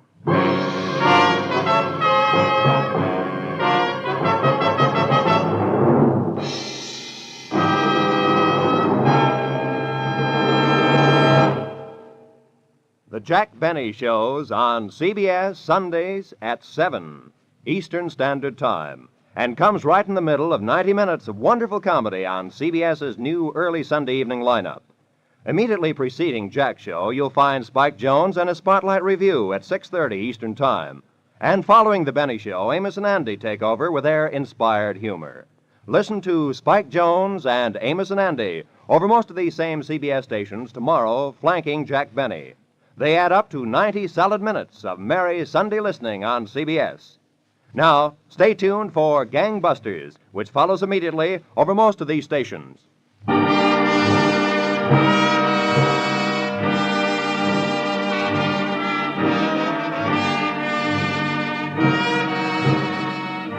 This is Roy Rowan speaking for CBS, the Columbia Broadcasting System.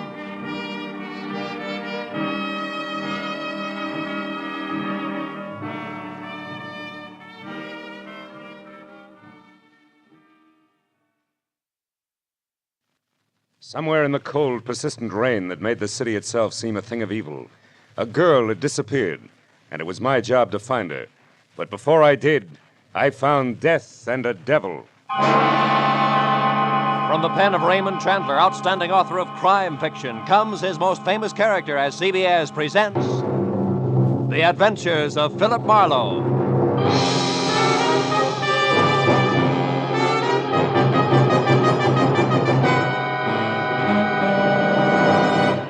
And now, with Gerald Moore, starred as Philip Marlowe, we bring you tonight's exciting story, The Black Halo.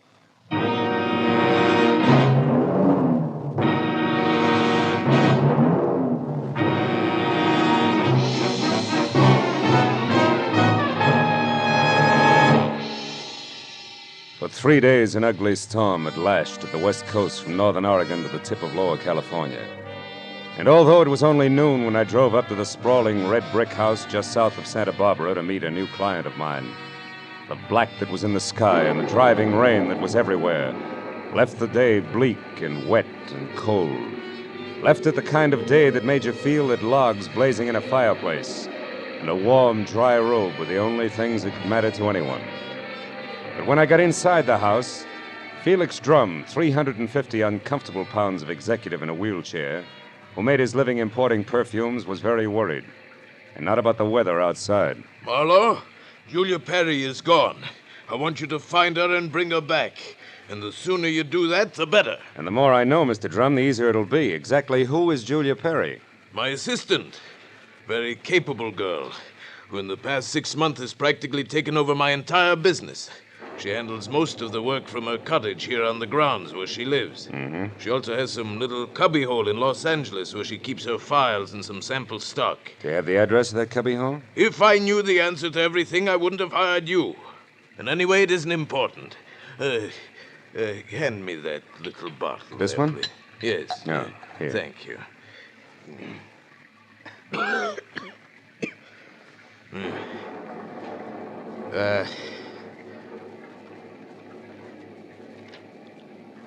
When did you last see Julia, Mr. Drum? 3 days ago. Oh, it was 3 days ago, when she left on one of her regular weekly trips down to Los Angeles to bid on perfumes. Usually she stayed away overnight, but the Beechwood Plaza Hotel most of the time, and she was back here by noon the next day. I suppose you've already checked the Beechwood Plaza, huh? Yes, of course. My man Ruby, the one who showed you in, has called the place a dozen times. But they only know that Julia registered there 3 days ago and hasn't been seen since. Well, what about the girl herself, Mr. Drum? I mean her background, friends, family, that sort of thing. As far as I know, Marlowe, Julia has no friends, no family either. She's just a sweet but smart little girl from someplace in Kansas. Mm-hmm. No beaux, not even nice ones, huh? I don't think she had the time. You see, when Julia first came to work for me, she wanted to get ahead, and I gave her the chance. She made good. Mm-hmm. Today, she's as much my right arm as Ruby is my leg. Mr. Drum, did you notice anything unusual about Julia's behavior lately? Yes, and that's the reason I'm worried. About 2 weeks ago, I saw changes in the girl, Marlowe. She seemed less spry, more preoccupied. Oh? Yes. I figured it was overwork myself, since the end of the year always means detailed annual reports, so I made no comment at the time. I see. Tell me, Mr. Drum, what does she look like? Well, I have no pictures, but she's a blonde of medium height and was wearing a plaid raincoat and a little circle of a hat when she left. Uh-huh. Altogether, she's sweet and simple, if that's what you mean. Yeah. Do you mind if I stop in at her cottage on my way out? Marlowe, you turn the place inside out if it'll help any. Only since I'm certain that Julia's in some kind of bad trouble, you be quick and find her.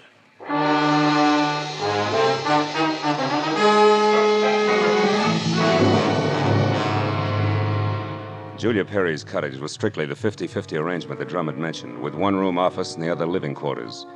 In the office, I found everything in its proper place, so I moved to the other room. The moment I stepped over the threshold, the white fluff that trimmed the quilted bedspread and the splash of color in the drapes said that Julia Perry had to be something soft and warm. And the half a dozen quietly tailored suits that were lined up in the closet like a squad of soldiers facing right told me that she was also simple and neat. I ran through the pockets of her clothes and all the drawers and closets in the room, trying to find something that would give me a lead that I was sure I had to have. But after 20 minutes, I had found only a leather cigarette case, a package of peppermint lifesavers, and a maroon and tan book of matches, the cover of which was half torn off so that I could only be certain that the middle initial was a V and that an E or an F were on either end. But since the name and address of an L.A. novelty company was on the inside, I bought the matches as a starting point, dropped them into my pocket, and headed for the door. When I opened it, I was surprised to find Ruby, Drum's right-hand man, purple scar and all, standing in the rain, and staring at me like my ears were spinning. You seem to be a very thorough man, Mr. Private Detective. And you seem to be a very nosy one. What do you want? To help Julia, nothing else. So here's a postcard that came for her this morning. It was mailed in L.A. yesterday. Yeah? Dear Julia, tried to reach you at Santa Barbara 1181 both yesterday and today, but got no answer. I'm leaving. I'm leaving town tomorrow. As one little girl who fled life in Haven, Kansas to another, I would have enjoyed seeing you again. For a bit before I moved on to who knows where. Anne. Santa Barbara 1181, that the number here? Yeah. It's Julia's private business phone. Well, what do you think? The postcard any help? Possibly. Tell me, Ruby, why didn't you show this to Mr. Drum? I forgot about it until just now. You're a liar. Well, it's on account of the postcard was delivered here to the cottage. Which is no man's land for you? Yeah, sort of. Mr. Drum doesn't like people who work for him mixing socially with each other. Or maybe a sweet kid like Julia hasn't got any use for the passes you've been making at her, huh? Hold it. I like Julia, and even if she don't go for me, anything I can do to help her, I still do, understand? Yeah, I understand. I'm not so sure I believe. Goodbye, Ruby.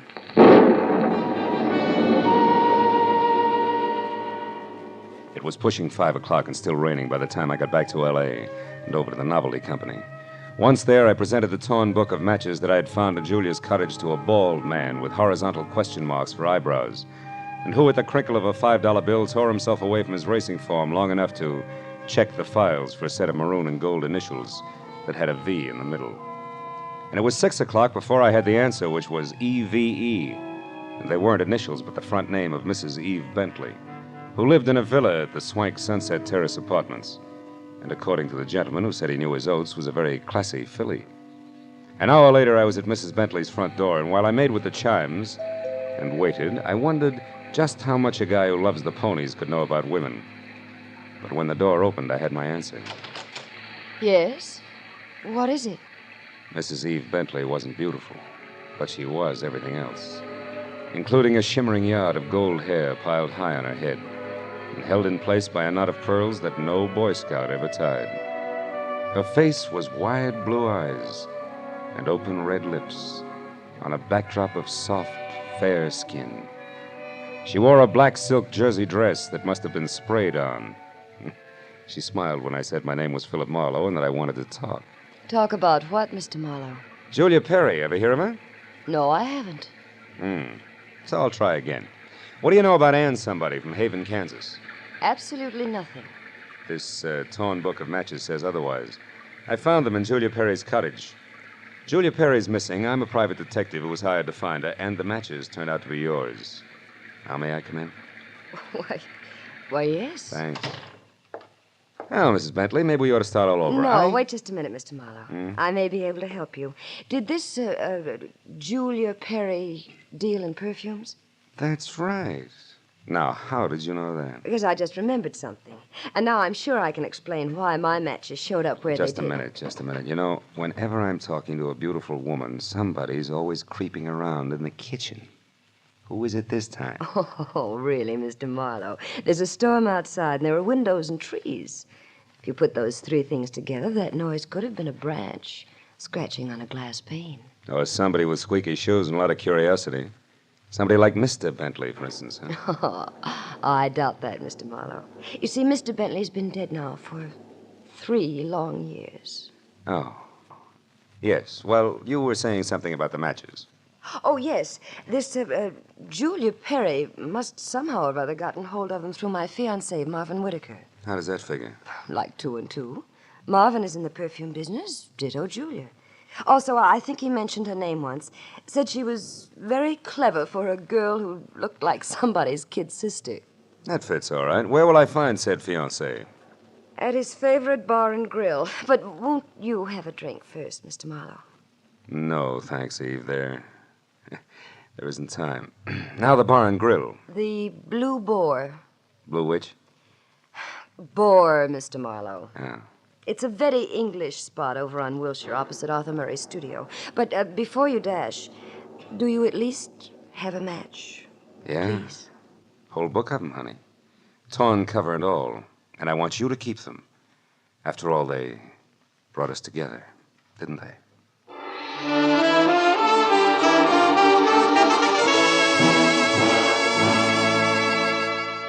When I got outside, I postponed my run between the raindrops over to Wilshire Boulevard long enough to take a look behind the villa. And there, in a newly planted strip of clover lawn below Mrs. Bentley's kitchen window, I found something which was no surprise. 2 clear prints of a man's shoe. But from there on out, I got nothing more than a lot of rain down the back of my neck. So 10 minutes later, I dripped into my car and headed for the Blue Boar and Eve Bentley's gentleman friend.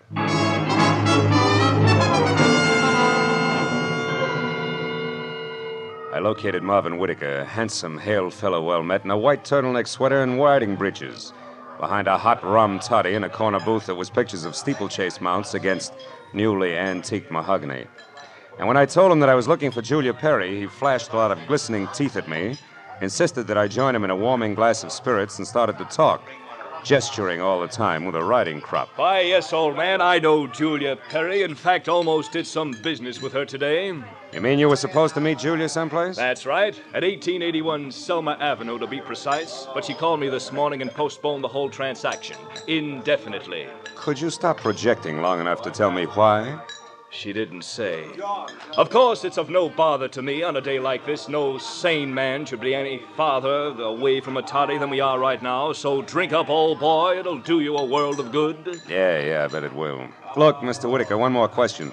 Did Julia ever speak of a girlfriend named Anne? Someone she knew years ago in Kansas? No, I don't believe she did, Marlowe. Matter of fact, Julia never talked of anything but perfumes. Now drink your drink, fellow, before it's chilled through. Thanks, but no thanks, old bean. I do have to run, really. It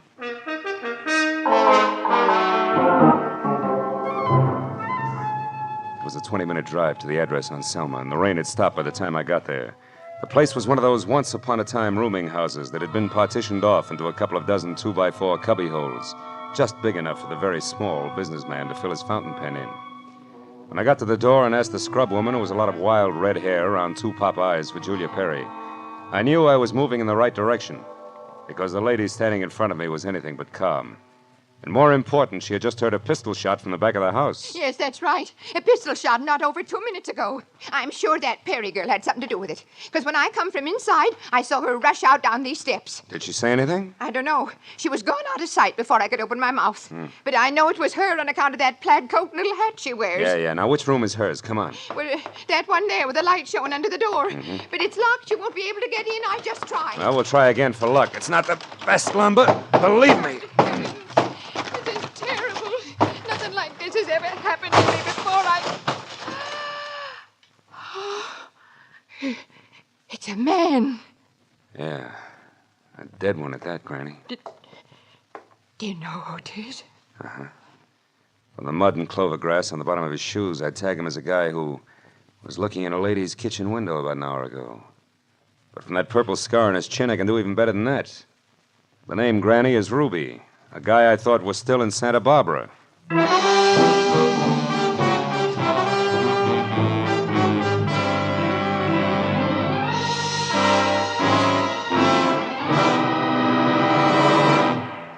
In just a moment, we will return to the second act of the adventures of Philip Marlowe. But first, given clues, even the newest of Philip Marlowe fans can deduce the characters in CBS's great new early Sunday evening comedy lineup.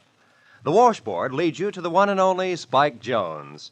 The bumblebee? Well, of course, that's for America's most famous non-virtuoso violinist, Jack Benny, who follows Spike Jones on CBS. The two A's, Amos and Andy, who are heard on CBS immediately following Jack Benny. So it's really no mystery at all why millions of Americans now stay tuned to CBS on Sunday nights for these three superb comedy shows in succession. Spike Jones and Amos and Andy over most of these same CBS stations, and Jack Benny over them all. And now, with our star, Gerald Moore, we return to the second act of Philip Marlowe and tonight's story, The Black Halo.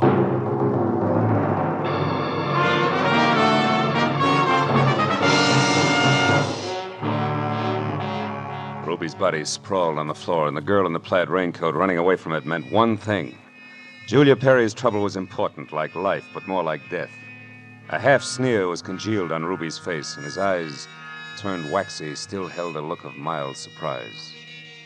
I wasted some breath telling the scrub woman not to touch anything, and then I put in a call to my overweight client in Santa Barbara. He was glad to hear from me, at first. Marlowe. Well, now, I didn't expect a call from you this soon. You sure work fast, don't you, lad? Have you found her? Have you located Julia? Not quite. She's about 5 minutes ahead of me. Incidentally, Mr. Drum, she works fast, too.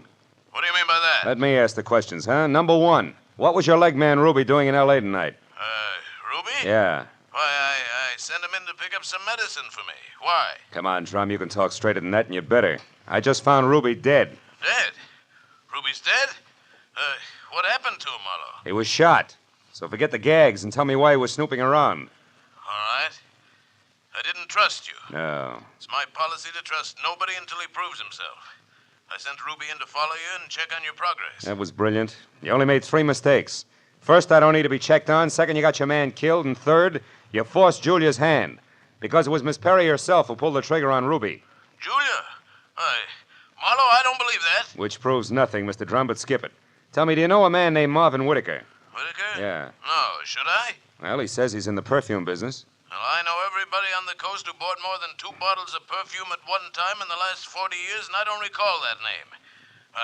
I think the man must be a liar. So do I. Thanks for the help. And, Drum, if you've got any more expendable flunkies around, keep them out of my hair. I'll call you when I've got something.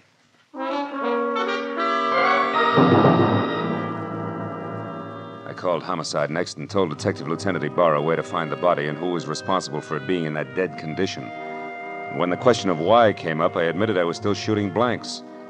Oh, I told him about the razzle-dazzle Whitaker had handed me and named the Blue Boar on Wilshire as my next stop.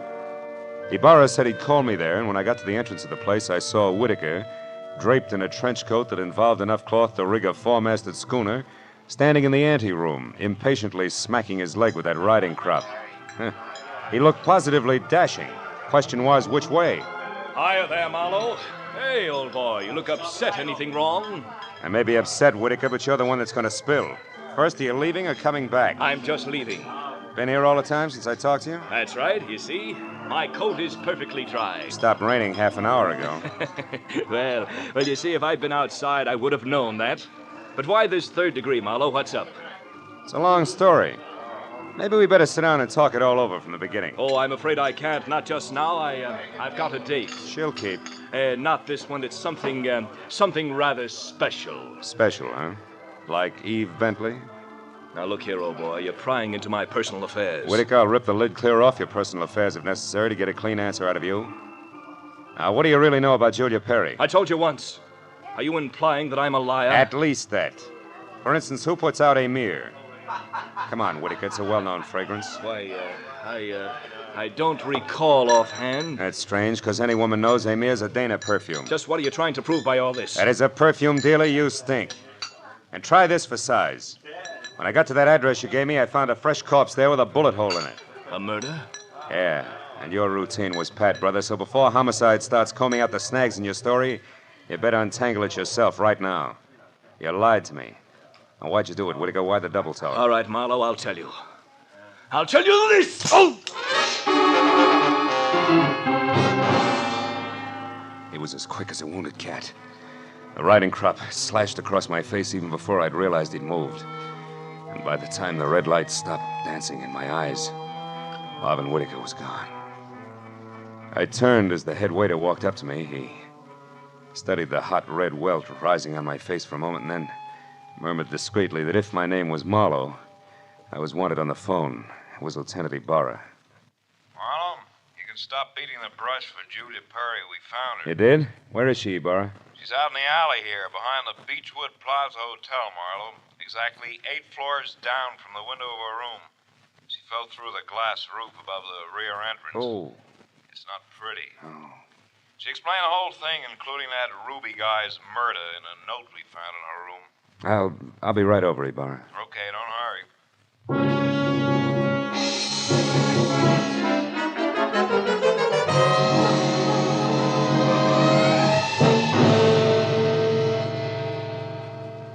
The old story, Marlowe. When Drum finally got around to trusting her, he practically gave her his business. It was too much temptation. Mm-hmm. She'd been stealing from him in a big way for almost a year, her note says. And she decided to run for it when she knew she couldn't hide the thefts any longer, huh? That's right. That Ruby caught on some way, and she killed him, but I guess murder was too rich for her blood, so she came back here, thought it over, and then checked out. Yeah. All she left behind was a little plaid raincoat and a purse over there. Hey, she was wearing a dinky hat, too, Ibarra. Did you find that? Mm-hmm. Come over here to the window, Phil. See down there in that canopy, that little black circle? That's her hat. I sent Mooney down to get it. Can't leave any loose ends around, you know. Yeah. Got a light, Lieutenant? Oh, sure. Here you are. Thanks. Hey, what happened to you? That welt on your face, Phil. Oh, I backed that horsey liar named Whitaker into a corner, and he slapped his way out with a riding crop. And speaking of loose ends, if I ever catch up with that... Ibarra, where did that stuff on the dresser come from? Well, this out of the pockets of Julia's plaid coat. Why? But that's impossible unless... Holy smoke. That's why Whitaker lied to me. Hey, where are you going with that, Phil? Come back here. I gotta check on something, Ibarra, and keep your notebook handy. If I'm right, this deal is still wide open.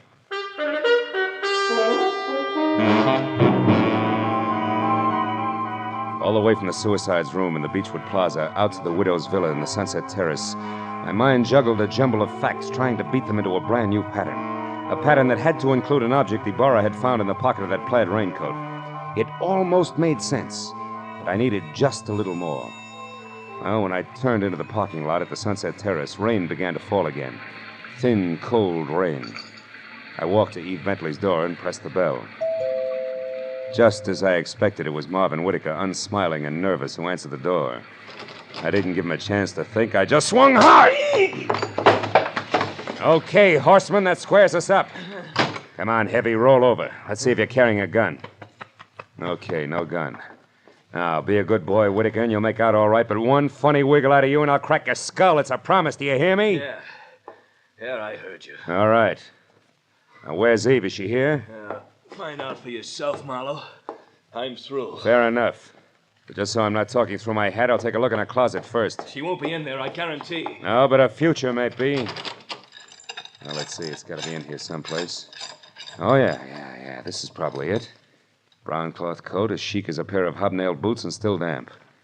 And the label says the B.H. Company, Haven, Kansas. That does it. I've got it all now, and my chivalry just died. Where is she, Whitaker? Where's Eve? Right here, Marlowe. Uh-oh, don't try that. I guess you really do have it figured out, haven't you? Yes, Eve, I have.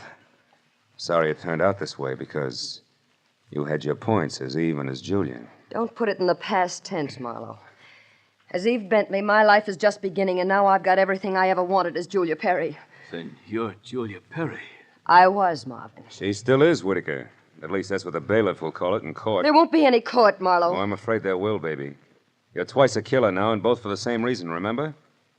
First Ruby, because he saw you as Eve. And the girl you pushed out of the hotel window, who was no doubt Anne, your old chum from the hometown. She must have seen you posing as Eve, too. All right, Marlowe. Anne ran into me by accident and ruined everything. I had no choice. I promised her money and then told her to go to my room at the Beechwood Plaza and wait for me. Eve, I can't believe this. It can't be true. Yes, Marvin, it is true. Darling, I didn't want this mess. I'd have left town this morning as I intended if sweet, sly little Anne hadn't seen me. I tried to get rid of you the easy way, Marlowe. When I sent you to Marvin, the Selma Street address he gave you should have led you to the end of Julia Perry. Is that why you phoned me and told me to lie to Marlowe? Yes, Marvin. I was going there to write my suicide note and use the stockroom for my disappearing act. But Ruby caught me, and after that I had to work fast. But it's all right now. It all worked out perfectly. They were the only two who knew besides you, Marlowe. Aren't you forgetting little Marvin here? Forgetting him? Oh, no, Mr. Marlowe. Marvin's the one person I can count on. That's what you think. You don't get me mixed up in this. Marvin. I bargained for an heiress, not a murderess. Are you dirty load? All right, then. I'll use this gun on you, too, because I'm getting out of here and no one's going to stop me. But you're right between us, Eve. You can't get us both. He's right, baby. You're not good enough to get us both, and killing just one of us isn't going to solve anything. What do you say? It's been a long night, baby. You just couldn't tell when you were late.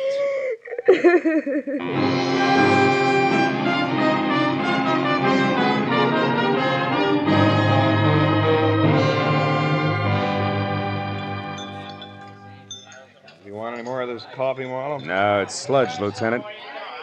I wonder what Julia Perry uses for a heart. You know, she planned the thing for 6 months when she first set herself up as Eve Bentley. And it probably would have... Want to check now? Oh, yes. Yeah. Probably would have worked if everything hadn't closed in on her. Yeah, her friend Ann from Kansas, Ruby the leg man. And you with that torn book of matches. Incidentally, that was pretty fast figuring up in the hotel room there, Marlowe. Oh, not so fast, Ibarra. I knew Eve had those matches because I left them with her. So when you found the same matches in the pocket of Julia's plaid coat, it figured. Julia almost had to be Eve. And that left Ann to furnish the body for the suicide. Yeah. You know, I wasn't so sure about that until I found the brown coat with the Haven, Kansas label in Eve's apartment. Yeah. Well, I'd better wait on back to the office, Phil. Look at that rain come down. Think it'll ever stop? I don't know. I doubt it. Oh, by the way, here, it's her hat. Mooney finally got it down off that hotel canopy. Maybe you'd like it for a souvenir. Yeah. The millinery people call it a halo hat. Good night, Marlowe.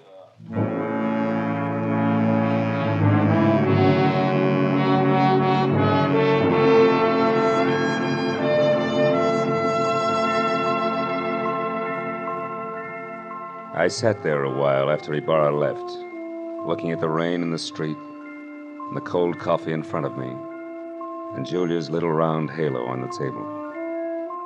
And finally I got up and went outside. Dirty water scudded along the gutter and gurgled thickly into the sewer drain at the corner. For a minute I caught a glimpse again of the girl I'd figured Julia Perry to be when I went through her cottage in Santa Barbara. Yeah, that girl was an angel. But when I finally caught up with her, her halo turned out to be black, jet black, inside and out. I dropped the little hat into the gutter and watched it go as far as the drain at the corner. And then I went home.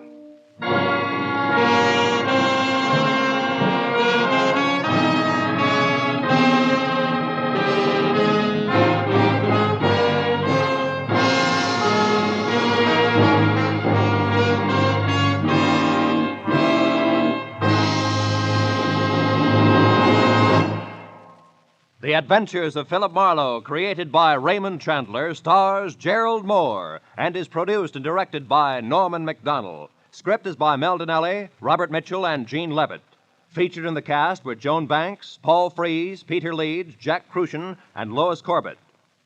Lieutenant Detective Ibarra is played by Jeff Corey. The special music was by Richard Orant. Be sure and be with us again next week when Philip Marlowe says... A startled corpse, a blue-eyed woman, and a cryptic message, scrawled by a dingy man with the pieces of a Chinese puzzle that wouldn't fit together, until I found out what was deadly about the orange dog.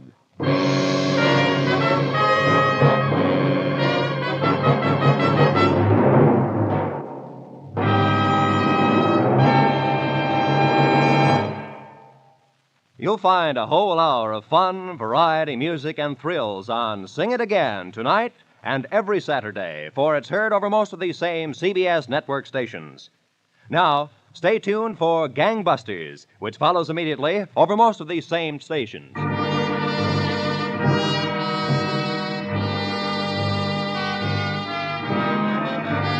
This is Roy Rowan speaking for CBS, the Columbia Broadcasting System.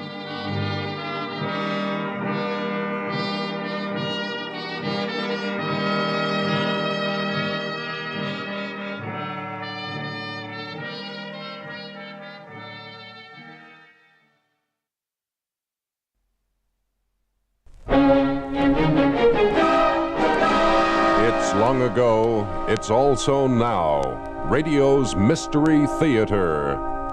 Like a vintage brew that gets tastier by the years, the radio mysteries of the 30s, 40s, and 50s, although resting in the dusty archives, are still fresh and vibrant. Let's sit back now, as the listener did so many yesterdays ago, and try to figure out who done it.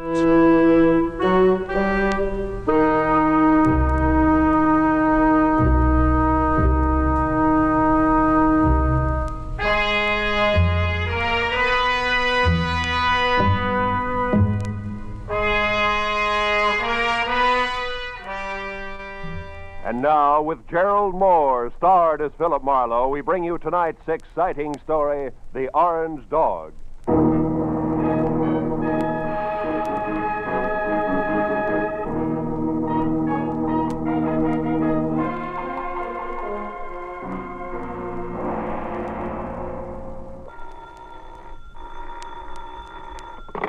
Hello, Philip Marlowe. Marlowe, my name is Shelley Martin. I'm at 8412 Los Feliz, a private residence. I want you to come out here right away. My sister is in a jam, a nasty one. And Marlowe, bring your brains along. You're going to need them.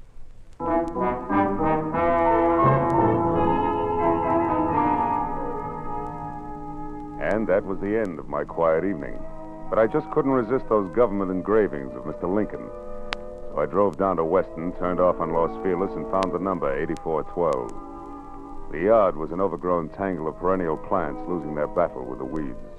It was like a girl in a strapless evening gown with her hair up in curlers. However, I could see a light through the Venetian blinds, and the doorbell worked with a resonant two-tone chime that caused the door to open just far enough to allow a pair of eyes so blue they were almost purple to peek out at me. Yes, what is it? I'm delivering that private detective you ordered. Oh, Marlowe, come in. Thanks. Sit down, won't you? Thanks again. All right, what's the next move? It's about my kid sister. Mm-hmm. She's involved with a man named Lou Horner, a San Francisco broker. She's quite deeply involved, I'm afraid. Oh? You see, some very strange things are going on, Marlowe, and my sister is a naive kid caught right in the middle of them. Yeah, I see. What sort of strange things, Miss Martin? Shelley. Sweet. Well, to begin with, when I arrived from San Francisco today, my sister called me and asked me to meet her here in this house. When I got here, the lights were on, the radio was playing, and the front door was open. But the place was deserted. Whose house is it, Horner's? No, I think she said it belongs to a friend of his who's in Europe now. This Horner person uses it when he's in Los Angeles. Well, couldn't they have stepped out for a while? Mm-mm. You know, you don't look the type, Shelley, but maybe you're just panicky, huh? No, I'm not being panicky. All right, all right. Where's the nasty jam? Right behind the couch. Take a look. Okay. But you know, I see what you mean. Who is he, Shelley? How'd he get here? Maybe it's Horner, I don't know. I tried to search him, but I couldn't. Mm-hmm. Well, it wouldn't have helped anyway. Whoever shot him cleaned him out. No wallet, no papers, nothing. I found this magazine lying under his hand. Look here. Mm-hmm. He must have written this just before he died. Where's that? Here. Oh. It says, call Marion tonight about the orange dog, a foe. Orange dog, a foe. For what? That's why I called you, Phil. Marion is my sister. And whatever the orange dog of foe is, it must be awfully important. We've got to find out what it means, Phil, for Marion's sake. So far it means murder, honey, and that's for the cops. No, Well, all right, call them. But keep Marion's name out of it. A thing like this could destroy her. But look, maybe she pulled the trigger on our friend here. Maybe, but I don't think so. She's a sweet kid, Phil. Give her a break. If I'm wrong, I swear I'll help you bring her in myself. Is that fair enough?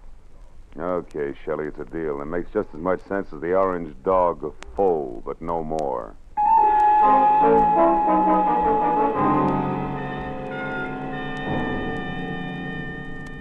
After I'd checked as far as I could on my client and sent her home, which was to the Villa 12 at the Wilshire Gardens Hotel, I ripped the General Squeegee tire ad with a message scribbled across it out of the magazine, folded it up, and stuck it in my pocket.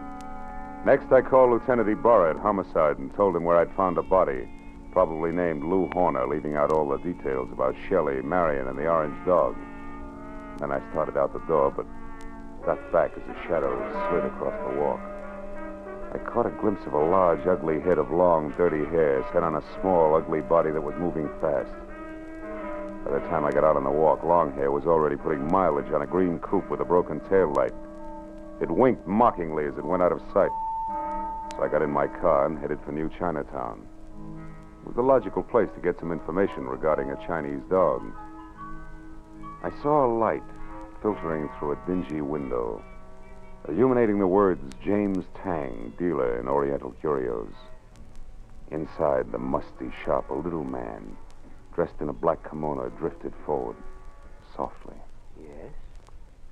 I think perhaps you can help me, huh? I am honored. What is the dog of foe? The dog of foe? Why, this fantastic creature here is called the dog of foe. His fierce eyes and snarling mouth are to frighten away evil spirits from temples of Buddha. Why do you say called the dog of foe? Amateur collectors and auctioneers have named him that. It sounds exotic to cash customers. Actually, he is a lion. The lion of Korea. I see. Tang, would you happen to have an orange dog of foe? Very strange that you should ask that, my friend. Strange? Why? Reason number one. There is no authentic orange dog of foe. That's a good reason. Why not? Because to Buddhists, orange is color of sorrow. The piece you speak of could not possibly be authentic. What's reason number two? You are second person to inquire after this non-existent orange dog of foe within the last few minutes. Was it an ugly little man with long hair? Quite contrary. It was a very pretty girl with short hair. Was her name Marion? She made point of not leaving her name. Well, that proves something. However, my friend, old Chinese proverb, loosely translated, says a little knowledge is the instrument of a fool.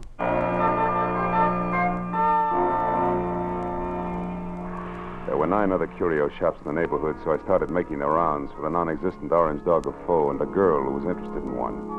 From the first 3 shops, I got a fast horse laugh in the fact that the girl was still ahead of me. The next 2 netted an insult apiece and a total blank on the dame. And from the 6th, called Saxon's, a glossy, well-ordered place on West 7th Street, the only effect was a coldly curious raised eyebrow. The man in front of me, whom I took to be Mr. Saxon himself, was a gaunt, white Russian with a high, naked head the color of warm paraffin. His slender fingers played nervously with each other as we talked. The orange dog of foe. Yes, I have heard of such a piece, I think. It would be porcelain. Probably. This is your business. Who has it, Mr. Saxon? Can you tell me? No, I'm sorry. I believe I heard this orange dog mentioned just once, somewhere down in the village. But I'm sure I could never remember who spoke of it or when. Saxon's expression didn't change. I turned and walked out of the place, and then because, with both of us using double talk, the conversation was bound to deteriorate. At least I had found out that the orange dog of foe existed and was going for a very high figure, especially for a phony. And it didn't take an abacus to figure out that Saxon knew more than he told me. Well, I started up the sidewalk to the next bric-a-brac emporium when I saw something parked on the side street, which brought me to a halt. It was that green coupe with the broken tail light. I went over to it, found it empty, and stuck my head inside to check the registration card for Longhair's real name. Yeah, it was a very foolish move because Longhair at that very moment prodded my kidney with the muzzle of a .38, and neither he nor the gun had a sense of humor. All right, Mr. Wise Guy, come on, walk. You and me are going up the alley here. What's the matter? Don't you feel at home in the light? Shut up. I don't like you much anyway, so you better ease off with the smart science. Okay, this will do us far enough. Well, Mr. Wise Guy, did you find what you're looking for? You mean the orange dog, Shorty? The answer's no. The orange dog. So that's where the plates are. What plates? You're working for Horner. You don't know what plates. Look, chum, when you get your next haircut, have your brains dusted off. Nobody works for Horner anymore. Horner's dead. Dead? Since when? What's the surprise act for? You saw the body. You were sneaking around that house on Los Feliz. In fact, you might have killed Horner yourself. That body wasn't Horner. Why, Horner is 3 times the size of that guy in Los Feliz. All right, now, come on, Mr. Wise Guy. Tell me what Horner's got on his mind. You know all right. I saw you taking orders from his girl. You mean Shelley Martin? Who else?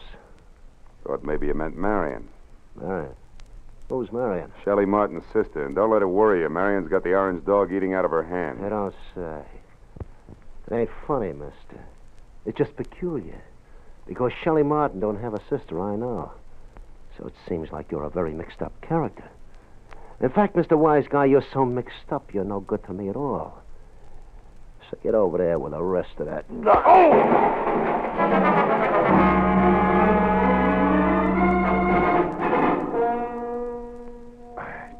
I took my time getting up.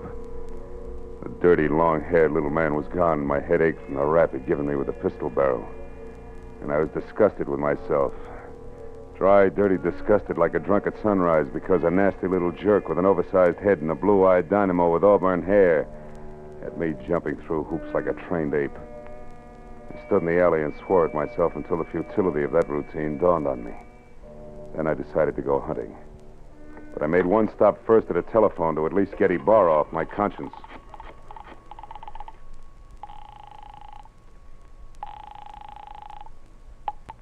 Lieutenant Ibarra. Marlowe, Lieutenant. I just found out that body on Los Feliz isn't Horner. I knew that an hour ago. Huh? The body isn't Horner's, and Horner is no broke. He's a counterfeiter, a big one. Oh. The dead man was a Treasury agent named Slade who was closing in on Horner. So if you've got anything you haven't told, Phil, you better get it off your chest. At this point, it's a pleasure. Girl named Shelley Martin's calling the signals about now, and she can be found at Villa 12, Wilshire Gardens Hotel. If you hurry, you'll just about meet me there, Ibarra. Now, wait. Suppose you go alone and find out what you can first. That's a switch. I'll follow in half an hour. Let's not freeze her up, Marlowe. Let's keep her talking, okay? Okay, Ibarra, that's easy for her. She's got a forked tongue. Only this time it's going to wag strictly on the straight and narrow, I guarantee it.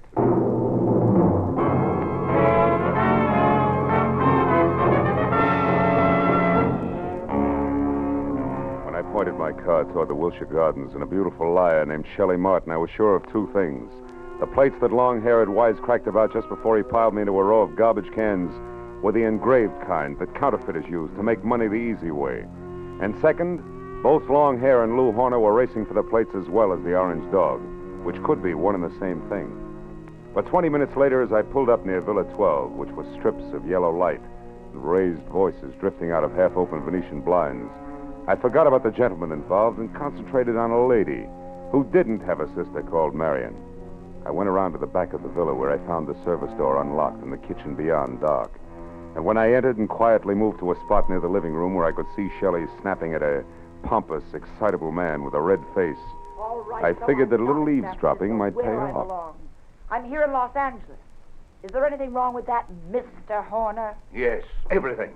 Why, I wouldn't even have known you were in town if I hadn't gone back to the place in Los Feliz where I saw you and some man having a delightful little chit-chat over the body of that T-man. Treasury man? Yes. Is that who he was? A meddlesome fool I caught snooping through my papers. Then you killed him, Lou. Of course I killed him. I had to. Now stop asking questions and get out of here. Because this is business, not pleasure, Shelley. And that leaves no room for you. Or Marion? What do you know about Marion? Not enough. But what I do know, I don't like. Look, Lou, who is Marion and what does she mean to you? Marion means money to me, Shelley. Nothing more. So just leave me alone here so that I can make a call according to schedule. A call about... Lou. What's the matter, Shelley? Behind you, Lou. They're in the garden. Lou! The bullet crashed through a closed window, didn't stop until it got to Horner, who grabbed at his chest and dropped to the floor even before the glass quit flying. And by the time I got outside to where the shot had come from, I found nothing but a little wind rustling a lot of trees. When I got back to Shelley and the blood over tweed on the carpet, Horner was already dead. Marlowe, the man out there was Henry Peel. Peel? Something in long hair and dirty clothes? Yes, I met him in Horner's office once. Lou said he was a broker from Chicago. Come on, both Peel and Horner are counterfeiters. What? Lou, a counterfeit? That's right. Never mind the carefully arched eyebrows, honey. They mean nothing. All right, here it is. Lou Horner's been my boyfriend And, checkbook? for the past year and a half. But about a month ago, he suddenly stopped being very attentive. And I couldn't figure out why. So you decided to keep your big blue eyes wide open, huh? Exactly. And it paid off. Because I found out that, one, he had taken better than $20,000 out of his bank account. Two, that he was coming down here to Los Angeles. And three, that an item named Marion might be beating your time. Yes. And that part of it upset me plenty. Until 10 minutes ago. But then I found out that Horner here was a murderer, and that, Marlowe, I don't buy. 3 cheers for the all-American girl. Oh, skip it, Marlowe. I'll live my way, you live yours. Don't worry, honey. Nobody wants to change places with you. Hey, look. Why does Horner wear a little rubber band on his little finger, do you know? Oh, he had a bad memory. Used every kind of gadget in the books to keep himself from forgetting things, especially numbers. Oh. Oh, for example, that rubber band might mean 10 o'clock. How do you figure? Like 5 and 5. The fingers on each hand, reading from left to right. He used things like that. Oh. Wait a minute. Hmm? Horner was going to make a call to Marion just now, and the message the T-Man left was... Call Marion tonight about the orange dog of foe. Shelley, baby, where's your phone? Fast. Come on, it's 10:15 already. Well, it's out there in the hall, Marlowe. Oh. What are you talking about? A line, honey, a line on your ex-sister, Marion.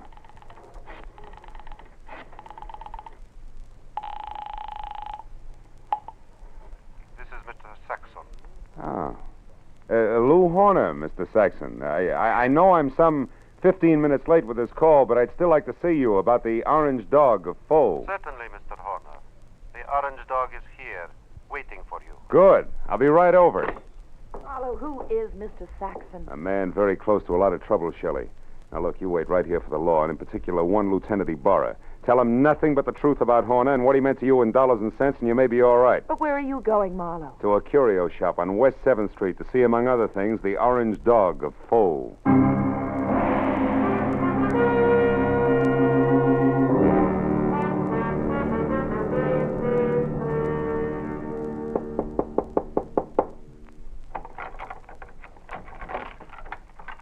You are the Mr. Horner who called? Yeah. Also the one who was here this afternoon, you remember? Oh, yes. Well, I'm sorry I didn't call you at 10, Mr. Saxon, according to schedule. I hope it hasn't inconvenienced you. No, that's quite all right, Mr. Horner. One moment, sir.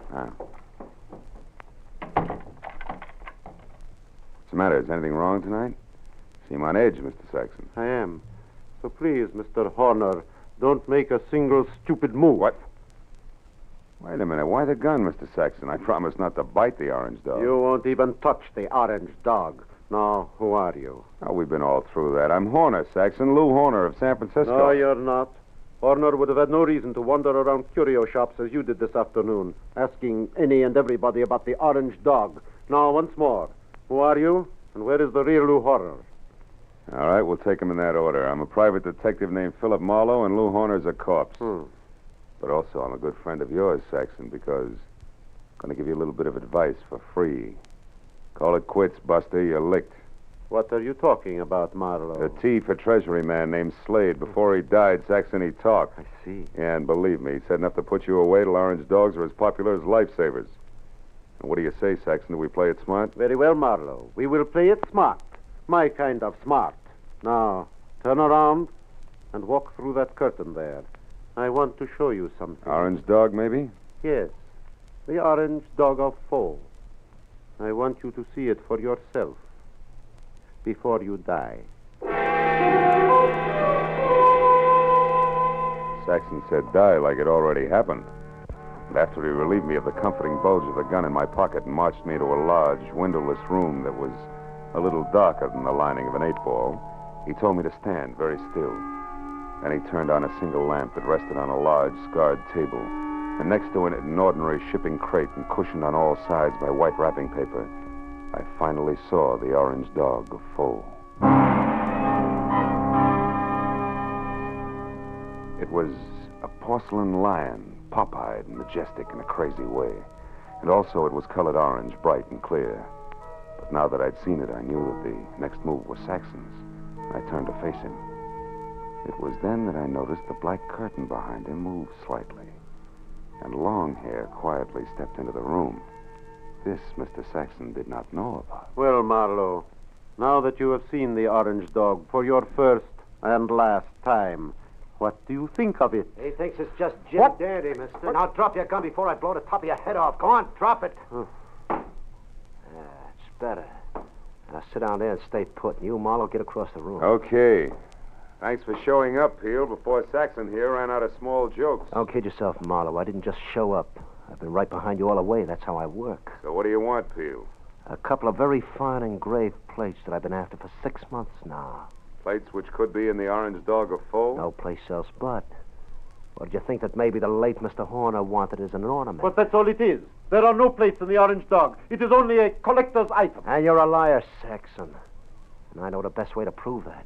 Marlowe, pick that thing up and toss it against the wall. No, don't. I tell you there's nothing in it. Toss it, Marlowe. Go on. Okay, Peel. Now we'll see who's right about the plates being here. Nothing, huh, Peel? No. Nothing. All right, Saxon, get up. I want to know what the plates are, so I'm going to count to 3. That's how long you have to live if you don't tell me. No. Peel, believe me, there are no plates. 1, 2. Hold it, Peel. Wait. Here are the plates. Here. In this jeweled box. Look, right here, under your nose.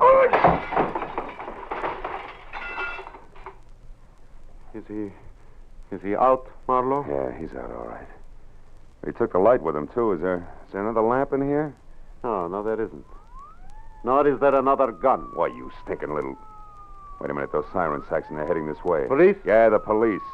Looks like sooner or later everybody gets together in the back room at Saxon's, But not everybody stays here, so I'll take this wrapping paper and leave now. Wrapping paper? The stuff that was around the Orange Dog? Yes, a sample of the best grade of counterfeiting paper made, Marlowe. And that's what Horner was supposed to buy, not plates. Those he got a month ago. Still makes you a crook, Saxon, and one who'll never get past the front door. Oh, no, we'll see about that. Marlowe! Keep shooting, Saxon, in the dark. You got 4 shots left. You filthy murderer! Only 1 now, Saxon. That's number 6. You're through, Saxon.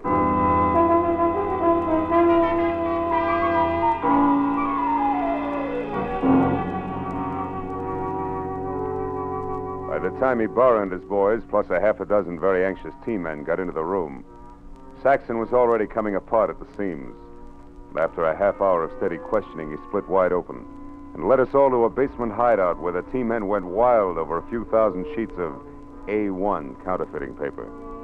But an hour later, after Peel, who admitted murdering Lou Horner, and Saxon, who was ready for the nearest straitjacket, were both in the lockup, there was still the problem of the glib lass from San Francisco. But finally, when Shelley, Lieutenant Ibarra, and I stood under the green light of the globe in front of police headquarters, I knew that the girl who technically was only guilty of withholding information from the police was not going to spend any time in the pokey. Because, after all, I was more or less guilty of the same thing. Besides, Lieutenant Ibarra was still interested in the others. Well, Marlowe, it looks like the whole business actually boils down to a single transaction between Clay Saxon, who had the counterfeiting paper, and Lou Horner, who was supposed to buy it. That's right, Ibarra. But Horner, who must have made his contact with Saxon via some middleman in San Francisco, only had a telephone number and the password, the Orange Dog of Foe, to work on here in L.A. But how'd you get hold of that number, Phil? From the message the T-Man left before he died. You mean you actually called someone named Marion? No, honey, I just dialed Marion. M.A. Madison. R-I-O-N. 7466.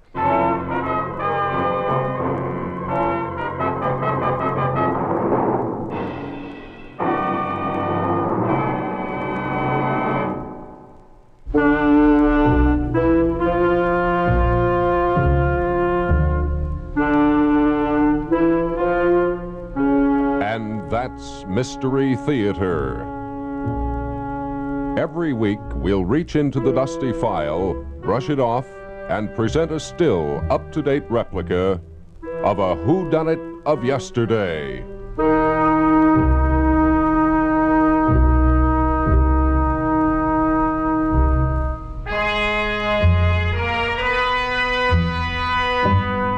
This is the American Forces Radio and Television Service.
The startled corpse, a blue-eyed woman, and a cryptic message scrawled by a dying man, were the pieces of a Chinese puzzle that wouldn't fit together until I found out what was deadly about the orange dog.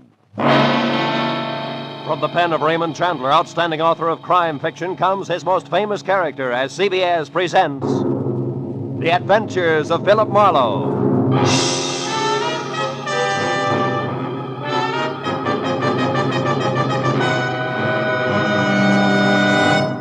And now, with Gerald Moore, starred as Philip Marlowe, we bring you tonight's exciting story, The Orange Dog.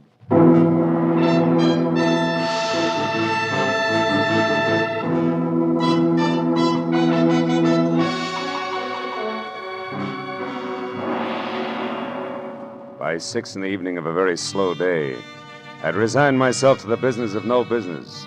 So I took my feet down from my desk, switched off the lights, and started out the door for home with the prospect of a nice, quiet evening ahead of me. But I didn't make it, even as far as the door. Oh. Hello, Philip Marlowe. Marlowe, my name is Shelley Martin. I'm at 8412 Los Feliz, a private residence. I want you to come out here right away. My sister is in a jam, a nasty one. Well, Miss Martin, as a matter of fact, I was just closing up for the night, and I was... I need the services of a private detective right now this minute, and I'm prepared to pay for them. There are plenty of others in town. Are you coming or not? Yeah, okay, and thanks for the reminder. That's me you hear sprinting up your front walk. That's much better. And Marlowe, bring your brains along. You're going to need them.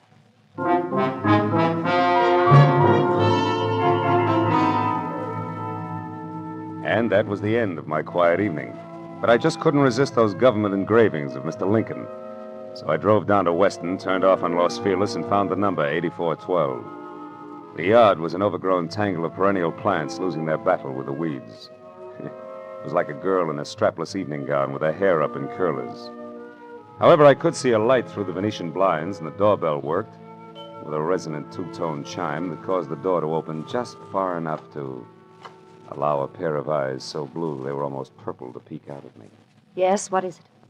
I'm delivering that private detective you ordered. Oh, Marlowe, come in. Thanks. Sit down, won't you? Thanks again. All right, what's the next move? It's about my kid sister. Hmm? She's involved with a man named Lou Horner, a San Francisco broker. She's quite deeply involved, I'm afraid. Oh? You see, some very strange things are going on, Marlowe, and my sister is a naive kid caught right in the middle of them. Yeah, I see. What sort of strange things, Miss Martin? Shelley. Sweet. Well, to begin with, when I arrived from San Francisco today, my sister called me and asked me to meet her here in this house. When I got here, the lights were on, the radio was playing, and the front door was open. But the place was deserted. Whose house is it, Horner's? No, I think she said it belongs to a friend of his who's in Europe now. This Horner person uses it when he's in Los Angeles. Well, couldn't they have stepped out for a while? Mm-mm. You know, you don't look the type, Shelley, but maybe you're just panicky, huh? No, I'm not being panicky. All right, all right. Where's the nasty jam? Right behind the couch. Take a look. Okay. But you know, I see what you mean. Who is he, Shelley? How'd he get here? Maybe it's Horner, I don't know. I tried to search him, but I couldn't. Mm-hmm. Well, it wouldn't have helped anyway. Whoever shot him cleaned him out. No wallet, no papers, nothing. I found this magazine lying under his hand. Look here. Mm-hmm. He must have written this just before he died. Where's that? Here. Oh. It says, call Marion tonight about the orange dog, a foe. Orange dog, a foe. Foe what? That's why I called you, Phil. Marion is my sister. And whatever the orange dog of foe is, it must be awfully important. We've got to find out what it means, Phil, for Marion's sake. So far it means murder, honey, and that's for the cops. No. Well, all right, call them. But keep Marion's name out of it. A thing like this could destroy her. But look, maybe she pulled the trigger on our friend here. Maybe, but I don't think so. She's a sweet kid, Phil. Give her a break. If I'm wrong, I swear I'll help you bring her in myself. Is that fair enough? Okay, Shelley, it's a deal. It makes just as much sense as the orange dog of foe, but no more.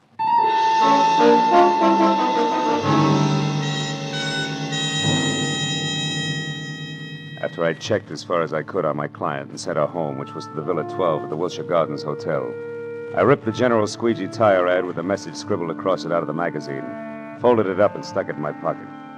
Next, I called Lieutenant Ibarra at Homicide and told him where I'd found a body, probably named Lou Horner, leaving out all the details about Shelley, Marion, and the orange dog. And then I started out the door, but ducked back as a shadow slid across the walk.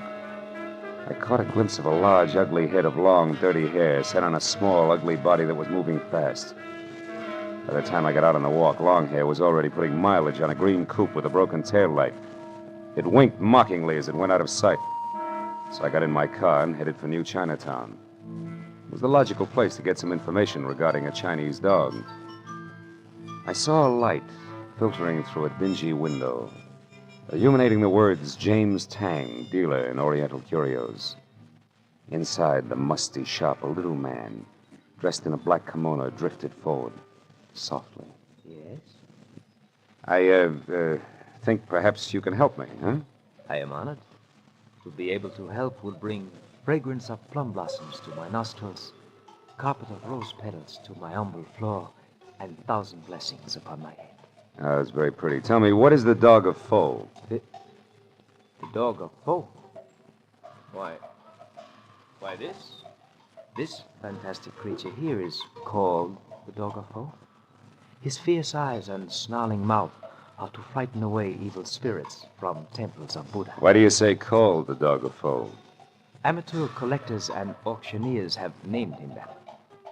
It sounds exotic to cash customers. Actually, he is a lion. The lion of Korea. I see. Tang, would you happen to have an orange dog of foe? Very strange that you should ask that, my friend. Strange? Why? Reason number one. There is no authentic orange dog of foe. That's a good reason. Why not? Because to Buddhists, orange is color of sorrow. The piece you speak of could not possibly be authentic. What's reason number two? You are second person to inquire after this non-existent orange dog of foe within the last few minutes. Was it an ugly little man with long hair? Quite contrary. It was a very pretty girl with short hair. Was her name Marion? She made point of not leaving her name. Now that proves something. However, my friend, old Chinese proverb, loosely translated, says a little knowledge is the instrument of a fool.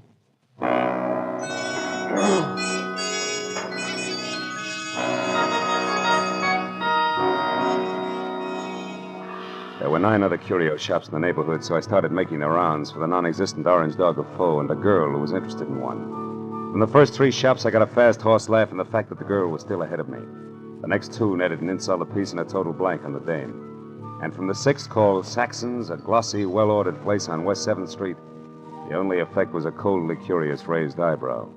The man in front of me, whom I took to be Mr. Saxon himself, was a gaunt, white Russian, with a high, naked head the color of warm paraffin. His slender fingers played nervously with each other as we talked. The Orange Dog of Four. Yes, I have heard of such a piece, I think. It would be porcelain. Probably. This is your business. Who has it, Mr. Saxon? Can you tell me? No, I'm sorry. I believe I heard this orange dog mentioned just once, somewhere down in the village. But I'm sure I could never remember who spoke of it or when. Oh, no idea of its value then, huh? Now that you mention it, I seem to remember the figure 20,000. You mean yen? How much in American money? I am speaking of American money. It would be an importation from China, you know. How could it be worth that much? It's not even authentic, Mr. Saxon. Authentic? You seem to know a good deal more than I about this orange dog. Possibly one would have to see it to appreciate its value. Yeah. Tell me, has a girl been in here tonight looking for this orange dog? A girl? I know. Know anybody named Marion? Marion. No, there is no one in my acquaintance by that name. But why do you ask? Because Marion has quite an interest in the orange dog. I have a feeling they'd make a great team if we could get them together. I see. And what is your name, sir? It's not Fu Manchu, Mr. Saxon. Good night.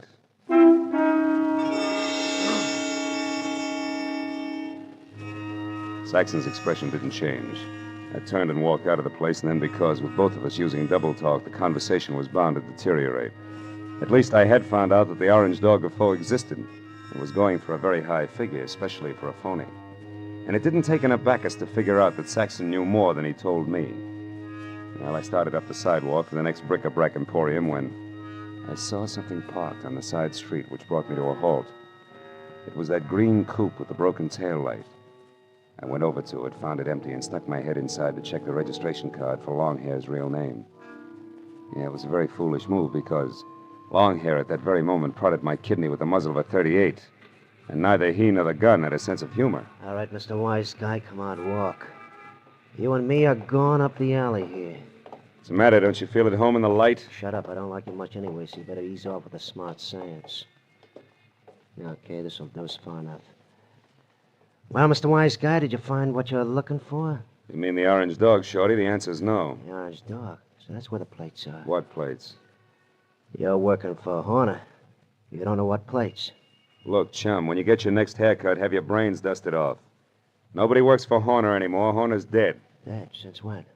What's the surprise act for? You saw the body. You were sneaking around that house on Los Feliz. In fact, you might have killed Horner yourself. That body wasn't Horner. Why, Horner is 3 times the size of that guy in Los Feliz. He's bald. Also, he's so dumb he can't remember his own phone number. Oh, hold it. I'm looking for Vera Street where they sell those enchiladas. I'm sorry, gentlemen. I don't want to intrude. Hey, quiet. I'll blow your brains out. All right, now, come on, Mr. Wise Guy. Tell me what Horner's got on his mind. You know all right. I saw you taking orders from his girl. You mean Shelley Martin? Who else? Thought maybe you meant Marion. Marion? Who's Marion? Shelley Martin's sister. And don't let it worry you. Marion's got the orange dog eating out of her hand. You don't say. It ain't funny, mister. It's just peculiar. Because Shelley Martin don't have a sister, I know. So it seems like you're a very mixed-up character. In fact, Mr. Wise Guy, you're so mixed up, you're no good to me at all. So get over there with the rest of that.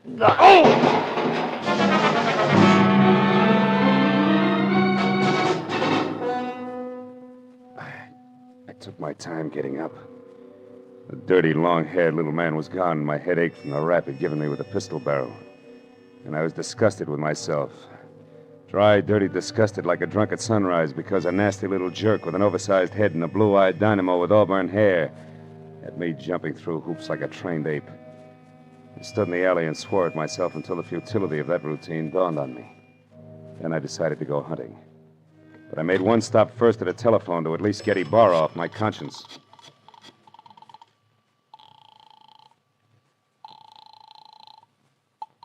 Lieutenant Ibarra. Hello, Lieutenant. I just found out that body on Los Feliz isn't Horner. I knew that an hour ago. Huh? The body isn't Horner's, and Horner is no broke. He's a counterfeiter, a big one. Oh. The dead man was a treasury agent named Slade who was closing in on Horner. So if you've got anything you haven't told, Phil, you better get it off your chest. At this point, it's a pleasure. A girl named Shelley Martin's calling the signals about now, and she can be found at Villa 12, Wilshire Gardens Hotel. You hurry, you'll just about meet me there, Ibarra. Now, wait. Suppose you go alone and find out what you can first. That's a switch. I'll follow in half an hour. Let's not freeze her up, Marlowe. Let's keep her talking, okay? Okay, Burra, that's easy for her. She's got a forked tongue. Only this time it's going to wag strictly on the straight and narrow, I guarantee it.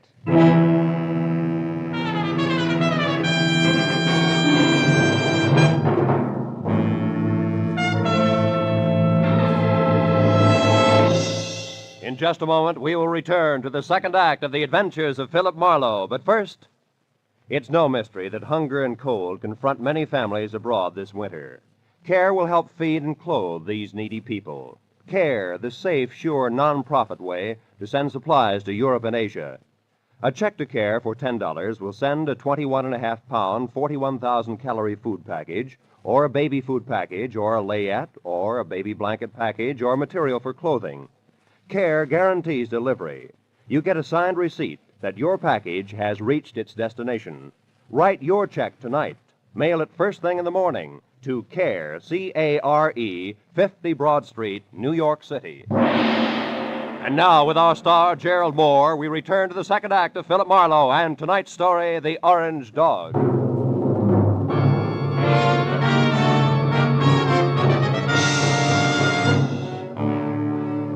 I pointed my car toward the Wilshire Gardens, and a beautiful liar named Shelley Martin, I was sure of two things. The plates that Longhair had wisecracked about just before he piled me into a row of garbage cans were the engraved kind that counterfeiters use to make money the easy way. And second, both Longhair and Lou Horner were racing for the plates as well as the Orange Dog, which could be one and the same thing. But 20 minutes later, as I pulled up near Villa 12, which was strips of yellow light and raised voices drifting out of half-open Venetian blinds, I forgot about the gentleman involved and concentrated on a lady who didn't have a sister called Marion. I went around to the back of the villa where I found the service door unlocked and the kitchen beyond dark. And when I entered and quietly moved to a spot near the living room where I could see Shelley snapping at a pompous, excitable man with a red face, I figured that a little eavesdropping might pay off. I'm here in Los Angeles. Is there anything wrong with that, Mr. Horner? Yes, everything. Why, I wouldn't even have known you were in town if I hadn't gone back to the place in Los Feliz where I saw you and some man having a delightful little chit-chat over the body of that T-man. Treasury man? Yes. Is that who he was? A meddlesome fool I caught snooping through my papers. Then you killed him, Lou. Of course I killed him. I had to. Now stop asking questions and get out of here. Because this is business, not pleasure, Shelley. And that leaves no room for you. Or Marion? What do you know about Marion? Not enough. But what I do know, I don't like. Look, Lou, who is Marion, and what does she mean to you? Marion means money to me, Shelley. Nothing more. So just leave me alone here so that I can make a call according to schedule. A call about... Lou. What's the matter, Shelley? Behind you, Lou. They're in the garden. Lou! The bullet crashed through a closed window, didn't stop until it got to Horner, who grabbed at his chest and dropped to the floor even before the glass quit flying. And by the time I got outside to where the shot had come from, I found nothing but a little wind rustling a lot of trees. When I got back to Shelley and the blood over tweed on the carpet, Horner was already dead. Marlowe, the man out there was Henry Peel. Peel? Something in long hair and dirty clothes? Yes, I met him in Horner's office once. Lou said he was a broker from Chicago. Come on, both Peel and Horner are counterfeiters. What? Lou, a counterfeiter? That's right. Never mind the carefully arched eyebrows, honey. They mean nothing. But, Marlowe, I swear I never knew that Horner was anything but a broker. A broker maltreating poor sister Marion? You're a liar, Shelley. About Marion, yes. I haven't even got a sister. But from there on out, I'm telling the truth, Phil. Then tell some more and fast. All right, here it is. Lou Horner's been my boyfriend. And, checkbook? For the past year and a half. But about a month ago, he suddenly stopped being very attentive. And I couldn't figure out why. So you decided to keep your big blue eyes wide open, huh? Exactly. And it paid off. Because I found out that, 1, he had taken better than $20,000 out of his bank account. 2, that he was coming down here to Los Angeles. And 3, that an item named Marion might be beating your time. Yes. And that part of it upset me plenty. Until 10 minutes ago. But then I found out that Horner here was a murderer, and that, Marlowe, I don't buy. 3 cheers for the all-American girl. Oh, skip it, Marlowe. I'll live my way, you live yours. Don't worry, honey. Nobody wants to change places with you. Hey, look. Why does Horner wear a little rubber band on his little finger, do you know? Oh, he had a bad memory. Used every kind of gadget in the books to keep himself from forgetting things, especially numbers. Yeah. Oh, for example, that rubber band might mean 10 o'clock. How do you figure? Like 5 and 5. The fingers on each hand reading from left to right. He used things like that. Yeah. Wait a minute. Hmm? Horner was going to make a call to Marion just now, and the message the T-man left was... Call Marion tonight about the orange dog of foe. Shelley, baby, where's your phone? Fast. Come on, it's 10:15 already. Oh, it's out there in the hall, Marlowe. Oh. What are you talking about? A line, honey, a line on your ex-sister, Marion.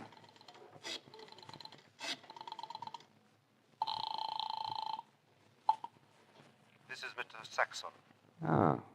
Lou Horner, Mr. Saxon. I know I'm some 15 minutes late with this call, but I'd still like to see you about the orange dog of foe. Certainly, Mr. Horner. The orange dog is here, waiting for you. Good. I'll be right over. Marlowe, who is Mr. Saxon? A man very close to a lot of trouble, Shelley. Now, look, you wait right here for the law, and in particular, one Lieutenant Ibarra. Tell him nothing but the truth about Horner and what he meant to you in dollars and cents, and you may be all right. But where are you going, Marlowe? To a curio shop on West 7th Street to see, among other things, the orange dog of foe.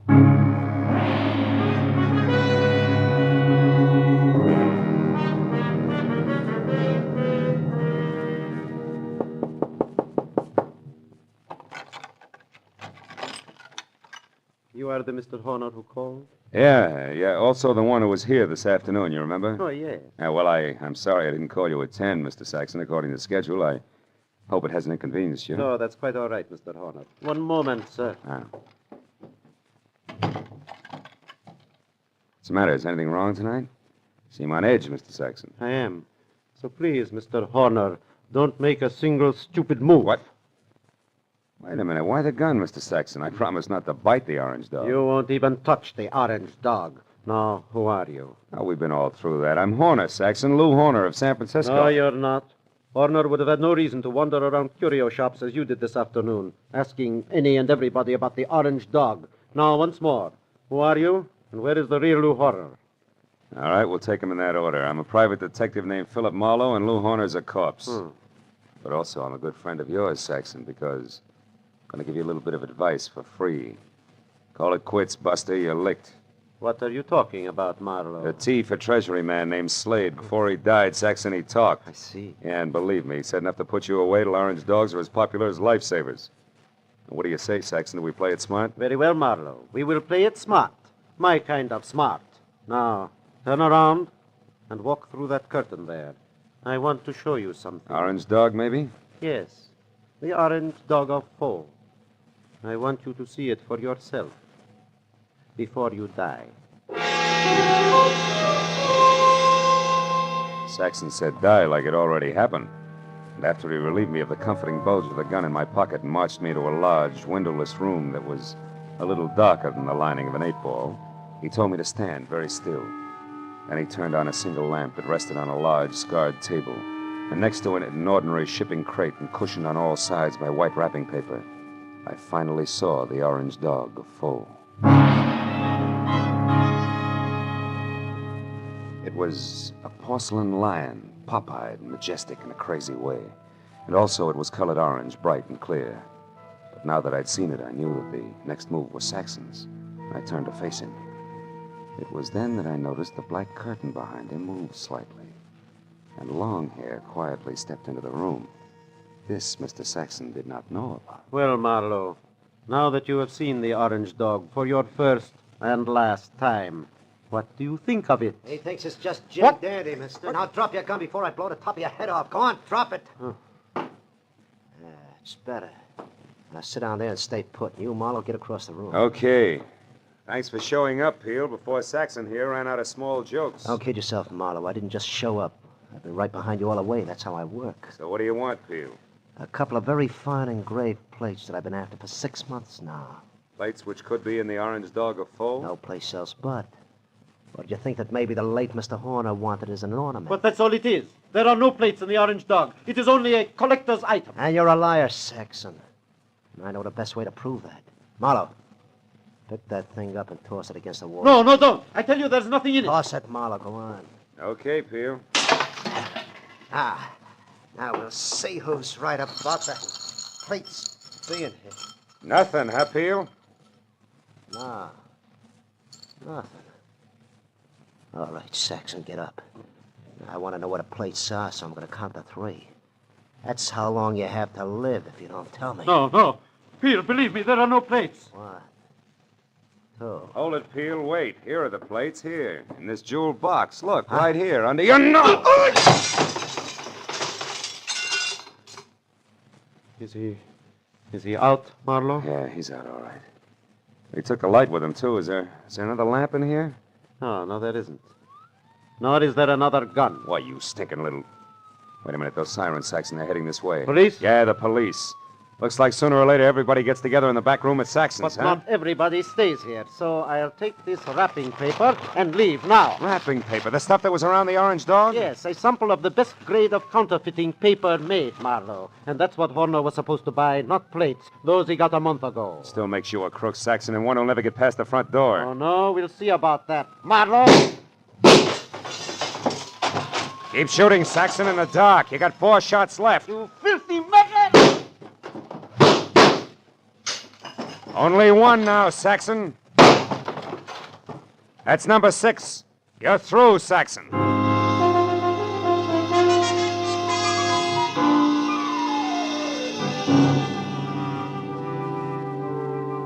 By the time Ibarra and his boys, plus a half a dozen very anxious team men, got into the room, Saxon was already coming apart at the seams.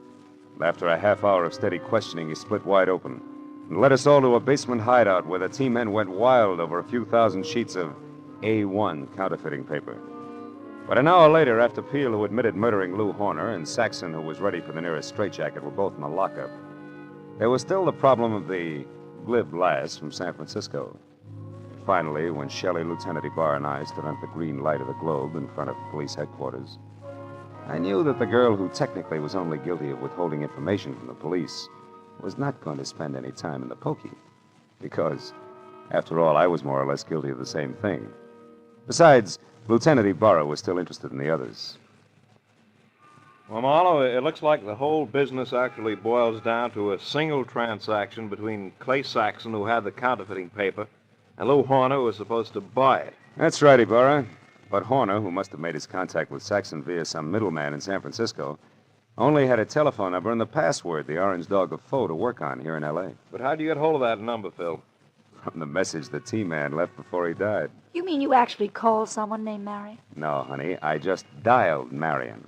M.A. Madison. R-I-O-N 7466. Madison 7466. You get it? Yeah. Another one of Horner's screwy memory tricks, like the rubber band on his 10th finger. Hey, that's pretty good, Phil. Ah, it's an old gimmick, really. I read it in a dozen detective stories. What do you know? Maybe I ought to read some of those. Well, good night, Philip. Look for you tomorrow. Good night, Lieutenant. Well, Shelley, do I show you the way home? No, Marla. Aren't you hungry or thirsty or something? Yeah, I guess I am at that. Well, I know just the place for us, darling. Oh? It's a cute little place right smack in the middle of Chinatown.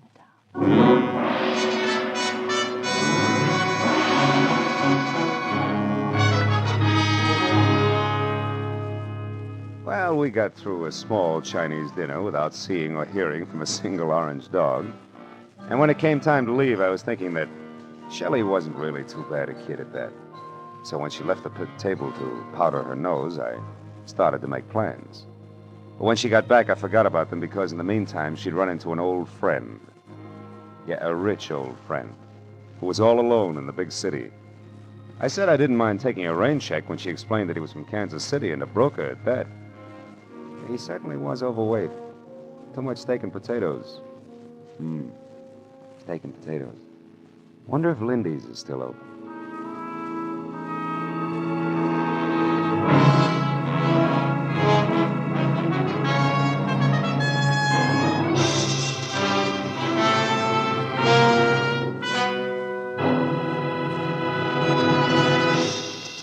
The Adventures of Philip Marlowe, created by Raymond Chandler, stars Gerald Moore and is produced and directed by Norman McDonald. Script is by Mel Dinelli, Robert Mitchell, and Gene Levitt. Featured in the cast were Francis Robinson, Edgar Barrier, Tony Barrett, Lou Krugman, and Ed Begley. Lieutenant Detective Ibarra is played by Jeff Corey. The special music was by Richard Orant. Be sure and be with us again next week when Philip Marlowe says... I was hired to find a blackmailer, and I did. But first I found a badly beaten Adonis, a Jezebel with an accent, and a man who had been an easy mark for murder.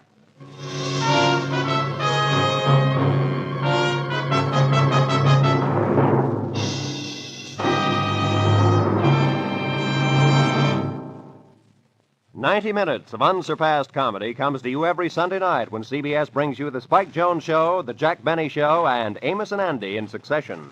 Tomorrow night, pianist Alec Templeton and songstress Peggy Mann are Spike Jones' special guests. Jack Benny and his gang and Amos and Andy, following in succession, will bring you more of the laughs that make them first for Sunday night fun. Spike Jones and Amos and Andy come to you over most of these same CBS network stations, and Jack Benny comes to you over them all. Now, stay tuned for Gangbusters, which follows immediately over most of these stations.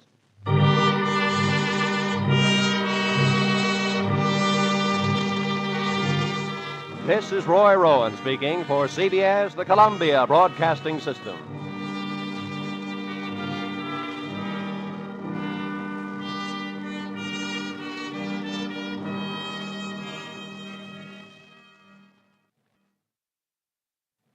I was hired to find a blackmailer, and I did. But first I found a badly beaten Adonis, a Jezebel with an accent, and a man who had been an easy mark for murder. From the pen of Raymond Chandler, outstanding author of crime fiction, comes his most famous character as CBS presents The Adventures of Philip Marlowe.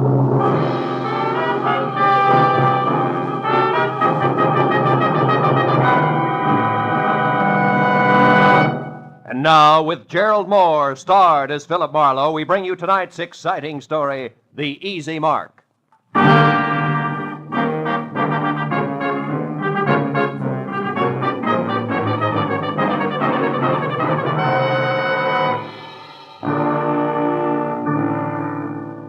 I'd spent a dull day on a duller subject, which was don't get caught with your income tax return down at midnight, March 15th. And after calling time for a thick steak designated to bolster the stamina of a private detective, but nevertheless non-deductible, I reluctantly headed back to my office where I found both my conscience and the long Form 1040 still waiting, which meant there was no way out. The dull day was going to stretch on into the night, but then I got a break, because my telephone rang and the call was from one Mrs. Corey Gilbert, a prospective client who wanted action in a hurry. Marlowe, you've got to move fast. I just found out that my husband, Ross, will be at 3806 Melrose Avenue in 20 minutes, and I know that means trouble. Well, just for size, Mrs. Gilbert, how do you spell trouble? With a capital B as in blackmail. There's no time for details now. Just get to that address and find out who Ross is meeting with.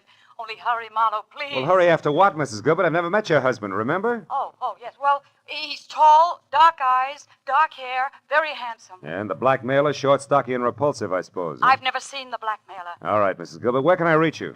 Well, I live at 439.5 Ogden Drive. Ogden The Drive. phone number is Gladstone 8195. 8195. All right, Mrs. Gilbert, I'll call you. Thanks. Oh, and Marlowe. Yeah?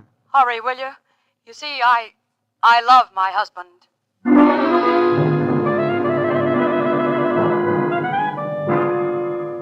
I was a little more than 20 minutes finding the address on Melrose. But when I finally pulled up and parked away from the place, I figured being late didn't matter because number 3806 turned out to be an unfinished house set deep in an acre of building materials. I was about to head for a telephone and get an explanation from a confused lady named Corey Gilbert when a lot of noise from what would someday be a living room changed my mind. Then I knew that my client had the right address after all, because there in the pale light of a slice of moon, taking the last of an awful beating from a thin man with a thick beard and a lot of muscle, was Ross Gilbert. Dark eyes and dark hair, like she said, but no longer very handsome. Don't hit me again. Stop worrying, Gilbert. I'm almost through with you except for this. A present from Nanette. And just one more from Nanette.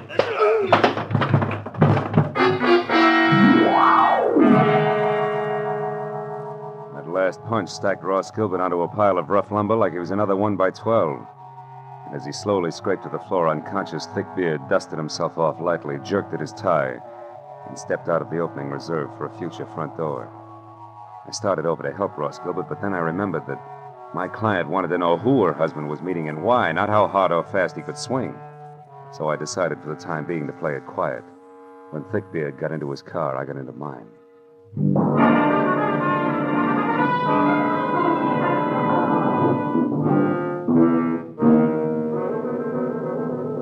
I followed him all the way to Beverly Hills, where he pulled to a stop in front of the Camden Arms Court. I parked, lights out, and watched him strut up a flagstone walk and knock on the door of a bungalow, number 4, which was dark. When he knocked again and it stayed dark, he took an envelope out of his pocket, wrote something on it, and jammed it into the mailbox. Then he got back into his car and started away fast. I walked up to the bungalow and helped myself to Thickbeard's empty envelope. On one side, scrawled in pencil and smudged, was the telephone number Sunset 31676. On the other, payment delivered okay, Plummer. Plummer, huh? I shoved the message into my pocket, struck a match, and started looking for a name on the front door. But then a cab pulled up, and a moment later I had help. I can be of some assistance, perhaps? Yes, I was just... Oh. Nanette? Oui. Nanette Lamarck. But I do not know you, monsieur. No, you don't. I think if you will stop staring and begin talking, we will do much better. Who are you? Philip Marlowe. A friend of Plummer's. He asked me to deliver a message for him. Do I go on? Of course, Mr. Marlowe. But please come inside. It is so much nicer there.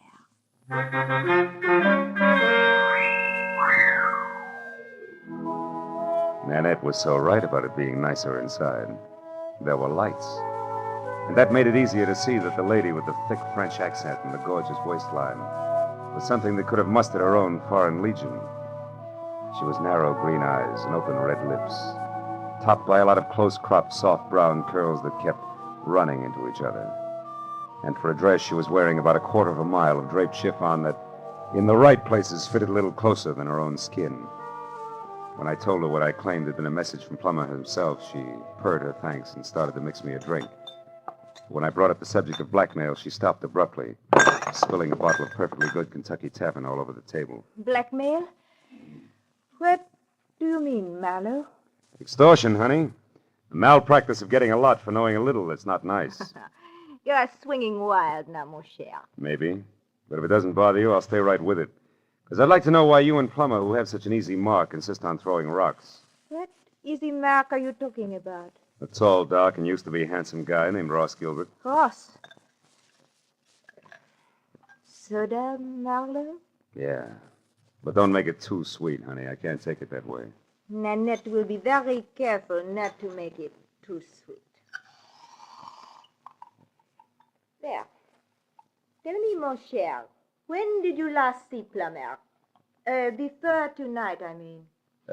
I'm not sure. I think it was at the fights over at the Legion Stadium last week. How do I get my drink? Oui, mon cher. You will get your drink in your face, liar. Tell me, Frenchie. Is that pearl handle 32 considered the very latest along the Champs-Élysées? You have lied to me, mon ami. You see, Plummer only arrived in Los Angeles the day before yesterday, for the first time in his life. All right, I made a mistake about seeing Plummer at the fights last week. Now, why don't you put away the gun and we'll talk about Ross Gilbert? Ross Gilbert is a man I hate with all my heart. A man I could kill right this minute. And that, Marlowe, goes for anyone connected with him. So now get out. Oh, without even so much as an au revoir? I reserve au revoir for my friends, Marlowe. Good night.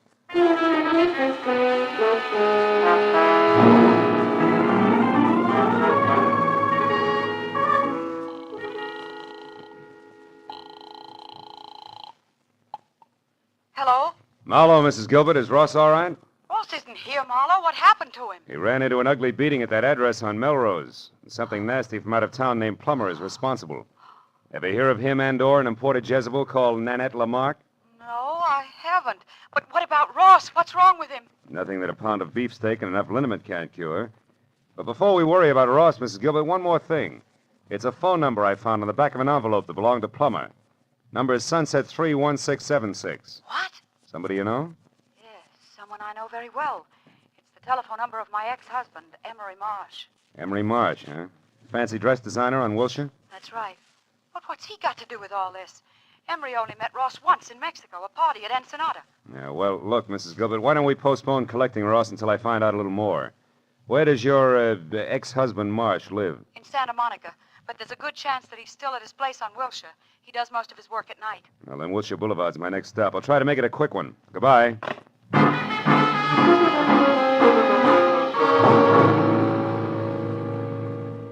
Emery Marsh's place on Wilshire was an expensive shop with a single velvet-lined show window that was home for a beautiful mannequin wearing an evening gown that would drop at the first sneeze.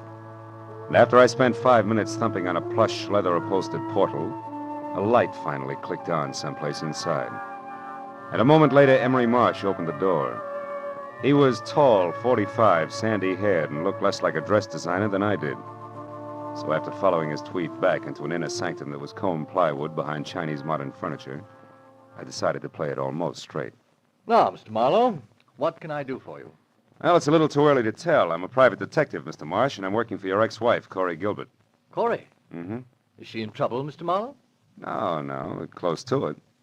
Tell me, Mr. Marsh, when you were last over to Nanette Lamarck's place at Camden Arms, when was that? Nanette Lamarck? Yeah. I've never heard of her. Nor a man named Plummer? Nor a man named Plummer. Who are they? Well, in the order I tossed them out, a mademoiselle with a touchy temper and a thug who needs a shave. I don't understand. How do they concern me? Well, maybe they don't. But your telephone number turned up on Plummer. And both Plummer and Nanette are tied on to a man who at this moment is probably picking himself up off the floor of an unfinished house at 3806 Melrose Avenue. His name, Mr. Marsh, is Ross Gilbert. Gilbert? Yes, that's right. What do you know about him? Well, very little. I only met him once at the Riviera Pacifico. Riviera Pacifico? The hotel at Ensenada in Mexico. Hmm. Matter of fact, it was the same night that he met Corey. Which didn't make you very happy, huh? No, you've got it wrong. Corey and I were already divorced. The three of us meeting was nothing more than an accident. Oh. And when Ross and Corey parlayed that accident into marriage, were you still smiling? Better than that, Mr. Marlowe. When that happened a month ago, I was grinning. You see, until then, I had been paying Corey $1,200 a month alimony for 2.5 years. Hmm. And Corey gave all that up for love and Ross Gilbert, huh? Ross Gilbert isn't exactly a pauper, Mr. Marlowe. No, I guess not. Blackmailing a pauper doesn't add up. What did you say, Mr. Marlowe? I said putting the bite on somebody who has nothing is like sucking a lollipop with a cellophane on it. You get action but no results, you see? Oh. Now tell me, why does the word blackmail come home to roost, Mr. Marsh? You wouldn't happen to know who the guilty party is, would you? No, Mr. Marlowe. Hmm. And what's more, if I did, I certainly wouldn't keep that sort of thing to myself. Oh, no, I don't think you would. Well, thanks anyway, Mr. Marsh. You've been a big help. I'm glad. And if I can be of any further help, don't hesitate to call on me, Mr. Marlowe. Please. No, I won't, Mr. Marsh. You can depend on it.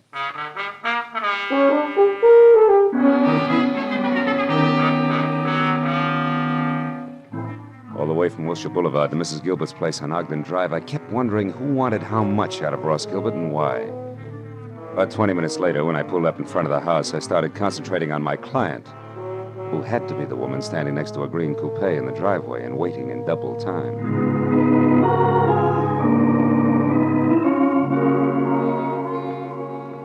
Corey Gilbert was long, flowing blonde hair draped over shoulders that at the moment looked like they were carrying the weight of the world.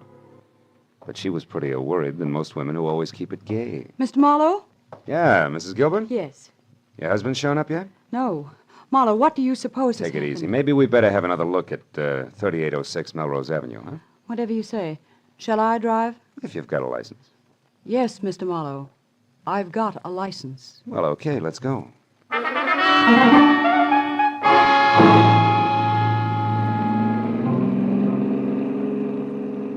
The way we took off in Corey's Nash, I wasn't sure whether her license was for driving a car or an airplane. And while she kept her 83.5 AAA on the accelerator, she talked about her husband and why she was worried. By the time we were near the place, I knew all about the party in Ensenada, their whirlwind courtship, and what a fine guy Ross Gilbert was. When we got out of the car and started over the last 100 yards toward the unfinished house, I'd learned everything Corey knew about the blackmail angle, which wasn't very much. It started last week, Marlowe, when we got back from our honeymoon. Ross wasn't himself at all. He was worried. He forgot how to laugh. He argued with me over any and everything. Where does the blackmail come in? I don't know. He wouldn't tell me what was wrong. Then this evening, just before I called you, I overheard him talking on the telephone. That's when I caught the word blackmail and this address. Mm-hmm. Now, maybe Ross will be able to fill in a few of the blanks for us. Oh, he was over here in this room on a pile of lumber when I... Ross!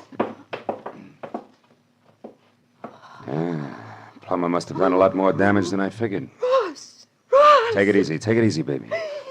Marlowe, what is it? Is he... I'm afraid he is, Corey. That man! He beat him to death! No, Corey, that round hole in Gilbert's chest wasn't made by a fist.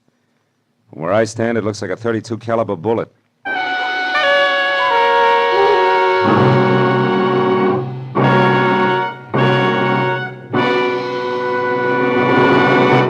In just a moment, we will return to the second act of The Adventures of Philip Marlowe. But first, for some new wrinkles in the mystery field, look on the face of Mr. Jack Benny, eminent producer of the mystery comedy The Lucky Stiff, which opened in New York today. Although Mr. Benny's stars are Dorothy Lamour, Claire Trevor, and Brian Donlevy, Jack's face is covered with new wrinkles because he couldn't be in New York to sell the tickets himself. He's remaining in Hollywood to appear tomorrow night on CBS on The Jack Benny Show with Mary Livingston, Don Wilson, Dennis Day, Phil Harris, and Rochester. So be sure to listen. And now, with our star, Gerald Moore, we return to the second act of Philip Marlowe and tonight's story, The Easy Mark.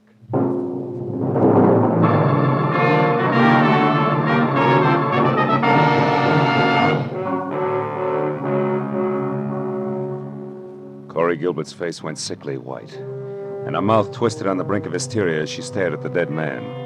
I turned her away from it and led her to a window. She did the fastest job of pulling herself together I'd ever seen. And I went back to the body. On the way, I noticed a folded scrap of paper on the floor. It was a page torn out of a desk diary, but all that was written on it was the address of the unfinished house we were in. I looked down at what had once been Ross Gilbert. Setup didn't make any sense. A victim of blackmail had been beaten up by a total stranger, and then, a little while later, murdered. Somebody had killed the goose that was laying the golden eggs, and it didn't figure in any direction.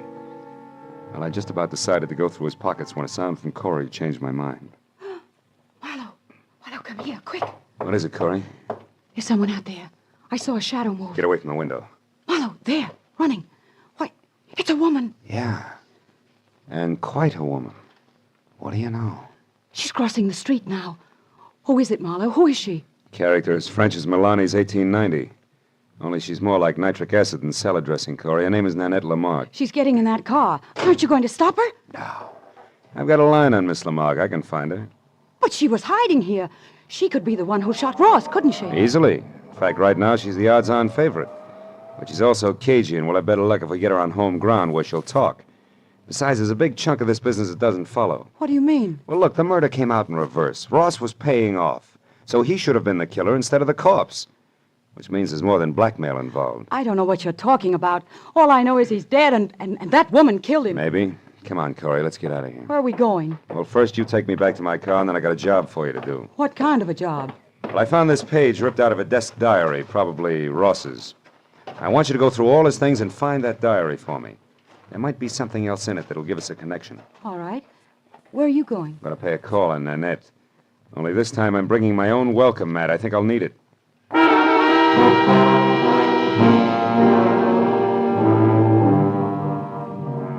After Corey dropped me off, I called Lieutenant Ibarra at Homicide, reported the body, and then I got into my own car and drove out to Beverly Hills again, to the Camden Arms Court. Nanette's bungalow had lights on. I parked down the street and made tracks back through the landscaping to a side window. Nanette was playing pin-up girl on the arm of a divan. She watched someone pace back and forth across the room. When I got close enough to hear what was being said, that someone turned out to be Corey Gilbert's first husband, Emery Marsh. Like chickens with their heads off. So Ross Gilbert was shot to death. But I've got to know the truth about one thing, Miss Lamarck. My entire life's work is at stake. Can't you understand? All right, Monsieur Marsh. Do not break out into tears, I will tell you. Plummer is merely a private investigator I hired to locate Ross Gilbert for me. Now, are you happy? No. Why did such a person have my telephone number? That's what I want to know. I'll be ruined if I'm involved in this mess. My reputation means everything to my business, and, well, things aren't going too well just now. If I'm connected with a scandal, I'll be wiped out. Well, stop worrying. I saw you with Ross Gilbert 3 or 4 times before he disappeared. So I gave your name to Plummer as a possible lead to Ross. That is all. Why did you want to find Ross Gilbert? That, mon ami, is none of your business. You found out what you wanted, so good night. All right. I'll go. But can I count on you to keep my name out of this? Listen, I am counting on me to keep my own name out of it. And I will be very busy doing that. Good night.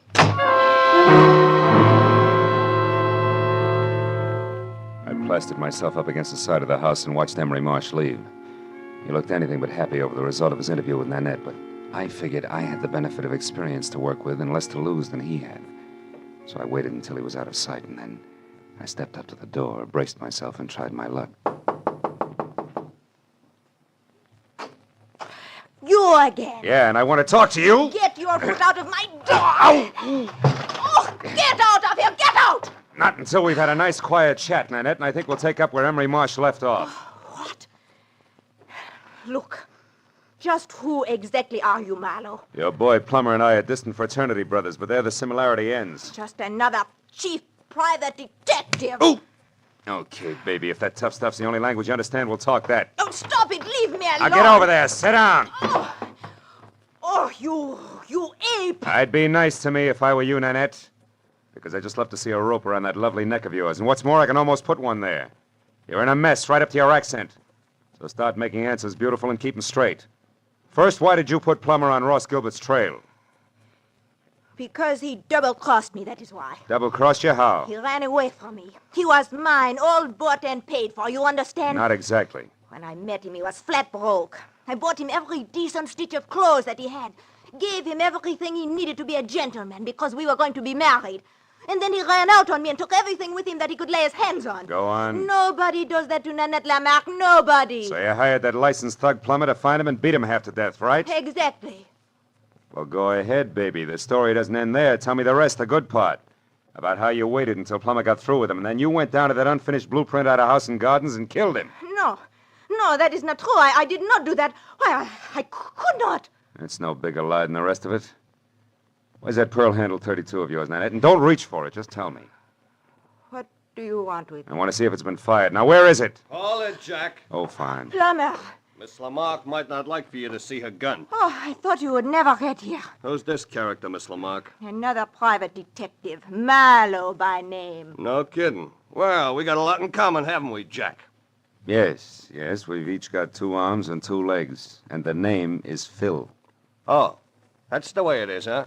Well, listen, Jack. You got no business here in the first place. For 2 cents, I'll chop you down. You're even cheaper than I figured. Why, and you you can put big- away that big, nasty gun, too, because I got you cold. That envelope you stuck in Nanette's mailbox tonight had a slip of paper inside from one of your old clients. Huh? What are you talking about? Can't you guess? Hey, you want to see it? Well, yeah, let's have a look at that. Okay. Take a good look. Come on, drop the gun, Plummer. Come on, drop it. My arm! All right, now, fold up. There's your bargain basement detective. Nanette, you didn't get your money's worth, did you? Now, shall we take a look at that pearl-handled gun of yours? It is over there in my bag. Thanks. Clip's full, and that smell sure isn't gunpowder. Of course not. I did not kill Ross. Why, I was not even inside of that building where he was. Yeah, I know, but you... Wait a minute, say that again. I said I was never inside that unfinished house where he was found. When I drove up, you were already there, so I left. Yeah, I know. And Plummer's gun is... fully loaded. Hasn't been fired either. Baby, you've just given me a great idea. An idea? But I do not understand. Never mind, I'll explain it to you later. And incidentally, you better be around. Right now, I've got to find out one more thing, and then maybe I'll pop this whole shebang wide open.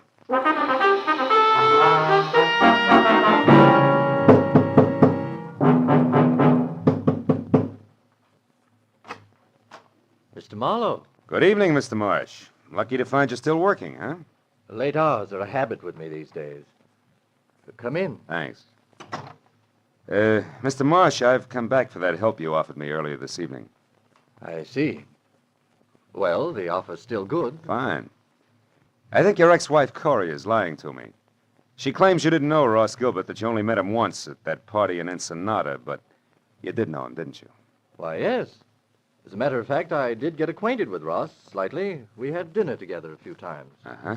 And you really did favor his marriage to Corey because it freed you automatically from that alimony load you were carrying. That's correct, Marlowe, but I don't And it's see- also correct, isn't it, that you couldn't afford to go to court to have your alimony reduced because that would let your snobbish clientele know you were going on the rocks. Yes, that's also true. And maybe it's true that you actually engineered the marriage and it backfired on you. Very smart, Mr. Marlowe. Just keep your hands at your side. This might go off.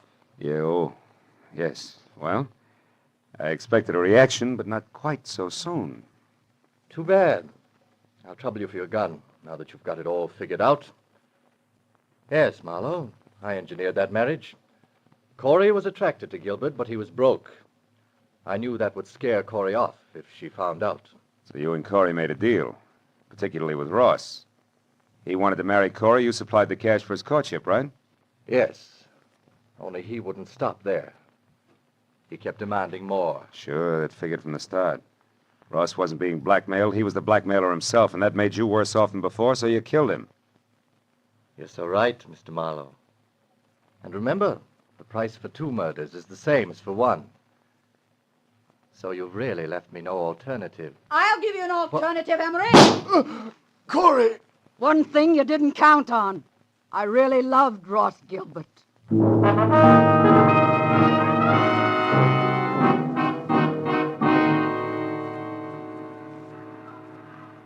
Well, I guess that winds it up, Corey. Emery's in the hospital, and Nanette and Plummer are both in the clink. Too bad I only hit Emery in the hand. I never could trust my aim. It's always been bad, in a lot of ways. It was good enough tonight, baby. Lucky for me you showed up when you did. Say, what made you come to Marsh's place, anyway? Well, that page from the desk diary paid off, Marlowe. Only we made a mistake. No?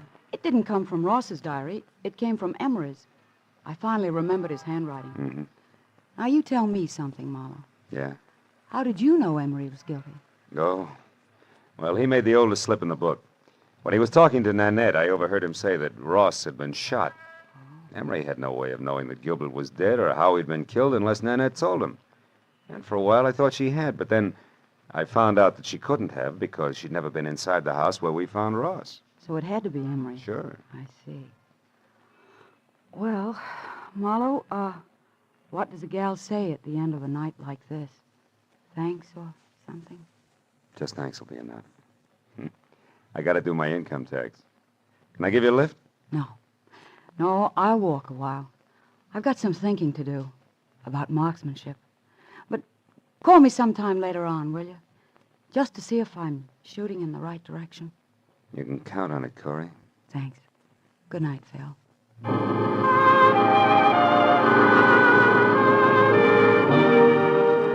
I watched her for a moment as she walked down the street all by herself, deep in her own thoughts, and it looked to me like she was playing it strictly square. I almost wanted to follow her. The first time in a long time, I felt like I wanted to get to know a client better. But March 15th can slip up awfully fast, and that long Form 1040 was still unfinished and waiting for me in my office. So I decided to go back and work on my income tax and play it strictly square, too. After all, that's really the easiest way in the long run. Yeah, I keep telling myself.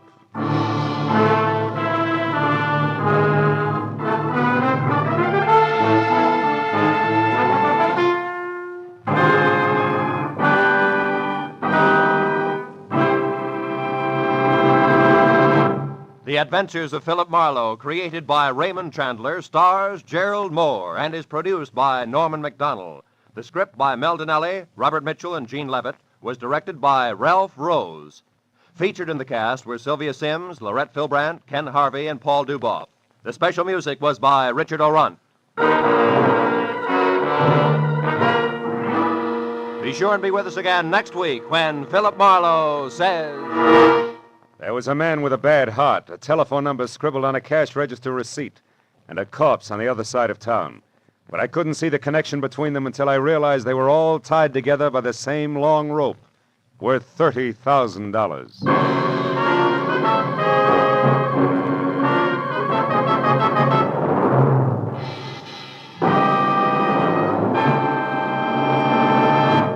Next Wednesday evening, February 2nd, CBS will bring you a moving, powerful drama of a reporter who took an assignment he eagerly sought. only to find it came too close to home. Its title is Mind in the Shadow. Its star is Eddie Albert, and its story tells how the reporter set out to reveal the shocking facts about our mental hospitals, and then learned that his lovely young wife might have to enter one. Based on actual documentary evidence of conditions existing today, you'll find Mind in the Shadow, a revealing story of something which could happen to you. Hear Mind in the Shadow, starring Eddie Albert, next Wednesday evening, over most of these same CBS network stations. Now, stay tuned for Gangbusters, which follows immediately over most of these same stations.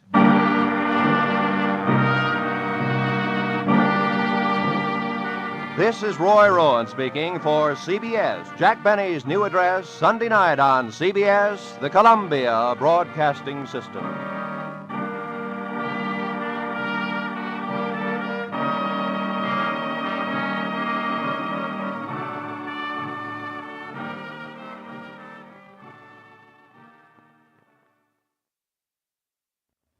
There was a man with a bad heart. A telephone number scribbled on a cash register receipt and a corpse on the other side of town. But I couldn't see the connection between them until I realized that they were all tied together by the same long rope worth $30,000. From the pen of Raymond Chandler, outstanding author of crime fiction, comes his most famous character as CBS presents The Adventures of Philip Marlowe.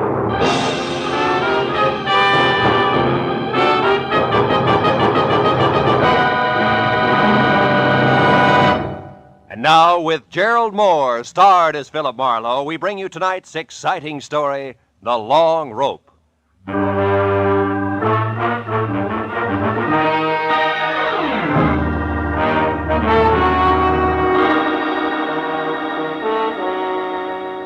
I'd finally wound up a sour case in which I'd been kicked around, disillusioned, and shortchanged. And in my book, a routine like that calls for relaxation. So I'd spent the morning sleeping and the afternoon in a Turkish bath, being worked over on the table by Nick Takalakis, a non-talking masseur who untied knots in more muscles than I thought I had. He was trying to tear loose my Achilles tendon when the phone rang. It was for me. Nick wouldn't let me up, so I took it lying down. Yeah? Marlowe speaking? My name is Sidney Vanetta, Mr. Marlowe. I've tried all afternoon to reach you. Oh? Nick, what can I do for you, Mr. Vanetta? I've already made your reservation with American Airlines.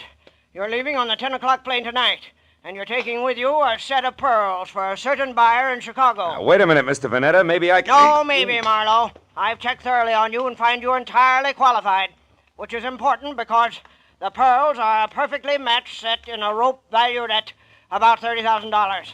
The buyer wants them, and I made up my mind just this morning to sell. The proceeds will go to my niece. Lucky girl. Indeed she is, particularly since I have no respect for her as a woman. She presumes to be a sculptress of all things, but she's my only heir. I'm selling the pearls simply because I know she would, and I can get more for them. Yeah, Hey, Nick, wait a minute, will you? Why all the hurry, Mr. Vanetta? First, the buyer is leaving Chicago tomorrow. Second, my heart may fail me at any moment. That's the hurry, Mr. Marlowe. I see. Well, I'll take the job, conditionally. But suppose I come out and talk with you. Telephones are deceptive. Very well. Come to 7241 Adams, just below Western. I'll expect you in an hour, at 6, sharp. Side door will be open, so let yourself in. Sounds like you're alone out there. I am. I just fired my nurse, a Miss Drew, and as stupid a woman as the earth was ever cursed. But I shouldn't get excited about it. I've engaged a new one, due here at 5:30, but who will no doubt be late. So as I say, Marlowe, when you get here, just let yourself in. Goodbye. Goodbye. Well, Nick, you better hurry it up. I gotta see a man about a rope worth 30 grand. Yeah, that's right. A rope worth $30,000.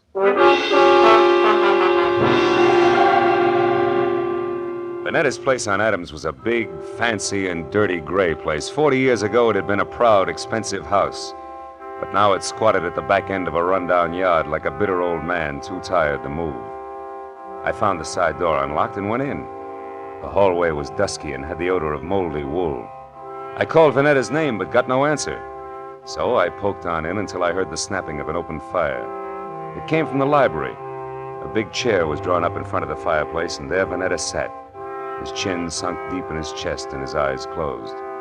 I coughed, but he didn't hear me, so I stepped close and shook him gently by the shoulder. All it took was a gentle shake. He sagged forward and poured out of the chair like stiff syrup. Mr. Vanetta was dead. I started for the phone to report the body, but then I heard gravel crunch in the driveway.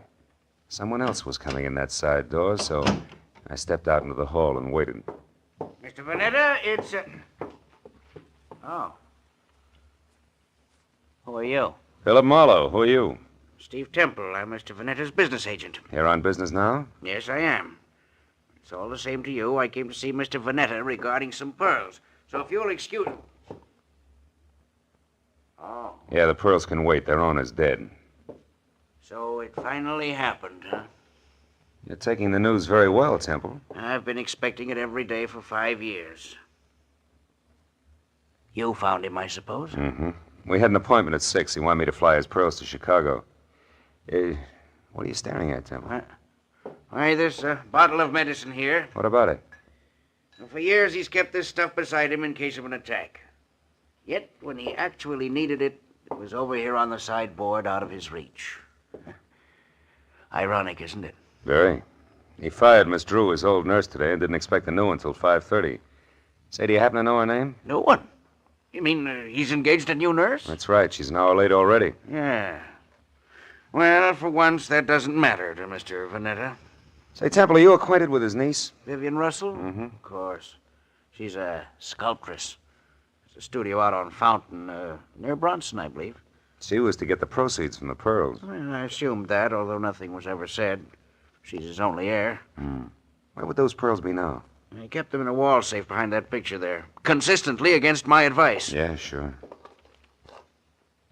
Opens with a key. Where would that be? Well, he carried it with him on his watch chain. Why? Hey, what are you going to do? I'll take a look at the pearls and then have them impounded. Yeah, this must be the key. Now, let's open it up.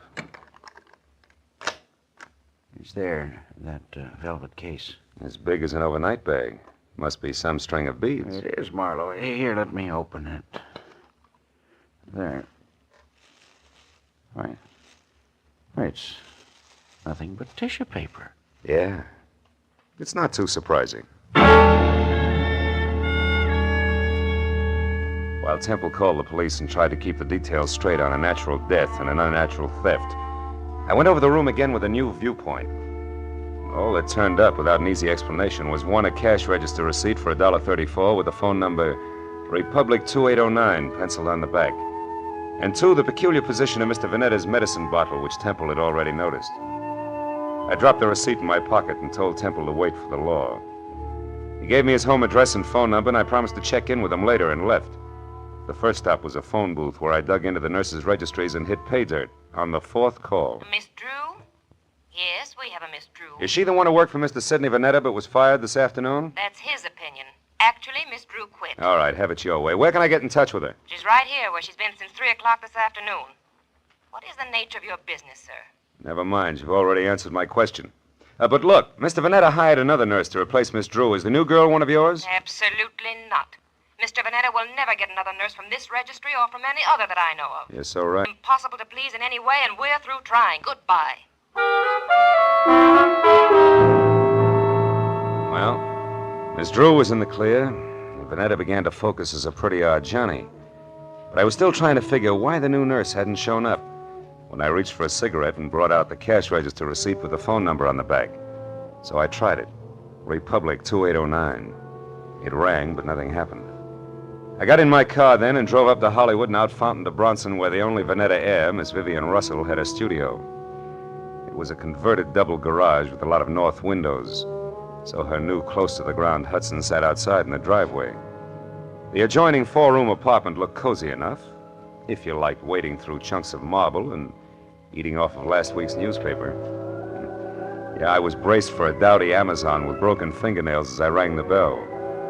That's why the dainty 118 pounds of taboo-scented blonde, who was clad in 10 chartreuse yards of whispering silk cut like lounging pajamas, caught me as flat-footed as a duck when she opened the door.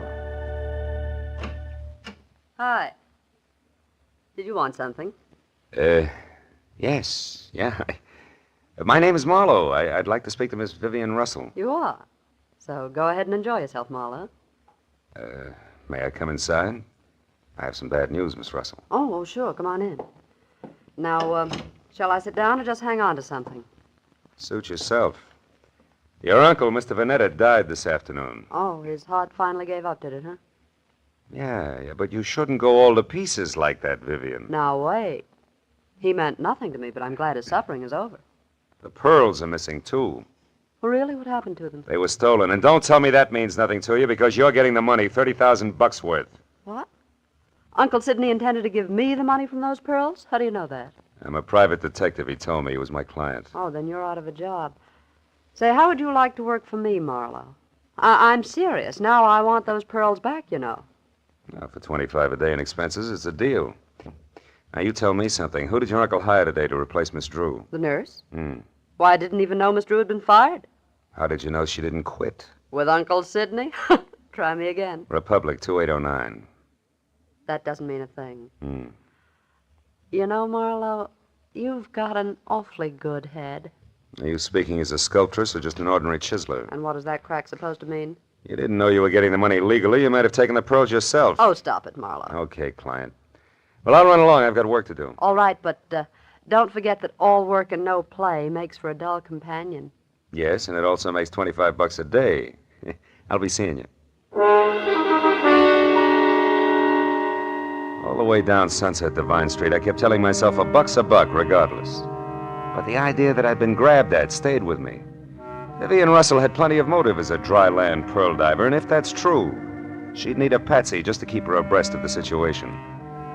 I turned north on Vine and twisted up Beechwood Drive to 2000, the number Steve Temple had given me. He had had 2 hours of playing 20 questions policeman style, and I figured it was time to check his score. Also, Temple was the man to fill in a few blanks on my new client for me.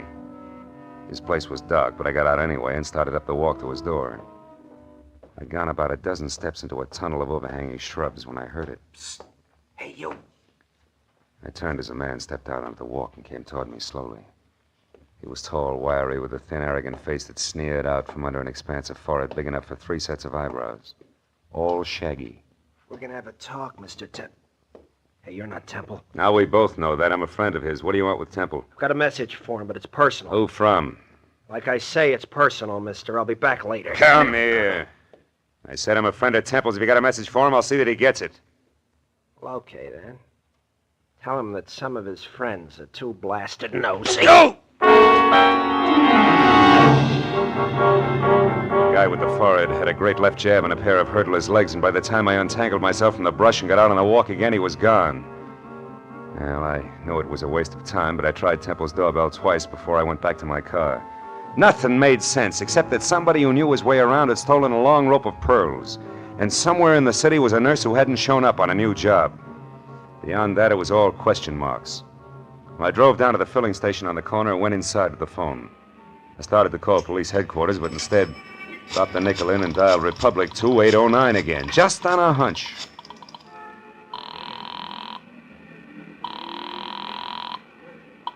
Lieutenant Ibarra speaking. Ibarra? I didn't dial you, Ibarra. What? This is Marlowe. Well, you got me anyway. Now, listen, Phil, I hear you're on that Vanetta case. Yeah. If it'll help you any, the coroner says definitely he died of a heart attack. No homicide involved. Thanks, Lieutenant. Hey, but look, where are you now? In a flat on the corner of Union and 59th Street. Why? Well, is that phone number there, Republic 2809? Well, that's a great piece of deduction. You just called it. Ibarra, listen, I found that number at Vanetta's place this afternoon. What's going on down there? There's a girl here named Betty Larson. Yeah, she's a nurse, right? No, wrong, Phil. She's a corpse. Before that, she was a waitress. Just a waitress. Somebody came to her door and killed her for no apparent reason whatsoever.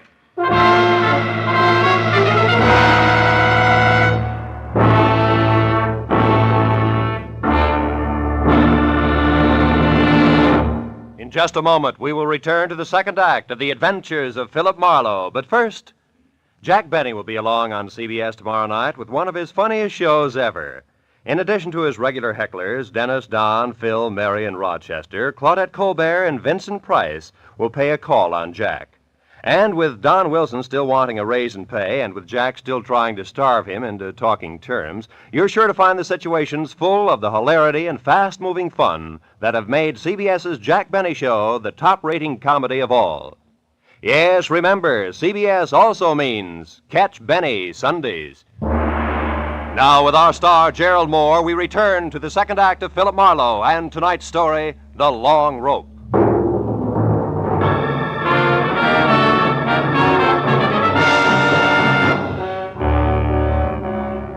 It was 40 minutes of thick stop-and-go traffic from the time I quit talking to Ibarra until I pulled up near the 4 stories of faded, sagging tenement on the corner of Union and 59th.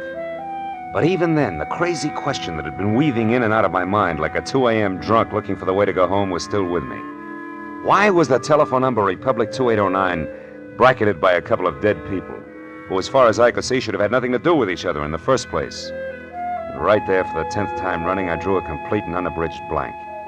But a minute later, when I climbed out of my coupe and over the bumpers of the half-dozen squad cars that were jammed into the narrow street like so many toy autos that a kid had forgotten about, I quit asking myself riddles and started looking for Detective Lieutenant Ibarra, a quiet man who always preferred fact to fancy. I found him in a cheap but clean uniform-crowded room on the second floor, standing a few feet away from the body of Betty Lawson, a girl in a bathrobe who had once been something pretty in her early 20s. Well, Phil, the coroner says she was shot twice in the chest at close range, died instantly. Is that where she fell, Lieutenant, there near the door? Yeah, looks like she'd just gotten home and into her robe when someone she didn't know knocked on the door. The safety chain was still on when we got here. The windows lead no place. Those chains let a door open just wide enough for the barrel of a gun, is that it? Yeah, but how does all this add with those missing pearls and the rest of that business over on Adams, Marlowe? Not like 2 and 2, believe me. So far, Ibarra, the only question is the telephone number. Tell me, where did this Betty Lawson work? Well, we haven't gotten that far yet. So long, Lieutenant. Yeah, so long. Right now, we only know that she was a waitress who stayed here with her brother, who was some kind of a student. They got along pretty well together. She was single, too. Lived here since... Oh, wait a minute. Lieutenant Ibarra. Oh, yeah, Mooney. Ryan's Cafe, huh? Ryan himself runs it. Okay. I'll check it personally, right? Hey, is that where she worked, Ibarra, Ryan's Cafe? Yeah, but it's funny, Phil. She lived here since early 1947. And Mooney tells me she worked that 24-hour hash house just as long, yet it's way over on the other side of town, on Western. Western and where, Ibarra? The 2300 block. Should be near Washington. Washington, which is only 1 block from Adams, and that starts to close the big circle. What do you mean, Marlowe? Well, that the Vanetta place is on Adams, near Western. Look, Ibarra, how about letting me huddle over a cup of Ryan's coffee before the law steps in, huh? I got a hunch you want to check, Phil? Yeah, that and a cash register receipt. What do you say? All right, but play it close, fellow. Ryan probably doesn't know about this yet. No? Unless, of course, he squeezed the trigger. Goodbye, Ibarra.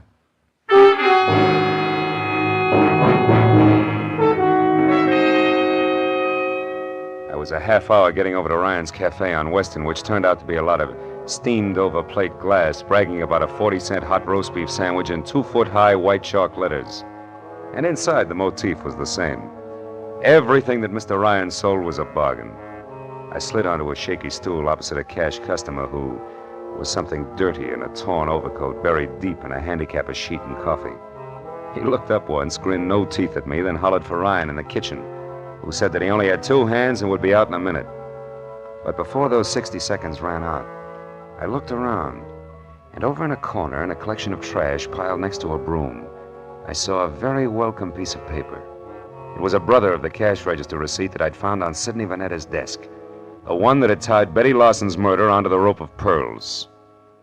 I turned back to the counter just as Ryan started toward me. He was a little bigger and a little better looking than the average ape, and on his right arm, under thick, coarse black hair that was long enough to braid, there was a tattoo of a dancing girl who, if Ryan ever shaved about his wrist, would freeze to death. What'll it be, mister? Coffee? Yeah, and a little information. You know Sidney Vanetta, Ryan? That screwball with a bump ticker over on Adams? Yeah, I know him. Why? What's up? His time on Earth, for one thing, he's dead. Too bad. Should have taken it easier. Cream? No. Pearls.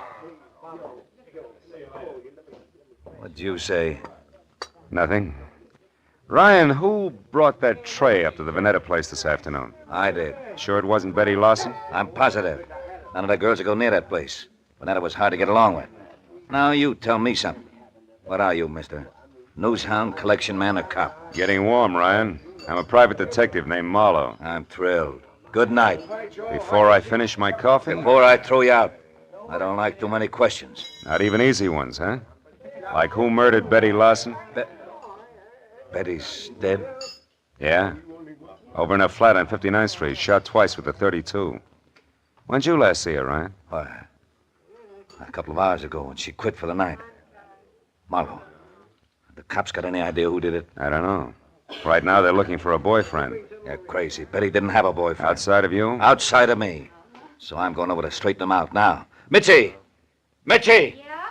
Get out here and take over. Okay. I gotta move fast. No, you don't, Ryan. Betty's dead, remember? Yeah, but whoever did it ain't. Now, don't try to stop me, Marlowe. You'll get hurt. Look, Ryan, why don't you play smart and... what's the use? Go on, start running. You won't get very far.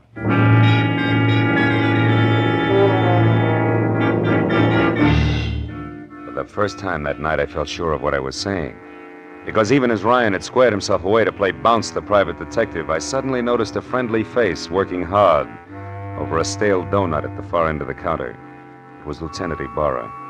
And when Ryan tossed his apron aside, grabbed at his coat, and slammed out the front door, Ibarra turned and nodded at a short man nearby who was idly picking his teeth with the end of a book of matches. At that, the man dropped the matches into his pocket and left. Then Ibarra moved over to me. Didn't mean to crowd you here, Phil, but after you left, we found out that Ryan and Betty Larson used to see quite a bit of each other. Don't apologize, Ibarra. Probably would have cost me a couple of front teeth if I hadn't noticed you. Warm up your coffee, mister? Yeah, please. You, Ibarra? No, Phil, I gotta move now. You see, I don't think Ryan did this. I told Mooney to follow him, but not to pick him up. Chances are good that Ryan's heading straight for Betty's apartment to demand that the police find out who killed his girl, so I'm going the other way, to Ryan's house. There may be another woman in this. A jealous one. But no rope of pearls, huh? No, Marlowe, I don't think so. Good night now. Night, Lieutenant. Well, Mitzi, how long have you worked here? Couple of days. But I don't know nothing about Mr. Ryan. I'm a married woman, and I... What do you think you're staring at, mister? Maybe something wonderful, Mitzi. Tell me, baby, do you always wear that kind of a uniform when you're working here? Sure. Ryan says this girl should look neat and clean. It helps business. Anything wrong with that? No. Matter of fact, it might be just the lead I'm after. What are you talking about? Yeah, and if I'm right, baby, the rest of this case will be a cinch. So good night and thanks. You've been a big help, sweetheart. When I got back to the corner of Union and 59th, I took the stairs up to Betty Larson's flat 2 at a time, crossed the fingers on both hands, and prayed that Ibarra was right about Ryan returning to his girl's place. When I stepped into the room a second later, I knew that I'd never doubt the good lieutenant again because standing next to an open window and staring out at nothing was Ryan himself, numbed and red-eyed. I asked him one question, and although his answer was only a couple of words mumbled between trembling lips, it was all I had to know. Now everything, Betty Larson's murder, the death of Vanetta, the guy with the forehead and the missing pearls, the whole shebang was starting to fall together. Oh, come on, baby, be home, please. Hello? Marlowe, Vivian. Look, honey, I want you to do me a favor. Get hold of Steve Temple and meet me over at your uncle's place on Adams as soon as possible. I need your help. Goodbye.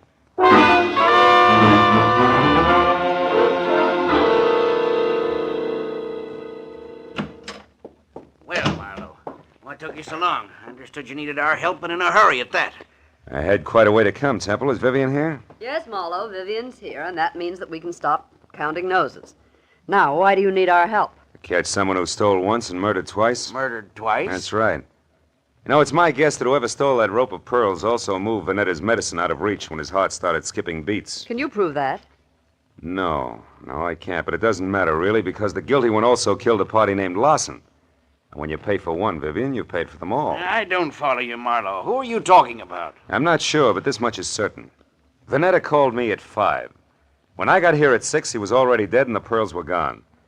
Now, I figured that whoever took them argued with him first, which makes that person, 1, somebody who knew Vanetta, and 2, responsible for the old man's death. Then the new nurse couldn't possibly have been the one who stole the pearls. No, but the new nurse could have been the one who overheard everything while standing right here. Haven't you been able to find this nurse? No, not yet. But sooner or later, honey, I'm sure we'll catch up to him. Him? Yes, Temple, I said him. Nurse Larson is a male with a lot of forehead and few ethics. The person you killed was his sister Betty, a waitress. And don't move, Temple, or I'll be glad that I was forced to put holes in you. Temple's the one? He stole the rope of pearls? Yeah. But this nurse Lawson who saw him do it got in touch with him, right, Temple? It was filthy blackmail. But you were going to stop by a filthier murder, and you almost did. Because somehow or other you got the right room in the right house on Union and 59th, but the wrong party. Isn't that about it, Temple? Yes, Marlowe. That's about it. Oh, leave me alone, Temple. Now, Marlowe, you don't shoot me without going through Vivian first. Dear Vivian, Sidney's precious niece was going to have the pearls all to herself. Don't move, Marlowe. It'll cost Vivian her life if you do. I doubt that very much, Temple. Larson. That's right. Joe Larson, forehead and all. Now, you, Temple, step away from that girl or I'll tear you to pieces. No, Larson, no. Now, we can still do business like you said in that note you sent me. I'll split with you. Shut up. You forget two things, Temple. First, you tried to kill me. And second, you did kill my sister. Now, why don't you run for it? Or are you afraid? Which is it? Come on, Temple, talk. I am afraid. Well,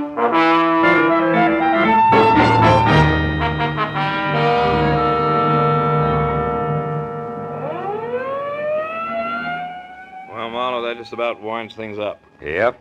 Joe Lawson sent up for attempted extortion, and Temple... Sent up for good. Mm-hmm. Say, Marlowe, when you called a while ago and said that you wanted Temple and me to help you, did you know then that Temple was the murderer? No, I didn't, Vivian. Then I only knew that whoever had killed Betty Lawson had mistaken her for the new nurse, and that the actual nurse was Betty's brother, Joe. Where'd you get hold of that, Phil? Well, it started in Ryan's Cafe, Barra, just after you left. I had nurses on the brain, I guess.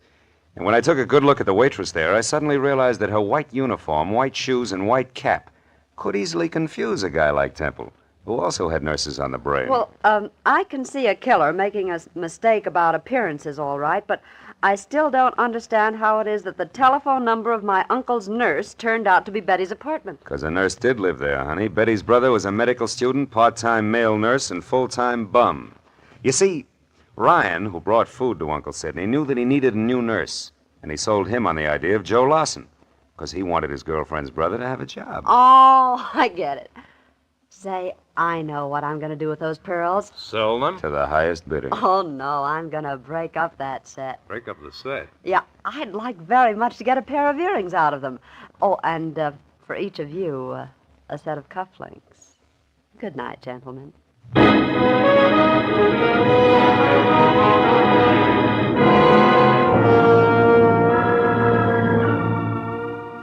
When Vivian got into a car, aimed it toward a collection of chipped rocks on Fountain near Bronson, and waved goodbye, it was nearly 3 o'clock in the morning. No. After I said so long to Ibarra and started back to my apartment on Franklin, an idea hit me for the first time. A pearl is the result of the irritation of an oyster, a disease. And when you string a lot of diseases together, the result is frequently a plague. But it's from plagues like that I make a living. That's what I get for reading books. I wonder if I'll ever go any place where I can wear pearl cufflinks.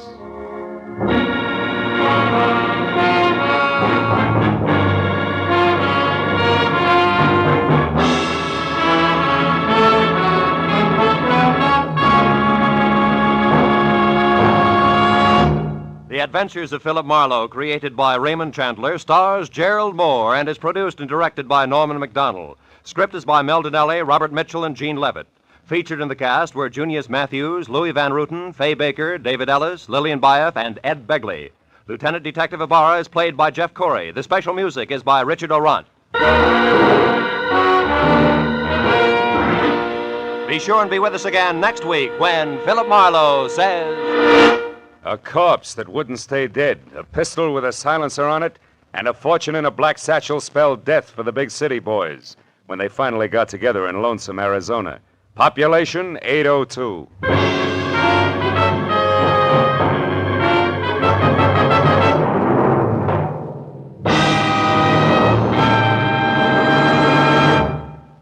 Stars light, stars bright, and that's no optical illusion. The brilliant gleaming list of stars on CBS tomorrow night. Van Johnson's the star on the Prudential Hour drama. Spike Jones will positively appear in a sketch getting the war paint off Bob Hope's latest movie. Jack Benny will have Claudette Colbert and Vincent Price as his special guests. Amos and Andy, Dashiell Hammett, Sam Spade, and Lum and Abner are the next bright stars in line. Then Helen Hayes, First Lady of the Stage, starring on her Sunday night Electric Theater. followed by Hollywood's own Eve Arden in the wonderfully comic series Our Miss Brooks. In the next to closing, another bright comedy, Life with Luigi, and the whole star lineup, topped off by the world's most brilliant adulpates, the experts on It Pays to Be Ignorant. Jack Benny's program will come to you over all of these same stations, and the others in this vast array of stars will be heard over most of them. Top writers, top directors, and top stars of American show business come to you on CBS. Now, stay tuned for Gangbusters, which follows immediately. This is Roy Rowan speaking for CBS, the Columbia Broadcasting System.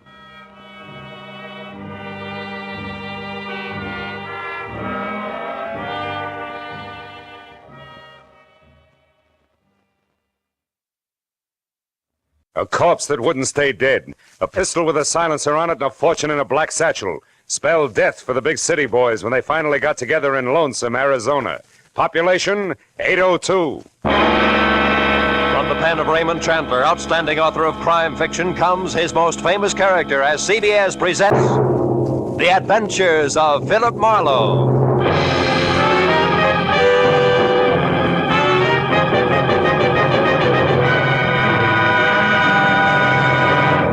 And now, with Gerald Moore, starred as Philip Marlowe, we bring you tonight's exciting story, The Lonesome Reunion.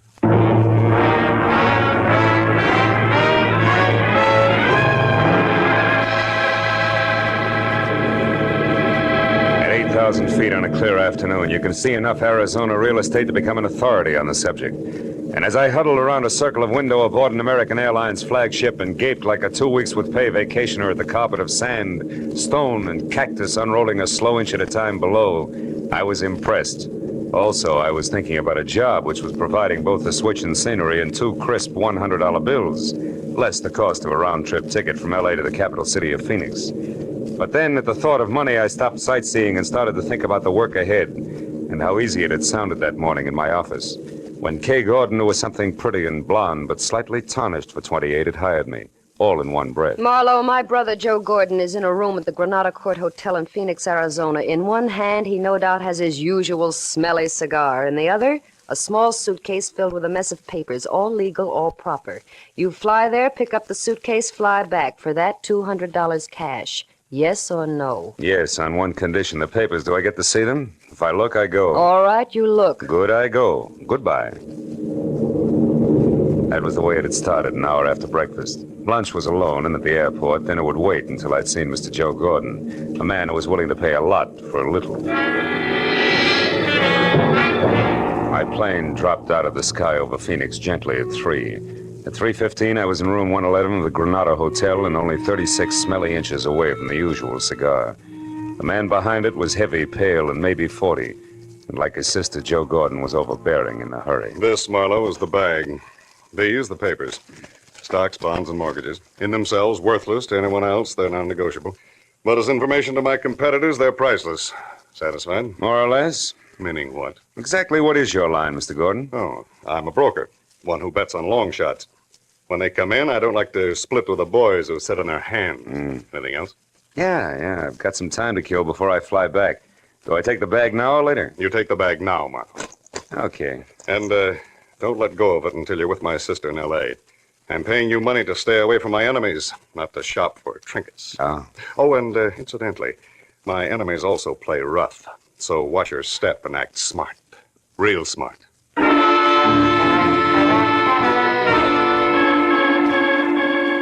I still had 2 hours to kill when Gordon locked the bag and handed it to me after dropping the key in his pocket. So I decided to take a room there at the Granada Hotel, shave, shower, and stretch. The sleepy clerk in the lobby was not in a hurry, nor did he hear anything I said the first time. So when I finally got to my suite on the second floor, which had as much elbow room as the inside of a lifesaver, 30 of the idle minutes were already gone.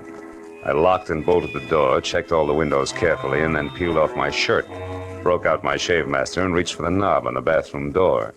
But I never made it. Because as the door swung open, I caught a glimpse of a fist the size of a cantaloupe starting from my jaw. Oh! Now stay right there, Buster. The first time I swing, the second time I shoot, and I do both good. Equal nice, huh? Everything all figured out ahead of time. Yeah, but it ain't very hard, Marlowe. Especially when the guy you're after shouts it all to a desk clerk. My era. Yeah, which leaves just the three of us. Real cozy like. 3. You, me, and 120 grand here in this bag. You're way off pace, brother. This bag's got papers in it, nothing more. They belong to a businessman. I said something? Yeah, sure. Very funny. Look, Buster, Joe Gordon's no more a businessman, and his real name is Joe Gordon. So after I leave, you go back to Sam Dietrich in room 111 and tell him that Marty Stopka says thanks. For what? For the $120,000 I've been waiting 2 long years for. And also tell him and Gigi Ganther, who might still be around, that Stopka had it all figured. Like you say, Marlowe, ahead of time. I don't follow you, bud. You're not supposed to. Just turn around, face the wall, and listen carefully. You tell Sam Dietrich that I knew he'd pull something like this just as soon as he got back into circulation. You got that? Yeah. Word for word, Stopka. Good. Now all you have to do is remember. When Marty Stopka said remember it, he put that cantaloupe with fingers in the small of my back and shoved hard. By the time I got to my feet again, both he and the black bag were gone. That made Joe Gordon or Sam Dietrich my best bet. So I took the stairs to the ground floor fast and raced for the end of the corridor in room 111. But when I threw the unlocked door open, I found something I hadn't counted on. A curtain flapping in the breeze of an open window and nothing more. The desk drawers, the closet, the bureau empty. And on an end table next to the telephone, a bus schedule unmarked. At that, I was beginning to get very mad at a private detective but public patsy named Philip Marlowe. Then the telephone rang, and when I answered it, the operator said that she had a long-distance call for Joe Gordon. I said thanks, I'd take it. Hello? Sam, this is Kay. Marlowe? Yeah, honey, Joe Marlowe is in Brother Gordon, remember? Oh, I can explain all that, Marlowe. Oh, sure, baby, but not now, later. Later, after you've had a chance to think up a few more lies. All right. So I didn't tell you the whole story. What's the difference? Did you get the bag? I did, but I didn't get to keep it very long. Something ugly named Stopka wanted either it or my life, so I made a quick decision. Stopka has the bag. Oh, that's great. Yeah, isn't it, though? What? One thing, baby. I'm the decoy with suitcase for some kind of shenanigan that's wrapped around 120 grand, which you and Sam Dietrich have. And there's a trio in the act. Namely, Sam Dietrich, Marty Stopka, and one Gigi Ganther. Gigi? Marlowe, have you seen Gigi? Have you, Marlowe? Maybe yes, maybe no. Now, why don't you come clean? Admit you're happy that Stopka got the suitcase from me while Sam beat it out of an open window. That my part of the job is over with. Come on, baby, talk. All right. I'll make it short and to the point. You got $200 for doing nothing. Out of that, 60-odd went for an airplane ticket. The rest is yours, right? Go on. There's no need to, Marlowe. I'm finished, and so are you. So why don't you just be a good fella and keep the change? So long, sucker. When Kay Gordon hung up, I slammed the phone down, counted 10 twice, and went back to the unhappy business of getting mad at Marlowe. But again, I was interrupted. This time, it was a newspaper, the Phoenix Herald, sticking far enough out of the wastebasket under the telephone to expose the dateline, which made it exactly a week old. I picked it up and saw the 2 inches of story circled in pencil and slugged. 5 released from state penitentiary. Sam Dietrich, 41 of Los Angeles, who was arrested in Lonesome, Arizona for the armed robbery of a general store in February 1947, also was released today. Now everything was beginning to add, with one high-priced exception. Very few general stores in towns called Lonesome keep $120,000 in the till, even on a busy day. So I headed for the office of the Phoenix Herald and the chance that I could learn something about the cash involved from newspapers that were 2 years better than 1 week old.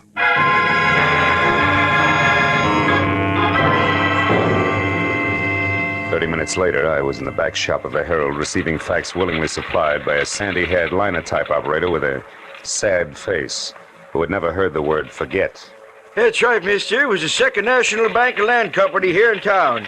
Held up at 1:10 p.m., February 7, 1947, by 3 men who took $120,000 in unmarked 10s, 20s, and 50s. One was badly wounded in a running gunfight, but they all got away clean. No arrests, no suspects? Other than the usual rigmarole of trying to pin the job on every 2-bit stick-up man hauled in the next 6 months, no. Anything else? No, thanks. I don't think... Say, wait a minute. Lonesome, Arizona, that unmarked bus schedule.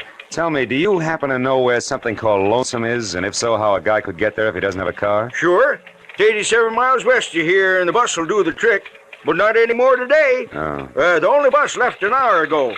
Now, young fella, you tell me something. What in Sam Hill is lonesome and a bus departure got to do with a bank robbery was pulled 2 years ago? Where I stand right now, Dad, I can't say. But when I get to Lonesome, ask me again. I may have the answer for you.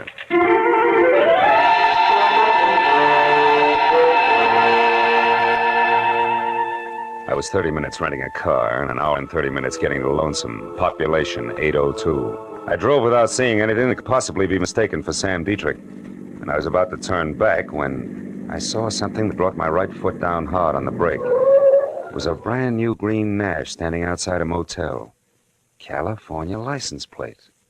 I got out of my car and got a look at the registration card wrapped around the steering wheel. It said Catherine E. Gordon. The motel only had 3 cabins that showed any light. The first belonged to the manager and the second to Kay. Close to an open window, I saw the man Kay was talking to. He was an ex-convict and part-time broker named Sam Dietrich. All right. So Marlowe knows he was set up for Marty Stavka. Who cares? We're here, and so far Stavka isn't. And if and when he does show, we'll be gone, with the real black bag safe in our hands. Yes, but what about Gigi, Sam? I told you Marlowe mentioned his name. And I told you to forget it. Marlowe must have been swinging in the dark. Gigi can't be alive, Kay. He was badly hurt when Stavka and I got clear of the bank. But why wasn't his body found? I don't know, Kay. I've told you that 1,000 times. Now, look, honey, why don't you just relax and think of us a little, huh? Gigi's dead, baby. There's only you and me. Sam, you know how I feel about that. I love Gigi. It's the only reason I'm helping you. I don't want anything to do with this money. I only want to know for sure about Gigi. Okay. Hey, did you get a line on Leland Mills, the name that was on that mailbox 2 years ago? Yes. He owns the place and lives there alone. A once-upon-a-time small ranch on the last block in town, coming apart at the seams. Mm-hmm. What about Mills himself? He's an old duffer, maybe 50. Lives close to the fireside, day in and day out. Good. That means I can handle him without any trouble. And now, look, baby, it's 7 now. At 9, this town will be fast asleep, and at 10, I'll take care of everything. So, why don't you just curl up there on the couch and think about nice things? Huh? Oh, nice things like what? Well, like the money I hid at Leland Mills' place 5 hours after the boys and I took that bank. The $120,000 that's soon going to be back here with me, where it belongs. Dad, I took my cue and left because one Leland Mills was a man to be forewarned, while 10 o'clock was still 3 hours away. I was 10 minutes finding his place, which was on the edge of town, and another 2 locating the doorbell, which was the kind you pull to start a bunch of jingling inside. It was 3 pulls later before the door creaked slowly open, and what had to be Leland Mills stood in front of me. He was shaggy, gray hair curling on the sides of his neck, a face with 1,000 crisscrossed wrinkles and dirty old clothes. Everything I'd expected with one exception. Gripped firmly in both hands and pointed directly at my head was a long rifle. Who are you? Mr. Mills? Maybe. Well, I'm a private detective named Philip Marlowe, also someone who knows that there's $120,000 in cash hidden here on your grounds. $120,000? To the penny, yes. 2 years ago, Mr. Mills, a Phoenix bank was robbed by 3 toughs named Dietrich, Stopka, and Gigi Ganther. Gigi? That's a queer name. It's not important, old man, but this is. Now, somehow or other, that stolen money was hidden here, in or around your place. And tonight, one of those men is due back to collect. That, of course, means trouble for you. You think we should call the law? No, not yet. If we play it smart, we can get the dough spotted first in at least one of the 3. All right, Mr. Marlowe. If you're sure of what you're saying, I only hope you are. Oh, I'm sorry about this gun here. I don't like poachers on my land. Yeah, we all have our pet peeves. Now, Mr. Mills, I want you to sit tight till I get back, and no matter what happens, don't open that door for anyone. Have you got that? Mm-hmm. Yep. Where are you going? To town. To check on the only 2 things that can possibly give us any unexpected trouble. One a nasty man named Marty Stopka, and the other a guy I've never even seen. The elusive Mr. Gigi Ganther.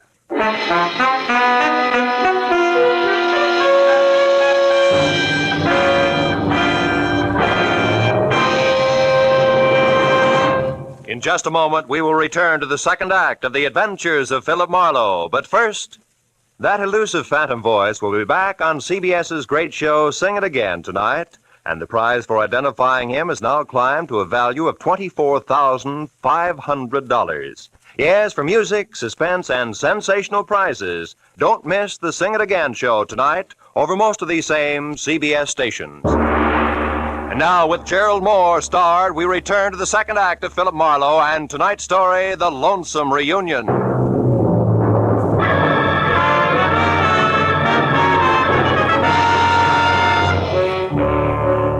I left Leland Mills standing in the doorway and worried my way back to town.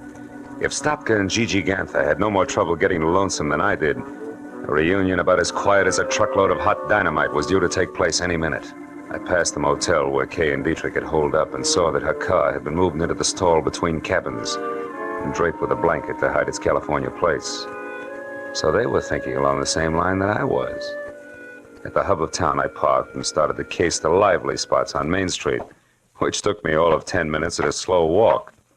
But a short side-of-the-mouth conversation with a couple of resident sports revealed that the local underground stemmed from the Red Dog Cafe, a warped wood two-story wiki-up on the one-side street in town. It was operated by a hard-bitten blonde, 160 pounds of Western motif, complete with Stetson, red flannel shirt, Hickok belt, blue jeans, and the name, Flora. She sat at a table at the back of the barroom, lending a cynical ear to nobody else but my old pal Stopka. I walked up behind him, and when he turned around, I hung one on him. A good one! Hey! Sloppy, you jackass! What do you think you're doing? Sorry, Flora, nothing personal. Now that's enough! Now stop it, you hear me? No rough hustling my joint. Come on, handsome, I mean you. Me? Why, Flora, how can you say that? I just came in to ask my old pal here some questions, that's all. Here we go, pal. Come on, sit up in that chair. Okay, let me alone. See, Flora? It's the only way Stopka here knows how to start a conversation. Bring him another beer, will you? His old one got spilled. Sure, bright boy. When he see that you dude tourists leave your beefs outside next time. Now, look, Stopka, I want to know what happened 2 years ago on that highway out here. You guys split up, didn't you?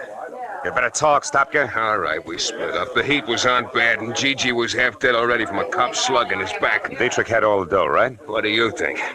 I left him and Gigi off outside of town. I took the car to try to suck the cops away from him. We were supposed to meet later. But you kept going to save your own hide, didn't you? Certainly. It's going to pay off, sucker. You'll see. Uh-huh. Since the money was never found, you figured Dietrich hid it around here, and he's coming back to dig it up. Is that it? Keep guessing, Chalmers. Maybe we ought to loosen your jaw again, Stopka. That's all, you two! Now turn loose of him, handsome, and by Sadie, I'll plug you. Well, a real genuine 44. What museum just swiped that from, Flora? Never mind.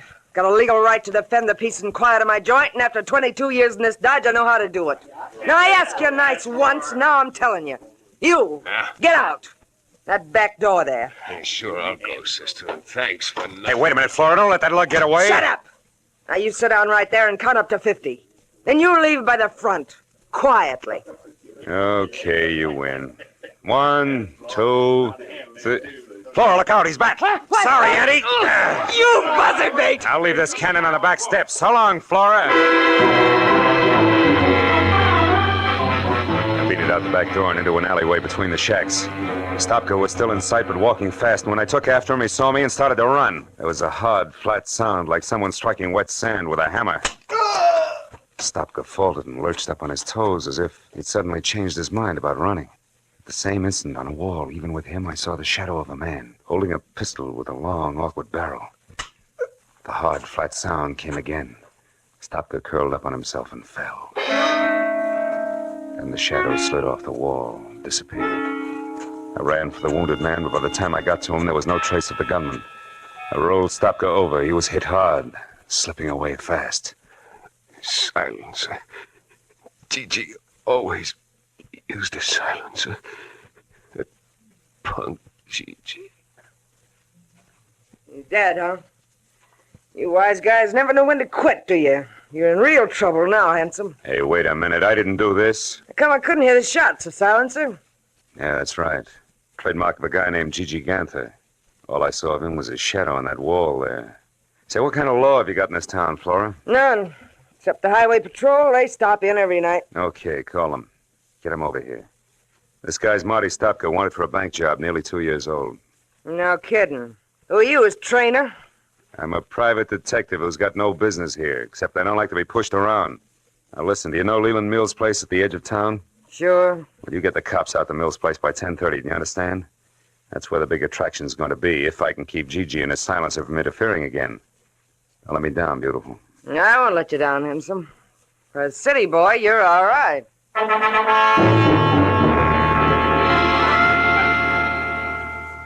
stuck to a back road and drove with my lights out until I was a good, safe distance beyond Leland Mills Ranch. Then I hid the car in a dry gully and walked back. The house was dark and still. And I thought once of what might have happened to Mills if Gigi had gotten there ahead of me. I kept in the shadows and worked my way across the yard to the back door.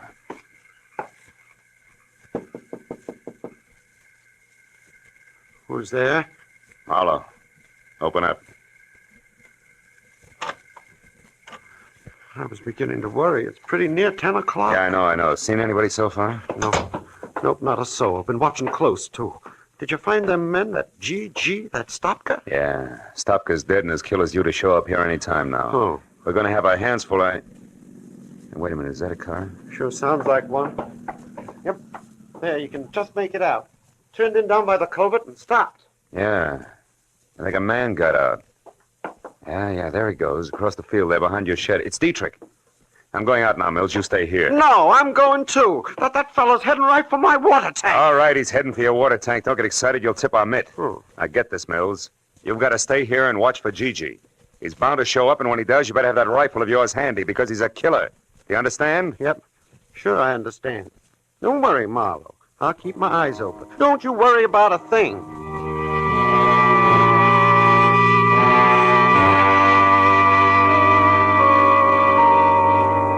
When I eased out of the door and started across the yard, I knew I was getting myself out on a nice, long limb.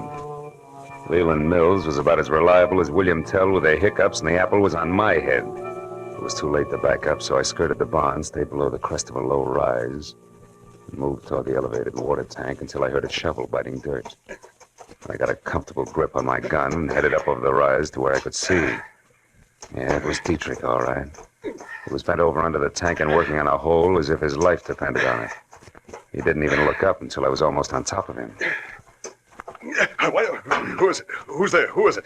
It's me, Mr. Gordon. Marlowe. Marlowe? How did you get here? Wasn't easy, Sammy boy.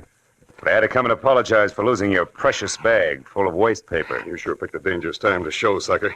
You were fired once. Too bad you can't take a hint. Uh-huh. And being tagged as a patsy is lousy for my business, Dietrich. You should have thought of that. So just leave your hands on that shovel handle, Sam, and keep on digging. Maybe I'll let you take a peek at that 120 grand before I turn you both over to the police. Go on, dig! No! Not so fast, Marlowe. Mills, I told you to stay in the... Hey, that's quite a pistol. Don't move. Neither one of you. I'll kill you if you move. You, Marlowe, drop your gun. Drop it. So this is where it's been all the time. $120,000. I've looked everywhere, every day, for 2 whole years, but I never thought of looking here under the water tank. You mean you knew where the money was all the time? You lie. I'm the only one that knew that. Oh, no. One night 2 years ago, I heard a noise in my barn. It was a man groaning. I looked in and I saw him. He was wounded. And I saw you when you come back from burying the money. I overheard the whole thing. You wouldn't tell him where you'd hidden it. You said you'd never tell anybody. But I was sure I could find it. And I looked everywhere except... Yeah, Mills, everywhere except here, under the water tank, where you buried Gigi's body after you killed him. And with his own gun at that. Oh, no, I didn't kill him. Dietrich here did. I only buried him so nobody would find out that him and Dietrich had stopped at my place. I almost went crazy looking for that money, but now I know where it is, and I'm going to have it. Well, you fool. You don't think I'd come out here with nothing but a shovel, do you? A friend of mine is right behind you with a gun in her hand. Now, come on, drop yours, Rube. Come on, drop it. All right. Kay. That's an old trick, Dietrich. Let him have it. Shoot, Kay, shoot! Didn't work, did it? I knew I'd have to kill you sometime anyway if you ever came back, so... You fool, Mills. I suppose that makes me next. Yep, Mr. Marlowe. I think it does. Think again, Mr. Mills. What? Who's that? Kay! You were there all the time? And Dietrich wasn't bluffing? Oh, I love you, Kay, baby. And I'll take the gun now, Mills. Turn it loose. Come on, I'll break your arm. There. That's better. I'll look after this gun until the police get here. And look after this one, too, Marlowe. I haven't got the courage to use it anyway. I couldn't even shoot Sam Dietrich with it. He's the one I wanted to use it on. Why? Because of Gigi? Yeah, because he killed Gigi and lied to me. I promised to help Dietrich only because I figured all 3 of them would show up here, Sam, Stopka, and And Gigi. That way I hoped I'd find him again. You were right, baby.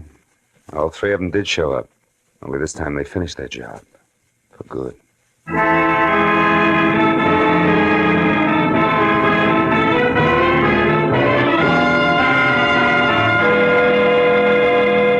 It was 10:30 on the nose when we got back to the house. And the highway patrol had just pulled up. So the question and answer period started, and by the time it was over, all the field work finished up. 4 hours plus had gone by. It took some fast conversation, a lot of promises to stay handy, but finally, Kay was left with me. After all, her only real mistake had been falling in love with the wrong kind of a guy. When the last patrol car drove away, the desert was suddenly very still. The stars were small and sharp in the clear sky. The air was cold. Maybe that was why Kay Gordon trembled. Marlowe, I'm sorry about all this. I got you into it, remember? Mm-hmm. You also got me out of it, Kay. Well, I can forget about Gigi, now that I know for sure what happened. And all because of a jerk named Leland Mills. No, Mills was a desperate guy, Kay. After he buried Gigi, he just about went nuts trying to find the money. When he finally realized Dietrich was the only one who could lead him to it, he shot Stopka and would have killed anybody else. Keep him from interfering with Dietrich until he uncovered the hiding place. You know, in a way, Marlowe, it was a horrible trick of fate. They both picked the same place to bury things. Not really. Mills and Dietrich had the same jobs to do, under the same conditions. They each had to bury something in a hurry and in the dark. So both of them picked a spot where the ground was soft and one that was clearly marked at the same time, under the water tank. Yeah. And it... Marlowe, I'm kind of scared. I don't like this place. This spooky little town. It's the end of nowhere. Yeah. I wouldn't be caught dead here myself. Let's go, baby. I walked Kay to her car, started her safely on her way. So long, sucker. She waved once, then drove down the road and out of sight without looking back. Soon even the sound of the motor was gone. A long night, and a strange reunion. And now 2 lonely lights were the only sign of life in lonesome Arizona. I stood on the empty highway for a few minutes and listened to the immense quiet of the desert. Then I went back to my rented car and headed for Phoenix and a plane for home.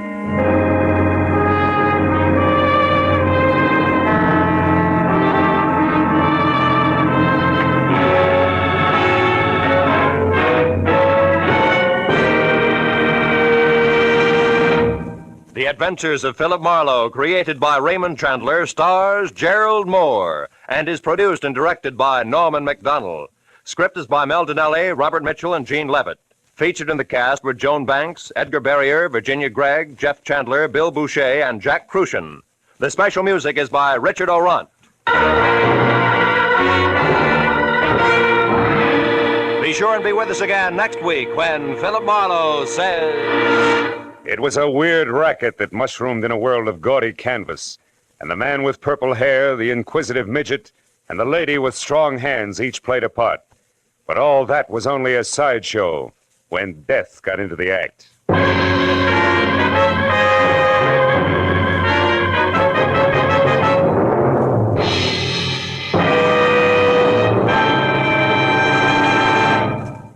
Across the nation, communities and the parents of Boy Scouts are observing Boy Scout Week, agreeing with the boys themselves that adventure, that's scouting. Now stay tuned for Gangbusters, which follows immediately over most of these same CBS network stations.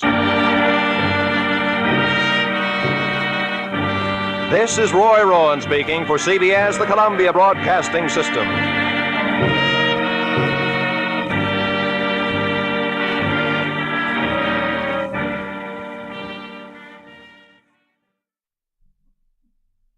When my telephone rang, it jerked me out of one nightmare and right into the middle of another, where a woman with a secret, a worried man, and a shadow out of the past met with fear and fury in the dead of night.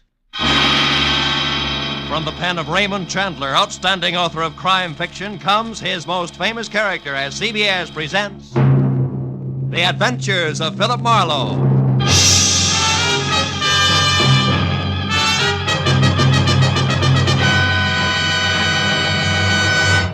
And now, with Gerald Moore, starred as Philip Marlowe, we bring you tonight's exciting story, The Friend from Detroit.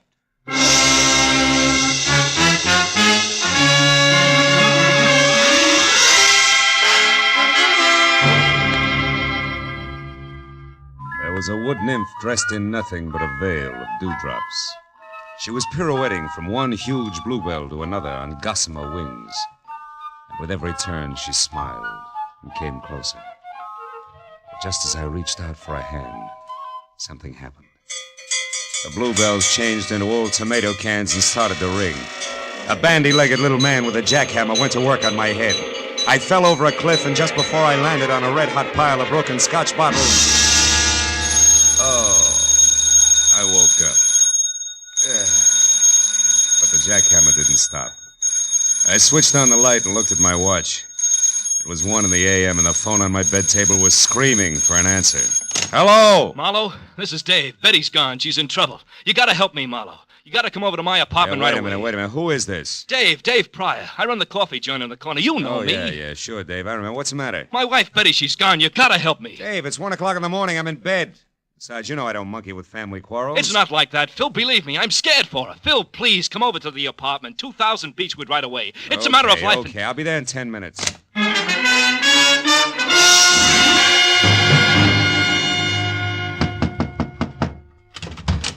Marlowe, I thought you'd never get here. Look, somebody fired a shot through the door, and when I got back with the aspirin, Betty was gone, and that wait guy a minute, with Dave, hold it! I'm not even awake yet. Look, sit down. Take it from the top, slow. Yeah, okay. Maybe it started this morning at the coffee joint when a fancy guy came in and talked to Betty. She waits on the table. Yeah, I know. What do you mean fancy? Well, a slick dress, a cufflink, stick pin, all that. I didn't know him, and Betty tossed him off to me as a masher. Maybe he was, but she seemed upset. Slower, huh? Oh, yeah, sure. Well, tonight about 9, another guy came in, a chunky bird with a deep voice. Betty had just got back from shopping, and I was in the kitchen. See, when I heard a tray of dishes fall and Betty came back, white as a sheet, she was scared, Phil, scared stiff. Hey! Oh, I'm sorry. All right. Go ahead. I looked out, and that chunky guy was leaving. Betty insisted he had nothing to do with it, that she was just nervous. Was somebody else in the place at the time? Let's see. Yeah, some Tribune reporter that comes in every night was up at the counter. He was the only one. And Betty stayed on the job till you closed, huh? Yeah, till midnight. But, Phil, she was in a bad shape. Mm-hmm. After we got home here, she sent me out for some aspirin. I was only out for 15 minutes, Phil. When I came back, she was gone. And look, this bullet hole in the glass door to the backyard. Somebody out there shot at her and maybe hit her or something. All right, Dave, steady. Now take it easy. You and Betty have a gun? No. Why? Well, in the first place, the bullet went out through this glass. It didn't come in. Another thing, Dave, who did you call tonight after you phoned me? Why, nobody. Phone directory on the dresser here is open to the B's. Boone to wardrobe. Mean anything to you? No, I didn't even realize it was over there. I looked you up in the classified. Mm-hmm. Okay, come on. Let's take a look in the backyard. Any light out there? Yeah, I rigged one up for the barbecue.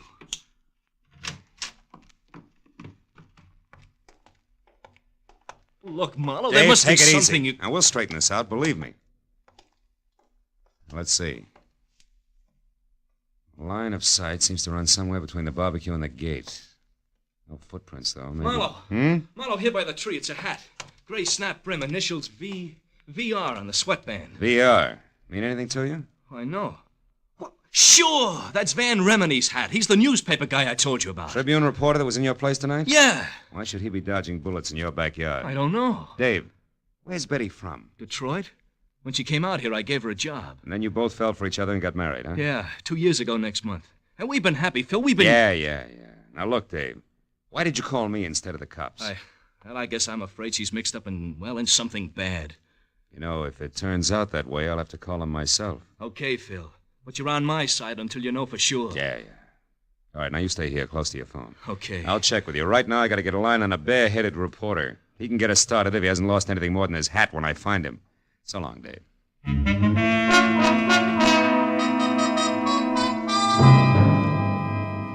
A reporter's hat, 2 strangers, and a bullet hole somehow added up to the fast fate of a hard-working kid named Betty, whose husband's only claim to fame was selling the best cup of coffee in town. It made no sense, but as I walked up the street toward my car, I figured that through Van Remini, I could get to the first answer. I was wrong. The first answer got to me. A thick hedge suddenly sprouted arms. One jerked me around while the other held the cold throat of a .45 against my throat. Your car registration tag says your name is Philip Marlowe. No kidding. How do you suppose that happened? But it doesn't mention your racket. Shamus, maybe? Could be. And you? I'm a tourist. Oh, sure. Just out to see the sights. That's huh? it. One in particular. $25,000 that belongs to me. I don't want any interference from you or that square inside there. You mean Dave Pryor? I mean Dave Pryor. I'll go back in there and tell him to cool off. The little woman is all right. She's just helping an old friend, you might say. Might I say you're the friend? Never mind.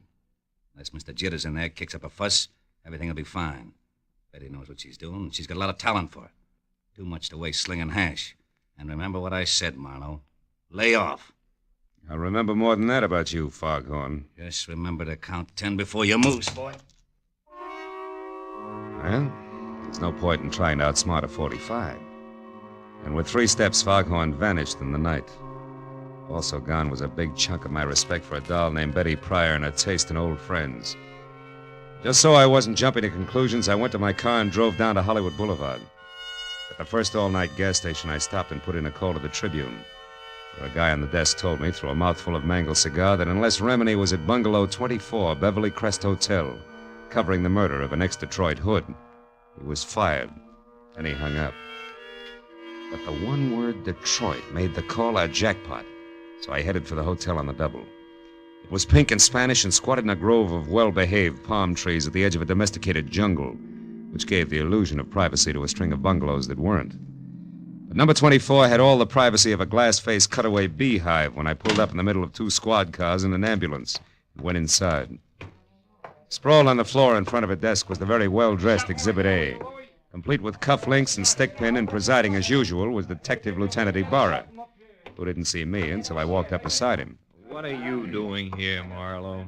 I can smell blood clear across town. What's the story, Ibarra? The name is Spec Willard, a gambler from Detroit. Retired out here to California a few years back to play horses and women. He was shot to death at about 8 o'clock tonight by a person or persons unknown. Another gang job? No, I don't think so. Looks more like armed robbery that got out of hand. How so? We found a currency wrapper from a local bank that read $25,000 in an open drawer in the bedroom. And one of the bellhops saw a woman, unidentified so far, run out of here about the time the coroner says that Willard was shot. A woman? Yeah. That fits because he was known to be quite a nightclubber and general playboy. You wouldn't happen to know something about this woman, would you, Marlowe? Me? Certainly not. No, I'm after a man, a live one, I hope. Mm-hmm. Well, look, Marlowe, take this nickel. In case you should just happen to hear something, I want you to spend that on a phone call to the police department. Now, who is it you're looking for? A Tribune reporter named Van Remini, you know him? Unfortunately, that's him over there, the sticky-fingered one by the window, swiping that book of matches just now, the one without a hat. Oh, yeah, I know. Thanks, Lieutenant. I'll see you. Hey, Remini, can I talk to you a minute? Yeah, sure. What's on your mind? I'm Philip Marlowe, private detective. Don't apologize. What's up, Marlowe? Know a girl named Betty Pryor? Pryor? Mm-hmm, yeah. Yeah. She and her husband run a one-arm joint on Franklin, don't they? That's right, Remini. I understand Betty got into a little trouble tonight. Heard about it? Nope. Wouldn't worry, though. Trouble's not new to Betty. Yeah, that's one popular school of thought. Incidentally, you seem to be going a long ways out of your way on this run-of-the-mill murder story, Remini. You're taking a long way around to the point, pal. Get with it. I'm in a hurry. Okay, pal. But keep it under your hat, won't you? The gray one, I mean. Oh, so that's how Yeah, that's the way it is. Yeah. Now, do you mind telling me what you saw in Pryor's backyard tonight? You name it. Shall I play dumb or lie? Suit yourself. See, my press card's just as good as your license, sweetheart. It gets me in, gets me out again. In my dodge, that's called reporting. Remini, I'll squeeze the truth out of you eventually. Sorry, I can't wait. Got a deadline. Anything else? Yeah, one thing, a match. Yeah, sure, Marlowe. Anytime. Thanks. Mm-hmm. And, Remini. Yeah? Don't hang on too long, huh? Liable to singe your pinkies. The reporter blew out the match and looked at me steadily for a moment. And his lips shaped a word I ignored.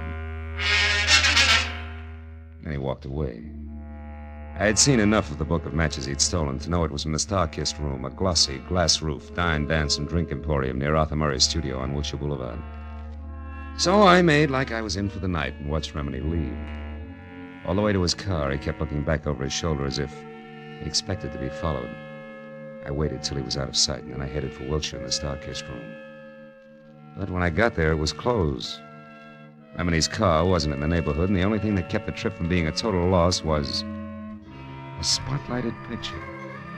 10 feet square of a sultry, svelte chanteuse labeled Carla Borden, whose come-on-in smile and almost costume was a cinch to increase the accident rate of the block by 20%. But then I took another look at her name and got back to business. It started with a B, as in phone book, open to Boone and Bordeaux. I found a directory, got it open to Boone and Bordeaux, and halfway down the page was Borden, Carla, 2840 North Lucerne. It took 10 minutes to get there and 2 more to find out that she had an apartment, number 17, at the end of the first-floor hall. The door was open and I started for it, but ducked back close to the elevator when a woman came out and ran down the corridor toward me. It was Betty Pryor. Hold it, Betty! Whoa! What? Mr. Marlowe, what are you... Never mind the stall, Betty. I've been in a long time. Why, I don't know what you're talking about. Now, look, you left a pretty worried guy at home. Dave, did he send you after me? That's right. Why can't you fools leave me alone? Why does he have to be so stupid? Hey, you've got a few ideas mixed up, kid. Oh, sure, I'm wrong. I'm the one who's all mixed up. Let go of Not me. until I've got a couple of things straight. Now, what happened? Did life in a hamburger stand get a little stale? Yes, you two-bit snoop. Okay. Dave thinks you're in trouble, I think you're in trouble, and I think somebody waved a few bills at you and you lost your grip. Why, and you're in so crummy... deep now you can't get out, and it's no more than you deserve. Now, come on. We're going right back down the hall to Carla's apartment. We're going to have a little chat, just the three of us. No, I won't. Come on! Take your hands off, Marlowe. Stand still. Well, my 2 chums, the Foghorn and his .45 caliber equalizer. Easy does it. You were lucky the first time. Well, Betty, did you get it? No, something went wrong. Something terrible. Shut up. Marlowe isn't deep. We'll talk after he's out of the way. All right, you. Get in that elevator, chum. And we'll wait right here to see you leave. Come on, here. That .45 makes you awful brave, chum. This way we don't offend a lady by being uncouth. You get a chance to go up in the world. Just put your finger on a button. Now, wait a minute. Come on. All right. Now, all you have to do is push.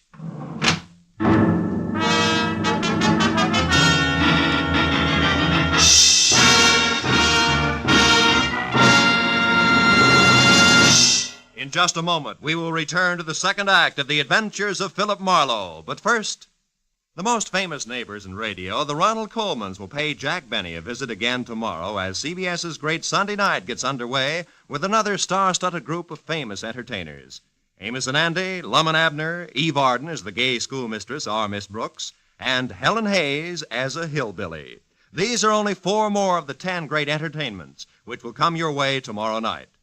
Go visiting with the Colmans on all of these same stations on The Jack Benny Show and hear the rest of CBS's Great Sunday Night 10 as they come one by one over most of these stations. And now, with our star, Gerald Moore, we return to the second act of Philip Marlowe and tonight's story, The Friend from Detroit.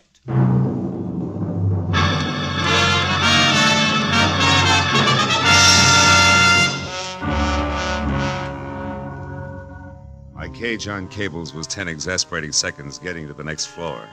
And I was another 10 getting free of it, back down the stairs and out into the dark street where the red splash of a taillight disappeared around a corner. And that was all that was left of Foghorn and company. So I turned back toward Carla Borden's room.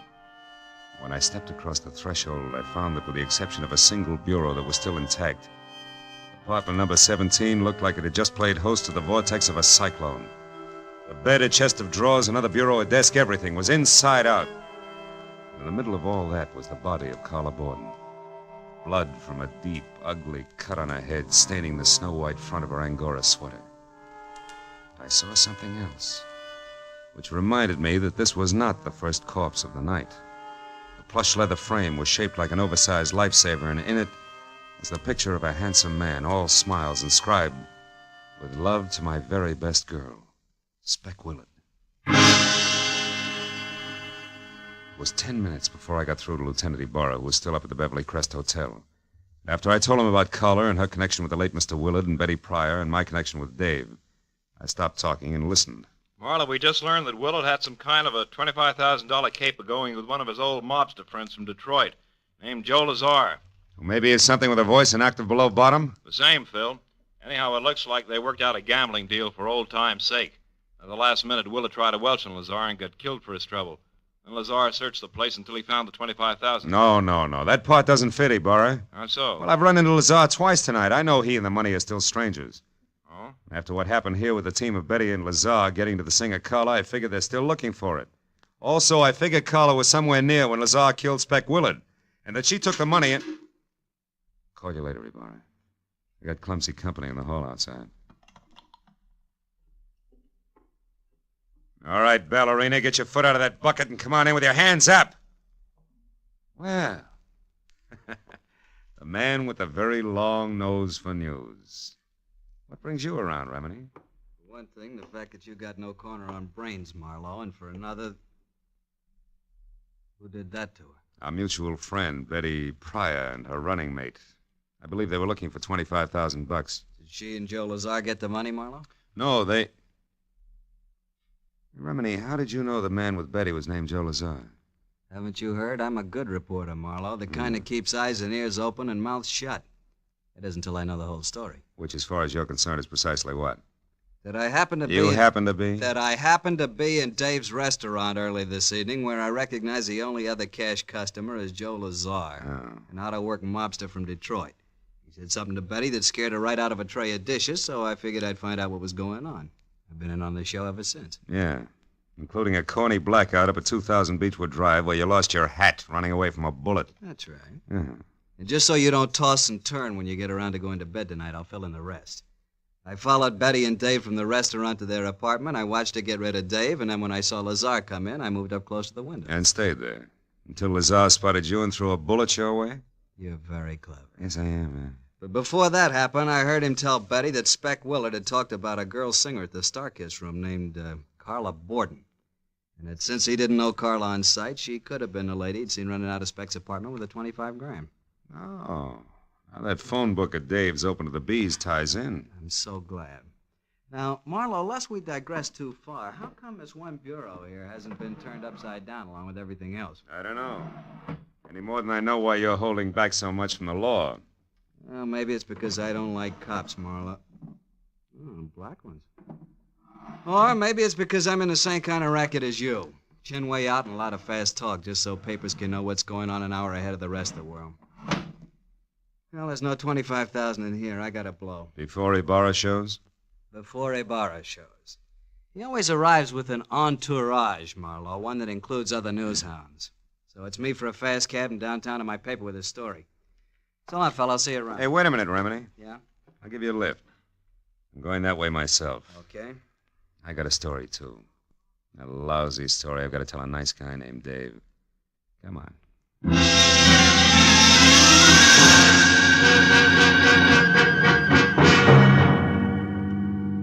All the time we drove, Remini half-faced me and smoked one cigarette after another while he rattled on about Joe Lazar. The great story he had and a lot of other things I didn't hear because I was busy trying to find the right words with which to tell Dave Pryor that his wife was no good. So when we were about halfway to Beechwood Drive and Remini, who was pushing close to his deadline, decided to get out and phone his story in from a drugstore, I was glad. So long, Marlowe. Second after that, I knew I was kidding myself.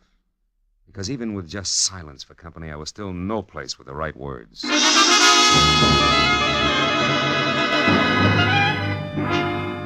10 minutes later, when I stood in front of Dave on the steps to his house and stammered out the facts just as I had run across them, but I forgot about words, right or wrong. I thought instead about my client, a badly hurt guy, but one who would never say die. Marlowe, I can't believe all this. I won't. Tell me, where's Betty now? I don't know, Dave. Now, look, maybe we ought to head for police headquarters because sooner or later we're each going to have a story to tell Lieutenant Ibarra. Come on, my car's over here. Oh, okay, Phil. I guess that's the only thing to do, all right. Yeah, I guess so. Here. Better have a cigarette, Davey. Oh, thanks. Kid, we'll try to make this as painless as we... As we what, Marlowe? What is it? Hmm? What are you staring at? Front seat. I don't see anything, Phil. What is it? What Shut are you up, staring Dave. Shut up. Give me a minute, will you? Yeah. Yeah, sure. Come on, Dave. Pile in. But why, Marlowe? Where are we going? Starkiss room to play a long shot. Slapped my foot down hard on the accelerator and kept it that way right through a string of I didn't care what color traffic lights until 5 minutes later when we screeched to a stop, away from the side entrance to the Starkist room. I left Dave in the front seat, piled out fast, and ran a dozen yards to an abrupt halt. At the sight of something that turned the long shot I was playing into an odds-on favorite. It was the stage entrance door, open a couple of inches, and in front of that, and unconscious on the hard sidewalk where he'd fallen, was the clad in blue form of a private patrolman, his pistol holster conspicuously empty.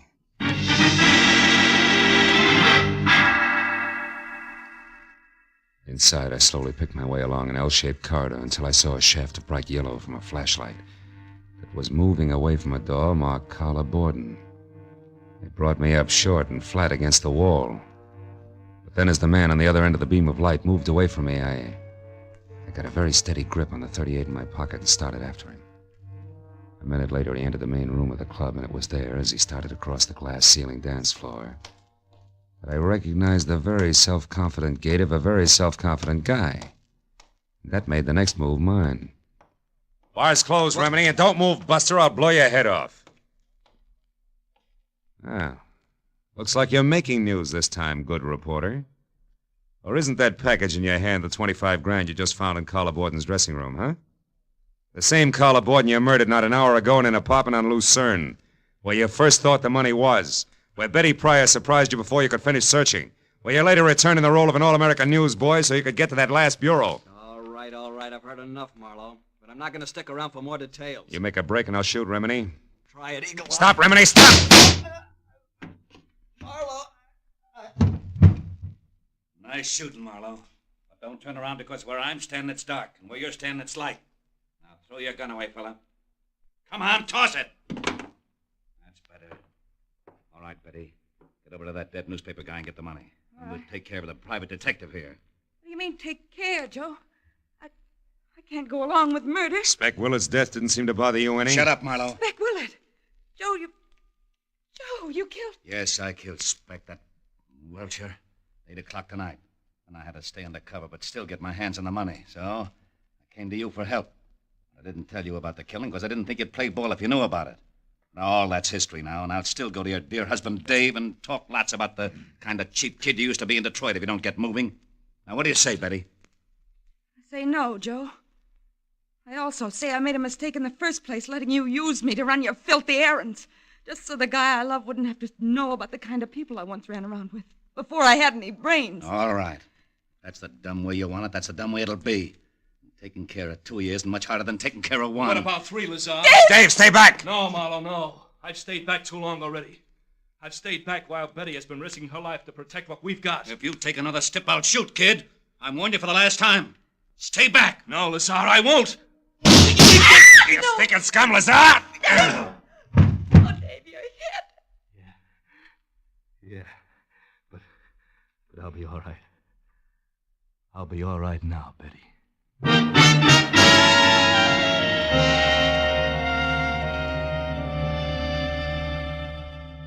Dr. Reese. Dr. Reese, please report to surgery. Well, Mrs. Pryor. Dr. Reese. Marlowe, the please doctor says report Dave's to going to be surgery. fine in a couple of days. Yeah. Caught one on the shoulder, the other on the hip. He certainly had courage, didn't he? Yeah, and you did all right, too, Betty. Mixing in this whole mess just to keep the home fires burning. Well, Tell me, whatever made you think that a guy like Dave wouldn't understand that you turned over a new leaf? Dr. Reese wanted in surgery. I don't know, Phil. I guess I wasn't very smart. No, you weren't, Mrs. Pryor, but you're lucky because Marlowe here was. And that brings me around to a loose end, Phil. How did you know that Remini was your man? Know that? Because of something I saw in the upholstery of the front seat of my car, Ibarra. Tufts of snow-white Angora, which was the kind of sweater that Carla Borden had on when she was murdered, after they struggled. And since you didn't touch the body yourself, they couldn't have come from your suit. No. And Remini was the only other one who had been in my car. So I figured that the Angora fuzz had gone from Carla's sweater to Remini's suit to my upholstery. All of which means that Remini must have been in Carla's room before I got there as well as after. See? And then once I thought back about his getting out of my car to phone his story in, I realized that when I dropped him near a drugstore, he had also been near the Starkist room. Yes. That's exactly where he'd headed. Mhm. You see, Phil, Joe and I followed both of you from Carla Borden's place because, well, after Joe put you in that elevator and we ran, Joe said we had to return and wait for Remini, who was sure to come back and finish his search. And the whole business because Lazar, after he had murdered Speck Willard, was afraid to publicly go after Carla Borden. And the money he felt was his. Yes. He knew about me and Dave because Speck Willard accidentally dropped into our place this morning. Correction, baby. What? Yesterday morning. Oh. It's now 9 a.m. Oh, and a good time to call quits, huh? Good night, kids.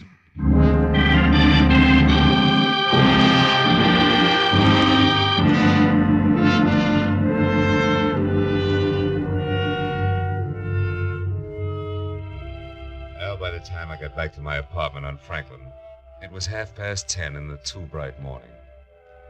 I was sporting sandpaper eyelids and a knot in the small of my back that felt like a wet dish rag.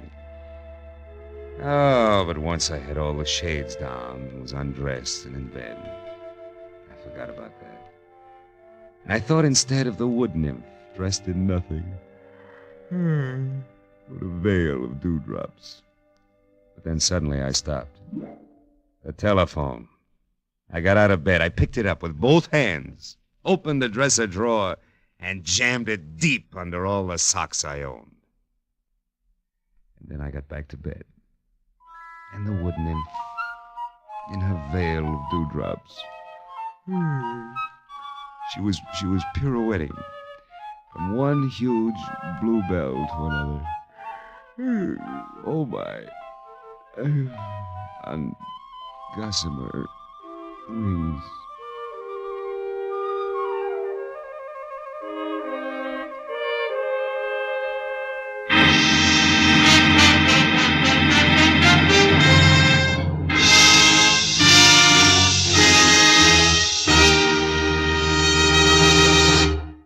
The Adventures of Philip Marlowe, created by Raymond Chandler, stars Gerald Moore, and is produced and directed by Norman MacDonald.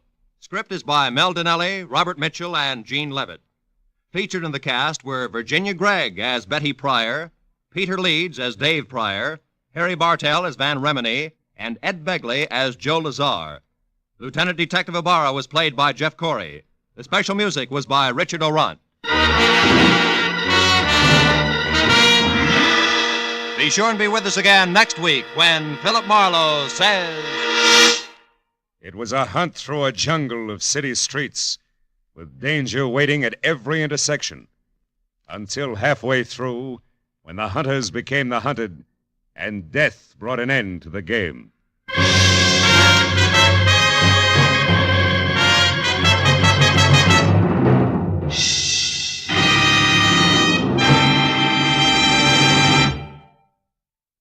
The Colemans visiting Jack Benny, plus Amos and Andy, Eve Arden, and Helen Hayes as a hillbilly. Yes, that earlier announcement about CBS programs tomorrow night sounded great, didn't it?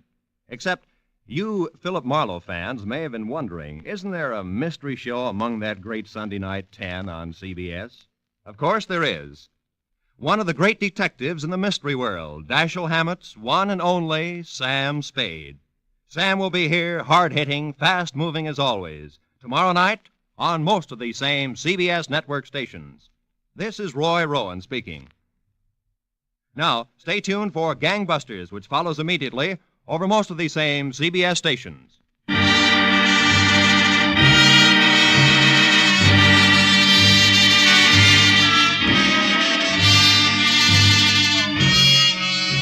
This is CBS, the Columbia Broadcasting System.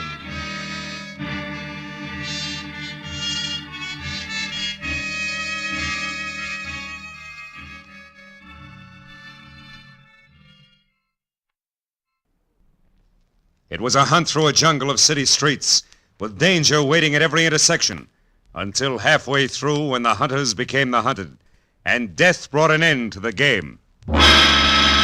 From the pen of Raymond Chandler, outstanding author of crime fiction, comes his most famous character as CBS presents The Adventures of Philip Marlowe.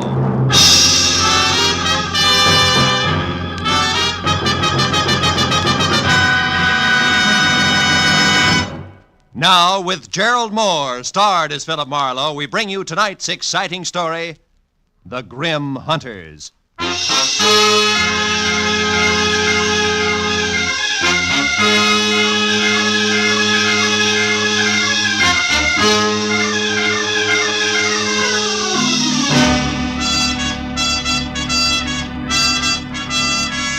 morning paper had headlined prices rising. My bank statement in the afternoon mail had warned balance falling. And I had wasted the evening on behalf of a client who ran out on me when I tried to collect. All of which added up to the end of the day and me unhappy in my office at 10 p.m., with one hand on my checkbook and the other one raised in almost solemn oath. I, Philip Marlowe, private detective and too often public servant, hereby resolve to one way or another jockey my budget into something close to equilibrium. And from this day Hello, Marlowe speaking. My name is Helen Palmer, Marlowe. I need your help badly. Yeah, but look, I'm up at 8700 Magnolia Terrace in the Hollywood Hills. Now, please, drop whatever you're doing and... No!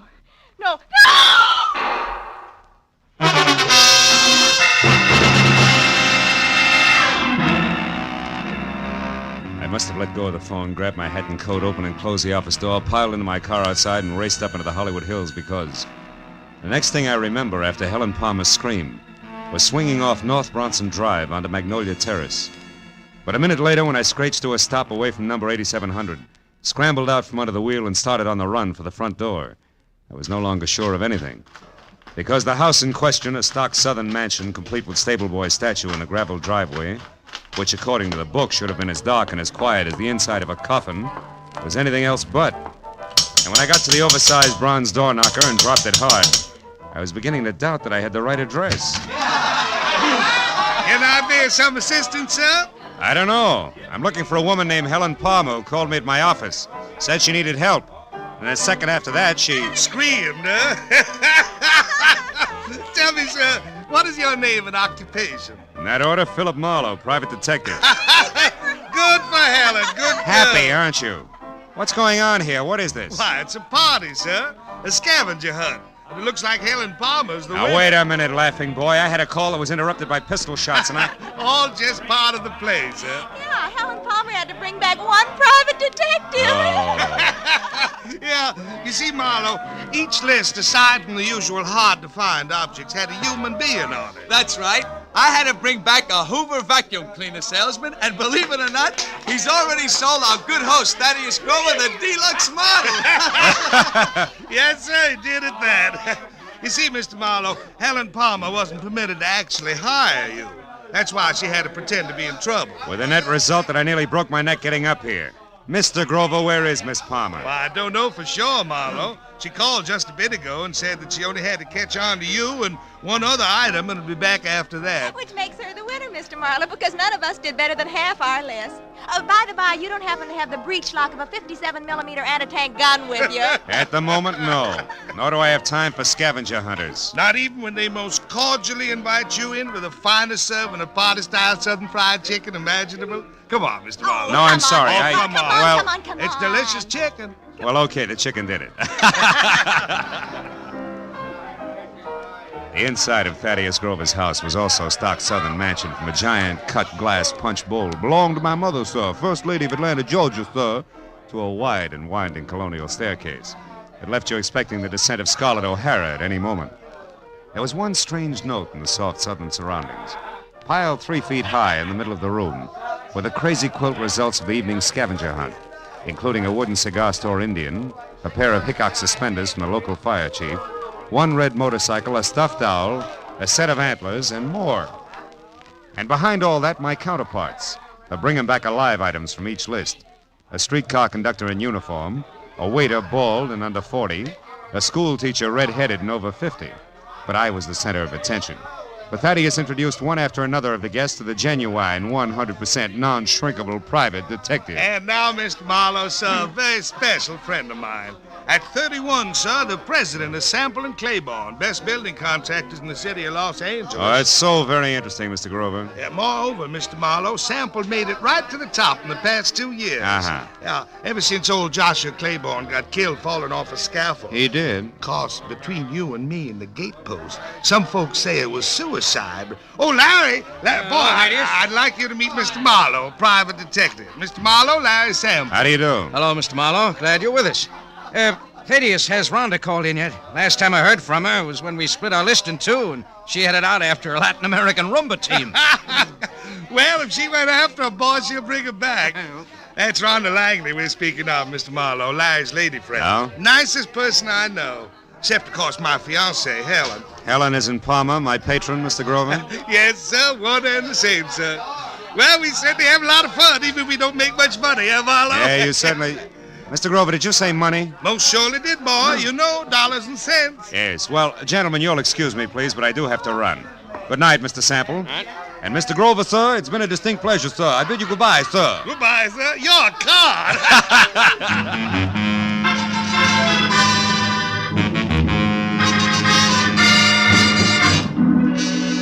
When I got back to my office, which I had left lights on and unlocked, my telephone was ringing. At this late hour, gullible me took faint hope that it could be a client who might still save the day. When I picked up the receiver... Marlowe? I let go of that straw fast. Marlowe? It was Detective Lieutenant Ibarra. Marlowe, do you know a girl named Helen Palmer? Hey, Ibarra, don't tell me there's a pair of somewhat flat feet on the ladies' scavenger hunt list. Very funny, Phil. Now, do you know her? No, not beyond a panicked telephone call that ended in a make-believe scream and a couple of pistol shots. All designed to bring me running to a party at 8700 Magnolia Terrace. Mm-hmm.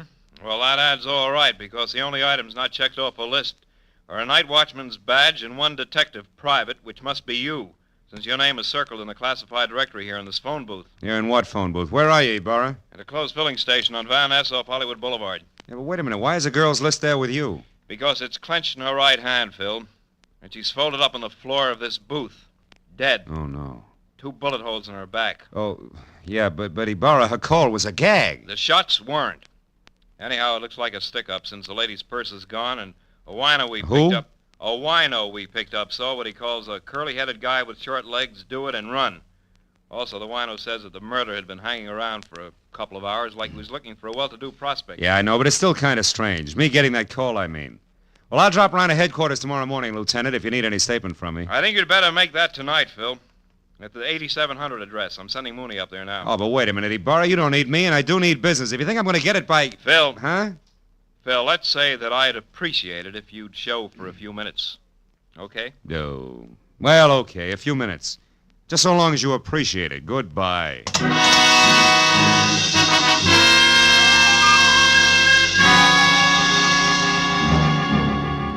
Driving back to Magnolia Terrace, I used Detective Lieutenant Ibarra as an oversized whipping boy for the day's disappointments. So when I finally braked to a stop behind a half-parked squad car, which meant that Police Officer Mooney was already on hand, I was about back to normal. But then in the next quick moment, I forgot all about Ibarra because in the shadows ahead, sneaking away from a side entrance to number 8700, and looking as guilty as Lucretia Borgia leaving a corner pharmacy, was a young lady, brunette and beautiful. She hurried directly to a gray Nash parked in the rear and, without looking back, climbed in and took off. Following her had to be more fun than conversation with Mooney.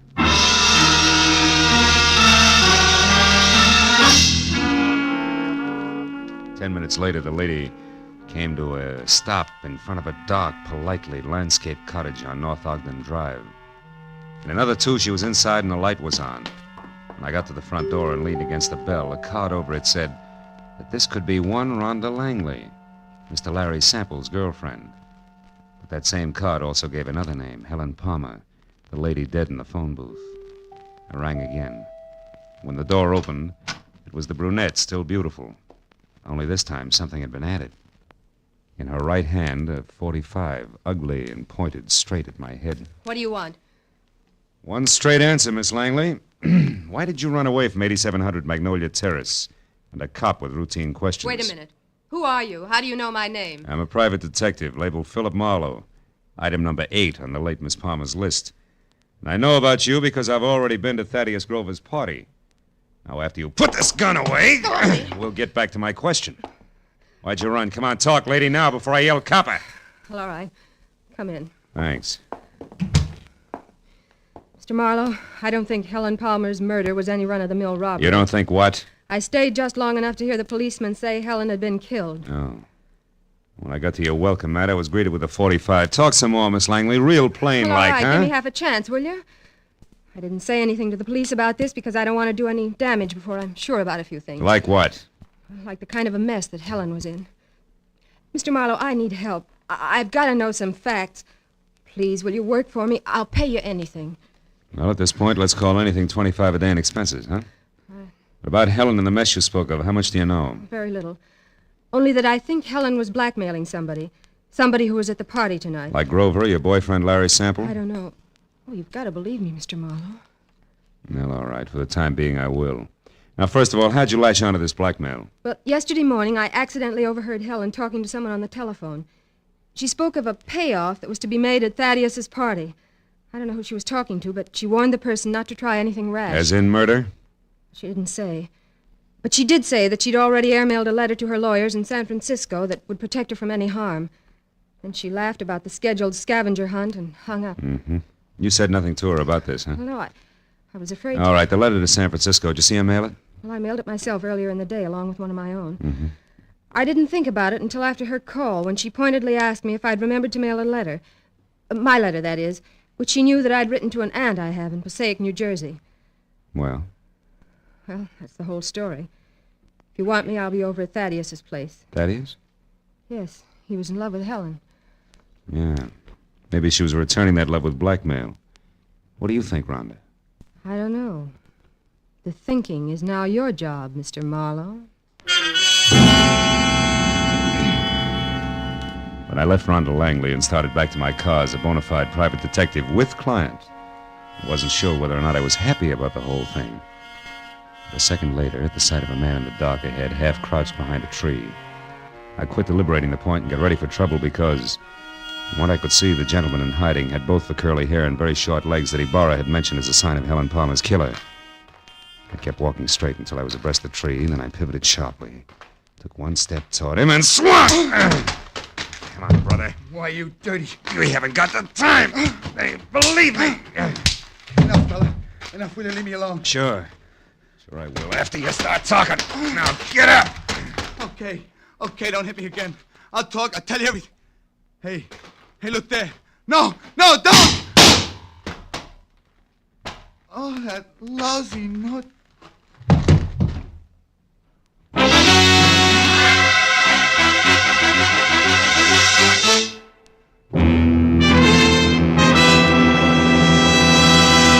In just a moment, we will return to the second act of The Adventures of Philip Marlowe. But first, you can do a lot of singing for $14,500, so they say. And tonight, some CBS listener may be able to speak with authority on the subject because $14,500 is what's waiting for whoever can solve the mystery behind the new Phantom Voice on CBS's great Saturday night quiz game, Sing It Again. Listeners from coast to coast will be quizzed by telephone about the new Phantom's identity. And they'll also be given a chance to win one of the other famous prizes for solving the riddle songs which feature Sing It Again's hour of Saturday night fun. Here's Sing It Again on most of these same CBS network stations tonight and every Saturday night. Now, with our star, Gerald Moore, we return to the second act of Philip Marlowe and tonight's story, The Grim Hunters.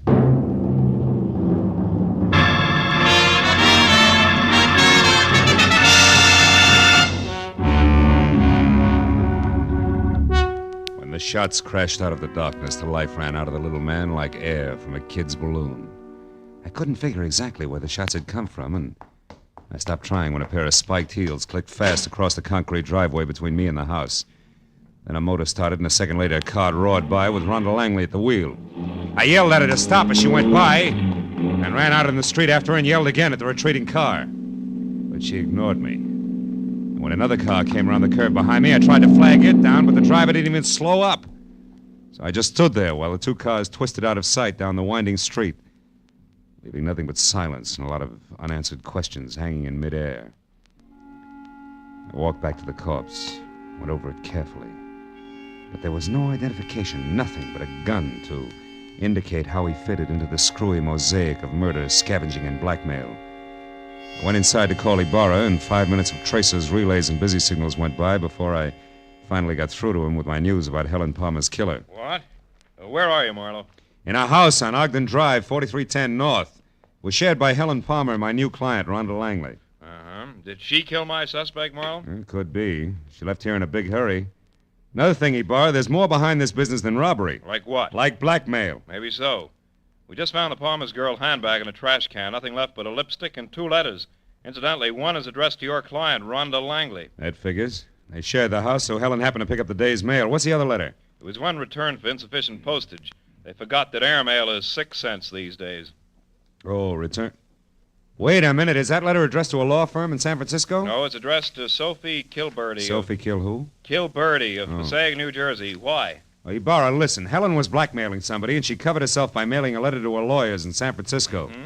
If that letter was returned for insufficient postage and the blackmail victim knew it, he'd have no qualms about killing her, right? Sure, but the letters were in Helen's purse. Oh. Don't you think she'd have known her protection was gone? Phil, I'm going to put out a pickup call on your client.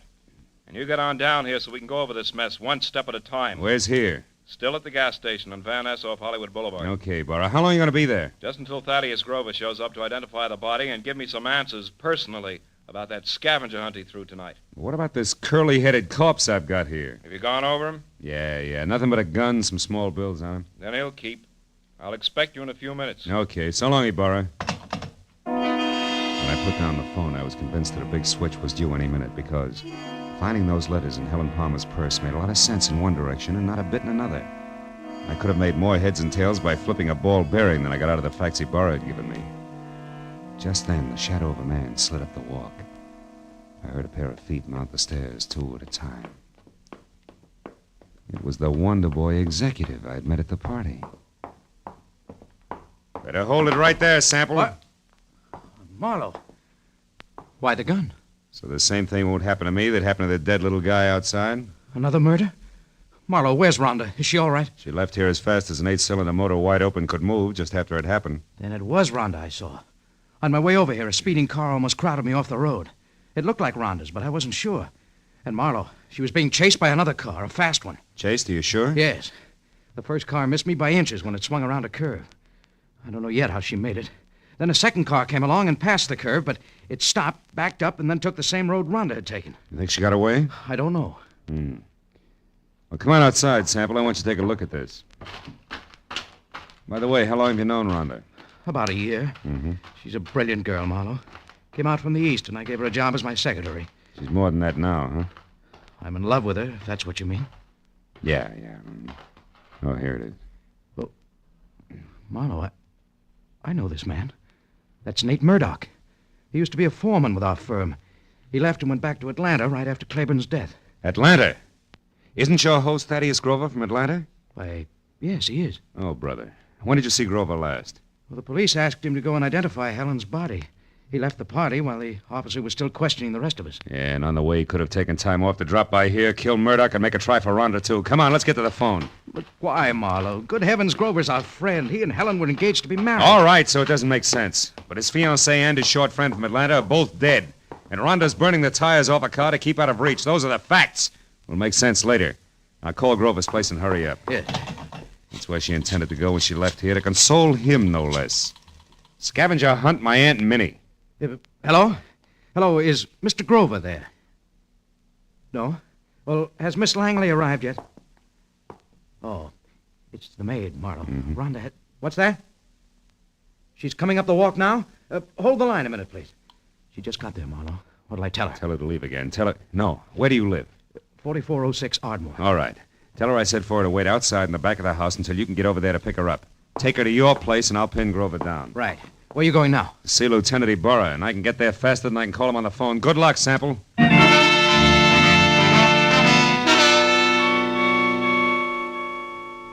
Sample was repeating my name over to Grover's maid on the phone as I left. And a few minutes later, at the mobile gas station off Hollywood Boulevard, I found Ibarra looking sardonic in the blinking light from a flying red neon horse above his head as he flipped through a stack of papers on top of an oil drum. It's about time, Marlowe. Where's that client of yours? Now, wait a minute, Ibarra. I had her pegged all wrong. She's a pigeon. Has Thaddeus Grover been here yet? Just left. He's quite a character, that guy. You didn't let him get away alone? Yes, he was... What do you mean, get away? Ibarra, there's a big connection between Thaddeus Grover and Murdoch, the guy who killed Helen. Now, Grover might have hired him for the job, and now he's trying to get Rhonda. Now, Marlowe, how does that figure? It doesn't, but so help me, Ibarra, that's the way it is. Well, Grover was heading for his friend Larry Sample's house, and he left. Happened to know where Sample... Holy smoke, that's exactly where I told Sample to take the girl. 4406 Ardmore. Well, that's great, Marlowe. They'll all be together in one place. I'll pick up the whole crew and right now. You're going to pick up the pieces, you mean? You think there'll be a showdown? Any minute, Ibarra, it can't miss. Okay, so we'll take some firepower along. And McCall, Gray, let's go. Come on, Phil. Now look, Ibarra, maybe Sample hasn't gotten home with Rhonda yet. I'll go up to Grover's and try to head them off, okay? Okay, Marlowe. But if you get them before I do, bring them in and no alibis. I'll see you.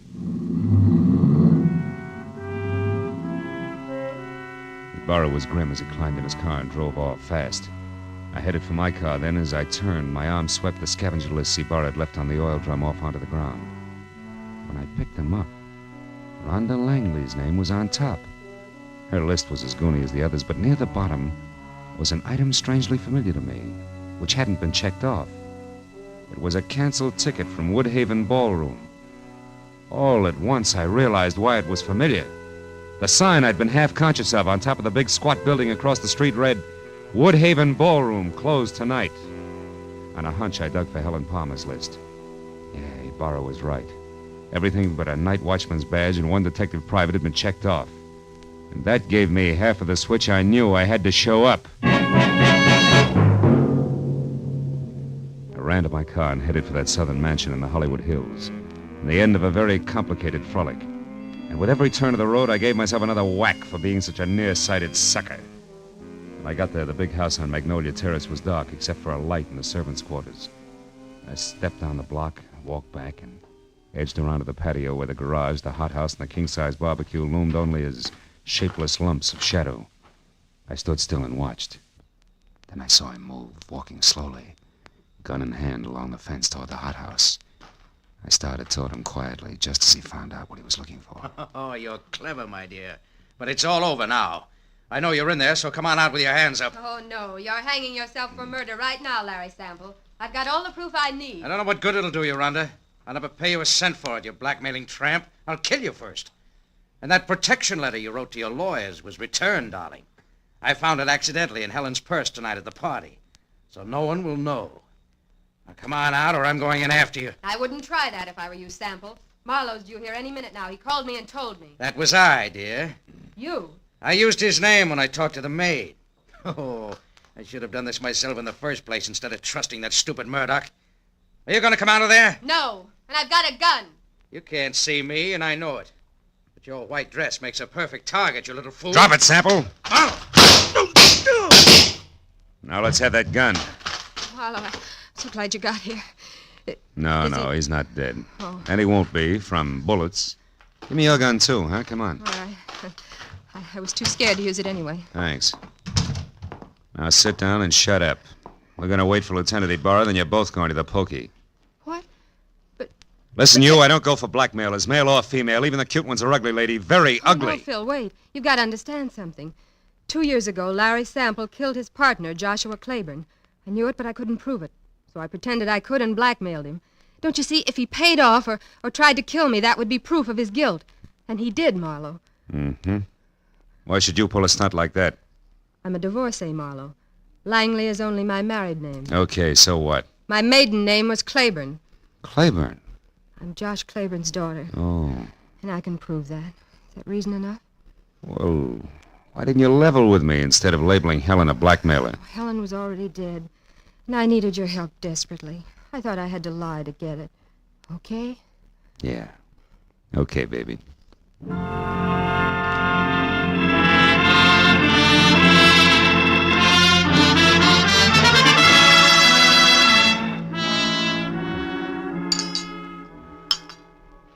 Anyone care for more coffee? How about you, Lieutenant? Oh, no thanks, Mr. Grover. Well, Marlowe, you got it all to come out even anyway. Frankly, that's more than I expected when I left you at that gas station. Yeah, we were lucky, Ibarra. I guess I owe you an apology, Mr. Grover. Oh, shucks, that's all right, son. It was a shock to me to be accused of poor Helen's murder, but, well, it's over now. Yeah. You said it was the scavenger list that set you straight. How'd you figure that, boy? Well, there was a Woodhaven ballroom ticket on Rhonda's list, so she had to go there for the ticket, you see. A Sample knew that. And he told his killer, Murdoch, who incidentally he hired to murder Claiborne 2 years ago, that the girl who went to the Woodhaven ballroom was his target. Uh-huh. But Helen happened to go there after the night watchman's badge. Which he could have picked up any place in town. Yeah. What a terrible coincidence for Helen. That was all that saved my life, really. That's right, honey. Murdoch made the mistake, and when he and Sample discovered it, they made another try at Rhonda's house. But I caught Murdoch there, so Sample shot him before he could talk. And when I left, he followed me in his car. I knew they were after me, and I thought for sure they'd killed you, Phil. That's why I ran. Yeah, that threw me for a loop. Then Sample came back to make sure that Murdoch was dead and sold me a great big bill of goods at the same time. Oh, it's a terrible, terrible thing. Yes, Mr. Grover, it is. Lieutenant, I want to thank you personally for your participation. Thank you very much. Well, I've got everything I need, so I'll say good night. Yeah, me too. Oh, Phil. Yeah? Shall I mail you a check? Why, yes, I think... No, wait a minute. Yes? You know, honey, with your knowledge of postal rates, why don't you just deliver it in person, maybe? Huh? Love to. Count on it, Mr. Marlowe. Good night.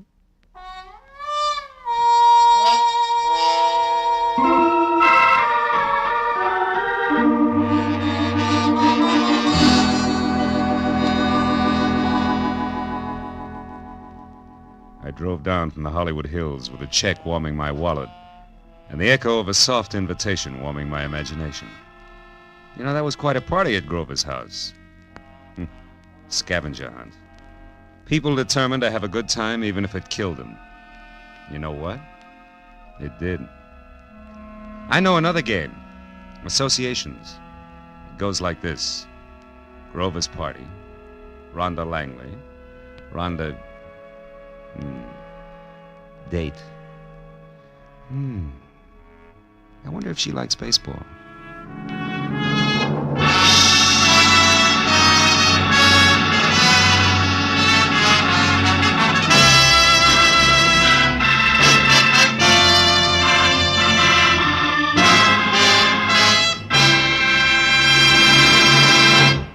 The Adventures of Philip Marlowe, created by Raymond Chandler, star Gerald Moore, and are produced and directed by Norman McDonald.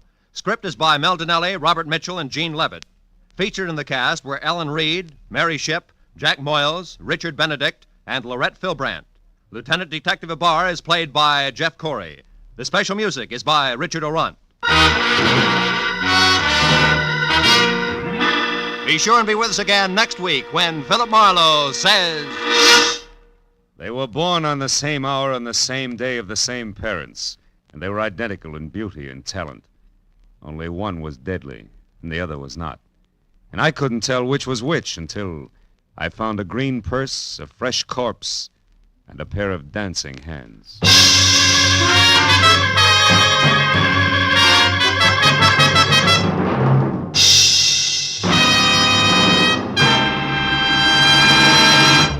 If you happened to miss Jack Benny's hilarious show last week featuring the Ronald Colemans, you missed the laugh treat of the year. But Jack will be back again tomorrow on these same CBS network stations with his entire gang, including Mary Livingston, Phil Harris, Rochester, Dennis Day, Don Wilson, and the Sportsman's Quartet. Invite some friends over. Sit back and enjoy the Jack Benny Show tomorrow. This is Roy Rowan speaking.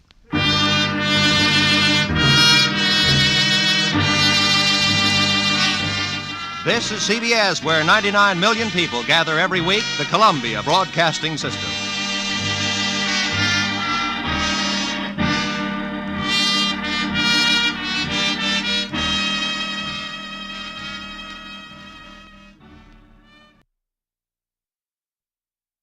They were born at the same hour on the same day of the same parents, and they were identical in beauty and talent.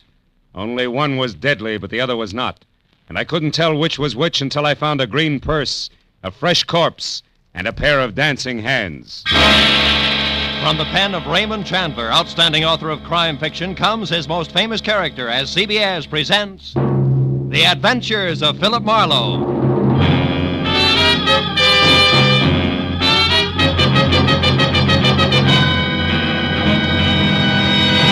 Now, with Gerald Moore, starred as Philip Marlowe, we bring you tonight's exciting story, The Dancing Hands.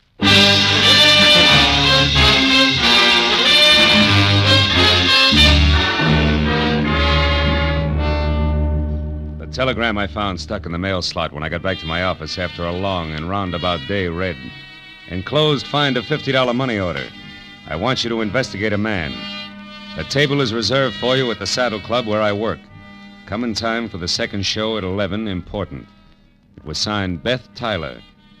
So at 11:15, with $50 worth of inspiration behind me, I drove over the Cahuenga Freeway and out Ventura to the Saddle Club, which pretended to be Old English by showing its beams through a flagstone facade. I went in the carefully rough-hewn oak door, and even before my eyes became adjusted to the cozy lack of candle power inside, Neil Redmond, owner and operator of the place, glided toward me, sporting his genial host smile, which tonight was even more forced than usual. How are you, Marlowe? It's been a long time. Business a pleasure, Phil. It's always a pleasure to come to the Saddle Club, Neil. I've even got a reservation. You know my food better than that, Marlowe. Uh-huh. Just don't let it get rough, will you? Come on, I'll find your table down front. I want you to see this show. A pair of twins in a twin piano act that's sensational. Yeah? Edie and Beth Tyler. Oh, here, how's this? Fine. Incidentally, Edie will be the one on the left. Well, if they're twins, what's the difference? Plenty. Edie may be Mrs. Redmond one of these days. Oh. Redmond, but you are wanted on the phone, sir. Get the number, George, and I'll call back. This gentleman said you would talk to him, sir. It is Mr. Paul Cedar. Paul Cedar? Oh, yeah. Excuse me, Marlowe. This is important. I better take you. Redmond reacted to the name Cedar like a punch in the nose. But I figured that was none of my business, which was more than I could say for a flabby, dough-faced character at the next table, who followed the nightclub owner all the way out of the room with a pair of watery red eyes, which he deliberately avoided turning in my direction. But at that point, an MC stepped out on the stage, and so I stopped worrying about Flabby in favor of a first look at my client. The Saddle Club is proud to present its second show of the evening, featuring the incomparable piano stylist Edie and Beth in Dancing Hands. Here they are, ladies and gentlemen. Bring them up. The curtains parted on a stage set with an oversized full-length mirror which reflected a grand piano, a black vase of yellow flowers, and a tall brunette with a wry, crisp waistline, who touched up a piled-high hairdo, put on a pair of long black gloves, checked her hemline, and sat down at the piano. Then she ran through an involved arpeggio while her reflection in the mirror looked on in admiration. It was an old but cute routine, and the illusion was perfect because the Tyler twins were practically identical. I took another look at Flabby, whose face was pushed up in a nasty leer. He stood up, dropped his cigarette into his drink, and tossed a crumpled bill down on the table, just as the lights went out for the trick part of the act. On the dark stage, two pairs of purple hands danced over two glowing silver keyboards, which would have been good except that the pair of hands on the right, which belonged to Beth, suddenly stopped in midair and hit blue notes like a 9-year-old at her first recital. When the lights came up again, my client's face was as white as Middle C, and the Flabby character, oozing a victorious smile, was on his way to the door. Well, they wrapped it up fast after that, and Beth ran into the wings, leaving Edie to take the bow alone. The band took over in a hurry and brought things down to normal, so as couples moved down to the dance floor and George the waiter headed for my table, I sat back and waited for that message from my client. Here you are, sir. Compliments of the house. Oh, thanks. Any message with this? No, sir. Just that Mr. Redman had to leave. Oh, thanks, George. I sipped the double scotch and wondered if I should take the initiative and contact my client. When the message I'd been waiting for came, good and loud, I jumped up, shoved my way through the gaping dancers to the dressing room hallway behind the stage. A gang of club personnel was bunched in front of a door, obviously locked, labeled Edie and Beth Tyler. It was one of the twins, wasn't it? Hey, what's the matter? It's one of the twins. She screamed. We gotta get in. That door's locked. Well, break it down. But Get out of the way. It's Edie. It's Edie. All right, now, wait a minute. Hold it. She's all right. Clear out and give her a chance. Come on. Outside, everybody. Beat it. That means you two. Come on. Out. Here, Miss Tyler, take it easy. You're all right now. Come on, sit down. Tell me what happened. I don't know for sure. I was worried about Beth. I came back and didn't see her anywhere. Then I heard a noise in here. It was dark. I came in and someone grabbed me. A man? Yes. I don't know who it was. Mm-hmm. I screamed. He knocked me down, then locked the door and got out through the window there. Who are you? Well, I'm Philip Marlowe, a private detective. Your sister hired me to investigate a guy. I was to meet her here after your number and find out about it. Any idea what's up? No, I can't imagine. But gee, Beth has been terribly upset ever since last night. Oh?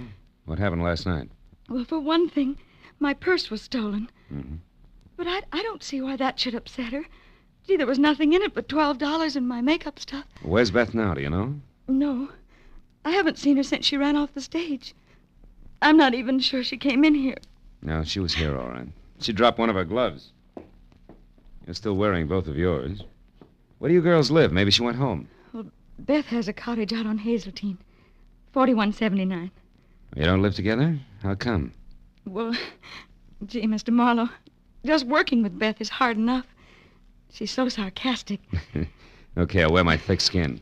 One more thing, Miss Tyler. Do you happen to know where Neil went? Neil's gone? Mm-hmm. Gee, that's funny. He always stays till the place closes. Oh, he must be coming right back. I'll take a look. Then I'm going out to see your sister. Sarcasm and all.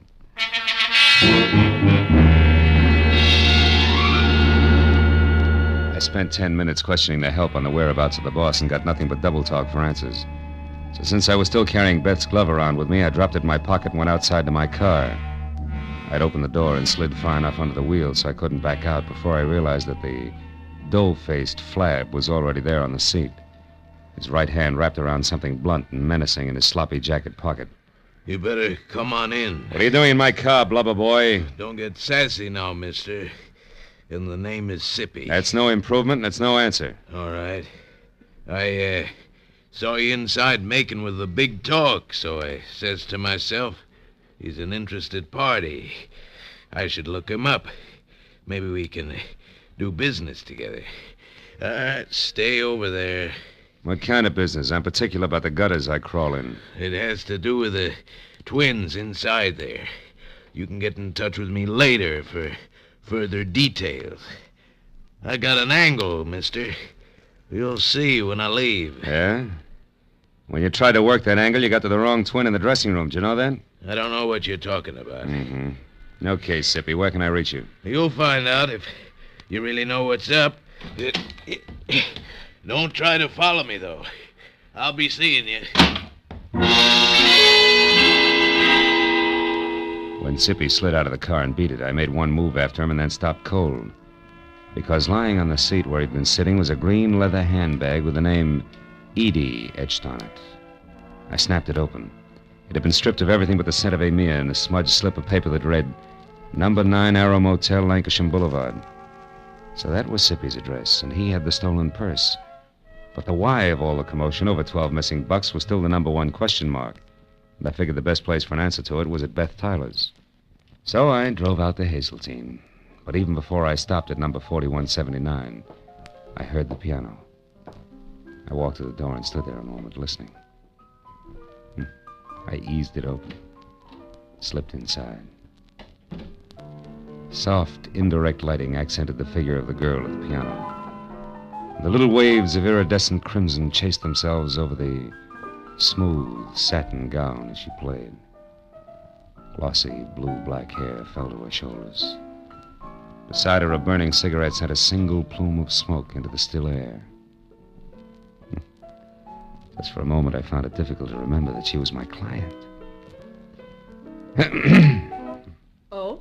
You're looking better, Beth. You're Philip Marlowe, I suppose. Yeah. I dropped by to return your glove, among other things. Just put it there on the table with the other one. Where did you get it, Marlowe? In your dressing room at the club. Your sister tangled with an unidentified man who was hiding there after you left. While we're on that, why'd you shove off so fast? I was scared. How'd you know I'd find you? You're a detective. Remember? Mm-hmm. Look, if you want to burn up your retainer playing hide and seek, it's your business.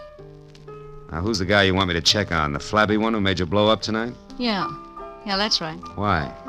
Because I think my sweet twin sister is mixed up in something a little more serious than her usual scatterbrain escapades. And the flabby guy is in on it because he has a green purse, right? How did you know that? He left it with me. Name is Sippy. He lives at the Arrow Motel, number 9. Knows something worthwhile about this business, and he's anxious to sell it. All of which puts him a hop, skip, and a jump ahead of your detective. Now tell me, why is everybody, including Neil Redmond, all wound up over one stolen purse? What's it all about, baby? I don't know, baby. Suppose you find out and tell me. Wouldn't have anything to do with the fact that Neil loves your sister and you love Neil, would it? Marlowe, I hired you to investigate a man, not to pry into my personal affairs. And you'll get more for your money if you stop holding out on me. It's my money. Besides, I'm not holding out. Believe me. I'll try. Real hard. Well, as soon as I've got something, I'll call you. Where are you going now? My retainer entitles me to know, doesn't it? Yeah, it does. First to the club to find Redmond and get his side of it, and then I'll probably drop in on our chum, Sippy, at the Arrow Motel on Lancashire. Good. I'll keep a light in the window for you. Oh, sweet. Also keep your door locked. From the inside, baby. As I drove down the dark, winding street toward Ventura Boulevard, I caught a flash in the rearview mirror of a station wagon behind me. It looked like a tail, so I opened up. But it stayed with me. When it swung out into the left lane to pass, it suddenly cut in front of me. I jammed on the brakes as the spotlight slashed at my eyes, and when my front wheel banged against the curb, I was already half out of the car. Stop right where you are, fella. Don't come 1 inch closer, I'll drop you. I switched off the spotlight, and I saw a face the texture of a doormat over an embroidered purple shirt and orange tie. He had hand-tooled, high-heeled boots on and was topped off by a 10-quart cream-colored Stetson. But the doormat face was grim, and the silver-barreled Colt pistol in his hand looked right at home. I followed you up here from the Saddle Club. I don't know what your game is or why you're messing around in what don't concern you, but I aim to find out mighty quick, so start talking. Okay, first I resent being crowded off the road. Second, I resent a spotlight in my face. And third, I don't like pistols pointed at my stomach. So cool off, Jesse James. You're wasting your time and mine. You got it wrong there, friend. Paul Cedar don't waste his time, and you're going to find that out. Paul Cedar, huh? Yeah. Don't tell me you're all excited over a stolen purse with $12 in it. $12? Yeah. Listen, clown, there's 30 grand missing somewhere between Redmond and me, and I'm going to get it. 30,000? Yeah. Redmond's a high roller, and that's okay with me. But he lost it fair and square in my joint over in Nevada, and I've been holding his markers much too long. So if I have to chalk that dough off to experience, it's going to be a pretty unpleasant experience for a certain party. Get me? Yeah, I get you. But you're shoving the wrong way, Longhorn. Somebody's trying to make a fool out of me, bright boy, and I don't stand for that. I'm liable to shove a lot of ways, and hard. So don't get underfoot. You're sure to get stepped on. So long, dude.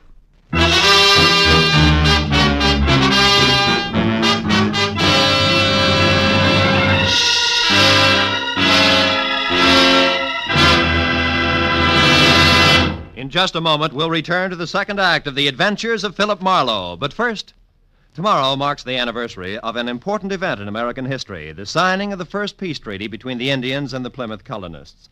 In commemoration of these events, CBS's Sunday night stars, Amos and Andy, will be found with a kingfish burying the hatchet deeper than ever in their hopes and dreams.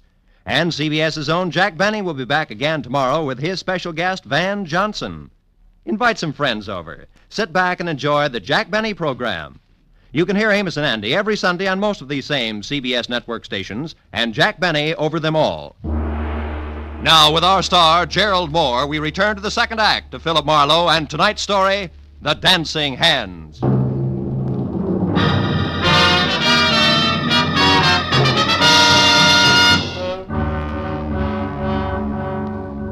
When the Texan from Nevada galloped off in his trusty station wagon, I forgot all about Neil Redmond and headed instead for Sippy and his further details at the Arrow Motel on Lancashire, where Bungalow 9 turned out to be an all-alone green and white collection of clapboard that showed light, a half-open door, and nobody home to my knock. When I tried knuckles on wood again and still got only a faint echo for reply, I stepped inside.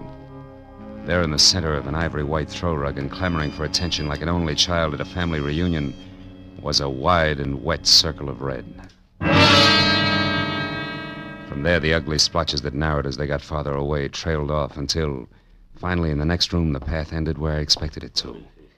The quiet form of Skippy, sprawled over an upset chair and holding his hands tight against the red on his left side. When I got to him, he was going fast. 30 grand. A lot of dough.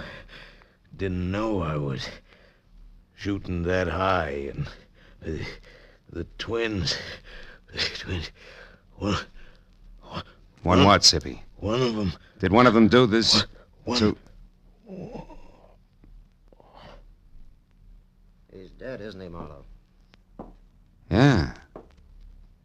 Yeah, Redmond, he's very dead. Oh, no, Marlowe. I only found him a few seconds before you did. Yeah, and the rest of that run, you heard someone coming, you didn't want to be seen, so you ducked back out of sight, huh?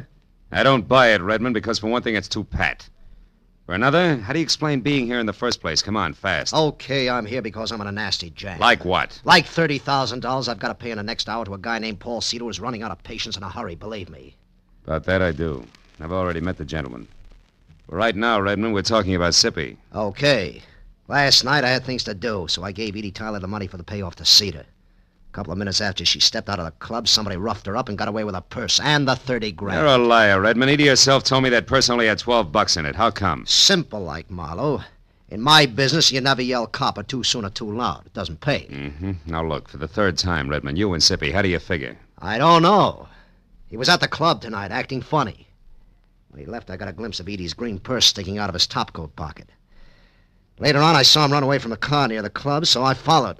I ended up here a couple of minutes behind him, and that, Marlowe, is the truth, I swear. Which you do at the drop of a... Hey, wait a minute. Look, if you're telling the truth, I begin to get a different picture. And by that, I specifically mean a very talented but very sly dame named Beth Tyler. Oh, no, Marlowe. Why not? Because you love Beth's sister? Face it, Redmond, it doesn't add up any other way. Sippy here couldn't have stolen that purse from Edie. If he did, he'd have taken his dough and blown, not spent his time putting out feelers. But on the other hand, if Sippy happened to see Beth take it from Edie, empty it and toss it away, we've got another story, right? Yeah. Because he wouldn't make a move until he knew how much she had gotten away with. Exactly. But there he ran into trouble because he was trying to get close to Beth, and in doing that, he got mixed up and went for Edie instead, like tonight at the club. Sure. And the dying man's words just now about one twin. To which you can add the unpleasant fact that I personally ran off at the mouth when I was up at Beth's an hour ago. So she knew where to come for Sippy. Look, Redmond, it's got to run that way. I'm sure of it. Well, maybe you're right, Phil, but right or wrong, I'm still in the jam. So if you don't have any objections, I'm going back to my club now for a last try at raising that money again before Cedar shows. You mean you're going to face him, Neil, with or without it? I've got him, Marlowe. You see, I own a fast club, all right, and I gamble a lot, too. But I don't welch on my markers, no more than I knock over flabby little guys. You know what I mean, Phil? I think so. But don't fold now, Neil, because I might still be lucky enough to catch up to Beth Tyler and your money both before your time runs out. And right now that means fast to a phone and a call to Edie, who might know which way a runaway twin would head. I'll see you, Neil.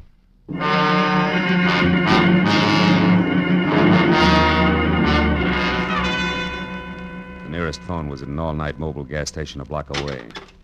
As I dialed Edie's number, a thought hit me. Maybe Beth wouldn't head anywhere. Maybe she'd just stick around. Hello? Edie, this is Marlowe. Seen anything of Beth? No, I haven't. But why? What is it, Marlowe? Well, from where I stand, two things. First, your sister has the $30,000 and $12 that was in your purse last night. Oh? And second, she's just about it for a sloppy around the edges murder. Oh. Now, look, have you any idea where Beth would head if she had to get out of town in a hurry? No, I don't, Marlowe. Oh, well, maybe somebody up around her place does. I'll call you later. Marlowe, wait. Are you sold on this? I mean, about the things you said Beth did? Just about, Edie.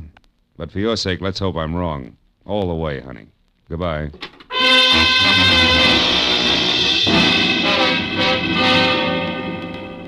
Driving fast back toward Beth's place on Hazeltine still left me enough time to think about a not-too-small detail that I'd completely overlooked. Thanks to me, the entire Los Angeles Police Department knew nothing about what was going on in and around the Saddle Club. 5 minutes later, when I'd parked away from the dock and obviously deserted number 4179, and I'd walked back and around to a pair of uncurtained French doors at the side, I knew that oversight is what is generally called a blunder. But the next second, I knew it was nothing compared to the one I was making currently. If you so much as turn your head again, Marlowe, I'll kill you. Not like you did Sippy, please, Beth. I'd hate to go that way. Sippy was a mistake, Marlowe, believe me. I was rushed. So you shot and ran, huh? Yes. But I didn't run too far, because from where I stood, I could hear and see both you and Redmond and talking the whole thing over. And when you knew that we'd caught on to your act, you decided to follow me and see where I was going before you made your next move. Is that it? Exactly. Now get inside. Go on, the door's unlocked. All right. Now get over there, near that closet, and don't turn around. Why not? Afraid of the look on my face when you shoot? Shut up, Marlowe. And stop being brave. Because unless I have to, I'm not going to kill you. After all, you've already served your purpose. Which I presume was getting mixed up in this mess just long enough to find out about Sippy for you. You presume correctly. Mm-hmm. Also, you talk too much. Now open that closet and get inside. All right. Go on. As you say. But first, baby, one question. Did you do all this for the 30 grand alone? Or does it tie in with Neil Redmond and the way he feels about your sister Edie? It's a little bit of each, Marlowe. But as I said, you talk too much. So get in there and shut up.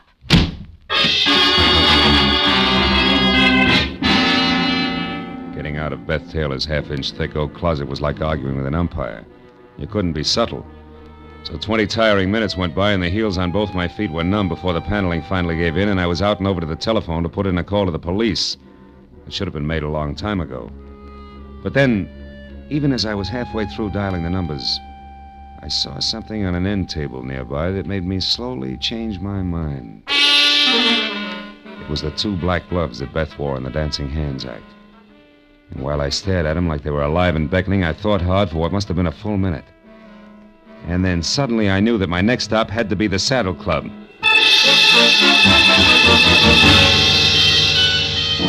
As I parked at the Saddle Club, I saw light drifting out of Neil's office, which was something I had expected.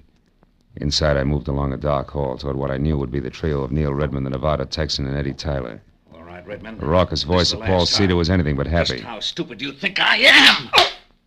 But Cedar, I'm telling the truth. Edie had the 30 grand, but somebody got it from her when she was on her way to you. That's a stinking line. You know it, Redmond. You never had the money. This whole thing's been a frame to stall me. And one way or another, I'm going to get you to admit that. No, you're not, Cedar. And if you don't drop that gun now, you're never going to do anything ever. Come on, let it go. All right. Now sit down and shut up and listen hard, because Redmond's telling you the truth. What? Marlowe, you know where the money is? That's right. And I also know who took it. Less than an hour ago, a little after I called you, Edie, Beth caught up to me and confessed the whole shebang, exactly as we figured it, Neil. You mean she admitted getting the money from Edie and using you to locate Sippy? That's right. But there's only one drawback to everything she admitted. None of it's true. What do you mean, Marlowe? I mean, Cedar, that Beth Tyler didn't steal your money from Edie here any more than she killed Sippy. I also mean that as far as I can tell, Beth Tyler was nothing more than a girl who played the piano and got upset when a stranger named Sippy started to bother her. That I never saw the real Beth Tyler after she ran away from a piano in the club tonight. That she's dead and that you, Edie, have been posing as Beth all night because, 1, you yourself stole Neil's money, and 2, you murdered your sister as well. No! Yes, Edie, come on, admit it, it's true. No, it isn't. I guess it is at that, Marlowe. And Beth's body? In our dressing room. In the closet. I didn't want to kill her. But she found out that I had only pretended to be robbed when there was no one around. That Sippy had seen me scream and get rid of the purse myself. Sippy, who was only trying to muscle in on a deal, went to her by mistake, huh? Yes. That's how she knew what I'd done. When she confronted me in the dressing room just before you came in and said that she wouldn't stand by and let me do a thing like that to Neil, I lost my temper and... You killed her, Edie. Yes, I did, Neil. And when Marlowe showed up after her scream, I said that someone had attacked me. And then I pretended to be both Beth and myself from there on to get out of the whole thing. And I almost did. But now I'm so sorry. Oh, no, I'm so sorry.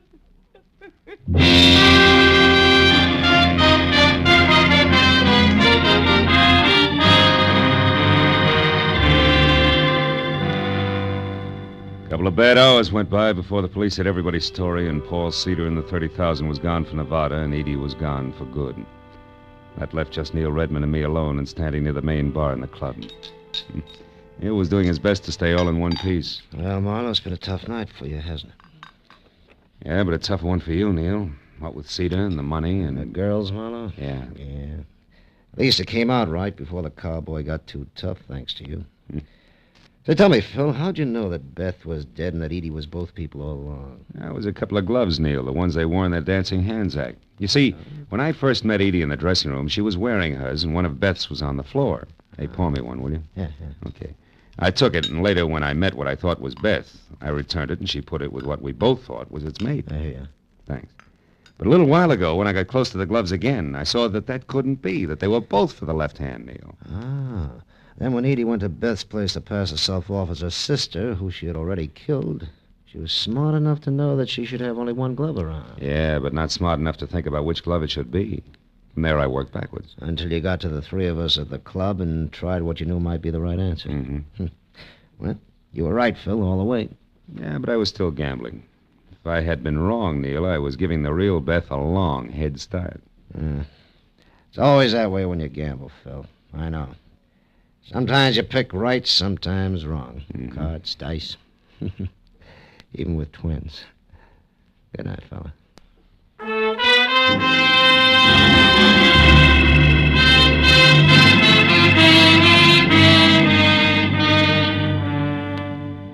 When I finally got to my car, started out of the valley and back toward Hollywood, it was better than 8 o'clock in the morning. And here and there as I drove, I saw people who I'd never heard of and who'd never heard of me, stumbling outside after their morning papers.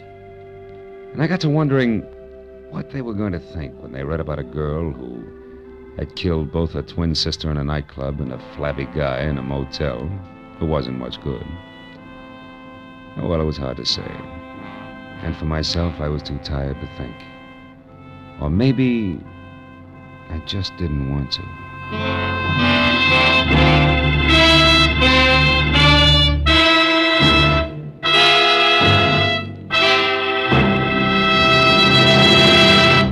The Adventures of Philip Marlowe, created by Raymond Chandler, star Gerald Moore, and are produced and directed by Norman Macdonnell. Script is by Mel Dinelli, Robert Mitchell, and Gene Levitt. Featured in the cast were Vivi Janis, Lou Krugman, Ed Begley, Paul Frees, and Bert Holland. The special music is by Richard Aurunt. Be sure and be with us again next week when Philip Marlowe says... When it started, it was simple. Just a lawsuit for damages. But before it was over, it was far from simple, and the damages were murder. All because of a red-headed woman, a ghostwriter with ambition and a match that burned with a bright green flame.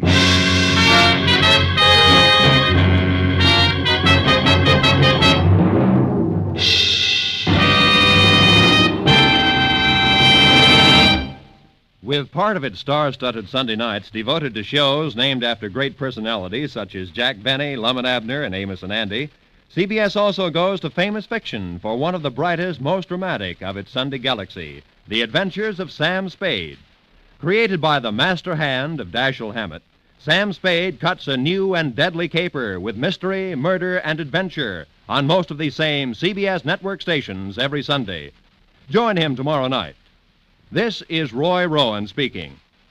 Now, stay tuned for Gangbusters, which follows immediately over most of these same CBS stations.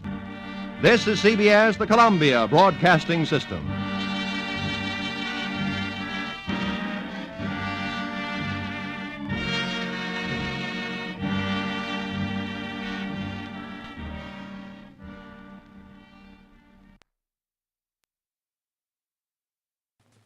When it started, it was simple, just a lawsuit for damages. But before it was over, it was far from simple, and the damages were murder. All because of a red-headed woman, a ghostwriter with ambition, and a match that burned with a bright green flame. From the pen of Raymond Chandler, outstanding author of crime fiction, comes his most famous character as CBS presents The Adventures of Philip Marlowe.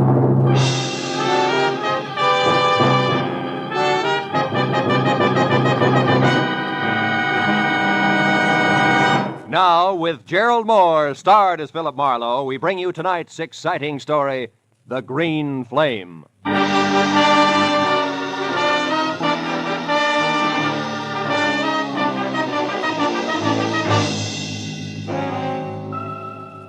It had been the kind of early start, late finish crowded in between day that had made breakfast coffee, lunch a ham sandwich on the run, and dinner nothing. So by the time it finally ended, it was pushing 9 o'clock. And I was both a little tired and a lot hungry.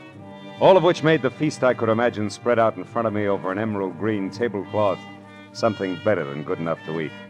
Blue Point oysters on a half shell, a Caesar salad, veal scallopini topped with mushrooms the size of silver dollars, Oh, I was ready for it. Yeah. Yes, well, the oysters once again became a blue ashtray. The scallopini a notebook. The green cloth underneath all. My desk blotter. Hello, Marlowe speaking. Dodie Whitmore, Marlowe. Ever hear of me? I have.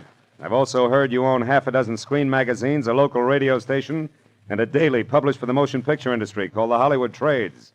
Does that cover it? Not quite. Today I acquired something else. A libel suit for $100,000 that was just slapped against the trades by a has-been actor named Bradford Colby, which, Marlowe, is the reason I'm calling you. Oh? So drop whatever you're doing, boy, and get over here to the Whitmore building. Whitmer building? We're on El Centro near Gower, and closed tomorrow's Sunday, no addition. Figures. When the night watchman lets you in, turn left, keep walking till you get to an office numbered 116. You got that? Yeah, 116. But if you don't mind, Miss Whitmer, I'd like to do something. I'd like to eat first. Make it coffee and a ham sandwich at the outside and get over here fast. Coffee. Look, Miss Whitmer, I'm starving. Would you- Marlowe, how much do you get a day? 25 in expenses. Why? I'm willing to pay 125, and you keep track of the expenses. Now what do you say, boy? Boy says coffee and a ham sandwich will leave him stuffed. Goodbye, Miss Whitmer.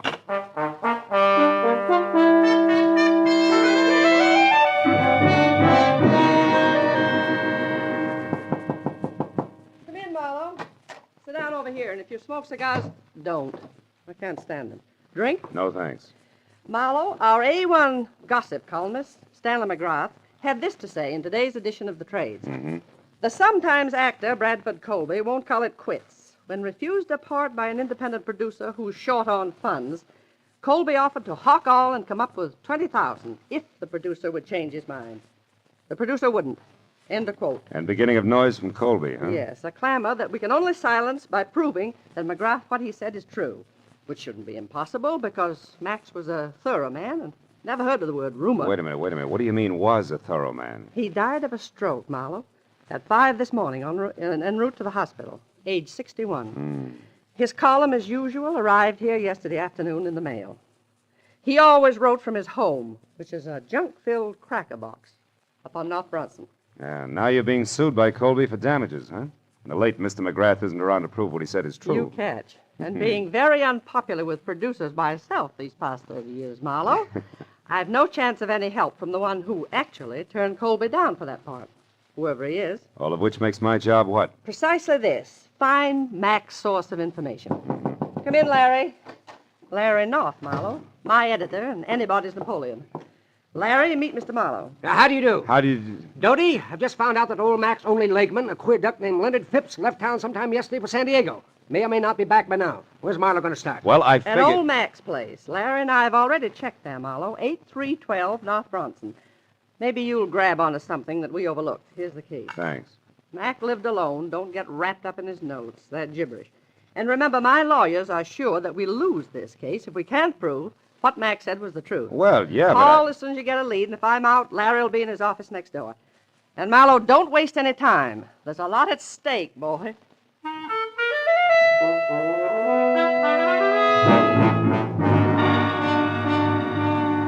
What Dodie Whitmer had labeled a cracker box turned out to be a 5-room, slightly beat down, almost square house set back some 50 carelessly landscaped feet from a high stucco wall that said the late Mr. McGrath had lived alone and liked it. And when I entered and went to his study where I turned on a desk lamp, I saw what my client had meant by junk. There were the odds and ends that a man collects in a lifetime.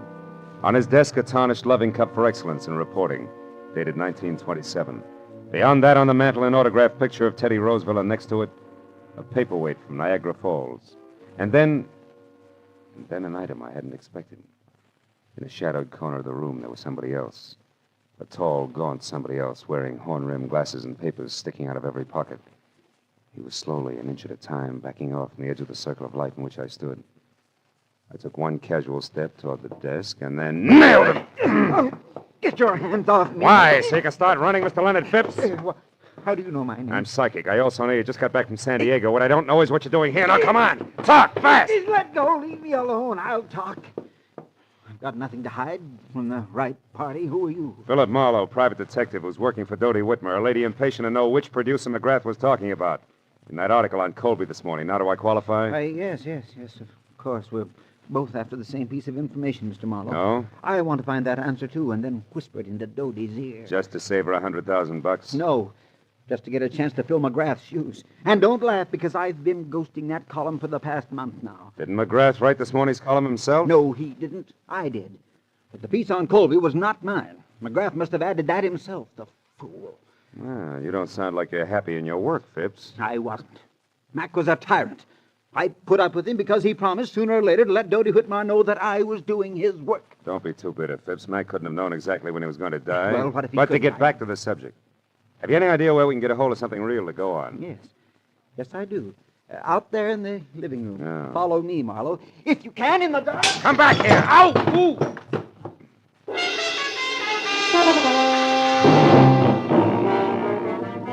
By the time I got to my feet, Phipps was gone. I found another lamp in the dark, turned it on, and started for the telephone. But then I stopped. In the center of the floor, where it must have fallen when the leg man made his wild break, was a wrinkled piece of paper.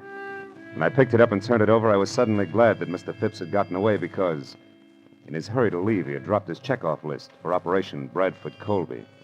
There were a half a dozen producers crossed off above the notation Mac's Place, but below that, and not yet discounted, was a name I'd never heard before, Sherry Sheldon. At that, I called Dodie Whitmore, gave her a quick rundown on what had happened with Phipps, and then tossed the name Sherry Sheldon in. She talked it over with Larry North before she answered. But when she did, I knew that finally we were all getting someplace. Marlowe, this is good. Larry tells me that Sherry Sheldon is the ex-Mrs. Bradford Colby. Oh? And better than that, a redhead with temperament to match.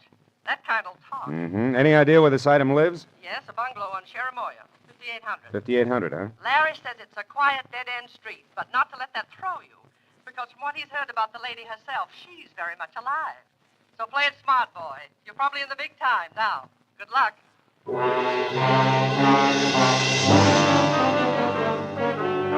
Only a furlong plus the bungalow on Cherimoya, so when I pulled up and parked away from number 5800, I was still wondering exactly what play it smart boy meant when the lady in question was known far and wide as a shock of red hair capping so much dynamite. But a minute later, as I walked toward the house, I labeled that thought introspection, dismissed it, and concentrated instead on an acre of tweed jacket that was unfolding out of a long, honey-colored sedan parked a little ahead of me. When it straightened up to something over 6.5 feet, slammed the car door shut, and stomped inch-thick soled brogans off in a king-sized huff, I knew that this was an angry man. And in the next second, I knew that it and the thespian Bradford Colby were one and the same. When Colby got to Sherry's doorbell and jabbed at it impatiently for attention, I ducked below a hedge nearby. When the door opened and then slammed shut again, I left the hedge in favor of an on-the-bias palm tree that bowed toward Milady's chamber, where I could both see and hear what had to be an exciting reunion. You said that you knew something that couldn't fail to intrigue me on this of all days. So now that I'm here, start intriguing, Sherry, darling. All right. How's this for a starter? I want, to the penny, exactly 1/2 of the money you're going to get from Dodie Whitmore. Oh, Sherry, how droll. Now, why in the name of the great American dollar do you think I'd give you so much as a sly glance at that delightful little fund? For 2 reasons. The first, I deserve it for putting up with both you and your abominable conceit for exactly 1 year. Oh, still droll, darling. Go on, keep laughing, Mr. Colby. Keep laughing while I light my cigarette with one of these matches, these cute ones that burn with a green flame. Where did you get those? In a little known lodge out beyond Malibu called the Green Flame. Don't you remember, darling, I ran into you there one day last week when you were having lunch with a mysterious stranger whom you tried to keep me from seeing. You nasty little sneak, Sherry. When you were so engrossed in keeping yourself between me and your guest that you left this souvenir book of matches at the bar after you graciously lit my cigarette for me. What of it? They give those matches out by the thousands. That they do, but, Brad, dear, they all don't have numbers penciled on the inside. Numbers? What numbers are you talking about? Now, who's being droll? What are you getting at, Sherry? This. I had a call a minute before I got in touch with you from a delightful gentleman who's very interested in what I'm getting at. So here, take your stupid book of matches and get out. No. I don't need them anymore. No, wait, Sherry, now please. Brad, I am going to have exactly 1/2 of that easy money that's coming your way. And after the gentleman I mentioned and I get together, I may want more. So don't say anything you'll be sorry for later on. Oh, Just Sherry. get out now. And don't come back until I send for you. Dear Brad. was the better part of a minute before Colby, the actor, quit running the gamut of theatrical expressions indexed onto hate, and Colby, the man, stopped biting down hard on his lower lip. Then, without another word, he slammed out of his apartment, ran to his car, and started off.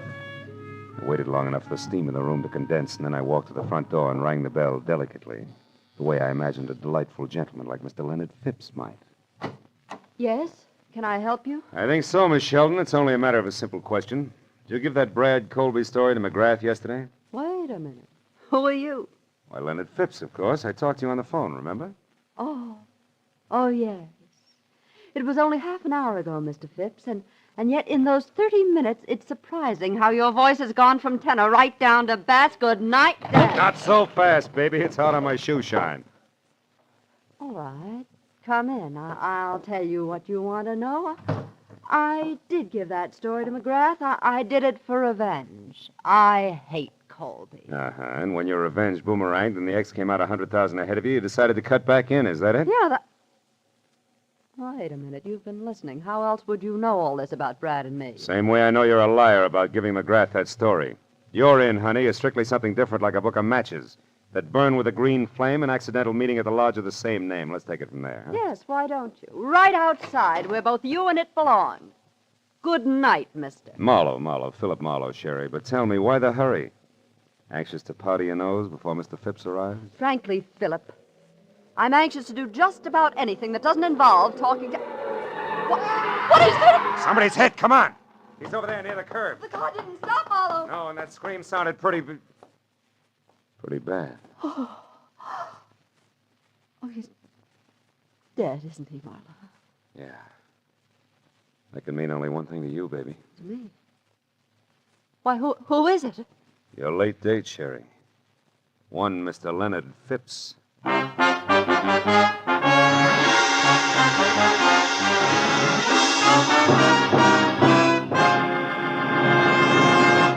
In just a moment, the second act of The Adventures of Philip Marlowe. But first, on a special program, One Great Hour, later tonight on CBS, President Harry S. Truman will be joined by Gregory Peck, Ila Lupino, and Quentin Reynolds to tell the story of what American religious groups are doing to bring relief to the world's war-stricken people. Be sure to hear One Great Hour tonight at 10 o'clock Eastern Standard